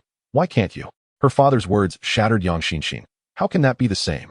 My brother is marrying the daughter of a prominent branch of the Beast Mountain, with a match befitting their status, while I am to wed a mere street urchin, unknown and unremarkable, whose very essence reeks of lowliness. In a single night, her father transformed from the gentle, affectionate man who once held her in his palm to a stranger. Was she truly his flesh and blood? A massive confusion enveloped Yang Xinxin's heart. "Father, I refuse to marry. To wed an unknown commoner is akin to consigning me to death." For the first time, she displayed her desperation before Yang Mubai. After all, her future should not be hastily decided. Death. The Yang family fort could certainly entertain a ghostly union. His ruthless words left Yang Xinxin momentarily dazed, collapsing to the ground, her eyes wide with disbelief at the man before her. How could her once gentle father utter such callous words for the sake of an outsider? "Someone, take the second miss back to her room," Yang Mubai commanded, as light and shadow danced across his face, revealing both coldness and ambition. His elder daughter was 21, and the younger was 15. Neither was suitable, leaving only the second daughter as the perfect match. This suitability extended beyond mere age. Yang Mubai aimed to bind the mysterious youth firmly to the Yang family fort. "Granting you marriage is already an elevation. How dare you misbehave?" He shook his head at his second daughter's demeanor, finding her lacking in ambition and patience. As for the vase, it was merely an insignificant matter. For now, Yang Mubai had no intention of explaining himself to Yang Xinxin. "Please loosen my hands. My feet are already bound, and I need to move my arms." Qin Yuan addressed the guard watching over him. The two guards exchanged glances, disregarding his plea. "Shoo, I'm about to wet myself. Help me out, or you'll have to change my pants." Qin Yuan exclaimed loudly, adopting a somewhat brazen demeanor. One guard frowned, impatiently signaling to the other. Finally, they untied the rope binding Qin Yuan's wrists. He flexed his joints, the sound crisp and clear, leaning against the bedpost. He fell into deep thought. Having attempted escape twice only to be thwarted, he first assumed he had been exposed to the men of the Wu dynasty. Yet, he could hardly fathom that the absurdity of being sought after for marriage could occur to a mere vagabond like himself, especially to a renowned beauty of exceptional talent and grace in the southern lands. Her beauty, potential, and lineage were all of the highest caliber. Yet what status did Qin Yuan possess to accept such a fate? He had tried to play the role of an uneducated rogue, displaying a crude exterior, his performance garnering sympathy for the second daughter from all but one, Yang Mubai. The latter ignored all his antics, firmly recognizing him for who he was. There must be a deeper plot at play. Behind every coincidence lurks a scheme. Had he uncovered his true identity? But wouldn't it be better to hand himself over to the Wu dynasty? Qin Yuan found it difficult to comprehend Yang Mubai's intentions. However, one thing was clear. No one offers kindness without ulterior motives, especially when so eagerly presenting their daughter. In the Lord's study, Yang Mubai stood before a towering stack of documents, while dozens awaited outside to report on the schedule of the Sacred Fire Festival and family matters. Yet, Yang Mubai dismissed them all, standing alone at the window, gazing towards the room where Qin Yuan was held. In his hand, he held an ancient bronze compass, rusted yet exuding a gentle glow, with 10 needles, 5 long and 5 short, one of which pointed directly at Qin Yuan. This artifact, a cherished secret of the Yang family fort, was a gift from a destitute Taoist whom they had once aided, aptly named the Sealing Compass. Possessing the extraordinary ability to discern the combat strength and potential of a title holder, long needles indicated those of title-level prowess, while short ones suggested the potential to reach such heights. Fortune does not fall from the sky, but it does drop seeds of greatness. Recalling his recent inspection of Yang family fort, Yang Mubai felt this was the most consequential decision he would make as lord in his lifetime. In the bustling streets, amidst the throngs of people, he stood atop a pavilion, surveying the grand accomplishments of his family over the years, a magnificent and prosperous city. Suddenly, a surge of warmth emanated from the compass in his grasp. Yang Mubai's expression turned grave as he discreetly examined it, revealing a short needle, which brought a flicker of joy to his brow. This indicated the potential for title-level strength. The compass now bore 3 long and 3 short needles, all residing within the Lord's manor. A sudden glimmer of a short needle emerged, pointing directly towards the bustling street beneath Yang Mubai's feet. The throngs of people surged like an ocean, and within the crowd, Yang Mubai swiftly discerned a figure, aided by the power of his sealing plate. He locked onto a youth, concealed in the nooks and crannies of the street, ordinary and unremarkable amidst the sea of faces. Yet Yang Mubai's patient observation revealed subtle anomalies in the boy's demeanor. Lord, the external visit has concluded, and it is time to return to the estate. The lords of Nanyuan City and Haiyang City are awaiting your presence, a subordinate behind Yang Mubai reminded him. There's no rush, let us wait a moment longer. Yang Mubai replied. The matter of a seed-level individual, especially one who deliberately concealed his identity, took precedence over all else. This child was clearly evading enemies. Observing Qin Yuan's every movement, Yang Mubai could surmise a conjecture. Out in the world, alone and discreet, Qin Yuan understood the wisdom of not flaunting wealth. The treasures within his spatial ring were myriad and precious. Yet, he chose to don a transformative artifact, masquerading as an inconspicuous commoner, one who would not be easily remembered. Why does it feel as though someone is watching me? Qin Yuan pondered, yet after a meticulous survey of his surroundings, he found nothing amiss. The Sacred Fire Conference was set for tomorrow. He intended to see if any notable individuals were present. Qin Yuan had deliberately passed by Yang family fort. Drawn by its reputation, he possessed a modicum of understanding of the Qin family's fortune-telling techniques and could discern the fortunes of those at the commander level. The Sacred Fire Conference would gather countless heroes, and surely some would be talented yet unrecognized. Qin Yuan aimed to seize this opportunity to establish his own faction and recruit trusted allies. However, in the next moment, a seamless sequence of binding and silencing techniques ensnared him. This is bad. I was not cautious enough. There are villains among the crowd. Darkness enveloped him, and he could not even activate his defensive treasures in time. Chapter 62, The Opening of the Conference, Tickets. At the pinnacle of the commander level, the master of Yang family fort, Yang Mubai. As light returned to his vision, Qin Yuan swiftly regained lucidity. The man before him was one he had gathered intelligence on, the ruler of this land. Child, become my son-in-law. Yang Mubai's first utterance astonished Qin Yuan. Is it customary to be so hasty? To randomly seize individuals in the street for marriage? Is there such urgency? Reflecting on the events of the past few days, Qin Yuan realized that Yang Mubai had set his sights on him, hoping to bind him to his family through marriage. Or have I exposed myself? This question plagued Qin Yuan. Throughout his journey, he had not made a single slip, even deceiving the title-level powerhouses within the royal family. There was no reason for him to falter in this small place. In the ancestral hall of Yang family fort, hundreds of servants bustled in and out, bearing vibrant red cloths that adorned the heavy hall with an atmosphere of festivity. Yang Mubai walked with hands clasped behind his back, surveying the progress of the wedding preparations. As several aides reported verbally on the various agendas of the Sacred Fire Conference. Master, the auspicious time has been chosen. The earliest date is the day after tomorrow. Suitable for marriage and childbirth, an elderly man bent with age informed Yang Mubai. Splendid. Accelerate the preparations. Everything must be ready by tomorrow. Yang Mubai commanded. It is better to act early than late. Delays may lead to unforeseen changes. The conversation between Zhu Zhe and Shi Shan persisted into the night. When Lu Bai entered the courtyard and saw his master Zhu Zhe, he could sense a tinge of gravity in his expression. The Sacred Fire Conference opens tomorrow. You shall accompany me. This year, 5 title-level individuals will be present. Aside from Sure Shan, do not engage with the other three, refrain from speaking a single word, and even avoid eye contact. Follow behind me as a mute and deaf witness to the opening, Zhu instructed Lu Bai. The other three are not to be trifled with. Their minds and bodies bear peculiarities. Understood, master. You may leave, Zhu said, closing his eyes in contemplation. The shocking news brought by Sure Shan earlier still weighed heavily on his heart. The road ahead was unclear, and he pondered what choices lay before him. If all else fails, perhaps he should take his disciple and flee. The dark night was shrouded by towering clouds, obscuring the moonlight, rendering visibility nearly non-existent. At dawn, the resounding clang of bells filled the air as a colossal martial arts arena capable of accommodating over 100,000 people buzzed with excitement. With crowds pouring in from every direction. Paper Sage, this way please. An attendant from Yang Family Fort guided Zhu and Lu Bai directly to the VIP section at the back of the venue. Oh, what a delightful breeze has brought you here, a voice, sweet enough to send shivers down one's spine, greeted Zhu as he took his seat. I heard you specially brought your disciple this year. Such a rare sight. The tone shifted towards Lu Bai. Is this your esteemed disciple? My, what a delicate and charming figure he is. Truly delightful. A tingling sensation coursed through Lu Bai, as the voice, though spoken in a public space, felt as though it whispered directly into his ear. Yet, Lu Bai remained steadfast in his resolve to heed Zhu's instructions, silence and avoidance of eye contact. Get lost. You insipid creature.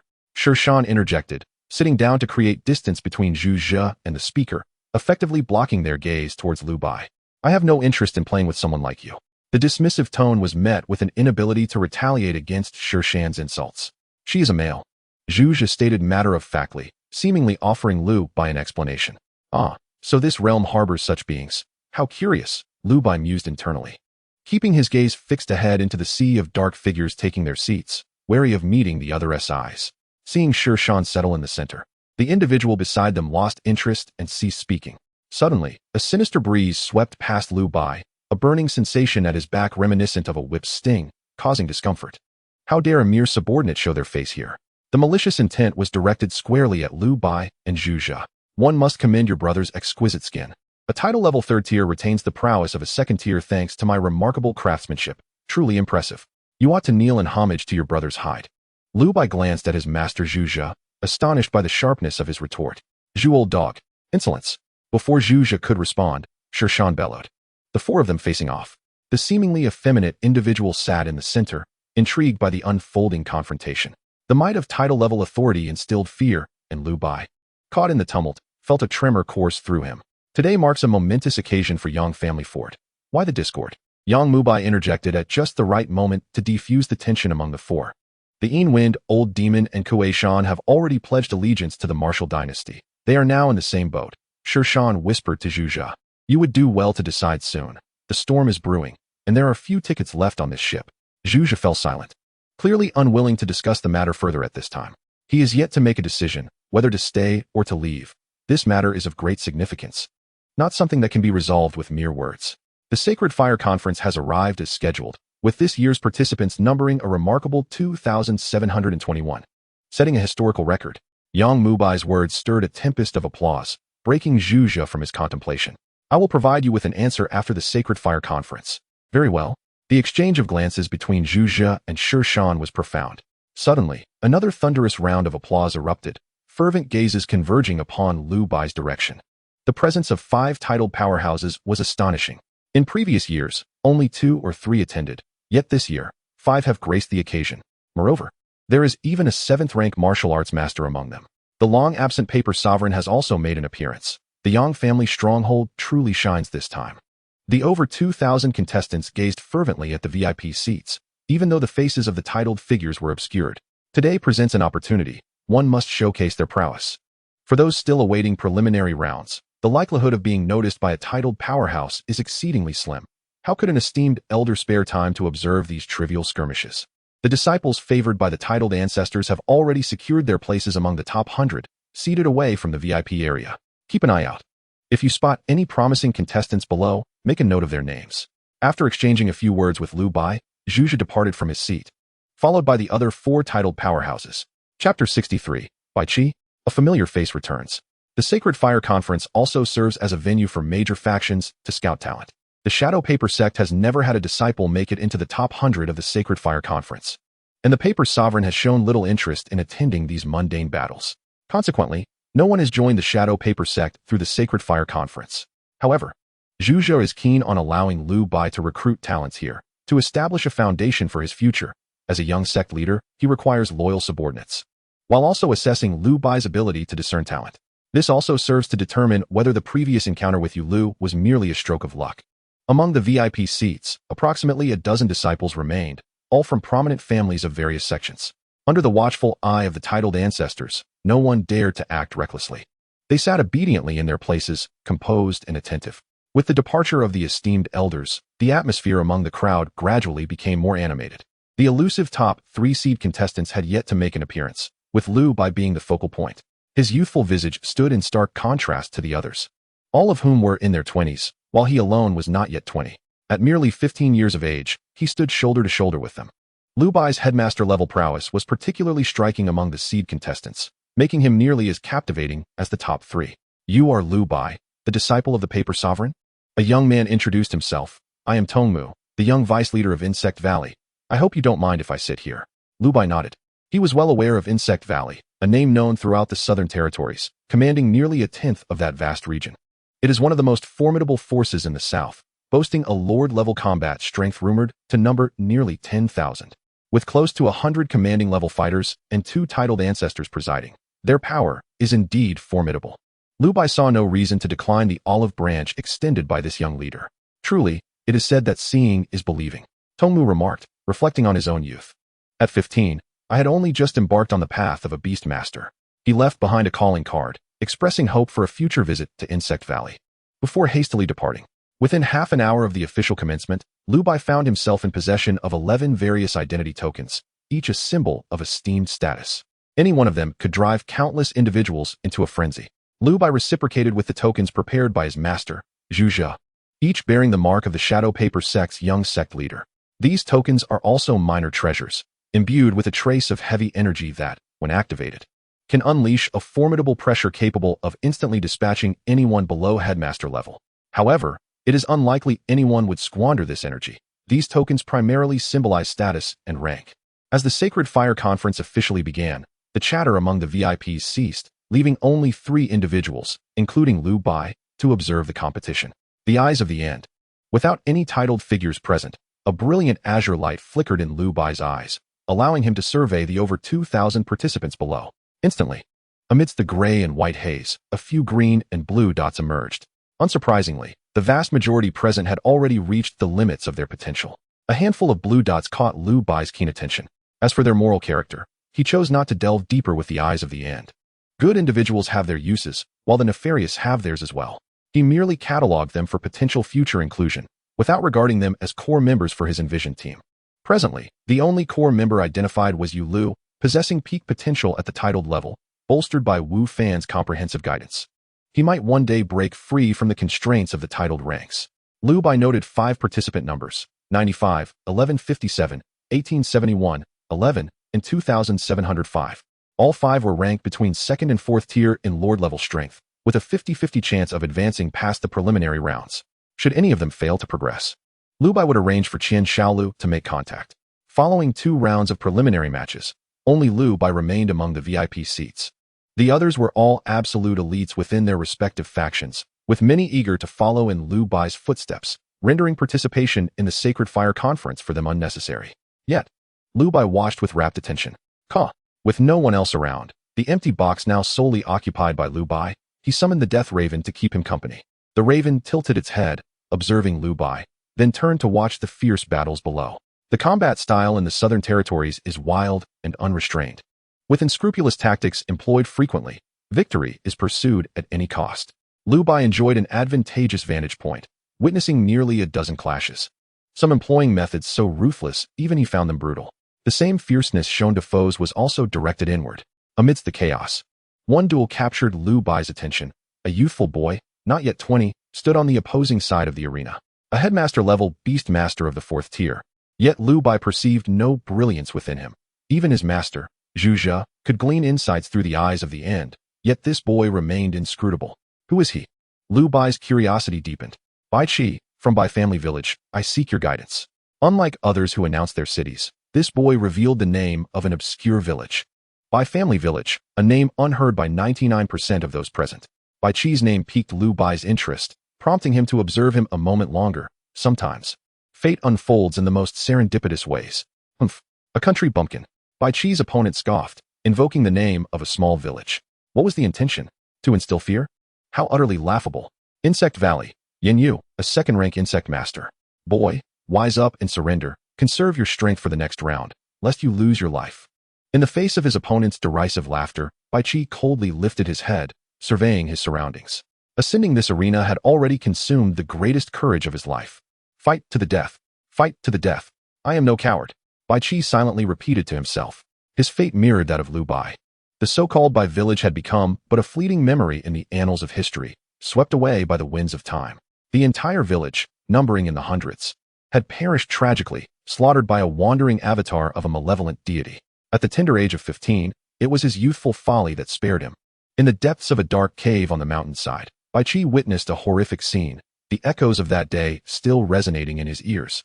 Alongside the haunting cries of his mother calling from the mountaintop before calamity struck, the lingering aura of the malevolent deity ignited a black-red halo around Bai Chi, who was on the brink of forming a contract. Over the span of 4 years, he immersed himself in relentless slaughter, mercilessly exterminating any ferocious beasts that bore even the slightest resemblance to sheep. Those dread beasts were the nightmares that had decimated Bai village. Chapter 64. The Ghostly Mantis of the Heart. The pain was exquisite. All that could be perceived was a distorted, deep green light streaking through the air, tearing through space, traversing over 100 meters to land directly on the arena. A dark green ghostly mantis was the first to be summoned, exuding the aura of a second-rank Lord Insect Beast, not a violent torrent, but rather the profound silence of a deathly still pond, permeating every inch of the arena with an eerie quietude. Its elongated body, reminiscent of a curved blade from the western regions, was covered in a deep green exoskeleton, naturally etched with countless twisted patterns, akin to wild, rampant vines. The iconic scythe-like forearms hung quietly at its sides, the edges as solid as ancient ice, honed to a chilling sharpness, threatening to sever with the slightest touch. Few were present to witness this arena, and even the disciples of Insect Valley refrained from cheering for their comrade.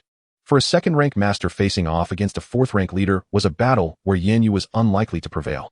It would be better to die honorably on the spot, spilling blood on the arena than to bring shame to Insect Valley. Bai Chi, hailing from a remote village whose name had been erased from existence, was consumed by hatred and bloodlust, his very insides aflame with a desire for vengeance. Standing atop the vast arena, he faced the tranquil, shadowy figure exuding a dim, greenish hue, the second-rank ghostly mantis. Though its frail form should have trembled under the aura of a second-rank master, Bai Chi appeared as unyielding as a rock, rooted steadfastly on the platform. Suddenly, the shadow beneath Bai Chi elongated, gradually expanding and widening, resembling a deep pool manifesting upon the arena. When it was about 100 meters from the ghostly mantis, something strange occurred. Lu Bai's expression shifted with unexpected intrigue. It was the first time he had witnessed a pet beast entering the arena in such a manner. Residing within the shadow was a remarkable shadow beast, its elongated form vaguely reminiscent of Bai Chi himself. A 2-meter-tall slender shadow emerged from Bai Chi's extended shadow, standing silently in the center of the arena, devoid of life or eerie presence, quietly wielding a damaged long knife wrapped in a blade. Steal the spotlight. Ghostly mantis, tear it apart. Bai Chi's pet's entrance was remarkably grand, subtly overshadowing the ghostly mantis, which Yin Yu found unacceptable. As a fourth-rank leader, he believed such lowly beings ought to play the role of a defeated sidekick. He, Yin Yu, and the ghostly mantis were the true protagonists of this duel.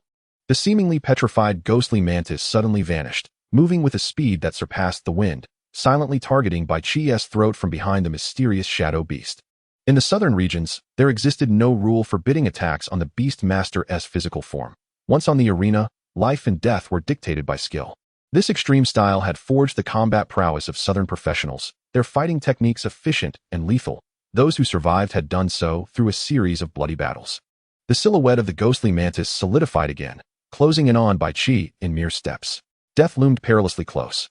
With a sharp sound, the razor-like edge, capable of slicing flesh and bone, finally pierced the eardrums of all present. Bai Chi's gaze held no flicker of evasion, coldly fixated on the emerald blade, as a black shadow knife intercepted before him. So fast. Yin Yu gasped in astonishment. His ghostly mantis was already a unique existence among Lord-level insect beasts. Yet, This shadow beast could match its speed. However, this was where it ended. As the restrained shadow knife began to show signs of breaking under the pressure of the sharp insect blade. With a resounding clang, fragments of black shadow scattered. The shadow knife shattered, resubmerging into the darkness below. The ghostly mantis has slain him. Thank me for granting you a swift end. Yin spoke with a sickly satisfaction. The blade of the ghostly mantis swiftly slicing through. His eyes remained fixated, eagerly anticipating the exquisite scene of blood spilling onto the arena. Damn it. An ominous human-shaped shadow instantaneously shifted before Bai Qi, intercepting the lethal strike at the cost of its own existence. How moving, yet a pity. If it were to come again, how would you escape? Bai Qi's pet lay dead. What could he use to counter him? Only one path remained: surrender and plead for mercy. Yet, how could he possibly let you go, pitiful boy? A leader tear standing upon this arena was a grave mistake. A cruel smile twisted Yin Yu's lips. In the next moment, Yin Yu's expression froze. The black shadow re-emerged from the ground. Wow. Many spectators noted the clash between Bai Qi and Yin Yu, erupting in astonishment and applause. Yin Yu's countenance darkened, devoid of expression. He felt insulted, unable to believe that this lowly leader dared to mock him. Ghostly Mantis, unleash your full power. From the very beginning, Yin Yu had not allowed the ghostly mantis to unleash its full might, deeming a fourth-rank leader beneath its notice. Yet now, this detestable little brat, who he had planned to grant a quick end, would instead experience the endless torment of blood loss amidst his anguished cries. The ghostly mantis tilted its triangular head, its compound eyes embedded with countless cold, tiny crystals, slowly sweeping over Bai Qi and the shadowy figure. The pure, ancient chill of murderous intent enveloped the entire arena, momentarily reflecting twisted, fearful visages, each a soul claimed by the blade of the ghostly mantis. This arena was not but a trivial marker in the boundless hunting grounds of the ghostly mantis. This time, the ghostly mantis moved. A cold-hearted predator precisely locating its prey's final struggles. The ghostly green afterimage reappeared. With a crisp sound, the insect blade effortlessly sliced through the shadow, as if parting a delicate sheet of paper. The venomous power clinging to the blade immediately corroded the shadow, leading to its disintegration. Moving as if it had never been still, the ghostly mantis launched a relentless assault towards Bai Qi's arms and leg joints. It was necessary for him to reduce Bai Qi to a mere shell of his former self upon this arena. The sharp blade of the insect cleaved through Bai Qi's left shoulder, the wound smooth as glass, with dark blood gushing forth in torrents. Yet, the excruciating pain and the draining of his vitality failed to awaken within Bai Qi a fervent desire to survive or the bewilderment and despair that often accompany the brink of death. Did it hurt? The pain was all too real, exquisitely exquisite. It allowed him to momentarily forget the turmoil within his heart. Bai Qi's expression remained apathetic, as if this horrific wound had not been inflicted upon his own flesh. How intriguing. Lu Bai watched the duel with keen interest. Who said there were no surprises? No unexpected turns? This was the surprise. Among the 5 marked numbers, a brand new number had been highlighted, 2133, Bai Qi. Chapter 65, 2133, Bai Qi, I claim you. Bai Qi's indifference seemed to pour like hot oil upon Yin Yu's simmering anger. The cold-blooded killing insect beast felt no ire at Bai Qi's apathy. The ghostly heart mantis obeyed its master's command, inflicting a horrific wound that pierced through Bai Qi's chest, extending from his shoulder down to his heart. Blood gushed forth like a fountain, and Bai Qi knelt on one knee, making no attempt to staunch the flow, allowing the crimson liquid to drip onto the ground. The blood was entirely absorbed by the shadows. The shadow of revenge. Second stage, blood scythe. Bai Qi raised his pale visage, resolutely stating. The humanoid shadow beast reappeared, transformed anew, wielding a colossal scythe that matched its own height. Its body, once pitch black, had morphed into a deep crimson hue after absorbing a significant amount of Bai Qi's blood, emanating an aura of slaughter and eeriness. 1 minute, that would suffice. Bai family village, Bai Qi, fight to the death. The triumphant battle cry pierced the arena as Bai Qi sounded the final horn for combat. The escalating confrontation ignited the enthusiasm of the audience present. The tiered battle, bloodshed, brutality, and slaughter-perfect hits on the excitement of the southern border spectators. Increasingly, more gazes were drawn to this arena where the disparity of power was starkly evident. Bai Qi's desperate struggle incited immense rage within Yin Yu, and he faintly sensed the mocking laughter of his peers behind him. How could a fourth-tier leader like Yin Yu still not have dispatched such a waste? Pathetic. He ought to withdraw before further disgrace befalls the Insect Valley. Yin Yu's expression twisted in fury. He would not rest until Bai Qi was shattered into pieces to quell the inferno of his anger. It was unimaginable that a fourth-tier leader's shadow beast could unleash the might of a ninth-tier leader, but alas. It was a fate sealed by blood and the depletion of vitality. Numerous Lord-tier competitors took note of the unfolding drama after a mere glance. They shook their heads and turned away. Truly formidable. A mere 4th-tier leader was holding his own against a 2nd-tier lord. What terrifying blood-secret art. The 2nd-stage transformation of the Shadow of Revenge was indeed capable of matching the fully unleashed power of the 2nd-tier Ghostly Heart Mantis.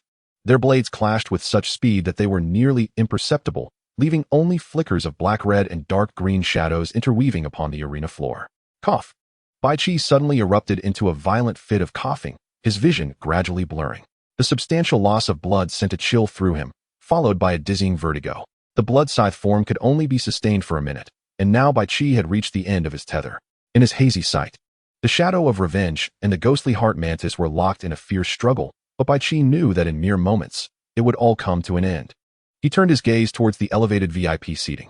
Ultimately, he had still failed. What a bitter pill to swallow.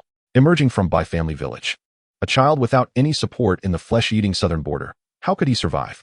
It was the hatred for the annihilation of his village that sustained him. What propelled his contract shadow beast to evolve was not merely some blood-secret art, but Bai Qi's innate talent.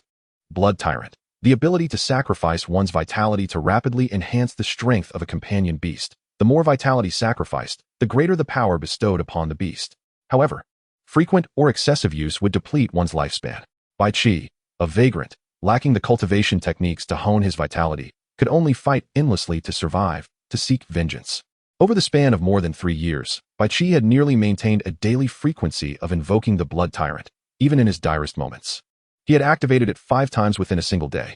He was acutely aware of the condition of his own body. Beneath his seemingly youthful exterior lay a decayed shell. The years of intense activation of the Blood Tyrant having aged him to the semblance of an octogenarian. Bai Qi had once aspired to leverage his talent and will to serve under a renowned master, yet he possessed neither background nor resources. Participating in the Sacred Fire Conference was his final gamble, having heard that many commanding and even titled figures would attend to observe. Each session had its share of overlooked talents from the lower echelons being chosen, rising to prominence, and changing their fates overnight. I want to give it a try. Bai Qi clenched his fists and embarked on the path to Yang Family Fort. Ultimately, had he still failed? The sky was so blue. Truly a perfect day to close his eyes. Bai Qi could no longer hold on. He collapsed, the defiant Shadow of Revenge dissipating instantly, plunging into the depths of darkness. Its form shrinking back to its original state, curling up behind Bai Qi. No action was taken from the VIP seats. Bai Qi's last stand had faltered, and indeed, no one would look favorably upon a spent and exhausted commoner. Faintly, Bai Qi heard a resonant voice near his ear. "Aki, come back for dinner." It was his mother's voice. "I have come to see you." The scenes flashed before him like a rapid carousel, each image replaying. Bai Qi seemed to behold the lifeless village once more, the towering, raging demon sheep voraciously devouring the essence of life. Bai Qi resembled a specter, floating in the air upon the mountainside, gazing at a disheveled youth sprawled on the grassy hollow, tears welling in his eyes as he beheld the inferno of humanity. Yet not daring to sob, holding his breath, suppressing the anguish within his heart. In the end, all these scenes transformed into mere phantoms. Darkness enveloped Bai Qi's vision as he firmly shut his eyes. Ghostly Heart Mantis, charge forth and dismember him, Yenyu declared cruelly. Bai Qi and his Shadow of Revenge had brought shame upon him in front of the disciples of the Insect Valley. He could not believe that he had failed to swiftly dispatch such a 4th-tier waste. One could only imagine the derision he would face upon returning to the Insect Valley. The thought ignited a blaze of fury within Yenyu's heart. "It's all your fault. You lowly wretch. I will not allow you to die so easily." Bai Qi had succumbed to unconsciousness, his companion beast unable to continue the fight. This duel had drawn to a close. Yet no one intervened to halt Yenyu's advancing assault. Once one stepped onto the arena, life and death were predetermined. The right to life was no longer in one's own hands. "Go, I claim this one." With a sweeping motion, the oppressive aura of a 9th-tier lord descended upon the audience. Who dares to disrupt the sanctity of the Sacred Fire Conference? Upon witnessing someone thwarting his ambitions, Yenyu bellowed in fury. Yet, a brilliant light erupted before the VIP box. "Wow, here it comes. Truly a lucky boy." No one paid heed to the fact that Bai Qi had nearly sacrificed his life in the process. The crowd was captivated by the radiant light that ascended and the series of numbers signifying the trajectory of fate. Number 2133, Bai Qi, Bai Family Village, Bai Qi. Chapter 66, The Blood Tyrant, Shadow of Revenge. The martial puppet bestowed by Zhuge steadfastly guarded Bai Qi, preventing the ghost heart mantis from advancing a single step closer. The overseer, who had hitherto remained a mere spectator, now descended to the arena. He positioned himself beside the martial puppet and, with a single hand, halted Yen Yu's furious roar. The very essence of the Sacred Fire Conference was to enable prominent figures to scout for talent. Now, with Lu Bai leveraging Zhuzh's influence, Bai Qi's number 2133 had been officially recognized. Naturally, this necessitated the preservation of Bai Qi's life. The thunderous cheers resonating throughout the arena compelled Yen Yu to struggle to turn his gaze toward the exclusive guest seating reserved for the esteemed title holders and the scions of illustrious families. The blinding brilliance momentarily restored Yen Yu's clarity amidst his fury. His disciples had become aware. Yet, the clenched fist betrayed the turmoil within Yen Yu's heart. How could it be that this dying individual had garnered the favor of the title holders when I am the true victor? Why? Yen Yu discerned that Bai Qi was on the brink of exhaustion, yet he felt powerless in the face of such esteemed titles. Ancestor. In reverence. A young family member of the overseer level saluted before the lord-level martial puppet, oblivious to which esteemed ancestor had taken the field. The martial puppet seized Bai Qi with one arm, while the other clumsily pressed down on the horrific wounds on Bai Qi's chest, preventing his entrails from spilling out. With a gentle exertion of its legs, it generated a wave of air and leapt back to Lu Bai's side. Lu Bai, having prepared the healing elixirs, pried open Bai Qi's pale lips and administered the medicine. He glanced at the martial puppet and then turned to Qian Xiaolu. You do it. Lu Bai instructed Qian Xiaolu. Though surprised for a moment, Qian Xiaolu quickly regained composure and crouched down. Thankfully, my father had the foresight to gather supplies frantically for a week before leaving the sect. Otherwise, I would have had to bestow my first kiss upon such a man. Qian Xiaolu shook his head. Yet, deep down, he admired this youth, younger than himself, to withstand the ferocious assault of a lord-level second-tier opponent with the strength of a peak fourth-tier. Fearless in death and unyielding in battle, this youthful audacity earned Qian Xiaolu's respect. Father, mother. Gradually regaining consciousness, Bai Qi's awareness remained shrouded in a haze, as if still immersed in the illusions of near death, softly murmuring the names of his parents. While the debt of gratitude for saving his life is akin to being reborn to one's parents, it seemed unnecessary to address Lu Bai as father or mother immediately. Lu Bai had no desire to accept a young man of 18 or 19 as a son. Awake? The voice beside him jolted Bai Qi into sudden awareness. He was still alive. A sharp pain surged through his chest, and as he reached to touch it, he felt roughness. A long gash had been stitched and bandaged by the physician appointed by the Yang family. Pulling apart, Bai Qi's outer garments revealed a myriad of scars. His body bore no unblemished flesh, marred by the remnants of blood and flesh, a sight difficult to fathom for one so young. Where's this? Bai Qi inquired, glancing at Lu Bai and Qian Xiaolu. From their positions, it appeared that this more youthful-looking boy was in charge. Did you not glance at this place before closing your eyes? Lu Bai replied with a gentle smile. In an instant, Bai Qi was rendered speechless, incredulously staring at Lu Bai. Was this truly the guest room presided over by the title holders? Summoning all his strength, Bai Qi managed to stand, cautiously surveying his surroundings, searching for the presence of the esteemed titles. Stop looking, my young master requires you. Qian Xiaolu's expression darkened. It is the young master who saved you. What are you gazing around for? At 18, merely a peak leader, do you truly believe you could catch the eye of a title holder? Thud. Thank you for saving my life, young master. Bai Qi immediately knelt before Lu Bai. He sensed the changes within his body. The decay gradually gave way to vitality, and the wound on his chest pulsed with a sensation akin to renewal, as if fresh flesh was regrowing. The young master before him must have employed precious medicinal materials to restore him. According to the rules of the Sacred Fire Conference, you now have two choices, to follow me or to depart. Lu Bai regarded Bai Qi. Although presented as a choice, in reality, leaving meant certain death. I willingly choose to follow the young master, Bai Qi declared without hesitation, bowing his head. In his current predicament, what other options remained? This was precisely the situation Bai Qi yearned for. No longer would he be alone. He now had someone to rely upon. Bai Qi bowed deeply before Lu Bai. Rise. You shall follow me from now on. My name is Lu Bai, the young master of the Shadow Paper sect and the sole disciple of the Paper Sovereign. Lu Bai succinctly introduced himself, ensuring to relay all necessary titles. As a disciple of an esteemed ancestor and the sect's young master, the choice was yours to make. Summon your beast, so I may see it. Yes, young master. Bai Qi's shadow elongated, and from the depths emerged a slender shadow beast, wielding a damaged, serrated long knife. A pet concealed within shadows? I have never heard of such a thing. Having apprenticed under Zhu Zhe and delved into numerous tomes on various beasts after entering the Shadow Paper sect, Lu Bai had a general acquaintance with the fierce beasts, pets, and evil deities of the great mysterious realm. Yet, Bai Qi's pet was indeed extraordinary. What is its name? I do not know. I named it the Shadow of Revenge. Its existence is rooted in the tragedy of Bai family village's annihilation, a memory Bai Qi dares not forget, hence the name serves as a constant reminder of his hatred. I find it intriguing. Could you elaborate on it? Lu Bai inquired, gesturing toward the Shadow of Revenge. Bai Qi remained silent, directing his gaze toward Qian Xiao Lu. The talents and abilities of a beast master were the greatest secrets. Bai Qi was willing to share everything about the Shadow of Revenge with Lu Bai, but not with Qian Xiao Lu. Fine, I shall take my leave. Qian Xiao Lu, having caught Bai Qi's glance, quietly exited the room, standing guard outside. I sense it is enigmatic. This is all I know. The Shadow of Revenge had only ordinary first-tier strength when I contracted it. During the contract, I heard strange words. And the Shadow of Revenge gained the ability known as Blood Tyrant. As he spoke, Bai Qi's expression grew despondent. I have hindered the growth of the Shadow of Revenge. I lacked the sufficient vitality to nurture it, resulting in its slow advancement. At times, I even needed it to compensate for my own deficiencies. Bai Qi's words sparked a glimmer of interest in Lu Bai's eyes. The Shadow of Revenge could indeed replenish the Beast Master's vitality. Blood Tyrant. It sounds more like a gifted ability. You are quite fortunate to have received a contract blessing, Lu Bai remarked to Bai Qi. Possessing a contract blessing, especially of a gifted nature, suggested that Bai Qi's potential could reach at least the level of a commander.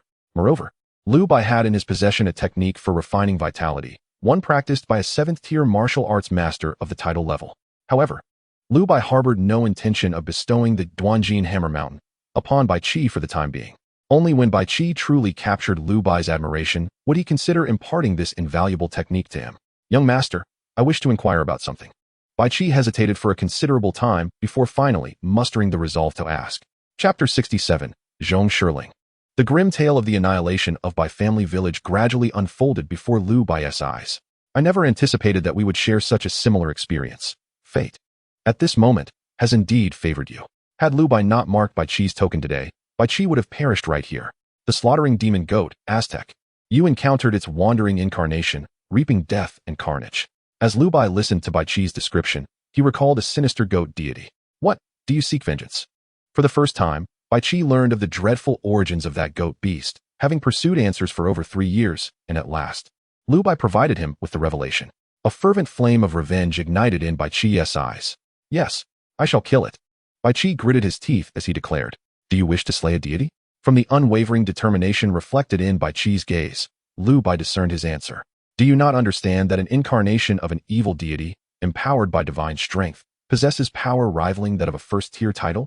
A 4th-tier leader dares to speak of slaying a deity? Bai Qi recognized that his ambition bordered on the fantastical, yet as long as he drew breath, the evil god was not invincible, and thus, a glimmer of hope remained. Before Lu Bai, Bai Qi lowered his head, refraining from speech. I shall not give up, Bai Qi silently vowed. Follow me, and the opportunity shall arise.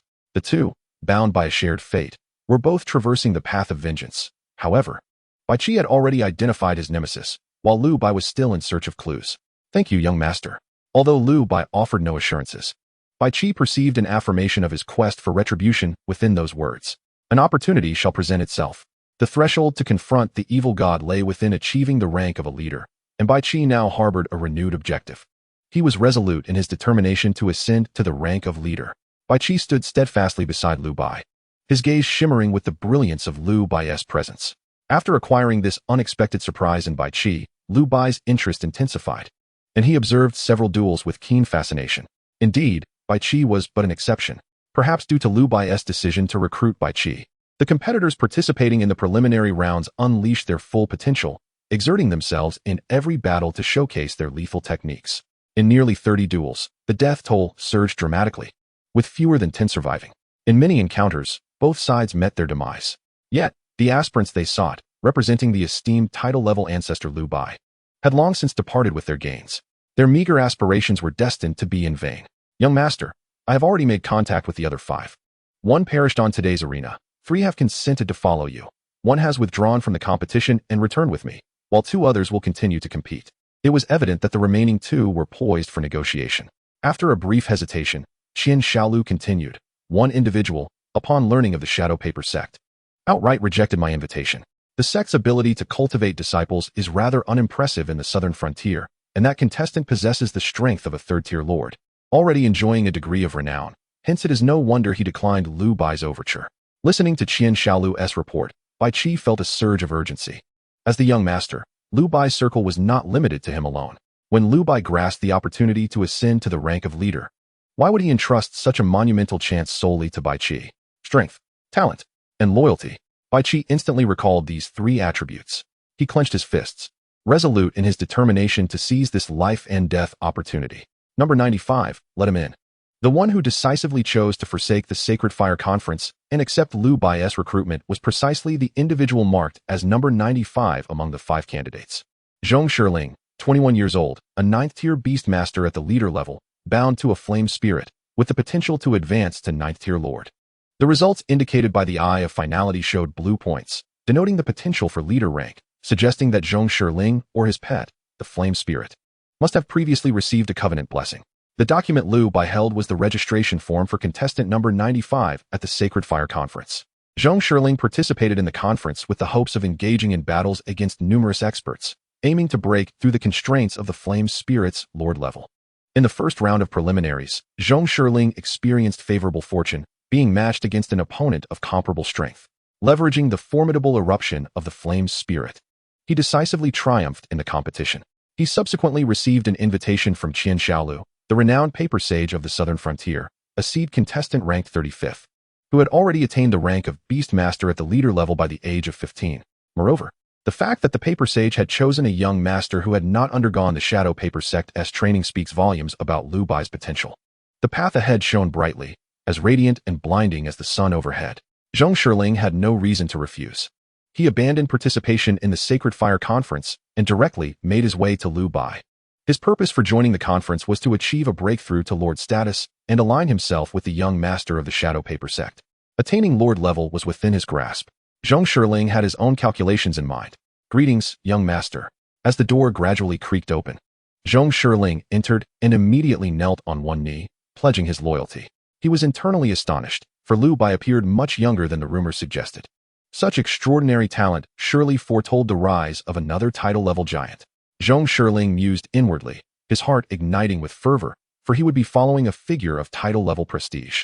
What was Lord level, if not a stepping stone to the rank of leader for him? Rise, there is no need for formality. What is your covenant blessing? Observing Zhong Shiling's elaborate salutation, Lu Bai gestured for Qian Xiaolu to assist him in standing, inquiring gently. Indeed, young master, your discerning eye is commendable. Zhong Shiling expressed with surprise, for the young prodigy had seen through his greatest secret at a glance. Chapter 68, The Last and Second to Last. Unlike Bai Qi's cautious demeanor, Zhong Shiling was entirely unconcerned about the presence of Qian Xiaolu and Bai Qi. He openly revealed the covenant blessing he had received. He endeavored to showcase his value to secure Lu Bai's maximum investment and attention. My covenant with the flame spirit was a twist of fate, as I stumbled upon it in a desolate volcanic crater, fortuitously encountering it while it was gravely wounded. Indeed, the flame spirit possessed high racial potential. With minimal hindrance to reaching the lord level, exceptional individuals could ascend to the pinnacle of lord status. Lu Bai had reviewed Zhong Shiling's background. He hailed from humble origins, slightly better off than Bai Qi and himself, with a father who was a second-tier beast master, long deceased. Under such circumstances, acquiring a flame spirit, which bore the bloodline of a lord, was nearly impossible. Ember is the covenant blessing bestowed upon Zhong Shiling upon binding with the flame spirit. When the flame spirit absorbs fire-attributed spiritual materials, the conversion efficiency is enhanced by 50%, and its effectiveness is augmented by 30%. This is an exceedingly formidable talent that accelerates the growth of the flame spirit. Trailing behind Zhong Shiling seemed to cast him into obscurity, for he had no means of providing any substantial fire-attributed spiritual materials. The ethereal artifacts accessible to a leader-level entity are, for the flame spirit, merely the outcome of its transformation from 1 to 2. Had the flame spirit encountered potent fire attribute artifacts earlier in its journey, it would have undoubtedly ascended to the pinnacle of lordship by now. When the topic of the flame spirit's burning talent arose, a shadow of disappointment crossed Zhong Shiling's countenance. He felt he had hindered the potential of his beloved beast. However, all was not lost. Under the aegis of Lu Bai, with the backdrop of a shadow paper gate and a venerable ancestor, the flame spirit would soon find ample opportunities to engage with fire attribute artifacts. This is a century-old fire spirit mushroom. Let the flame spirit devour it, Lu Bai proclaimed, as he summoned a mushroom radiating intense warmth into his palm, instantly enveloping the flame spirit in a cloud of milky steam. It yearned, it craved this precious 100-year-old fire spirit mushroom. This was its chance to break through to lordship. Thank you, young master. Tears welled in Zhong Shirling's eyes as he realized that the breakthrough opportunity he had long sought for his beast was now laid before him so effortlessly. After accepting Lu Bai's invitation, he had suffered with the lava spirit for far too long. With trembling hands, Zhong Shirling accepted the fire spirit mushroom. Flame spirit. Consume it and transcend to lordship. The flame spirit, unable to contain its eagerness, swallowed the century-old mushroom in one gulp. Retract your beast.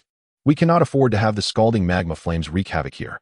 Go, relish the joy of ascension with your companion. As Lu Bai observed the fiery energy within the flame spirit rapidly accumulating, hinting at an imminent breakthrough, he urged Zhong Shirling, relocate the flame spirit outside, allowing both it and its master to independently savor the ecstasy of ascension. How goes the intelligence gathering on the corpse fire cavern? Lu Bai inquired of Qian Xiaolu. Arriving at Yang Family Fortress, Lu Bai had 3 objectives: to investigate the corpse fire cavern, to seek the distribution list of the corpse fire demons from recent years, and to acquire the roster of beast masters bound to these demons. It must be noted that Qian Xini South's decision to place Qian Xiaolu by Lu Bai's side was not merely due to familial ties. This once insignificant disciple had transformed into the young master's diligent steward, managing affairs with remarkable efficiency.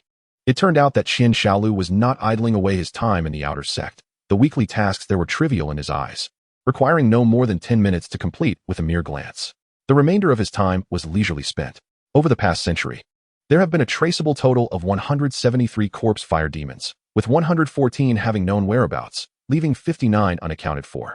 Only through the internal accounts of Yang Family Fortress can we ascertain the ultimate fate of these demons, Qian Xiaolu stated with gravity. 14 years ago, there was a leak of information from Yang Family Fortress. That year, 4 corpse fire demons were birthed within the cavern. Based on this, I estimate that the concealed number of corpse fire demons is likely around 100, he continued. Thus, the key lies within that ledger. To uncover the truth about the corpse fire demons, only the absolute core of Yang Family Fortress holds the knowledge. Lu Bai drummed his fingers on the table, pondering how to extract this sensitive information from the Yang family's core, a formidable challenge. Who among the upper echelons of the Yang family has access to the list of corpse fire demons? Lu Bai asked. Qian Xiaolu produced a slip of paper from his robe, listing 11 names. He had already begun preparing clues to unravel this conundrum. Lu Bai unfolded the note, scrutinizing each name, shaking his head in dismay. These are formidable adversaries. 10 of them are at the commander level, 8 of whom are elders of the previous generation of the Yang family. One is the current lord, Yang Mubai, and another is the young lord, who is presently en route to Beast King Mountain to procure a gift. Currently, the only individual accessible is Yang Mubai. Lu Bai reflected, recalling Yang Mubai's seemingly gentle countenance, realizing that such a person, while appearing easy to handle, would indeed be quite the challenge. To extract the distribution list of the corpse fire demons from him would require him to have some leverage over Lu Bai or his master. Otherwise, it was a daunting endeavor. The Sacred Fire Conference will last another week. I still have time to seize upon Yang Mubai's vulnerabilities. Lu Bai's gaze sharpened. Fortuitously, Zhu Zhu was not present to overhear Lu Bai's thoughts. Otherwise, he would undoubtedly be astonished by Lu Bai's audacity. Beyond sheer strength, there were few capable of besting Yang Mubai in the southern wilderness. You audacious young man, you truly dare to dream. You expect the Yang Family Fortress to surrender their ledger. Do you have any idea how many powers and connections this entails? Young master, the top 100 competition commences tomorrow. You must prepare for your own duel and rest early, Qian Xiaolu reminded him. Tomorrow, Lu Bai would face the initial battle of the Sacred Fire Conference. The competitors from Yang Family Fortress had already been predetermined. Among the 100 strongest, Lu Bai ranked at the very bottom. His opponent was not much better. Positioned just above him, a reflection of the intricate web of human relationships, a disciple of a revered ancestor was granted direct access to the top 100. If Lu Bai were to falter in the first match, how would he face the esteemed Zhu Zhu? Thus, among the seed candidates, only Lu Bai's arrangement had drawn Yang Family Fortress's attention, as the other 35 had skillfully avoided any overlap. Lu Bai, with his first-grade leader-level strength, seemed to possess a high likelihood of failure. Lord, what do you think of this selection for the disciple of the Paper Elder? Yang Mubai inquired, glancing at the matchup. A nod of approval followed. The fortunate survivor emerging from the preliminary rounds boasted a third-grade lord strength, placing him second from the bottom among the elite. Tonight, he would encounter his second stroke of luck, for he was to face Lu Bai, the one holding the lowest rank. Yet, this was also unfortunate, for he was to contend with Lu Bai. Chapter 69, Awakening from a Great Dream, shocking the entire arena. Fortune favors me. Fortune favors me. Upon seeing his opponent, A mere first-grade leader-level Beastmaster novice. Gu Ziming's unrestrained laughter echoed throughout the waiting room. Many gazes of envy were cast upon Gu Ziming, the Beastmaster. What sheer luck! The competitors who advanced from the preliminaries all wished to face Lu Bai. Why? A first-grade leader level. This victory is practically handed to them. Where was the luck in that? Did they not see that both fighters ranked at the bottom? A perceptive individual quickly discerned Yang Family Fortress's intentions. Yet no one dared to voice their thoughts. Where was the fairness? In truth, they could hardly contend with the elite ranks. Those ahead were practically monsters. The top three from previous years could have swept away all challengers below them, and this year was no different, with commander-level competitors participating. The mere thought inspired a sense of despair. Caw! Facing the imminent adversary, the Death Crow emitted a spirited battle cry. What of a third-grade lord? The Death Crow feared nothing. The four matches commenced simultaneously, with Lu Bai's duel against Gu Ziming set for the inaugural round in the third arena. In stark contrast to the bustling excitement of the other three venues, the third arena, where Lu Bai stood, received scant attention. What was there to behold in a match between the bottom two? Moreover, it was a lopsided affair of a third-grade lord versus a first-grade leader. A pure spectacle of novices clashing. Even a child could foresee the ultimate outcome. Gu Ziming had been eagerly awaiting atop the arena, his excitement palpable. Having eliminated Lu Bai, he was poised to advance further. With each victory, the rewards bestowed by Yang Family Fortress represented a significant leap in quality. Gu Ziming could already envision several luminous spiritual artifacts awaiting his claim. Damn that useless fool, where is he? Is he afraid? Gu Ziming scoffed, noting Lu Bai's conspicuous absence. Facing a first-tier leader against a third-tier lord, it was indeed a scenario ripe for retreat. Not everyone possessed such audacity. And Gu Ziming himself lacked the courage to confront it. This was not merely a question of victory or defeat. It was a matter of life and death. The muffled sound of footsteps echoed from the shadowy corridor, and a figure shot forth, soaring into the air and hovering at a low altitude. Coldly scrutinizing the beast tamer Gu Ziming, an involuntary chill coursed through Gu Ziming, as if he were being watched by an indescribable entity. What is happening? The sudden discomfort caused him to furrow his brow, yet he did not attribute it to the dark-feathered raven before him. As the black shadow gradually receded from Lu Bai's face, light emerged, revealing half of his youthful visage. With a measured pace, Lu Bai made his debut on the grand battlefield, where over 100,000 spectators were gathered. The atmosphere here far surpassed that of the evening market town. In a fleeting moment, Lu Bai yearned for the Death Raven to unleash its full might, elevating their combat power to its zenith. Wishing to demonstrate to the throngs of witnesses just how formidable his beast truly was. However, he quickly tempered this impulse. He had come not to flaunt his prowess, but to secure a place among the top 10. Upon witnessing Lu Bai's entrance, Gu Ziming's grandiloquent taunts, prepared the night before, lodged firmly in his throat. Too young. A disciple of a legendary ancestor. Lu Bai's youth and his esteemed background rendered Gu Ziming cautious.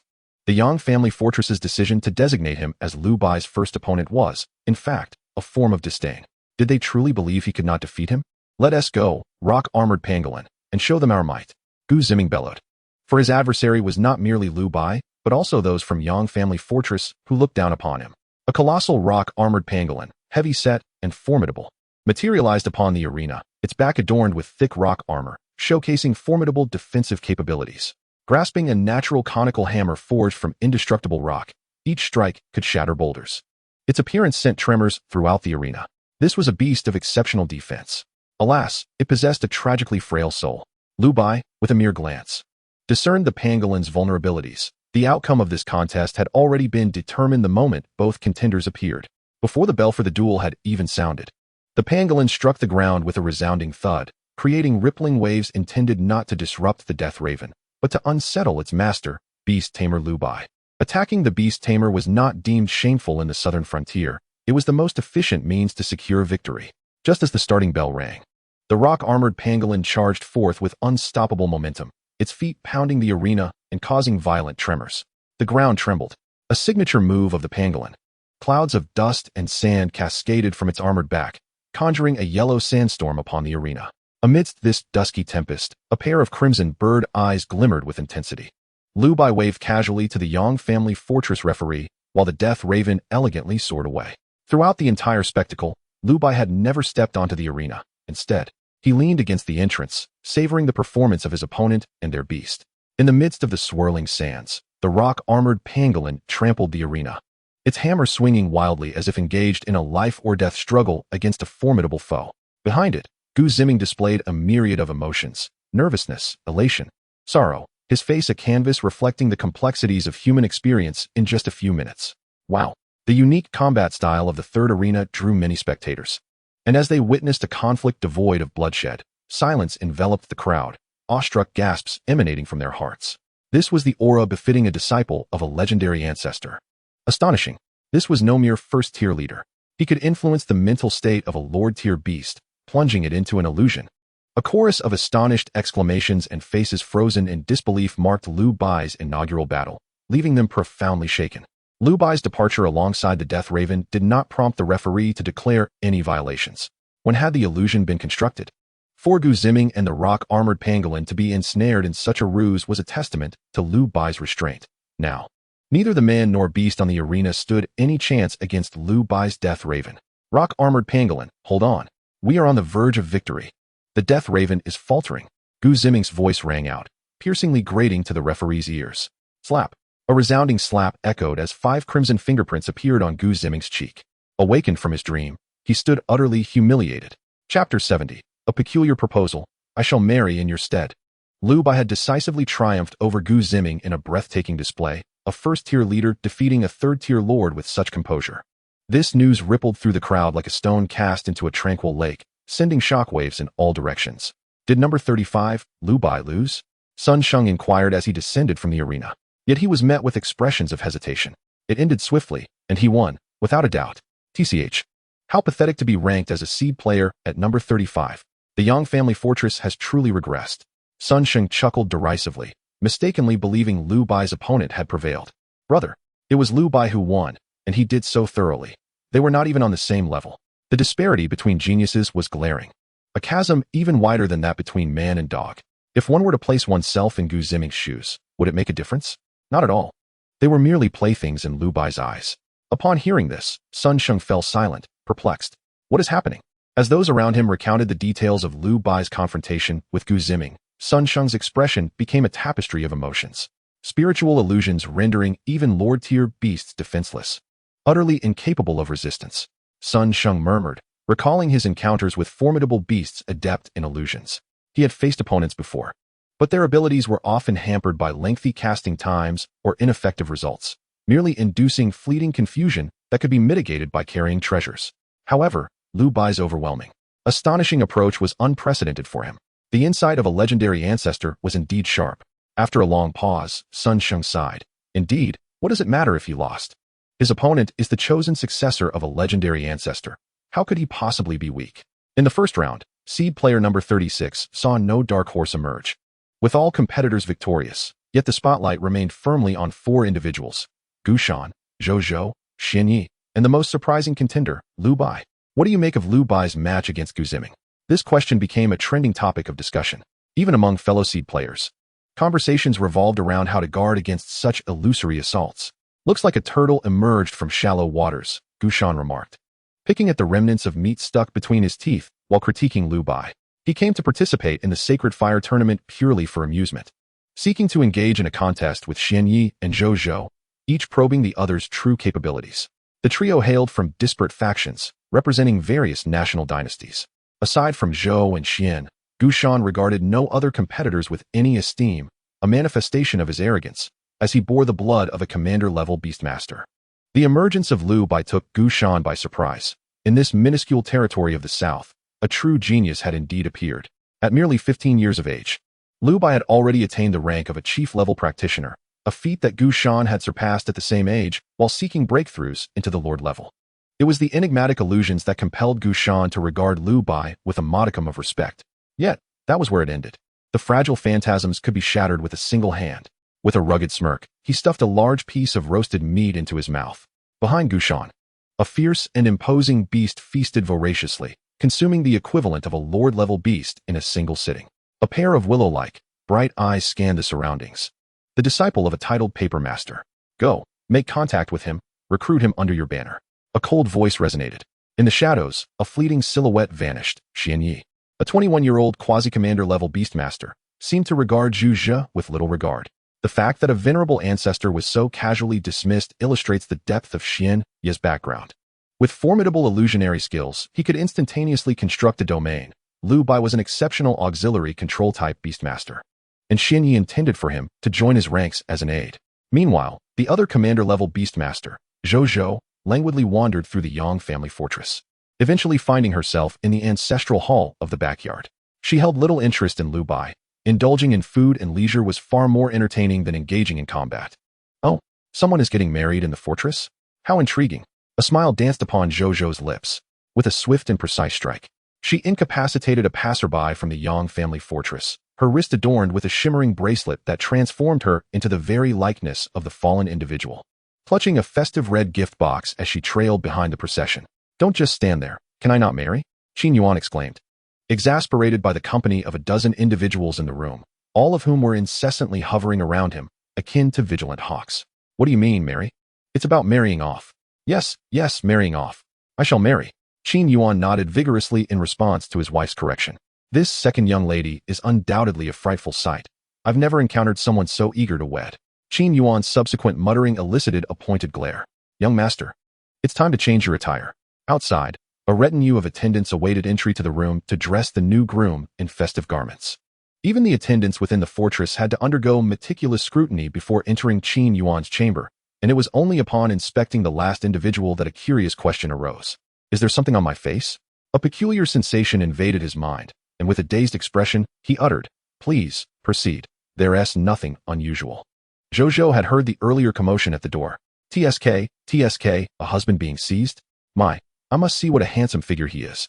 The attendant at the rear of the procession was none other than Zhou Zhou, the second seed of the Sacred Fire Tournament. Though this was merely her alias to remain incognito.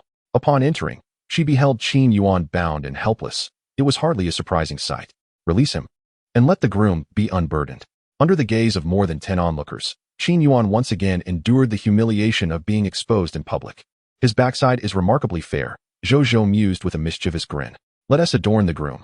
With the direction of a matron, Zhou Zhou and the attendants systematically opened the red box, revealing intricately crafted silk linings, ceremonial robes, and a golden threaded crown. As each exquisite garment was donned, Qin Yuan's demeanor gradually transformed, revealing a semblance of charm that was rather pleasing to the eye. Be careful, Zhou Zhou chided as she placed the crown atop Qin Yuan's head, completing the attire change, though her casual movements drew the matron's ire. I heard you were taken against your will. Do you wish to escape?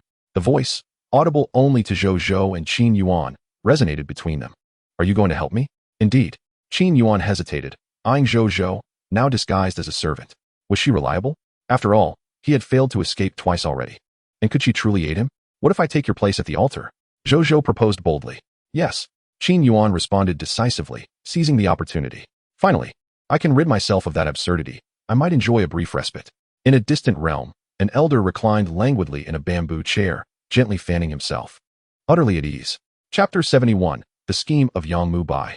Regardless of this individual's intentions, Qin Yuan resolved to test the waters. He promptly acquiesced to Zhou Zhou's plan.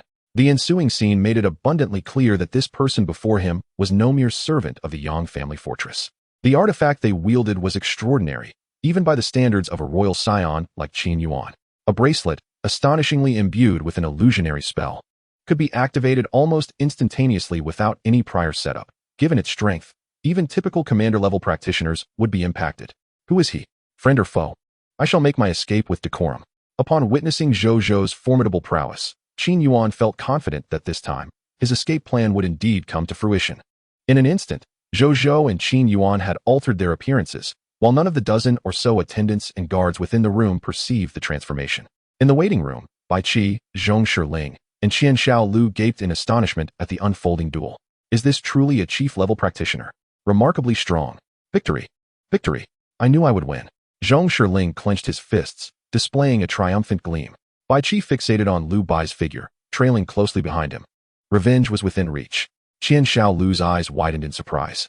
He had anticipated Lu Bai's ability to defeat Lord-level opponents, but was utterly taken aback by the ease with which his adversary fell.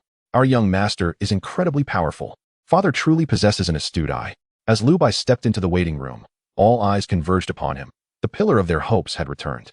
This battle instilled a newfound respect in Bai Qi, Zhong Shiling, and Qian Xiao Lu. Previously, they had harbored doubts due to Lu Bai's youth. Yet now they genuinely regarded him as their leader. Congratulations, young master, on your triumphant debut. Qian Xiao Lu exclaimed, beaming with delight. Followed closely by Zhong Shiling and Bai Qi, whose faces radiated joy. Lu Bai nodded slightly in acknowledgement. The mental prowess of the Raven spirit rivaled that of a ninth-tier lord, and under the sway of his illusions, anyone below the ninth tier would be affected. However, there remained a critical flaw. Should a lord-level opponent close in and land a blow, he would be rendered incapable of fighting back. The first round had nearly eliminated all competitors below the 7th tier of lord level, and the forthcoming opponents would prove to be far more formidable. One could easily discern the final victor from the first round's matchup list, as they were predominantly comprised of 36 seeded contestants along with a handful of standout participants from the preliminary rounds. Lu Bai emerged victorious in the first round, becoming the competitor who required the least time to determine the outcome. Following his triumph, the other seeded contestants would soon take the stage. Instead of departing immediately, Lu Bai remained, intrigued to observe the battles of other contenders, particularly those ranked around number 10. These individuals would pose formidable challenges in his quest for a place among the top 10. However, after witnessing the match of the 10th seed, Pei Yuanhu, Lu Bai departed after just a minute. The outcome was decidedly one-sided. Pei Yuanhu, wielding the Howling Moon Jade Tiger, barely exerted himself, effortlessly dominating with only 20% of his strength. Lu Bai and his companions prepared to return to the courtyard. Master Yang, there is indeed joyful news in the fortress, someone remarked. As the Sacred Fire Festival was underway, the ancestral hall was festooned with celebratory decorations, which did not escape the notice of those with keen eyes. When they encountered Yang Mu Bai, they could not help but inquire. A younger generation is set to forge a matrimonial bond, and with the Sacred Fire Festival coinciding, it is indeed a double celebration. Yang Mu Bai replied with a gentle smile. As the fortress master, I must attend to preside over the proceedings and cannot entertain you further. With a respectful gesture, Yang Mu Bai bid farewell. However, the moment he turned, the warm expression vanished, replaced by a grave demeanor as he hastened towards the ancestral hall.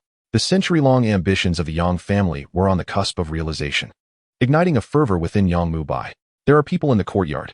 Lu Bai suddenly halted, his voice cutting through the air. This proclamation immediately alerted Qian Xiaolu, Bai Qi, and Zhong Shiling, who cautiously encircled Lu Bai, forming a protective triangle around him. There's no need for alarm. The skill in concealing one's presence is impressive. Yet they are merely at the peak of the lord level, manageable enough. Moreover, I discern that the intruder seeks only to remain hidden, having chosen a discreet location rather than one suitable for ambush.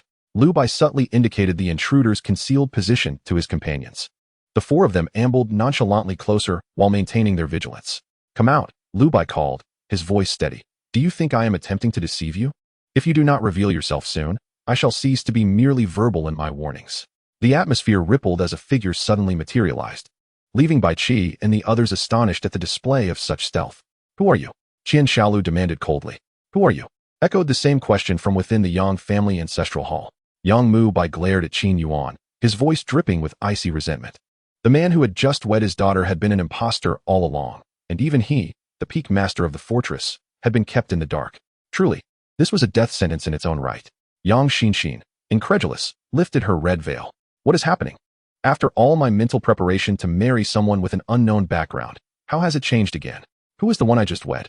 Master Yang, there is no need to be agitated. It seems your daughter is unwilling to marry, and the person was indeed taken from you. If she is reluctant to wed, I have merely fulfilled the wishes of both parties. Qin Yuan taunted Yang Mu Bai. Excellent. Truly excellent. Yang Mu Bai tore away the facade of amiability, veins bulging as he glared at Qin Yuan, his expression twisted with murderous intent. Just moments ago, Qin Yuan and Yang Xinxin had exchanged vows. Yet the sacred jade vessel enshrined in the ancestral hall had shown no signs of activation. This was akin to the Su Feng Pan, a family heirloom passed down by a mysterious old sage, which could only be activated once every century through incense offerings. When a couple stands before the jade vessel to pledge their union, it would yield a medicinal pill. Upon consumption by the bride, it would ensure conception during their first union, with the child inheriting the highest potential from either parent. Therein lay the reason for the Yang family's enduring legacy of leadership, consistently boasting a peak master. One of the reasons Yang Mu Bai valued Qin Yuan was his potential to ascend to the rank of a titled expert. In Yang Mu Bai's vision, with proper nurturing, Qin Yuan could easily live for 200 years, and his existence could potentially cultivate 2 titled experts for the Yang family. Yet now, everything was being obliterated by this impostor standing before him. Where is he? Where is he? Hand him over, and I shall grant you a complete corpse. Yang Mu Bai forcibly suppressed his fury, finding Qin Yuan was paramount. Ha ha ha, Do you intend to make a move against me, Master Yang? Zhou Juzhou, shedding her disguise, regarded Yang Mubai with a bemused expression. Did he truly dare to act? Zhou Juzhou was eager to find out. Chapter 72. Monarch level, a little loach? Such a stark contrast.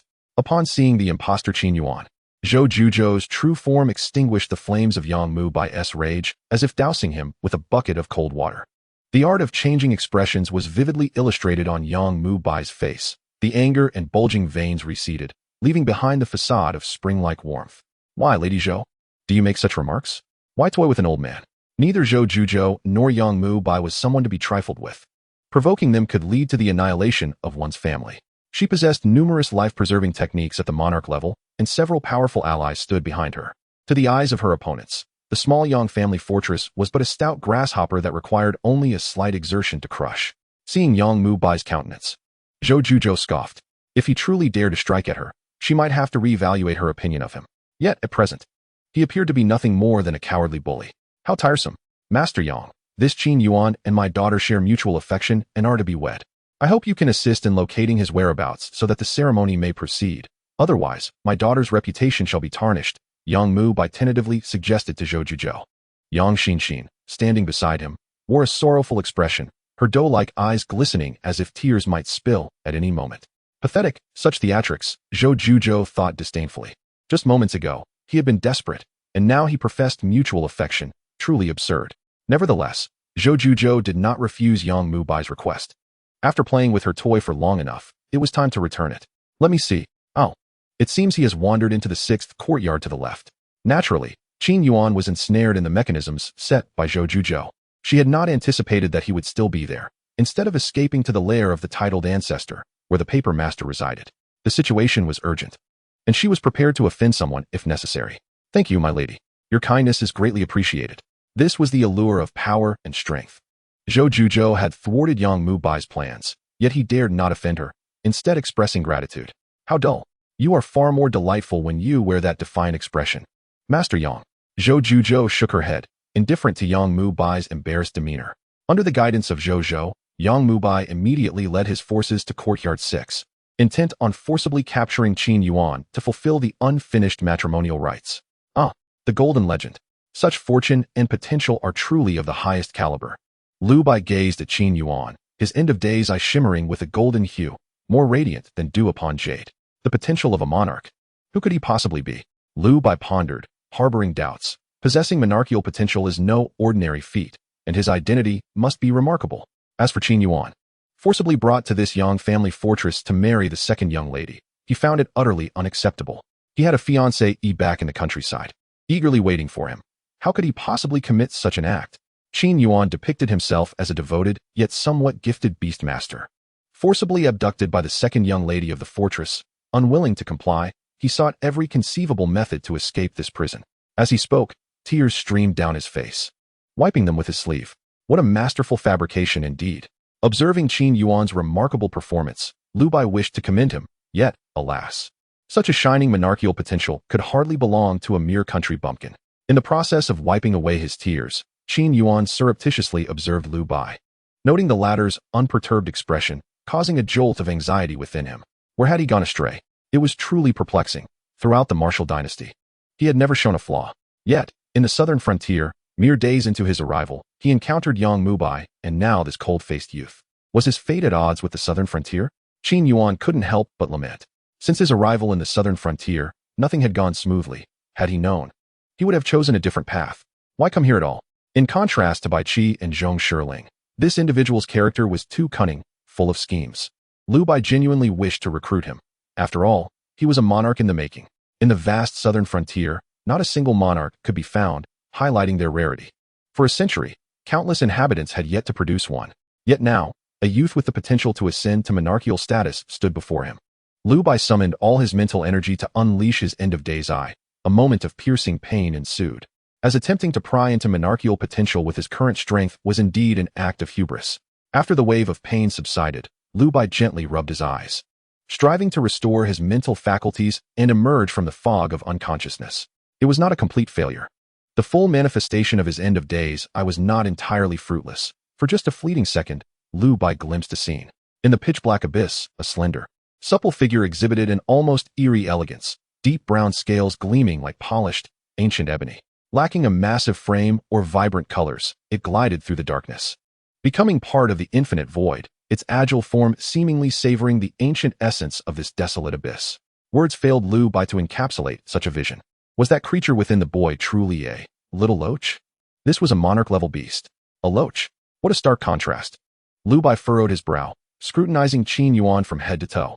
Alas, he had not heard of any secret methods to sever the bond of contract without harming the beast. Otherwise, he would have desired to claim this little loach for himself. The bond between a beast master and their beast cannot be severed. Once broken, both would perish. There exist powerful secret arts that could disrupt this bond, but they would incur backlash, leading to severe damage or even death for the beast, while the caster would also face grave repercussions. Thus, regarding this loach with monarchical potential, Lu Bai could only sigh in despair. Such a waste of talent. Suddenly, an influx of people approached. Many of them. They surrounded the courtyard, sealing it off completely. Panic spread across Qin Yuan's face. They must be here to capture him for the wedding. Please, do not let them take me. I would be forever grateful. I am willing to serve you faithfully for life. Qin Yuan exclaimed in a flurry of desperation. Serve you faithfully? Are you certain? Lu Bai regarded Qin Yuan with a serious gaze. Nonsense. How could it be? I am of royal lineage. Would I allow you to be my subordinate? Do you even deserve it? Regardless of his inner thoughts, Qin Yuan's face displayed a mixture of grievance and tears. A gentleman's word is as binding as the strongest oath. Though I come from humble beginnings, I understand the virtue of loyalty. A life saved should be repaid with a fountain of gratitude. Qin Yuan earnestly declared to Lu Bai, his words resonating like precious pearls, his voice firm as rock. Chapter 73, Conflict. Lu Bai cast a knowing glance at Qin Yuan. Let us welcome our guests. Oh dear. I hope I am not intruding. Has the esteemed paper master been resting? Yang Mu Bai entered the courtyard, noticing Lu Bai and expressing heartfelt concern for his master. My master has gone out with Master Shi Ran on matters. Upon hearing Lu Bai's response and not seeing the paper master Zhu, Yang Mu Bai thought to himself, that makes things easier. His greatest concern was the presence of a title-level ancestor. Offending such an esteemed figure could lead to troublesome consequences, especially with renowned old masters like the paper master. What a pity that the titled elder was absent. Zhou mingled among the crowd, feeling regretful for the absence of the titled elder, as it deprived her of amusement. Yang Mu Bai slightly tilted his head, his gaze fervently landing on Qin Yuan behind Lu Bai. Lu Bai, this young man is my family's intended groom. He seeks to escape the wedding that has yet to be completed, casting my Yang family into disrepute. I implore you to hand him over. I shall deal with him according to my family's code. Yang Mu Bai declared coldly, his words leaving no room for refusal, indicating that this was a matter of his family, and Lu Bai, as an outsider, should not interfere. However, the tales I have heard contradict your account, Master Yang. Lu Bai stood firm against Yang Mu Bai's pressure, unafraid. A mere lord of the Yang family wished to take this youth from him? Dream on. The youth behind him, shifty as his beast, claimed he would follow Lu Bai to repay his life debt. Nonsense. Lu Bai was not so easily deceived. An opportunity to acquire the detailed distribution of the corpse fire demon spirit was laid before him, a once-in-a-lifetime chance. If he could not keep the youth, Lu Bai at least intended to extract the list from Yang Mu Bai's hands. Yang Mu Bai's aspirations for a free hand were futile. Upon hearing Lu Bai's words, Yang Mu Bai's expression darkened instantly. He had no time to waste with Lu Bai. The once-in-a-century opportunity was right before his eyes. The longer he delayed, the more changes would arise. What do you intend to do? Bai Qi and Zhong Shirling surged forward, shielding Lu Bai from behind. The already ascended Lord-level lava spirit and Bai Qi's beast, Shadow of Vengeance, were summoned, creating a tense atmosphere within the courtyard. Excellent. Let the battle commence. The young ones can take on the older ones. Zhou clapped her hands inwardly, delighted by the sudden shift in the courtyard's atmosphere. This was the scene she had wished to witness. She even began to anticipate the moment when Lu Bai would be soundly thrashed by Yang Mu Bai, leading to the grand entrance of the titled elder. This is a matter of my Yang family. How dare outsiders act so recklessly? Do not think that just because you are a disciple of the paper master, you can behave with such impunity. Yang Mu Bai bellowed, his voice cold, as the members of the Yang family stepped forward in unison, imposing a palpable pressure upon Lu Bai and his companions. Qin Yuan clutched the edge of Lu Bai's garment tightly, an expression of panic etched across his face, brimming with dread. My friend, you must hold your ground, he implored. You must be resolute, stand firm against him. At this moment, Qin Yuan had placed all his hopes upon Lu Bai. Master Yang, this scoundrel has pilfered a precious artifact from my master. If he escapes, I shall have a hard time explaining myself to my master. Yang Mubai, astutely discerning, recognized that Lu Bai's emphasis was not merely on the word explain, but rather on the artifact itself. It was unexpected to find him so avaricious. A desire for wealth and possessions? This could be managed. Yang Mubai felt a quiet sigh of relief. He had no desire to antagonize the venerable ancestor behind Lu Bai. If my son has indeed provoked your esteemed master, as a senior, I am willing to shoulder the compensation. Upon uttering this, Yang Mubai ceased to care whether Lu Bai would demand an exorbitant price. His singular aim was to take Qin Yuan away. What? Benefactor, you cannot abandon me. Qin Yuan grasped Lu Bai's sleeve in anxiety. Have you finished your charade? Since you have no intention of following me, why should I protect you? Lu Bai had long seen through Qin Yuan's ruse. I require a detailed account of the trajectory of the corpse fired demonic spirits over the years, including the factions involved and the individuals responsible. Lu Bai inscribed these demands on a slip of paper and handed it to Yang Mubai. Upon unfolding the note, Yang Mubai snorted derisively. You truly think my Yang family fortress is a soft target? His gaze, sharp and sinister, shot towards Lu Bai, tearing the paper into shreds. Let us negotiate something else. This will not do. I want only this. Lu Bai asserted firmly, his tone leaving no room for negotiation. Kakik, is this your own decision? Or does it reflect your master's wishes? I advise you not to deceive yourself. Do not squander a grand opportunity. Hand him over to me, and you shall be the closest ally of Yang family fortress. We shall provide you with assistance at any time. Yang Mubai, having lost his patience, issued his final ultimatum. Seeing Lu Bai remain unmoving, Yang Mubai realized that there was no room for retreat. Go. Retrieve the person. Zhou Zhou's eyes lit up. The anticipated chaos was about to unfold. Let the fun begin. A thrilling spectacle awaits. Qian Xiaolu unleashed her paper effigy, setting the stage for an imminent clash. In the midst of the impending turmoil, Qin Yuan contemplated fleeing, but Lu Bai's grip on his wrist was unyielding. If you wish to run, I shall slay you first. The murderous intent emanating from Lu Bai was palpable. He was not jesting. Why would I flee? What do you take me for? I stand steadfastly by your side, benefactor. Qin Yuan declared with righteous fervor. Chapter 74. The Ghosts of Southern Frontier, Divine Weapons Descend. Yang Mubai unleashed his peak commanding aura, wreaking havoc upon Lu Bai and the others. Yet Lu Bai was not without his own hidden cards left by his master, Zhu Zhe. Just as the flames of battle were about to ignite, an ancient voice resonated from the heavens, striking fear into the hearts of all present. Who dares to bully my beloved disciple? Master Yang, I have been away for merely 2 days, and they dare to regard me as inconsequential. What is the meaning of this? The oppressive aura of the venerable ancestor was suffocating. Master, ancestor, the appearance of Zhu Zhe revitalized the spirits of Lu Bai and his companions. What did they have to fear from the mere lord of Yang family fortress? Master Zhu, this is merely a childish squabble between juniors. There is no need to disturb the grand affairs of the esteemed. Zhu Zhe paid no heed to Yang Mubai, instead striding towards Lu Bai, casting a glance at Bai Qi and Zhong Shirling. Not bad. Your choice of disciples shows promise. Seeing Zhu Zhe ignore him, Yang Mubai's ire ignited. Especially upon noticing Qin Yuan sheltered behind Lu Bai, the hope for his family's title was within reach. Should he lose this opportunity, he might never grasp it again. Paper Sovereign, this is a matter of my Yang family. Should you persist in your obstinacy and allow your disciple to act recklessly? Do not forget that the land beneath your feet is the foundation my Yang family has cultivated for a century. In an instant, over a dozen commanding elders of Yang family fortress displayed their auras simultaneously. Presumptuous. Are you threatening me? Do you think that after a decade of inaction, the southern frontier has forgotten who Zhu is? Thunder rumbled, a majestic force overwhelming the scene. In that moment, Lu Bai truly witnessed the terrifying battle prowess of his master. The founder of the Shadow Paper sect and a venerable master of the craft. Zhu Zhu ascended into the air, 3 venerable figures materializing behind him. Their formidable pressure altering the very atmosphere, dark and ominous clouds enveloping Yang family fortress. One was a 3rd-tier puppet made of paper, another a 2nd-tier heavy paper shadow beast, and the last a 2nd-tier paper effigy. A tempest was brewing, lightning crackling. Is it worth it, Zhu Zhe, for the sake of a mere boy? Yang Mubai brandished a wooden token, gripping it tightly in his hand. Hand him over to me, or from this day forth, it shall be a fight to the death between Yang family fortress and the Shadow Paper sect. What of your title? Zhu Zhe. If you are unafraid of our mutual destruction, then come forth. At this moment, Yang Mubai wagered everything, his eyes ablaze with madness. The opportunity for his family's title was not to be squandered. From the wooden token in Yang Mubai's hand, Zhu Zhe sensed a palpable threat of death.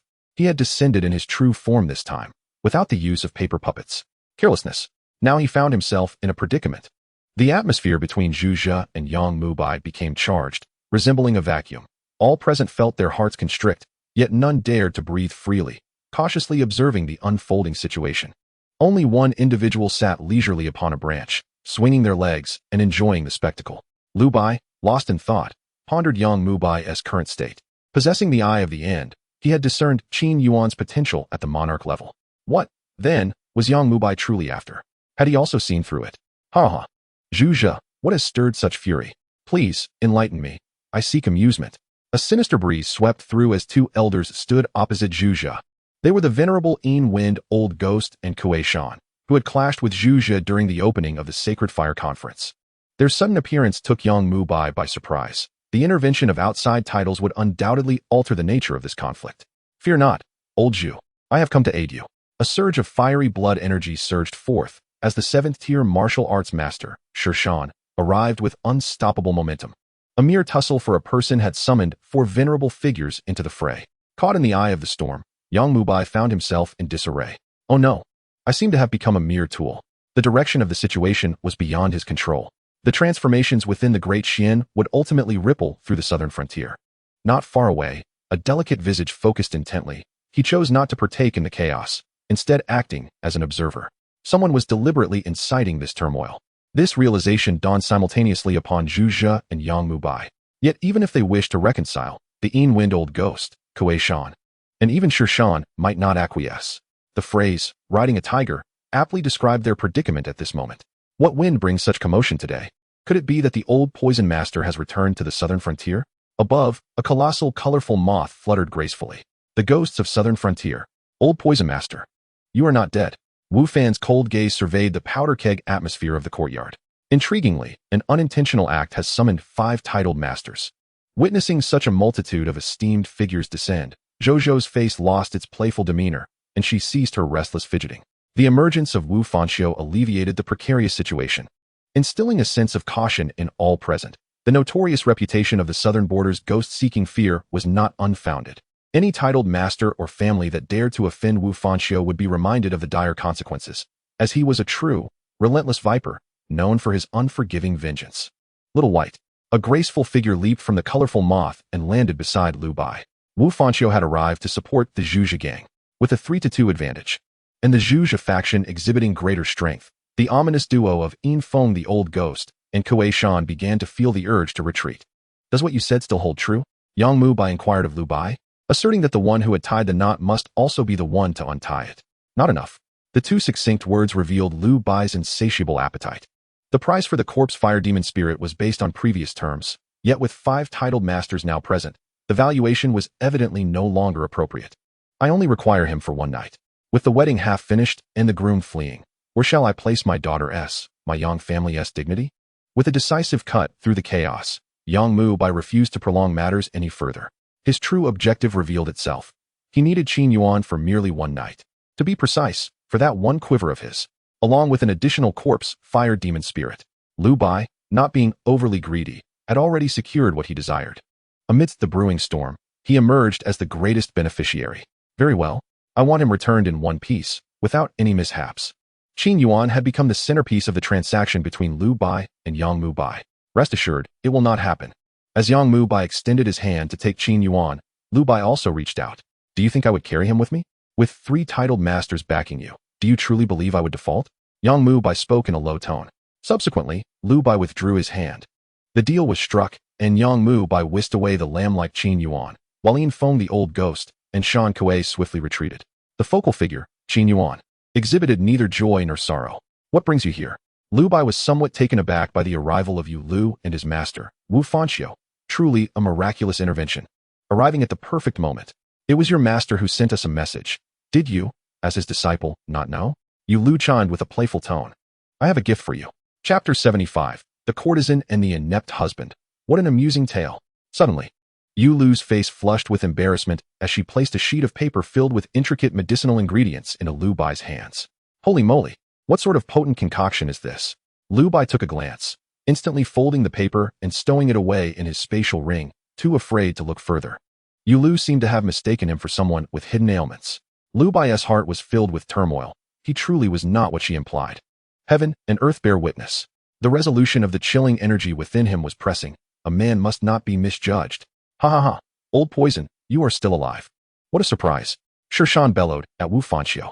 Years ago, Wu Fanxiu had bravely confronted two opponents, fiercely clashing with a titled family, resulting in a cataclysmic battle that left the area poisoned for miles. Now, that place had devolved into a haven for toxic beasts, where only the most venomous creatures could survive. The world believed Wu Fanxiu had perished alongside the titled family, yet here he was, making a formidable reappearance, truly terrifying. Shirshan scrutinized Wu Fanxiu, noting that over a decade had passed, and he remained stagnant at the third rank of titled masters. The scars of that fateful battle had likely left him with irreparable injuries. Those are matters of the past. Wu Fanxiu preferred to avoid discussing bygone events. The show is over. Zhou stretched lazily and leaped from the tree. What gift? Curiosity piqued, Zhou halted her departure. She scanned the paper with her spiritual energy, catching a glimpse of the densely packed medicinal ingredients. What in the world? 9 spirit deer antler, Ba Jitian, flesh sistanch. Giant sheep herb. Who could have imagined that Lu Bai, at merely 14 or 15, would seek such potent ingredients? I can't handle this. It's too amusing. A lovesick courtesan and her inept husband. A truly extraordinary combination. Zhou's eyes sparkled with mirth as she regarded Lu Bai, brimming with playful intrigue. She had found herself a new toy. Bow to heaven, bow to earth. The couple bows to each other, almost under Yang Mu Bai's fiery gaze. Qin Yuan reluctantly completed the interrupted wedding rites before the ancestral hall of the Yang family, with Yang Xian. Alas, it has been a convoluted journey, but the objective has been achieved. Regrettably, it was but one night, yet to bear a child of a titled master was the best outcome obtainable at this moment. Yang Mu Bai reassured himself. Into the bridal chamber. After the hastily assembled couple departed, Yang Mu Bai hurriedly approached a jade vial, within which a round elixir shimmered. Excellent. Yang Mu Bai eagerly poured the pill into his palm, his gaze ablaze with fervor. This was the spark of prosperity for the Yang family for the next century. The first titled master of the Yang family is born from my hands. Ancestors, bear witness. Today, Mu Bai shall have no regrets, even in death. He knelt before the incense-laden ancestral hall, tears streaming down his face as he bowed deeply to the spirits of his forebears. On this long journey, only the final step remains, ancestors above. Mu Bai shall take the lead. With great care, Yang Mu Bai held the fateful elixir as he exited the ancestral hall. You, my boy, truly know how to create trouble. In the courtyard, Lu Bai silently endured Zhu's fury. In just 2 days apart, Lu Bai had managed to stir chaos within the Yang family fortress, culminating in the involvement of 5 titled masters. However, I must admit, I did not lose face as a paper master. In the face of several commanding figures from the Yang family, Lu Bai remained unyielding, his composure intact. Zhu noted his fearless audacity. An aged, gnarled hand extended before Lu Bai. Hand it over. I have returned, so why keep it with you? Are you trying to stir up more trouble for your master? Lu Bai reluctantly returned a paper man to his master, Zhu. This was the source of Lu Bai's courage to confront Yang Mu Bai's threats, a second-rank titled paper man, a safeguard that Zhu had deliberately left with Lu Bai. Without this protective charm, Lu Bai would have hesitated to confront the peak of Yang Mu Bai's power. Bring over the 2 you captured as well, Zhu commanded. Greetings, ancestor. Greetings, ancestor. Bai Qi and Zhong Shiling, for the first time in their lives, beheld a titled ancestor. Today, they had encountered 5. Yet this was their first encounter with one so intimately connected. You, my boy, within the Shadow Paper sect, why do you only recruit beast tamers? As the young master of the illustrious Shadow Paper sect, it is one thing to be a beast tamer yourself, due to your inheritance as a coffin maker. But to have 2 subordinates who are also beast tamers? At this rate, the Shadow Paper sect might as well be handed over to you. And we shall simply change the name. The words of the paper sovereign left Bai Qi and Zhong Shiling in a state of profound alarm, their hearts racing with trepidation, fearing they had inadvertently displeased the paper sovereign. However, their discerning gaze was commendable, a testament to the old man's true teachings. With a shift in tone, Zhu's subsequent words caused the heavy stone in their hearts to plummet in relief. Truly, the presence of a venerable ancestor exuded an awe-inspiring authority. Every utterance and gesture instilling both fear and reverence. Cold sweat trickled down Zhong Shiling's forehead, and she dared not wipe it away casually. Since you 2 are the first attendants accepted by Lu Bai, I shall not be stingy. Here, take these 2 talismans and pledge your loyalty to Lu Bai. Zhu declared, his sleeves waving elegantly, sending 2 intricately adorned talismans soaring into the hands of Bai Qi and Zhong Shiling. These talismans, crafted from the same paper used for spirit dolls, concealed within them a defensive shield capable of withstanding a single attack from a 9th-tier Lord-level adversary. Thank you, venerable ancestor. Bai Qi and Zhong Shirling expressed their heartfelt gratitude, hastily kneeling to bow their heads in appreciation. You may disperse, Zhu commanded. And the two rose to take their leave. Lu Bai, observing his master Zhu's actions, felt a warm surge within him. Zhu's generosity towards Bai Qi and Zhong Shirling was unmistakably a means of winning hearts on Lu Bai's behalf, serving also as a subtle warning. The ancestor held Lu Bai in high regard. As followers of Lu Bai, if the two ever dared to act against him, the ancestor would not hesitate to execute them. I have heard of your exploits in the top 100 of the Sacred Fire Conference. You have not brought disgrace upon me. Zhu laughed heartily. For so many years, those old ghosts have mocked me for having no disciples. Ha ha ha. Today, I can finally hold my head high. Zhu's joy was palpable. The Shadow Paper sect relied heavily on Zhu alone, and now with Lu Bai's emergence, he could finally claim a successor. As for whether Lu Bai would inherit the Shadow Paper sect, Zhu was indifferent. The disciples were merely tools for him to gather resources and accumulate wealth. Lu Bai now served as Zhu's ambassador in the southern frontier. Come here, little black crow, let me have a good look at you. Zhu beckoned to the death crow, a century-old black festering insect appearing in his palm in an instant. I caught this on my way, do you like it? Caw, caw, caw. The death crow cawed excitedly. Ha! Zhu, with a smile, brought the black festering insect to the crow's beak, which swallowed it in a flash. Delight evident on its face. This insect was Zhu's reward for Lu Bai and the death crow. Now be off. I have important matters to discuss with Old Poisonous and the others. After feeding the death crow, Zhu issued a dismissal. Wu Fanxio's arrival at Yang's fortress was no coincidence. It was a deliberate request from Zhu for his presence.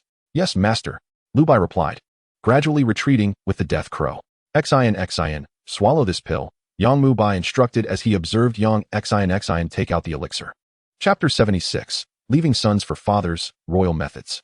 Yang Xian mechanically grasped the pill, swallowing it without hesitation as it slid down her throat. Witnessing his daughter's obedience, a satisfied expression spread across Yang Mu Bai's face. After watching Yang Xian consume the elixir, he pushed open the door to the newlywed room of Qin Yuan and Yang Xian. Meanwhile, Yang Xian coldly followed behind her father. Whether the elixir was poisonous or merely a bridal stimulant was of no concern to her. The greatest sorrow lay in a heart turned to stone. She was no longer her father's daughter, but rather a mere tool to bolster the family's power. Isn't it enough, Lord Fortress Master? I've already married and entered the bridal chamber, and you still linger. Qin Yuan found himself speechless upon seeing Yang Mu Bai enter. He had reluctantly gone through the motions of the marriage ceremony, burdened by guilt towards his ancestors. What more could this man want? The ceremony was merely a formality. What truly mattered was that tonight, he must leave a progeny for the Yang family. Was the ancestral hall's ceremony significant? Indeed, it was crucial, as it was a necessary step to obtain the elixir from the jade vial. Without it, the vial would not recognize the marital bond between Qin Yuan and Yang Xian, nor would it produce the elixir. But now that the elixir was in hand, it was no longer important. What mattered was that Qin Yuan needed to exert himself tonight. Yang Mu Bai had made ample preparations. Everything was set, awaiting only Qin Yuan's decisive action. What? Qin Yuan jumped up at Yang Mu Bai's words, then sat back down, coldly stating, impossible. Progeny cannot simply be summoned at will. If I fail, will I be forced to remain in the Yang family fortress for life? The royal bloodline could not be allowed to flow outside. This demand was unacceptable to Qin Yuan. You need not concern yourself. Just do your utmost. Yang Mu Bai emphasized the word utmost with a firm tone. As the two men openly mocked one another, Yang Xian, the daughter of the Yang family, stood behind her father, devoid of the modesty expected of a young woman. This transaction rendered her value merely a part of the family's dealings. With her heart as cold as ashes, Yang Xian had lost interest in her father's and Qin Yuan's exchange. Observing her, Qin Yuan understood that the coercive means of conception he had heard about would undoubtedly harm the mother. Indeed, Yang Mu Bai was quite the competent family head, yet as a father, he was woefully inadequate. Master Yang, truly devoted to the public good, the Yang family is fortunate to have you as its leader. Qin Yuan's words dripped with sarcasm. Yang Mu Bai remained unfazed by Qin Yuan's veiled jabs. Great achievers do not concern themselves with trifles, especially familial matters. Without the support of the Yang family, how could Yang Xian enjoy the opulence of the past 18 years? How could she earn the reputation of a beauty in the southern frontier? Were I to remain indifferent to leaving a progeny, such a demand cannot be forced. Humph. You think my dealings with the paper sovereign and others are merely for one night? Leaving a progeny for the Yang family is merely a condition of exchange. If you are wise, after tonight, I can grant you your freedom. Otherwise, this bridal chamber shall become your prison. Yang Mu Bai delivered his ultimatum. Though Qin Yuan did not know the details of the transaction between the Yang family fortress master and Liu Bai, he understood its legitimacy. The condition of spending a night to conceive a child was not something that required negotiation amidst a tempest involving 5 titled individuals. How ruthless, Master Yang. I accept. Qin Yuan grumbled, realizing he had truly stumbled into a trap tonight. In the southern frontier, their fates were ill-fated. Seeing Qin Yuan relent, Yang Mu Bai's satisfaction blossomed. Had he known this would be the outcome, he would not have wasted so much breath. What, Master Yang? Do you still wish to behold your daughter's blush? Qin Yuan gritted his teeth, glaring at Yang Mu Bai. This transaction felt akin to a marriage alliance for Qin Yuan, a royal prince. The humiliation was unbearable. Yet, for the sake of restoring the grandeur of the great Qin Yuan bore it. He had a beast in his spatial realm carrying the bloodline of the indomitable abyssal dragon. That was his hope and cornerstone for restoration. Yang family fortress, Yang Mu Bai. When the time is ripe, this humiliation shall be repaid. You need not provoke me. This childishness reveals your immaturity, Yang Mu Bai remarked coldly, having already achieved his objective. If one day you become the head of a family, bearing the destinies of hundreds of thousands within a city, what is the point in discussing this with you? The night was fleeting, and I applaud your pursuit of freedom. Yang Mu Bai turned and exited, gently closing and locking the door behind him. Yang Xinxin, numb, approached the bedside and began to shed her red silk garments, revealing the tempting allure of her porcelain skin. Yet, the slight clenching of her fists betrayed the sweat that dripped from her brow. Her flushed complexion belied the calm facade she attempted to project. With each step towards the bed, she glided past Qin Yuan, leaving a trail of fragrant air before lying down behind him. Observing Yang Xinxin, Qin Yuan sighed inwardly, recognizing the shared plight of those tormented by fate. For the sake of freedom, that night, applause resounded, startling a pair of wild mandarin ducks within the stronghold. At dawn, as the first light breached the new room, Qin Yuan opened his eyes, his physical restraints finally lifted. What sorcery was this? She was already nurturing new life within her womb. The seal on the spatial ring containing treasures was lifted, and Qin Yuan swiftly retrieved a talisman from the void, intent on immobilizing the life within Yang Xinxin before she awoke. This talisman was not meant to destroy the nascent life, but was a precaution left by the Qin family, a royal lineage, to prevent their bloodline from being exploited. Should an enemy capture a member of the Qin family in hopes of using them as a conduit for curses and persecution, this talisman would activate, eliminating the host immediately. One life extinguished to protect the entire clan. With these matters concluded, it was time for me to depart. Chapter 77. The Eavesdropping Elder, the list acquired. A solitary figure sat quietly in the pavilion outside the door, cultivating calmness, a pot of hot tea and 2 cups emitting gentle steam upon the stone table. Upon seeing this person, Qin Yuan felt a surge of powerless ire. The lingering shadow of Yang Mu Bai. He has awakened. Yang Mu Bai rose and addressed Qin Yuan. I never anticipated the esteemed leader of the fortress possessed a penchant for eavesdropping. He had not left the night prior, making his way directly to this pavilion after exiting the room, where his vantage point allowed him to observe the new room's door, windows, and ceiling. After commanding his servants to bring a pot of hot tea and a set of tea utensils, he settled in, remaining there until dawn. Disregarding Qin Yuan's sarcasm, Yang Mu Bai walked past him, heading into the room. Good. Before reaching the bedside, Yang Mu Bai already sensed the presence of new life. The elixir had begun to work its magic. Xinxin, you are the great benefactor of the Yang family. A century's worth of planning has culminated in this moment. Yang Mu Bai felt an indescribable exhilaration. Caring for Yang Xinxin became the paramount concern of the Yang fortress. He immediately issued multiple secret orders, arranging for experienced physicians and caretakers. Their role was twofold: to care for her and to guard against unforeseen circumstances. The pregnancy was not something Yang Xinxin had anticipated, and Yang Mu Bai wished to avoid any complications. He also dispatched 2 elder leaders to oversee Yang Xinxin's room. Where are you going? One of the teacups belonged to Liu Bai. At the break of dawn, Liu Bai opened his eyes and made his way towards Qin Yuan and Yang Xinxin, proceeding without obstruction. Upon reaching the entrance, he spotted Yang Mu Bai alone, sipping tea in the pavilion. Care for a cup of tea? Yang Mu Bai understood Liu Bai's intent and was surprised by his urgency, as he too awaited the blessed outcome of his daughter's pregnancy. The fortress lord is quite the connoisseur, Liu Bai proclaimed, seating himself heavily on the stone chair, exchanging glances with Yang Mu Bai. Gently lifting the teapot, Yang Mu Bai poured a full cup for Liu Bai, and amidst the hazy atmosphere of the pavilion, the two shared a drink, appearing as if they were old friends who had met by chance, yet found common ground. Who would have imagined that mere hours ago, they were fierce adversaries on the brink of mortal combat? Oh, by the way, here's what you requested. A scroll unfurled onto the table, detailing the flow of corpse fire spirits birthed from the Yang fortress over the past century, including dates, identities, and factions, all meticulously noted. As for the corpse fire spirits, this was my token. When you require them, present this token at the Yang fortress, and you will be granted an immediate contract. The corpse fire spirits from the Yang fortress cannot be taken away. They must be contracted on-site in the corpse fire cave. Thus the list Yang Mubai provided Lu Bai would be flawless, unless the spirits did not originate from the Yang fortress, but rather from the corpse refining sect. A copy. Lu Bai unfurled a corner of the scroll, revealing fresh ink and uniform handwriting, clearly a recent transcription. Do you believe I would provide you with the original? Rest assured. Our previous conflicts are behind us. I have no need to tamper with this. Yang Mubai remarked, taking a sip of tea. Lu Bai, peering through the eye of the Ant, discerned no fluctuations in Yang Mubai's heart. The latter spoke the truth. After taking the token representing the receipt of the corpse fire spirits, Lu Bai scrutinized the list, noting that Xian Xiaolu had discovered 173 spirits had flowed out from the Yang fortress, suspecting that another 100 were concealed. Yet the scroll contained 317 lines of text, revealing that 211 spirits had escaped to the outside world. While the Yang fortress harbored over 100 hidden spirits, the fortress would not simply allow these creatures to languish in the corpse fire cave. Over the years, had there not been any major family calamities, the Yang fortress would possess at least over 100 peak-level leaders. This contradicted the widespread rumor of merely 50-odd peak-level beast masters in the Yang fortress. No wonder they were so secretive. They had concealed over 50 peak-level beast masters. Lu Bai rapidly scanned the text, committing each detail to memory while Yang Mubai monitored the room's happenings, awaiting Lu Bai's review. Moments later, Lu Bai gently rolled up the scroll. Fortress Lord, would you be interested in another transaction?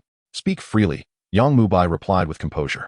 While this is merely a copy, it remains a potential risk for the Yang fortress in my possession. Would it not be better for me to return the original? What say you, Fortress Lord? Lu Bai nudged the scroll forward, having recorded the information he needed. It was of no further use to him. Yang Mubai, smiling at Lu Bai's actions, quipped.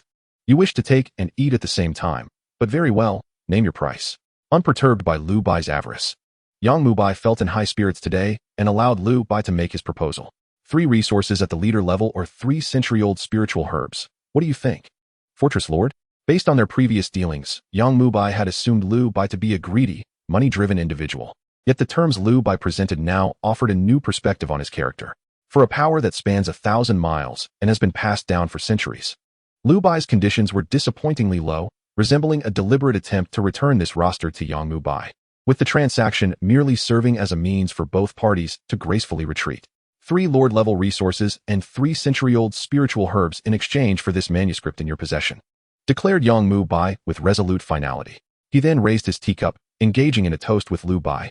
Yang Mubai stowed away the long rod, gesturing with his hand, as 3 jade boxes and 3 Lord-level resources, all inclined towards dark attributes and mental prowess, appeared. Clearly, he had considered Lu Bai's pet, the Death Crow, which excelled in both dark attributes and mental illusions. Thank you, Lord of the Fortress. With the transaction complete, Lu Bai swiftly gathered the items. This is the guest token of the Yang family fortress. In truth, there is no animosity between us. It would be wiser to turn swords into plowshares. Holders of this token will receive courtesy from all within the Yang family fortress.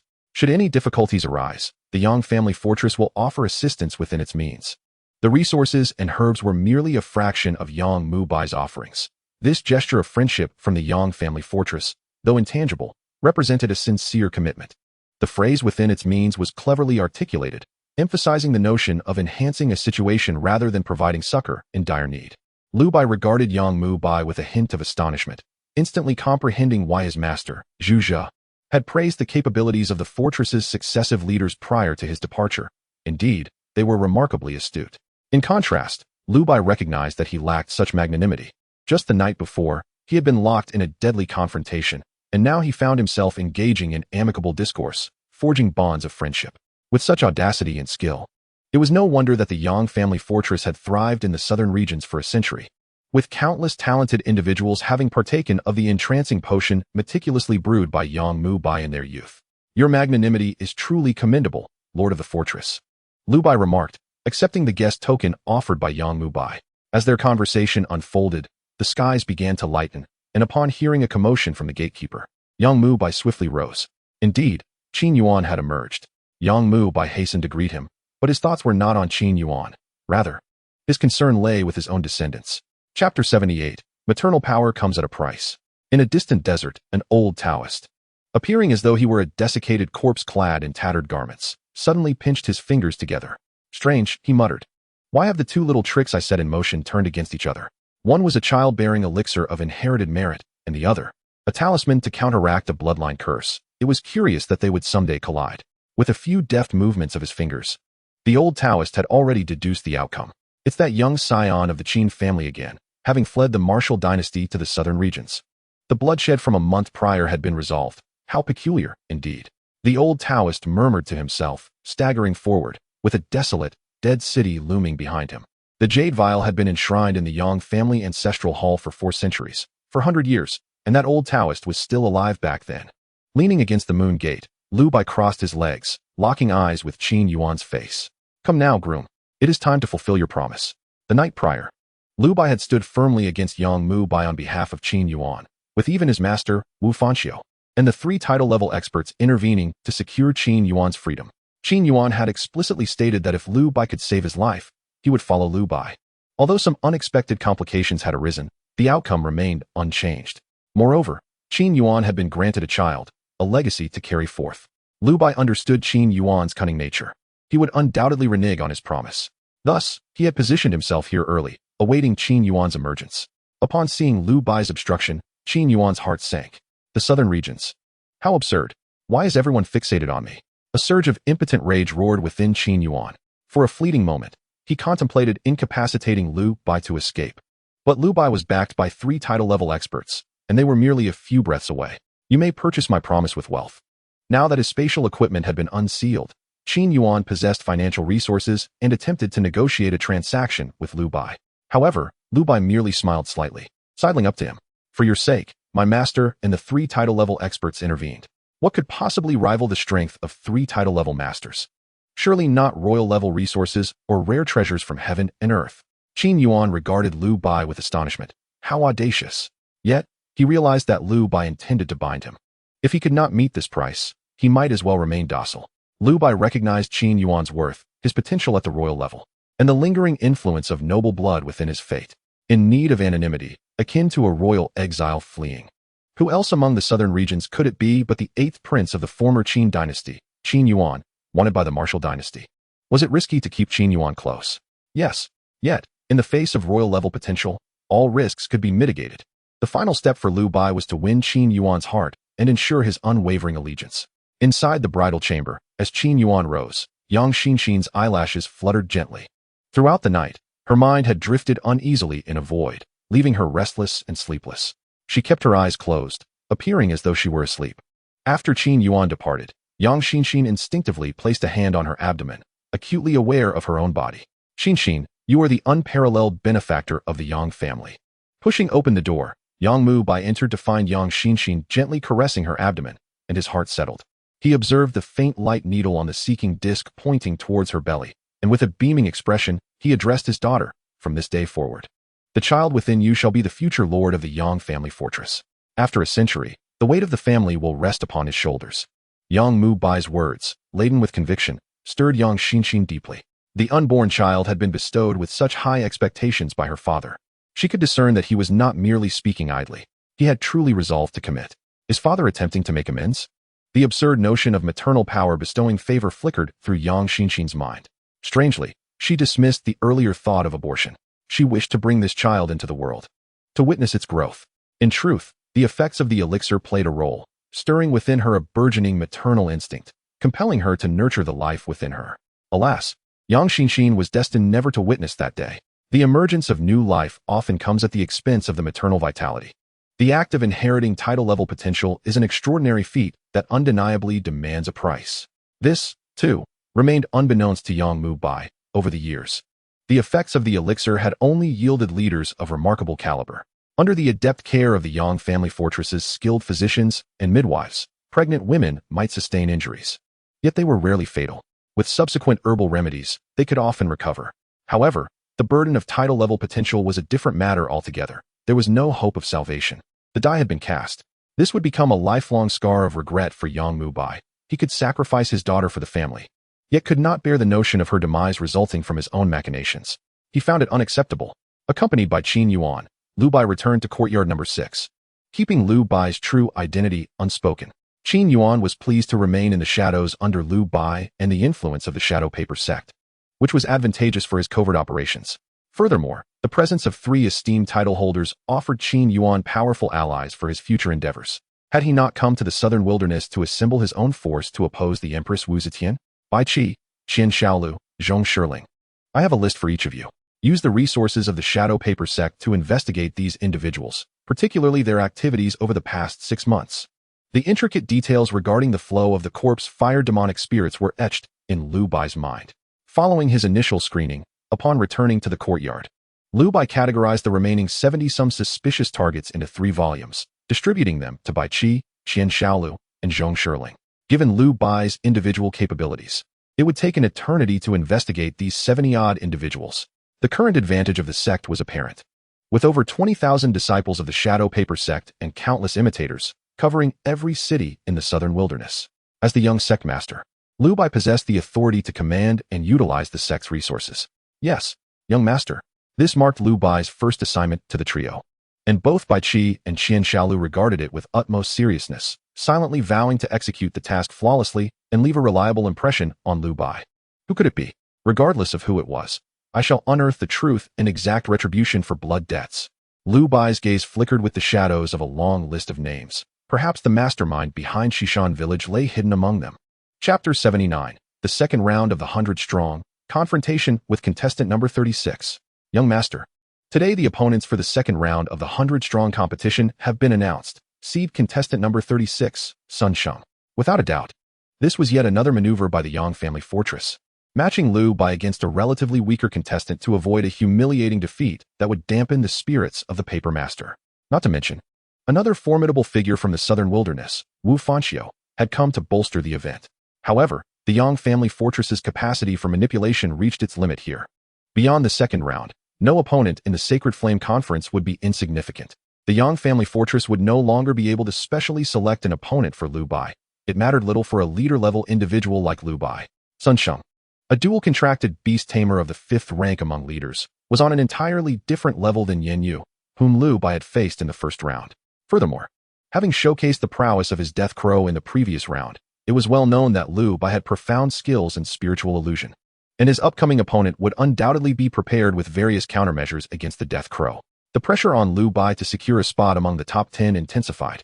You need not accompany me to observe today. Focus on investigating the individuals on the list, Lu Bai instructed as he made his way to the waiting room alone. The atmosphere in the main venue of today's Sacred Flame Conference was fraught with anxiety, not only here, but throughout the entire Yang family fortress. The terrifying beast that hung ominously in the night sky, emanating the aura of a title holder, instilled a suffocating dread and sense of impending crisis, leaving countless individuals restless throughout the night. Why had such a formidable title holder erupted with such fury within the Yang family fortress? Moreover, it seemed there was more than one title holder present. The inhabitants of the Yang family fortress were engulfed in trepidation and sleeplessness. Yet today, their doubts began to dissipate. First with the appearance of the fortress master, Yang Mubai, who smiled and waved at the tens of thousands of spectators, seemingly sensing the tense atmosphere and soothing their unease. Subsequently, the 6 title holders, including Zhu Zhe, made their entrance into the VIP hall, among them the reluctant figure of Wu Fanxiu. Initially unwilling to attend, he was swayed by the pleading of his beloved disciple, Yu Lu, and his concern for her safety led him to conceal his presence and join the audience. Perhaps last night's commotion was merely a clash among the elite. The might of title holders was indeed formidable. How is it that another title holder has joined us? The entrance of the 6 venerable ancestors elevated the atmosphere to a fever pitch, dispelling the anxiety that had weighed heavily on everyone's hearts. An excitement erupted throughout the venue. Inside the hall, the likes of Yin Feng Laogui and Kuei Shan dared not utter disrespectful words towards Zhu Zhe. The situation dictated caution. As Zhu Zhe's faction boasted 3 title holders, including the profound martial arts master, Shi Zhan, and the vengeful Wu Fanxiu. Were it not for Yang Mubai's repeated invitations, the two would have already departed the Yang family fortress last night. It was only his insistence that led them to linger a while longer. This year's Sacred Flame Conference had elevated the reputation of the Paper Master's disciple, revitalizing the Shadow Paper sect. Yang Mubai smiled at Zhu Zhe. Aware that he had heard of the transaction between Yang Mubai and Lu Bai, judging by Lu Bai's demeanor, he likely acquired the intelligence he sought regarding the corpse-fired demonic spirits from the Yang family fortress. I appreciate the good fortune bestowed by the fortress master. My disciple merely has a touch of luck on his side.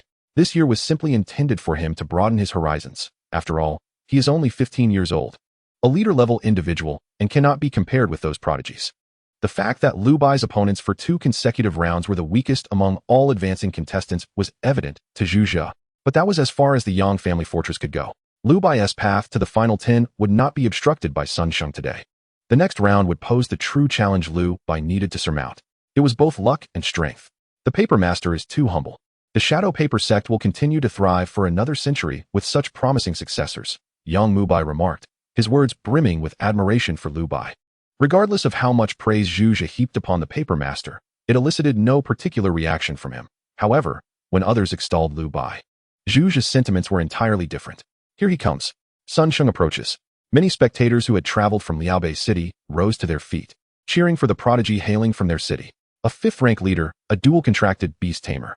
Upon hearing Sun Sheng's prowess, Yu Lu instinctively grasped the hem of her skirt.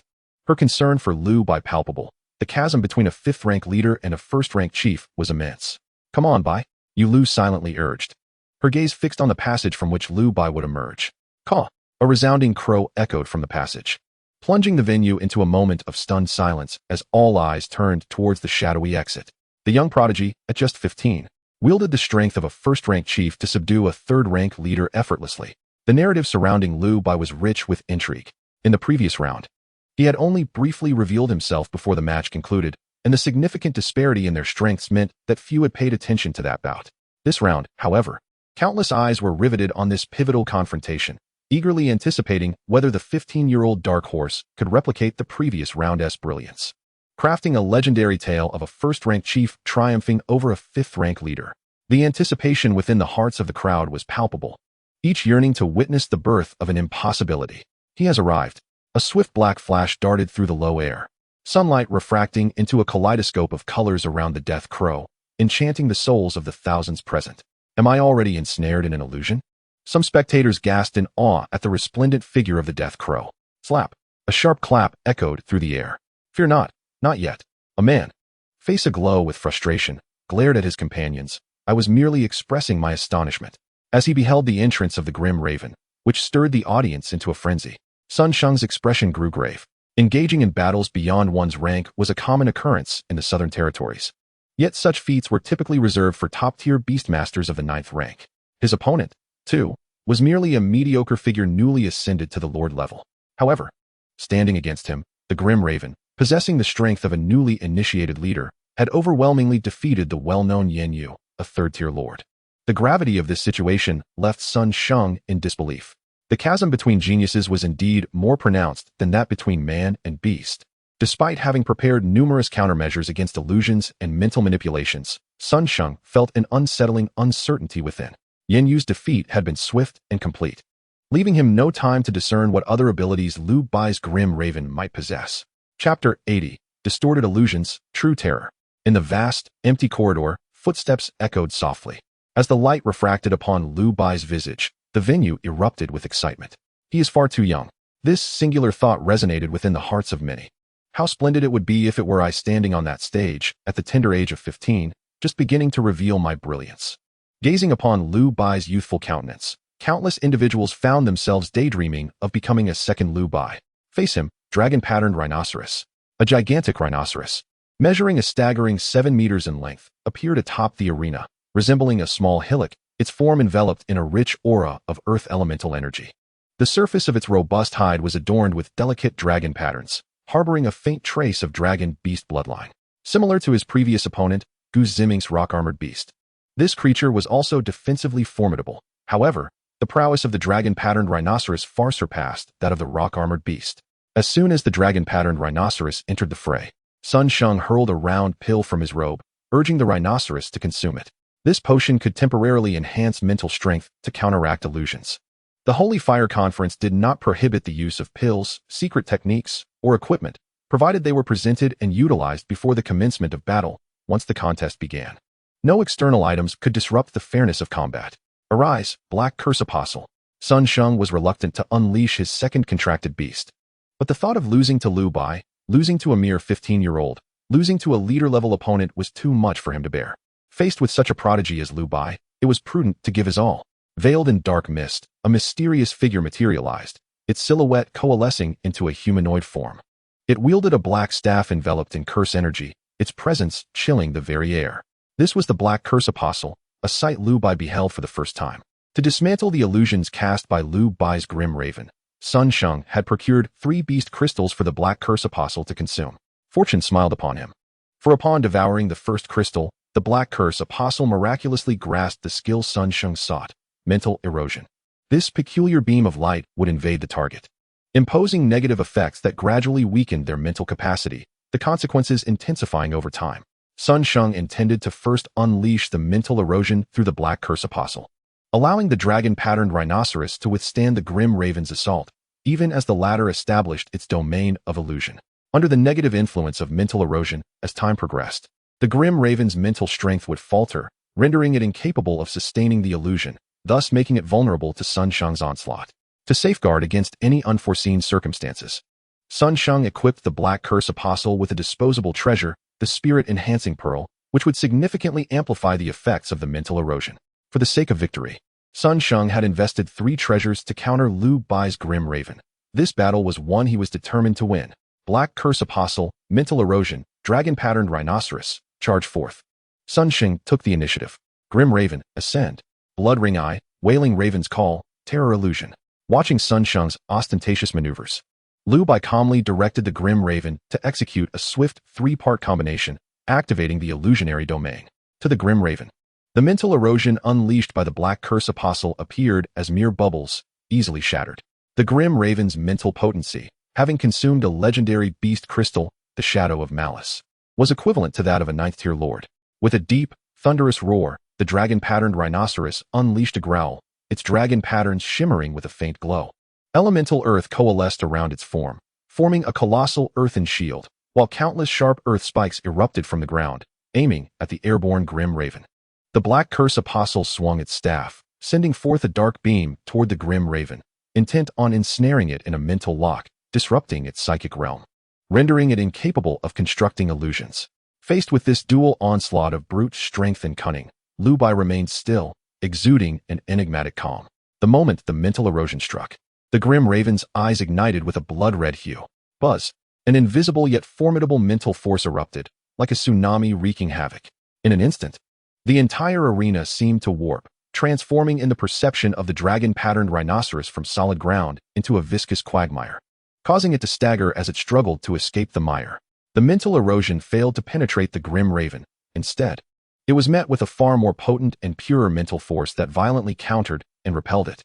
A non-human, piercing wail escaped the lips of the Black Curse Apostle, its shadowy form contorting and emitting violent fluctuations. What? Sun Sheng stared in disbelief at the Black Curse Apostle, his pupils narrowing. He had made ample preparations. How could it be in such a state, utterly dismantled by the grim raven in such a domineering manner?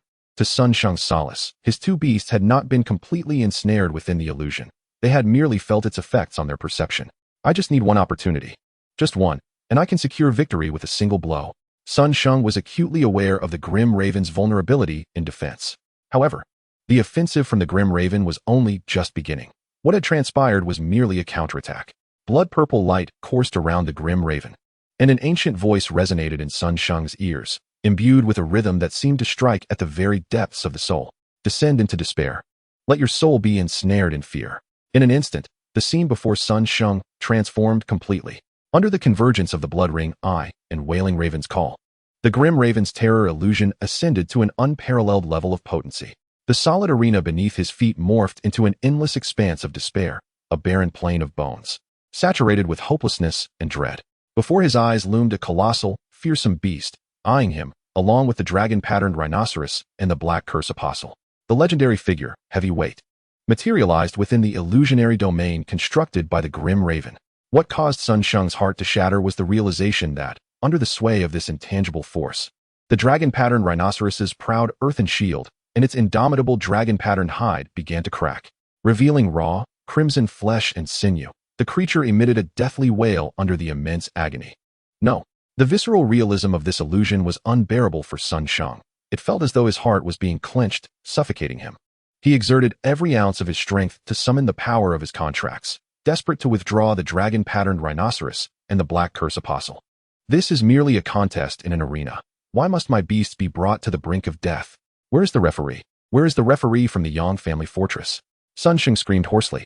The shimmering barrier shattered, and upon the arena, Sun Sheng summoned the dragon-patterned rhinoceros and the black curse apostle back into his pet space.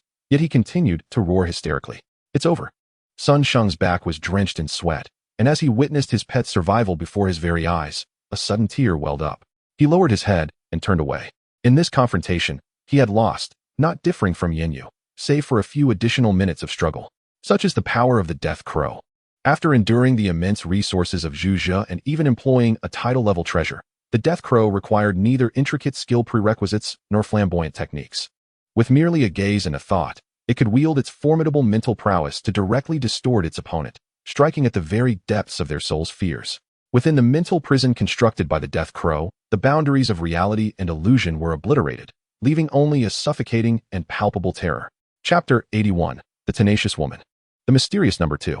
As Sun Sheng examined the wounds of his pet, he was astonished to discover genuine cracks and blood marks on the dragon-patterned rhinoceros.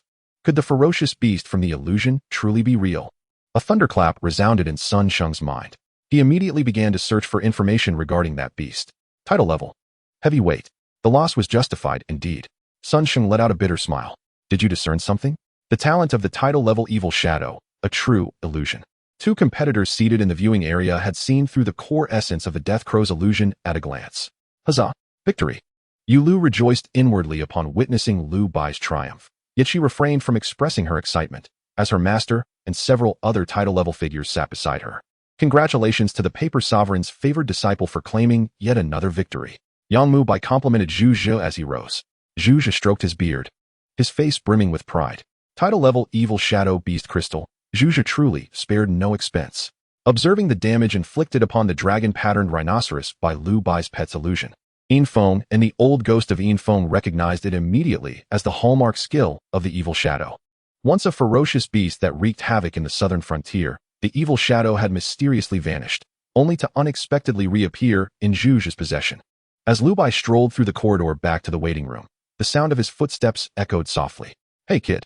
A sudden voice interrupted his rhythmic steps. In the next match, you and I shall duel.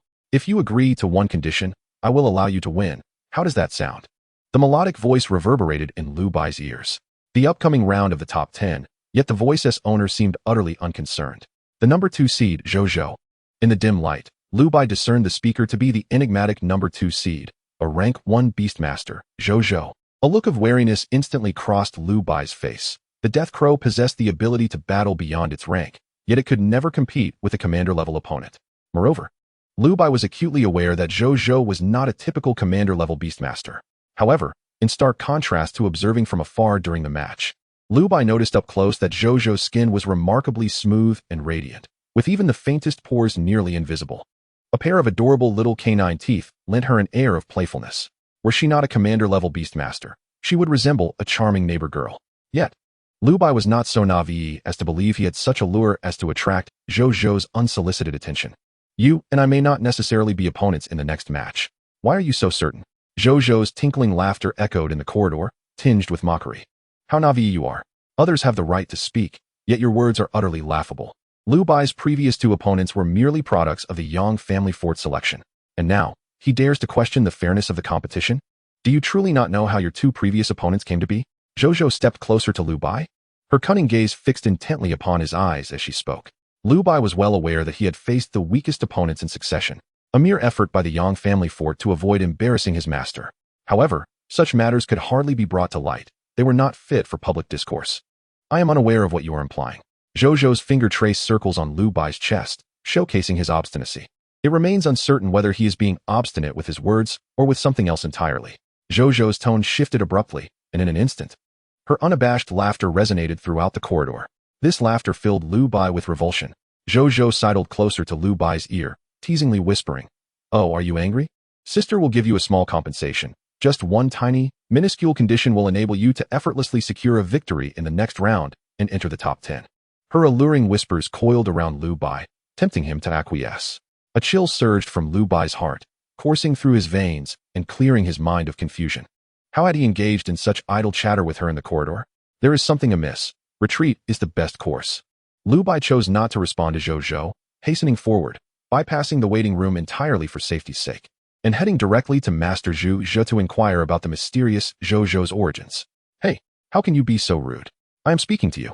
Seeing Lu Bai's silence, Zhou immediately grew irate, closely trailing behind him with an insistent demeanor.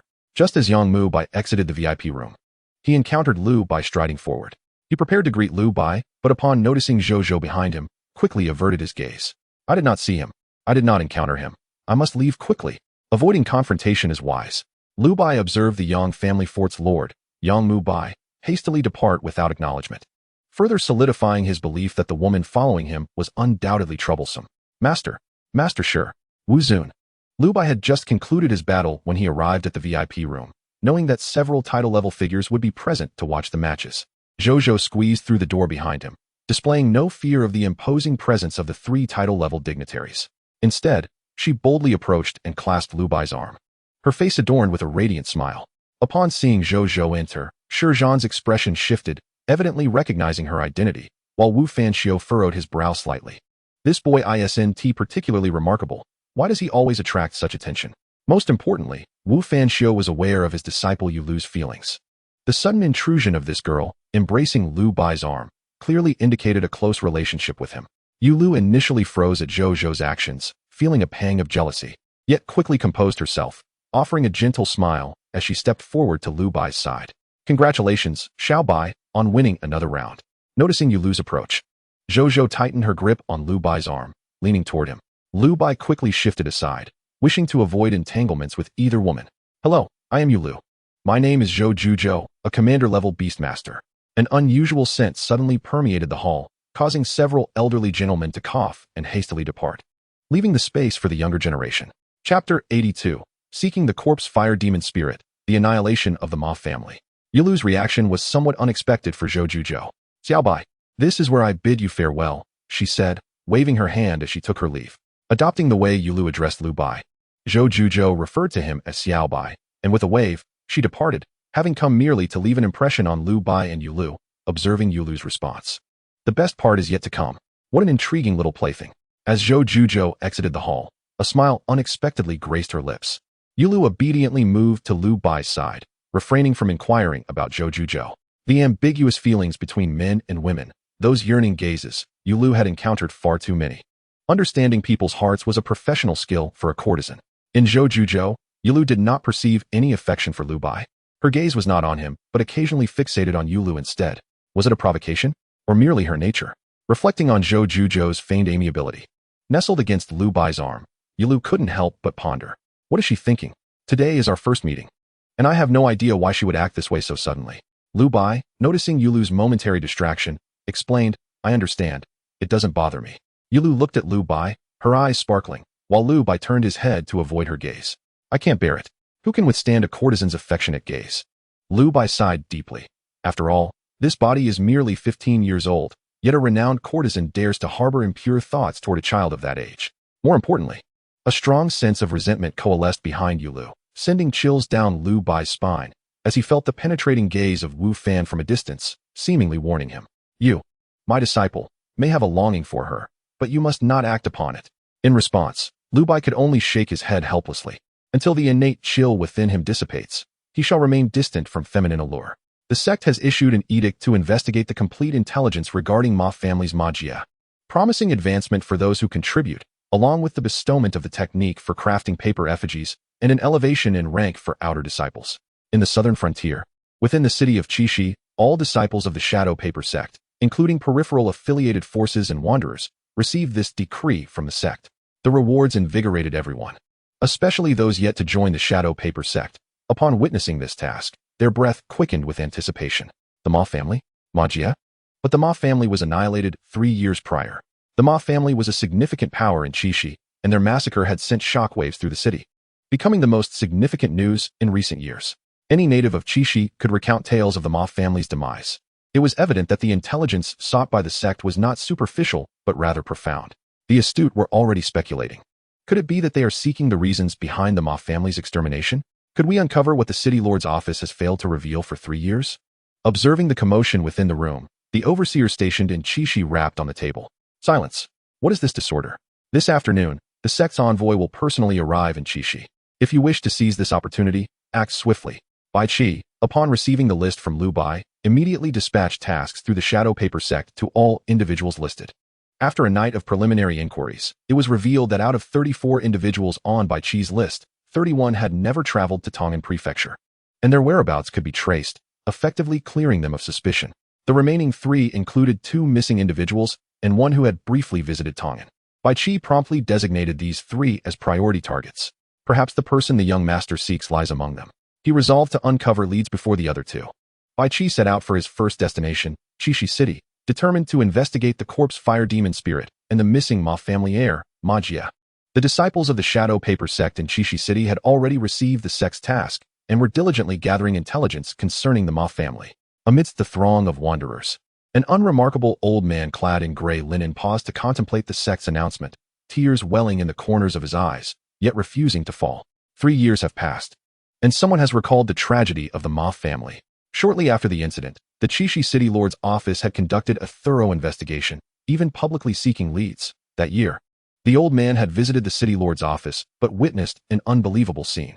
A sprightly, skinny fellow animatedly recounted the story of a lone black-clad figure slaughtering the Ma family on a rainy night, his face initially displaying shock, which quickly faded as he sought reward. The next moment, the officers present bound the storyteller, and thereafter, he was never seen again in Chishi City. The old man, witnessing this through a crack, covered his mouth tightly, pretending to be a scrap collector as he hurriedly departed the City Lord's office. Squatting outside the City Lord's office from day to night, he counted the individuals. 74 entered, 66 exited. Perhaps the other 8 were like him. Aware of the Ma family's extermination, silenced by the City Lord's office. From that day forth, the old man never spoke of the Ma family again. Today, outside the Shadow Paper sect's base, he saw the task seeking information about the Ma family's massacre once more. Would it be like the City Lord's office back then? Surely not. The burdens of life had long since bowed his back. Yet, within the crowd, he began to straighten his stooped figure. In his eyes, he seemed to see the likenesses of the Ma family's head and the young heir, Ma Jia. He had served the Ma family loyally for 15 years. A mere stableman under the kind-hearted head of the family, who had provided him with a means to support his family in Chishi City. Once fearful of being silenced, he now found himself aged and nearing the end of his days. Perhaps the time had come for him to repay his debts. The old man murmured. Chapter 83. Clues. Speculations. The old man stepped out of the bustling crowd, casting a final glance at the obscured notice before his unsteady steps gradually led him away from the Shadow Paper sect's base. Meanwhile, Bai Qi arrived in Chishi City. Weary from travel, without a moment's respite, day and night on the move. Welcome, envoy. Bai Qi strode purposefully into the Shadow Paper sect's base, where the overseer had long been awaiting him. No time for idle chatter. Bring forth all intelligence regarding the Ma family's Ma Jia. Bai Qi had no time for pleasantries. He aimed to accomplish the task assigned by the young master Lu Bai with utmost efficiency. The overseer gestured, and 4 individuals approached, each carrying a stack of information. Placing it before Bai Qi. After the sect's mission was dispatched, I meticulously compiled all intelligence documents pertaining to the Ma family and Ma Jia gathered over these years. Additionally, 14 special informants have been assembled at the base, awaiting the envoy's inquiries. The steward respectfully addressed Bai Qi, expressing gratitude for the arrangements made. Much obliged. Observing the steward's meticulous organization in Chishi City, Bai Qi nodded and promptly commenced his investigation. The subordinates had also arranged for 10 disciples adept in crafting paper figures, ready to follow the envoy's directives. Noticing Bai Qi's solitary arrival, the steward temporarily assembled a team of 10 nimble and resourceful individuals to assist him. In a specially designated secret chamber, Bai Qi conducted a thorough inspection, ensuring everything was in order before summoning the 14 informants sequentially into the chamber for questioning, diligently recording their statements. After interrogating all 14, the night had descended into an inky darkness. Yet Bai Qi's gaze was filled with fury as he scrutinized the 14 records, each belonging to one of the 14 individuals, presenting 7 varying accounts and 6 distinct narratives. The only commonalities were a rainy night, the complete slaughter of the Ma family within their residence, with no survivors, and the absence of any traces left at the scene, including the bodies. The Chishi City Lord's manor had previously intervened to investigate this matter, but it led to nothing. My lord, the identities of these 14 individuals have been verified, and they bear no connection to the Ma family. They merely heard rumors in taverns and tea houses, fabricating these tales for a share of the reward. A palpable killing intent emanated from Bai Chi's calm demeanor. Eliminate anyone who obstructs this investigation without mercy. Upon hearing the events transpiring at the sect's base, the old man's face betrayed a flicker of emotion. This time, the sect was genuinely resolute, and this lord acted with unwavering decisiveness. Xiaoma, come here. In the dilapidated entrance hall, the old man beckoned to a small boy. An orphan. The old man perceived a resemblance to the young master from years past in the boy's features and physique, stirring a sense of compassion that led him to adopt the child. Over the years, they had supported each other through hardship. Today, however, the old man intended to offer this boy an opportunity. Grandfather.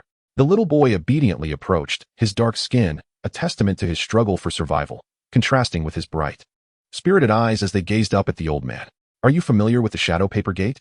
Of course, I am, grandfather. The boy was puzzled by his grandfather's sudden inquiry.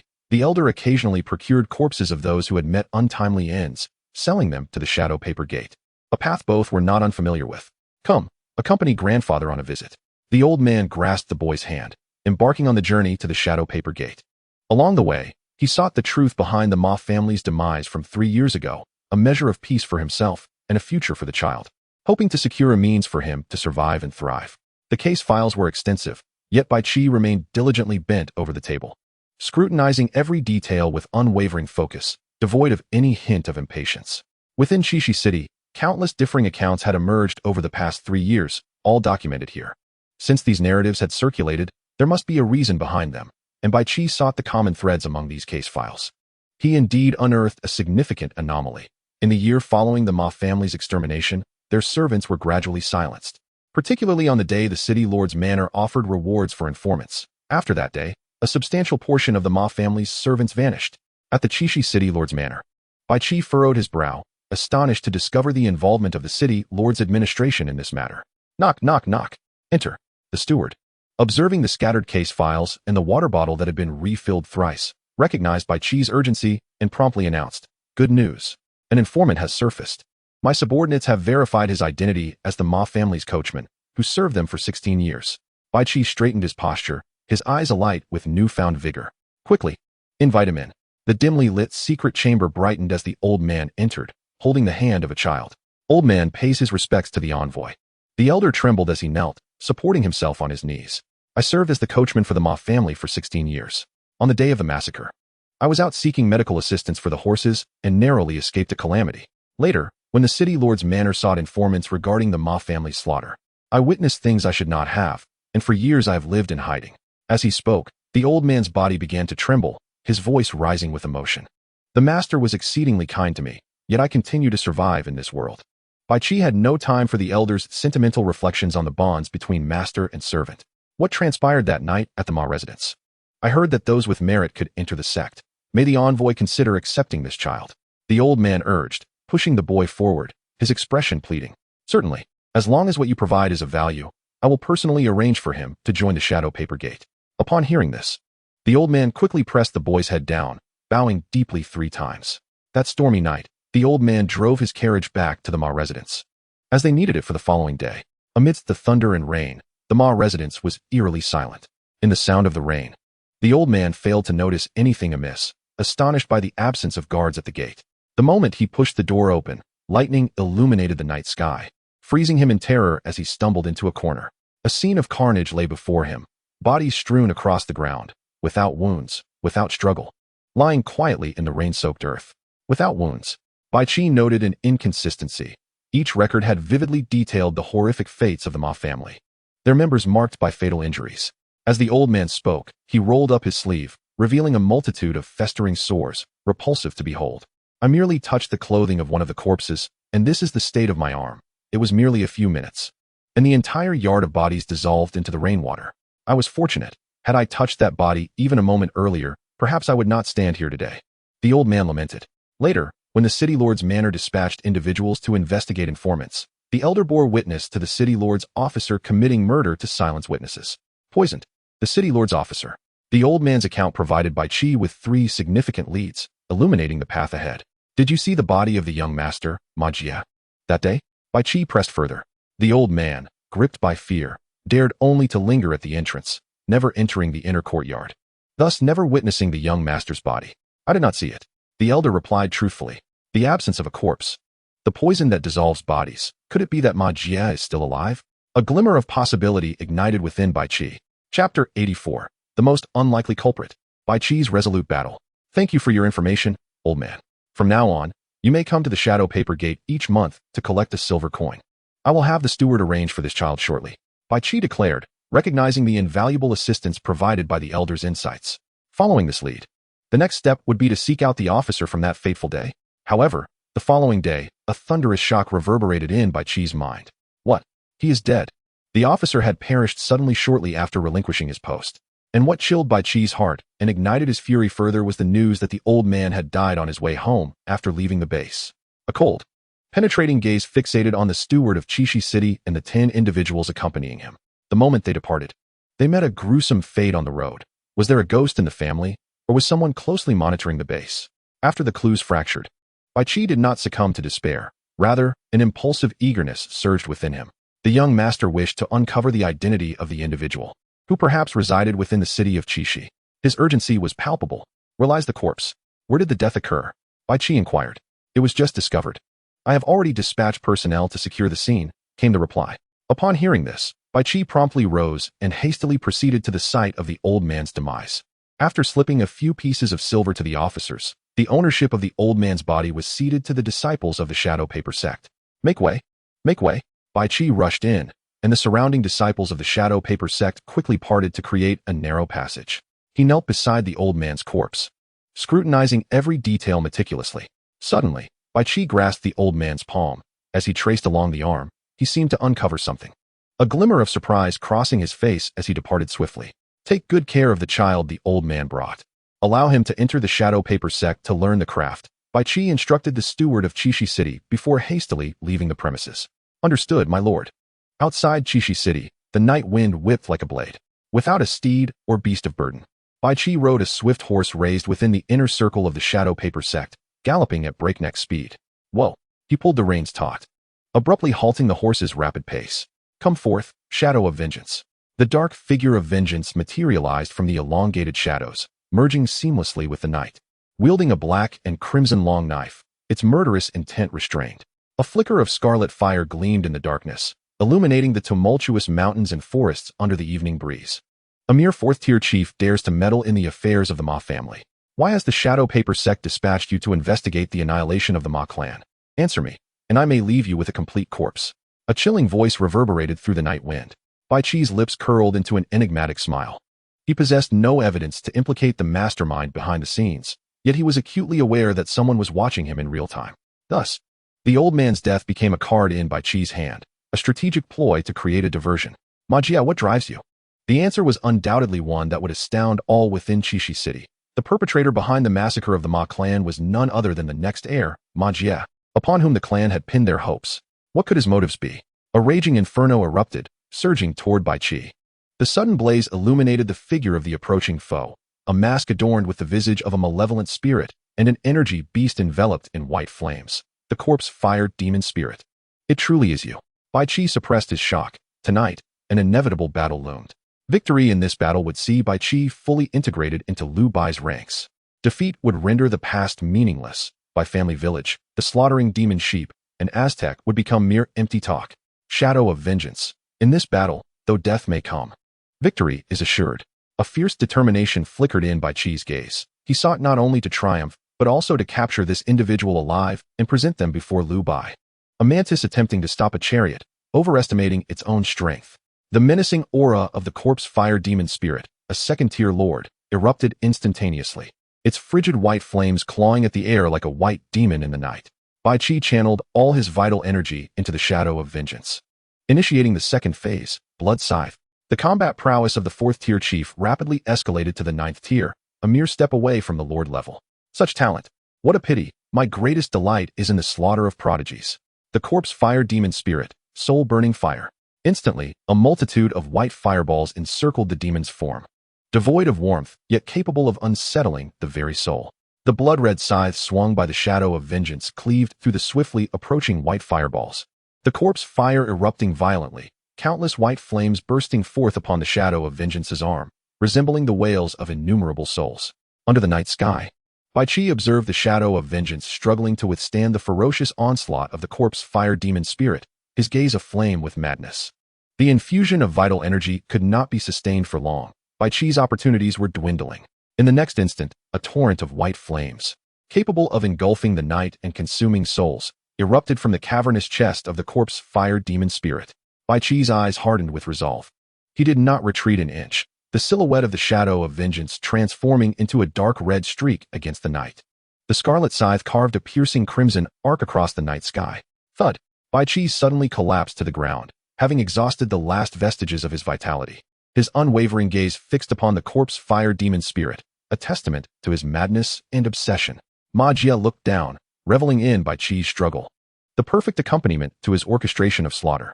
Corpse fire demon spirit, eliminate them. A soaring white fire dragon lit up the sky, obliterating Bai Qi and his shadow of Vengeance. Amidst the conflagration, two indistinct black figures began to fade. Within 100 meters, the chilling corpse fire reduced everything to ashes. Under such a terrifying onslaught, none survived. Yet in the next moment, Ma Jie stared in disbelief as the shadow of Vengeance suddenly teleported behind the corpse fire demon spirit. Give me a cleave. A soul-stirring roar erupted within the consciousness of the shadow of Vengeance as Bai Qi, having drained his life potential, poured all his strength into this final strike. The blood-red scythe embedded deeply into the spine of the corpse fire demon spirit, a resounding crack echoing as the force severed through. The energy body, constructed from the pallid elements of corpse fire, was cleaved apart by the shadow of Vengeance's all-out assault, the spine breaking with a definitive snap. Impossible. How can this be? You madman. The air thick with dissipating corpse fire revealed Ma Jie's deranged expression. The corpse fire demon spirit had been defeated, bested by a mere fourth-tier chief shadow. How could the terrifying white flame dragon not annihilate Bai Qi and the shadow of Vengeance? The shadow zipped past Ma Jie, delivering a heavy blow to the back of his head. After slaying the corpse fire demon spirit, Bai Qi decisively commanded the shadow of Vengeance to incapacitate Ma Jie, severing his tendons. Once this was accomplished, the shadow of Vengeance instantly retreated into the shadows, having expended all the vital energy and life force Bai Qi had sacrificed. A faint phosphorescence emanated around Bai Qi, as a dull and lifeless talisman hovered in the air. It was the gift Zhu Zhe had bestowed upon Bai Qi and Zhong Shiling, capable of withstanding a strike from a ninth-tier lord. Cough. Bai Qi suddenly coughed, crimson blood flowing uncontrollably. With a pallid complexion, he staggered to his feet, declaring, "Yet I have triumphed." Amidst the overwhelming fiery onslaught, the swift horse had long been reduced to ashes. Bai Qi forced himself to muster his spirit, relaying a message to Qian Xiaolu, instructing his trusted aide to come forth. As the son of the Shadow Paper Sect's leader, it was most fitting and swift to contact him. As dawn approached, Bai Qi, witnessing a distant tremor, managed to muster a smile before collapsing heavily. Bai Qi. Chapter 85. A fiery rush under the night. Bai Qi on the brink of death. Upon receiving Bai Qi's message, Qian Xiaolu did not dare to linger for even a moment. The two cities were not far apart, and to hasten his journey, Qian Xiaolu rushed to the city lord's mansion, borrowing a swift flying soul beast, the fourth-tier lord-level speed shadow falcon, under the guise of the Shadow Paper Sect's leader's son. He flew at the utmost speed to the wilderness where Bai Qi lay. Subsequently, he personally led a contingent of elite disciples from the Shadow Paper Sect to escort him along the way. As the night enveloped the surroundings, Qian Xiaolu witnessed Bai Qi kneeling on the ground, valiantly striving to maintain his composure. Instantly, he summoned the swift shadow falcon to descend and rushed towards Bai Qi's side. Bai Qi. Hearing his name being called, Bai Qi exerted himself to open his blurred vision, catching sight of a hazy, overlapping figure hastening towards him. Though he could not discern the features of the figure, the voice was unmistakably that of Qian Xiaolu. Finally, he had arrived. In that fleeting moment, the spirit that had been sustaining Bai Qi began to wane, causing him to slump and bow his head. Bai Qi, please don't frighten me, Qian Xiaolu exclaimed in panic upon witnessing Bai Qi's condition. Tell. As Bai Qi's lips uttered a faint murmur, Qian Xiaolu leaned in closer to hear. Tell the young master, this man harbors a secret. He is Ma Jie. Understood. Qian Xiaolu nodded, but was suddenly seized by a powerful grip on his arm. If I perish, please inform the young master to avenge me, to slay the demonic goat and ensure justice for me. After uttering those words, Qian Xiaolu felt the strength in his arm dissipate. Bai Qi's body lurched forward, collapsing into Qian Xiaolu's embrace. Don't scare me, Bai Qi. He checked Bai Qi's pulse and heartbeat, relieved to find them still present. He was not dead yet. Without delay, He hoisted Bai Qi onto the back of the swift shadow falcon, glancing back to see Ma Jie unconscious on the ground, blood oozing from his wrists and ankles, clearly severed by Bai Qi to prevent his escape. Qian Shaolu hastily stuffed a piece of cloth into Ma Jie's mouth and retrieved a binding stone from his pocket, pressing it against Ma Jie's heart to suppress the contract's power. Although Bai Qi had claimed to have slain the corpse fire demon spirit, who could say whether Ma Jie still possessed another beast? You little rascal, you've truly made a name for yourself. Slaying a second-tier lord-level corpse fire demon spirit at the 4th tier. Who would have thought you had it in you? Qian Shaolu marveled, glancing back at the unconscious Bai Qi. Upon receiving the news, he had even doubted whether Bai Qi had exaggerated the report, slaying a second-tier lord-level creature. How audacious. Did he think he was young Master Lu Bai? Yet upon arriving and seeing Bai Qi in such a dire state, it was as if he teetered on the threshold of death, the line between life and death perilously thin. Qian Shaolu realized Bai Qi spoke the truth. He had indeed dispatched a second-tier lord-level corpse fire demon spirit. Not only had he fulfilled the young master's task, but he had also showcased his remarkable talent. Oh, Bai Qi, if you survive this ordeal, you shall rise to greatness. Yet, Qian Shaolu felt no envy towards Bai Qi. All of this was earned through his own peril. Placed in Qian Shaolu's position, he would not have acted so recklessly. What were the hundreds of shadow paper disciples for if not to mitigate such risks? What? Bai Qi has captured a suspicious target and has returned. When Zhong Shirling received this news, he was astounded. For his own initial target was still under investigation with no leads. How had Bai Qi progressed so swiftly? Upon hearing that Bai Qi had sustained grave injuries, he fell into silence. Like Qian Shaolu, he would not endanger himself for the sake of a mere investigation. Was it worth such desperation? Zhong Shirling mused. He then steeled himself with renewed determination, diving back into the investigation of the current suspect, knowing he could not afford to lag behind Bai Qi. In the skies above Yang family fortress, the arrival halted, as flying beasts were prohibited from passage. Not being a titled ancestor, Qian Shaolu could only descend. I apologize for the trouble, swift shadow falcon. Return to your master. He respectfully addressed the falcon, which had been tirelessly soaring at high speed throughout the night, swiftly traversing 3 cities to deliver Qian Shaolu, Bai Qi, and Ma Jie to the Yang family fortress. With a resounding cry, the swift shadow falcon took flight, vanishing into the horizon. Quickly, quickly, I am an elder of the shadow paper sect. Urgent matters await with young Master Lu Bai. Adorned in the silver robe exclusive to the elders of the shadow paper sect, Qian Shaolu's urgency prompted the guards at the gates of Yang family fortress to act without delay, preparing a carriage to hasten the trio through the streets. Fortunately, it was late at night, and the streets were wide, allowing the carriage to gallop unimpeded. Young master, Bai Qi and Ma Jie have returned, Qian Shaolu exclaimed, nearly breathless from the frantic pace. At this moment, he paid no mind to the formalities of hierarchy. Hurry, take Bai Qi to Yulu. I will interrogate Ma Jie. Lu Bai's gaze fell upon Bai Qi's severely injured state. Though no horrific wounds were visible, he could see Bai Qi's vital energy rapidly diminishing, life force swiftly ebbing away. The gates of the underworld were already beckoning him. Chapter 86, Layer by Layer, the Holy Radiance Sect. Qian Shaolu set the securely bound Ma Jie down and instructed the paper man to carry Bai Qi towards the adjacent courtyard, the resting place of Master Wufan and his beloved disciple, Yulu. Lu Bai brought Ma Jie into a chamber within the courtyard, where Bai Qi had mercilessly severed the ligaments of his arms and legs, dark red blood staining his limbs. Ma Jie's complexion paled as the blood flowed from his wounds. Lu Bai extracted a vial of medicinal ointment to apply to Ma Jie's injuries, not for healing, but to prevent him from perishing mid-interrogation. Removing the cloth from Ma Jie's mouth and the binding stone from his chest, the spirit of the death crow forcefully infiltrated Ma Jie's mind. It was as though he had awoken from a nightmare. Gasping for breath, his body racked with excruciating pain, causing him to curl up. In the fleeting moment before losing consciousness, he had witnessed his beast, the corpse fire demon spirit, being slain by a shadow beast of the leader tier, a humiliation beyond compare. And in the next moment, he fell into unconsciousness, his ligaments severed. Cold sweat beaded on his pale face as he cast a disdainful glance at Lu Bai, the mastermind behind his predicament. The shadow paper sect? Who are you? Ma Jie's voice was weak, yet laced with arrogance and contempt. What right did this captive have to be so arrogant? Lu Bai scrutinized Ma Jie, pondering whether he was indeed the orchestrator of the massacre in Xishan village. He felt uncertain. Have you ever been to Tong'an Prefecture, Xichang Town? Lu Bai's words caused a flicker of evasion in Ma Jie's haughty gaze. How could he know that? Ha ha ha. Ma Jie suddenly burst into laughter.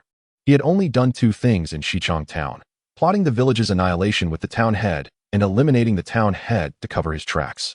Are you the old man's son?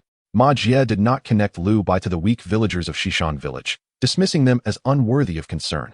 After all, what significance could a village that couldn't even defeat a town guard possibly hold? He merely assumed Lu Bai was some associate of the town head, here to take revenge on him for his prior capture. However, how could there be any oversight when one's own hands and feet are so meticulously clean? The world is indeed small. You have managed to traverse from Tongan Prefecture to the southern frontier. Impressive, truly impressive. Ma Jie raised a finger, gesturing towards Lu Bai. He understood that today, he was beyond salvation, but he no longer cared. The corpse fire demon spirit had perished, and with it, his hopes had vanished. Why the massacre of Shishan village? As Lu Bai beheld Ma Jie's gallant acceptance of death, a surge of resentment welled within him. Over 300 souls inhabited Shishan village, and the lives of thousands of ravens in Wanya Cave were at stake. The faces of old man Lu Yuan and the village head Feng Yuan flickered before Lu Bai's eyes. Yet this puppet master presented himself with a facade of righteousness, as if Shishan village were demons and monsters deserving of total annihilation. Cackling, they all deserved to die. Ma Jie had succumbed to madness, having slaughtered the Ma family merely to submit a token of allegiance, hoping that his corpse fire demon spirit could achieve a higher rank. But now, everything was ruined, everything was lost. All because of him. All because of him. Ma Jie's bloodthirsty gaze bore into Lu Bai, wishing to devour his flesh, drink his blood, and wear his skin.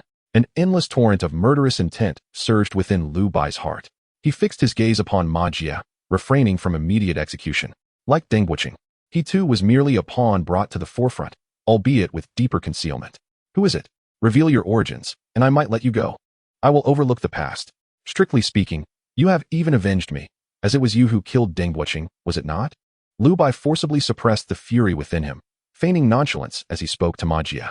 A desperate person might still cling to a mindset of mutual destruction, revealing the true instigator. Just you. Huh. Hearing Lu Bai's ignorant inquiry, Ma Jie scoffed disdainfully, looking down upon him. The divine is approaching. Embrace the arms of light. Ascend to the sacred peak. May longevity reign in the land. Suddenly, Ma Jie forced himself to stand, ignoring the gruesome wound on his ankle, his gaze fervent yet frenzied. Hands raised high, his voice growing louder with each word. In the hushed room, a deafening prayer reverberated. This is bad. The raven of death, kill him. A shadow swiftly darted across Ma Jie's throat. It was too late. A milky halo descended, penetrating the layers of walls.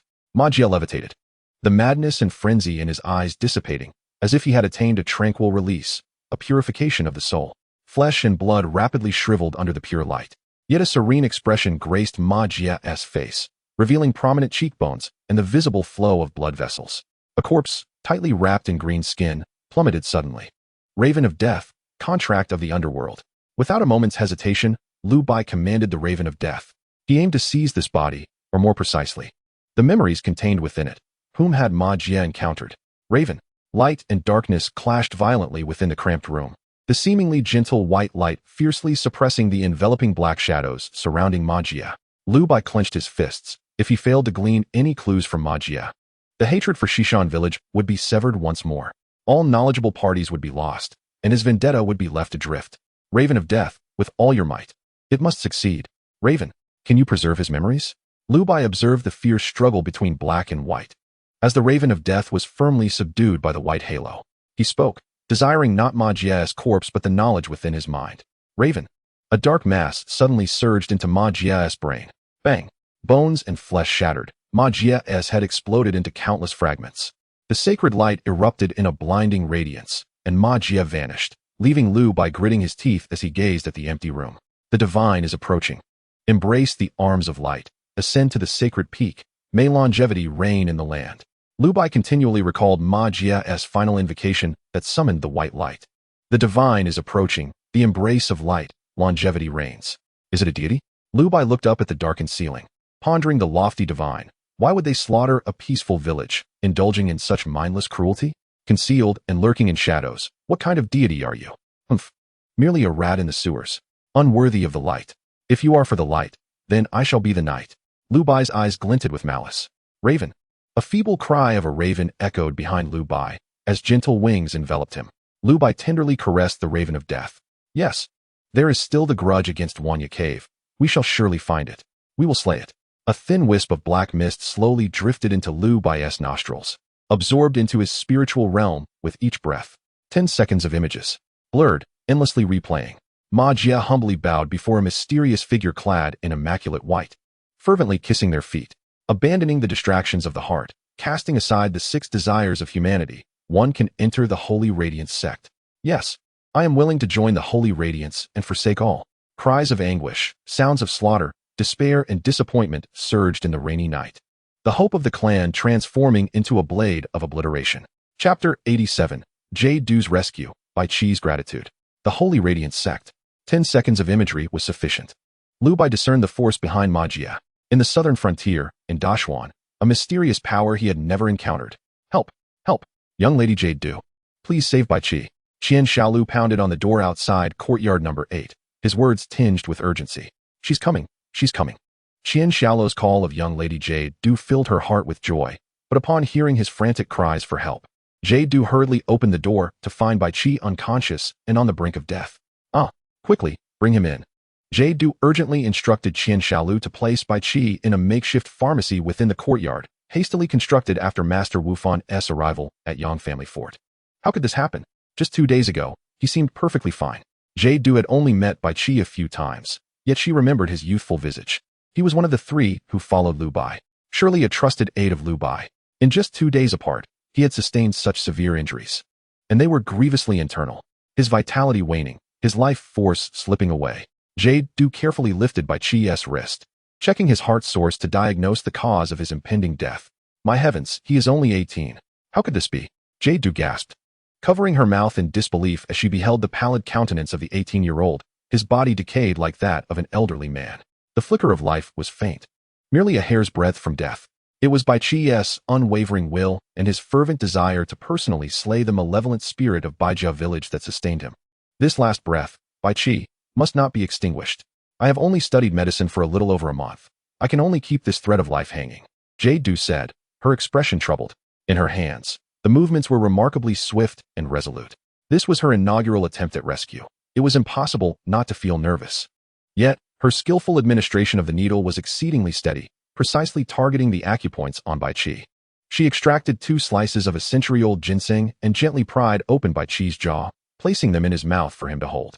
To ensure that 1 slice would suffice, she strategically positioned an additional piece on either side of his tongue. The potent efficacy of the ancient ginseng was intended to sustain and stimulate the lingering thread of life within Bai Qi. Century-old ginseng. Qi Xiaolu's eyes widened at the sight of the precious herbs that Yu Lu had procured. Truly, as the sole disciple of a revered patriarch, her opulence was undeniable. If you awaken, young man, you will owe a significant debt of gratitude to Lady Yu Lu. It is not every day that one would be willing to sacrifice 2 slices of the most exquisite century-old ginseng to save a beast master of your stature. However, in Yu Lu's eyes, these were mere trifles. If they could save Bai Qi, they would be worth it. Moreover, observing Qi Xiaolu's anxious demeanor, it was evident that Bai Qi, lying on the sickbed, was gravely injured, most likely due to Lu Bai's doing. Saving one of your subordinates could be considered my assistance to you. Once Yu Lu completed the rescue, securing a fragile thread of life for Bai Qi, she wiped the sweat from her brow. She had not disgraced her mission. Her first attempt at rescue was, by all accounts, a success. Of course, you needn't have administered the needle. Those 2 slices of century-old ginseng would suffice. Qi Xiaolu silently cheered in his heart, while outwardly proclaiming, Lady, your benevolence and medical prowess are remarkable. Your presence is indeed a blessing for the young master. As Bai Qi drifted in and out of consciousness, he seemed to awaken, gazing into a realm of indistinct void. Is this the world of the departed? He murmured silently, though no sound escaped his lips, as the world around him was enveloped in silence. Astonished, Bai Qi examined his hands, feeling his body. The decaying sensation of life force ebbing away had vanished, replaced by an unprecedented lightness. It was as though he had returned to his youthful days, that age of 15 when he frolicked carefree in the village.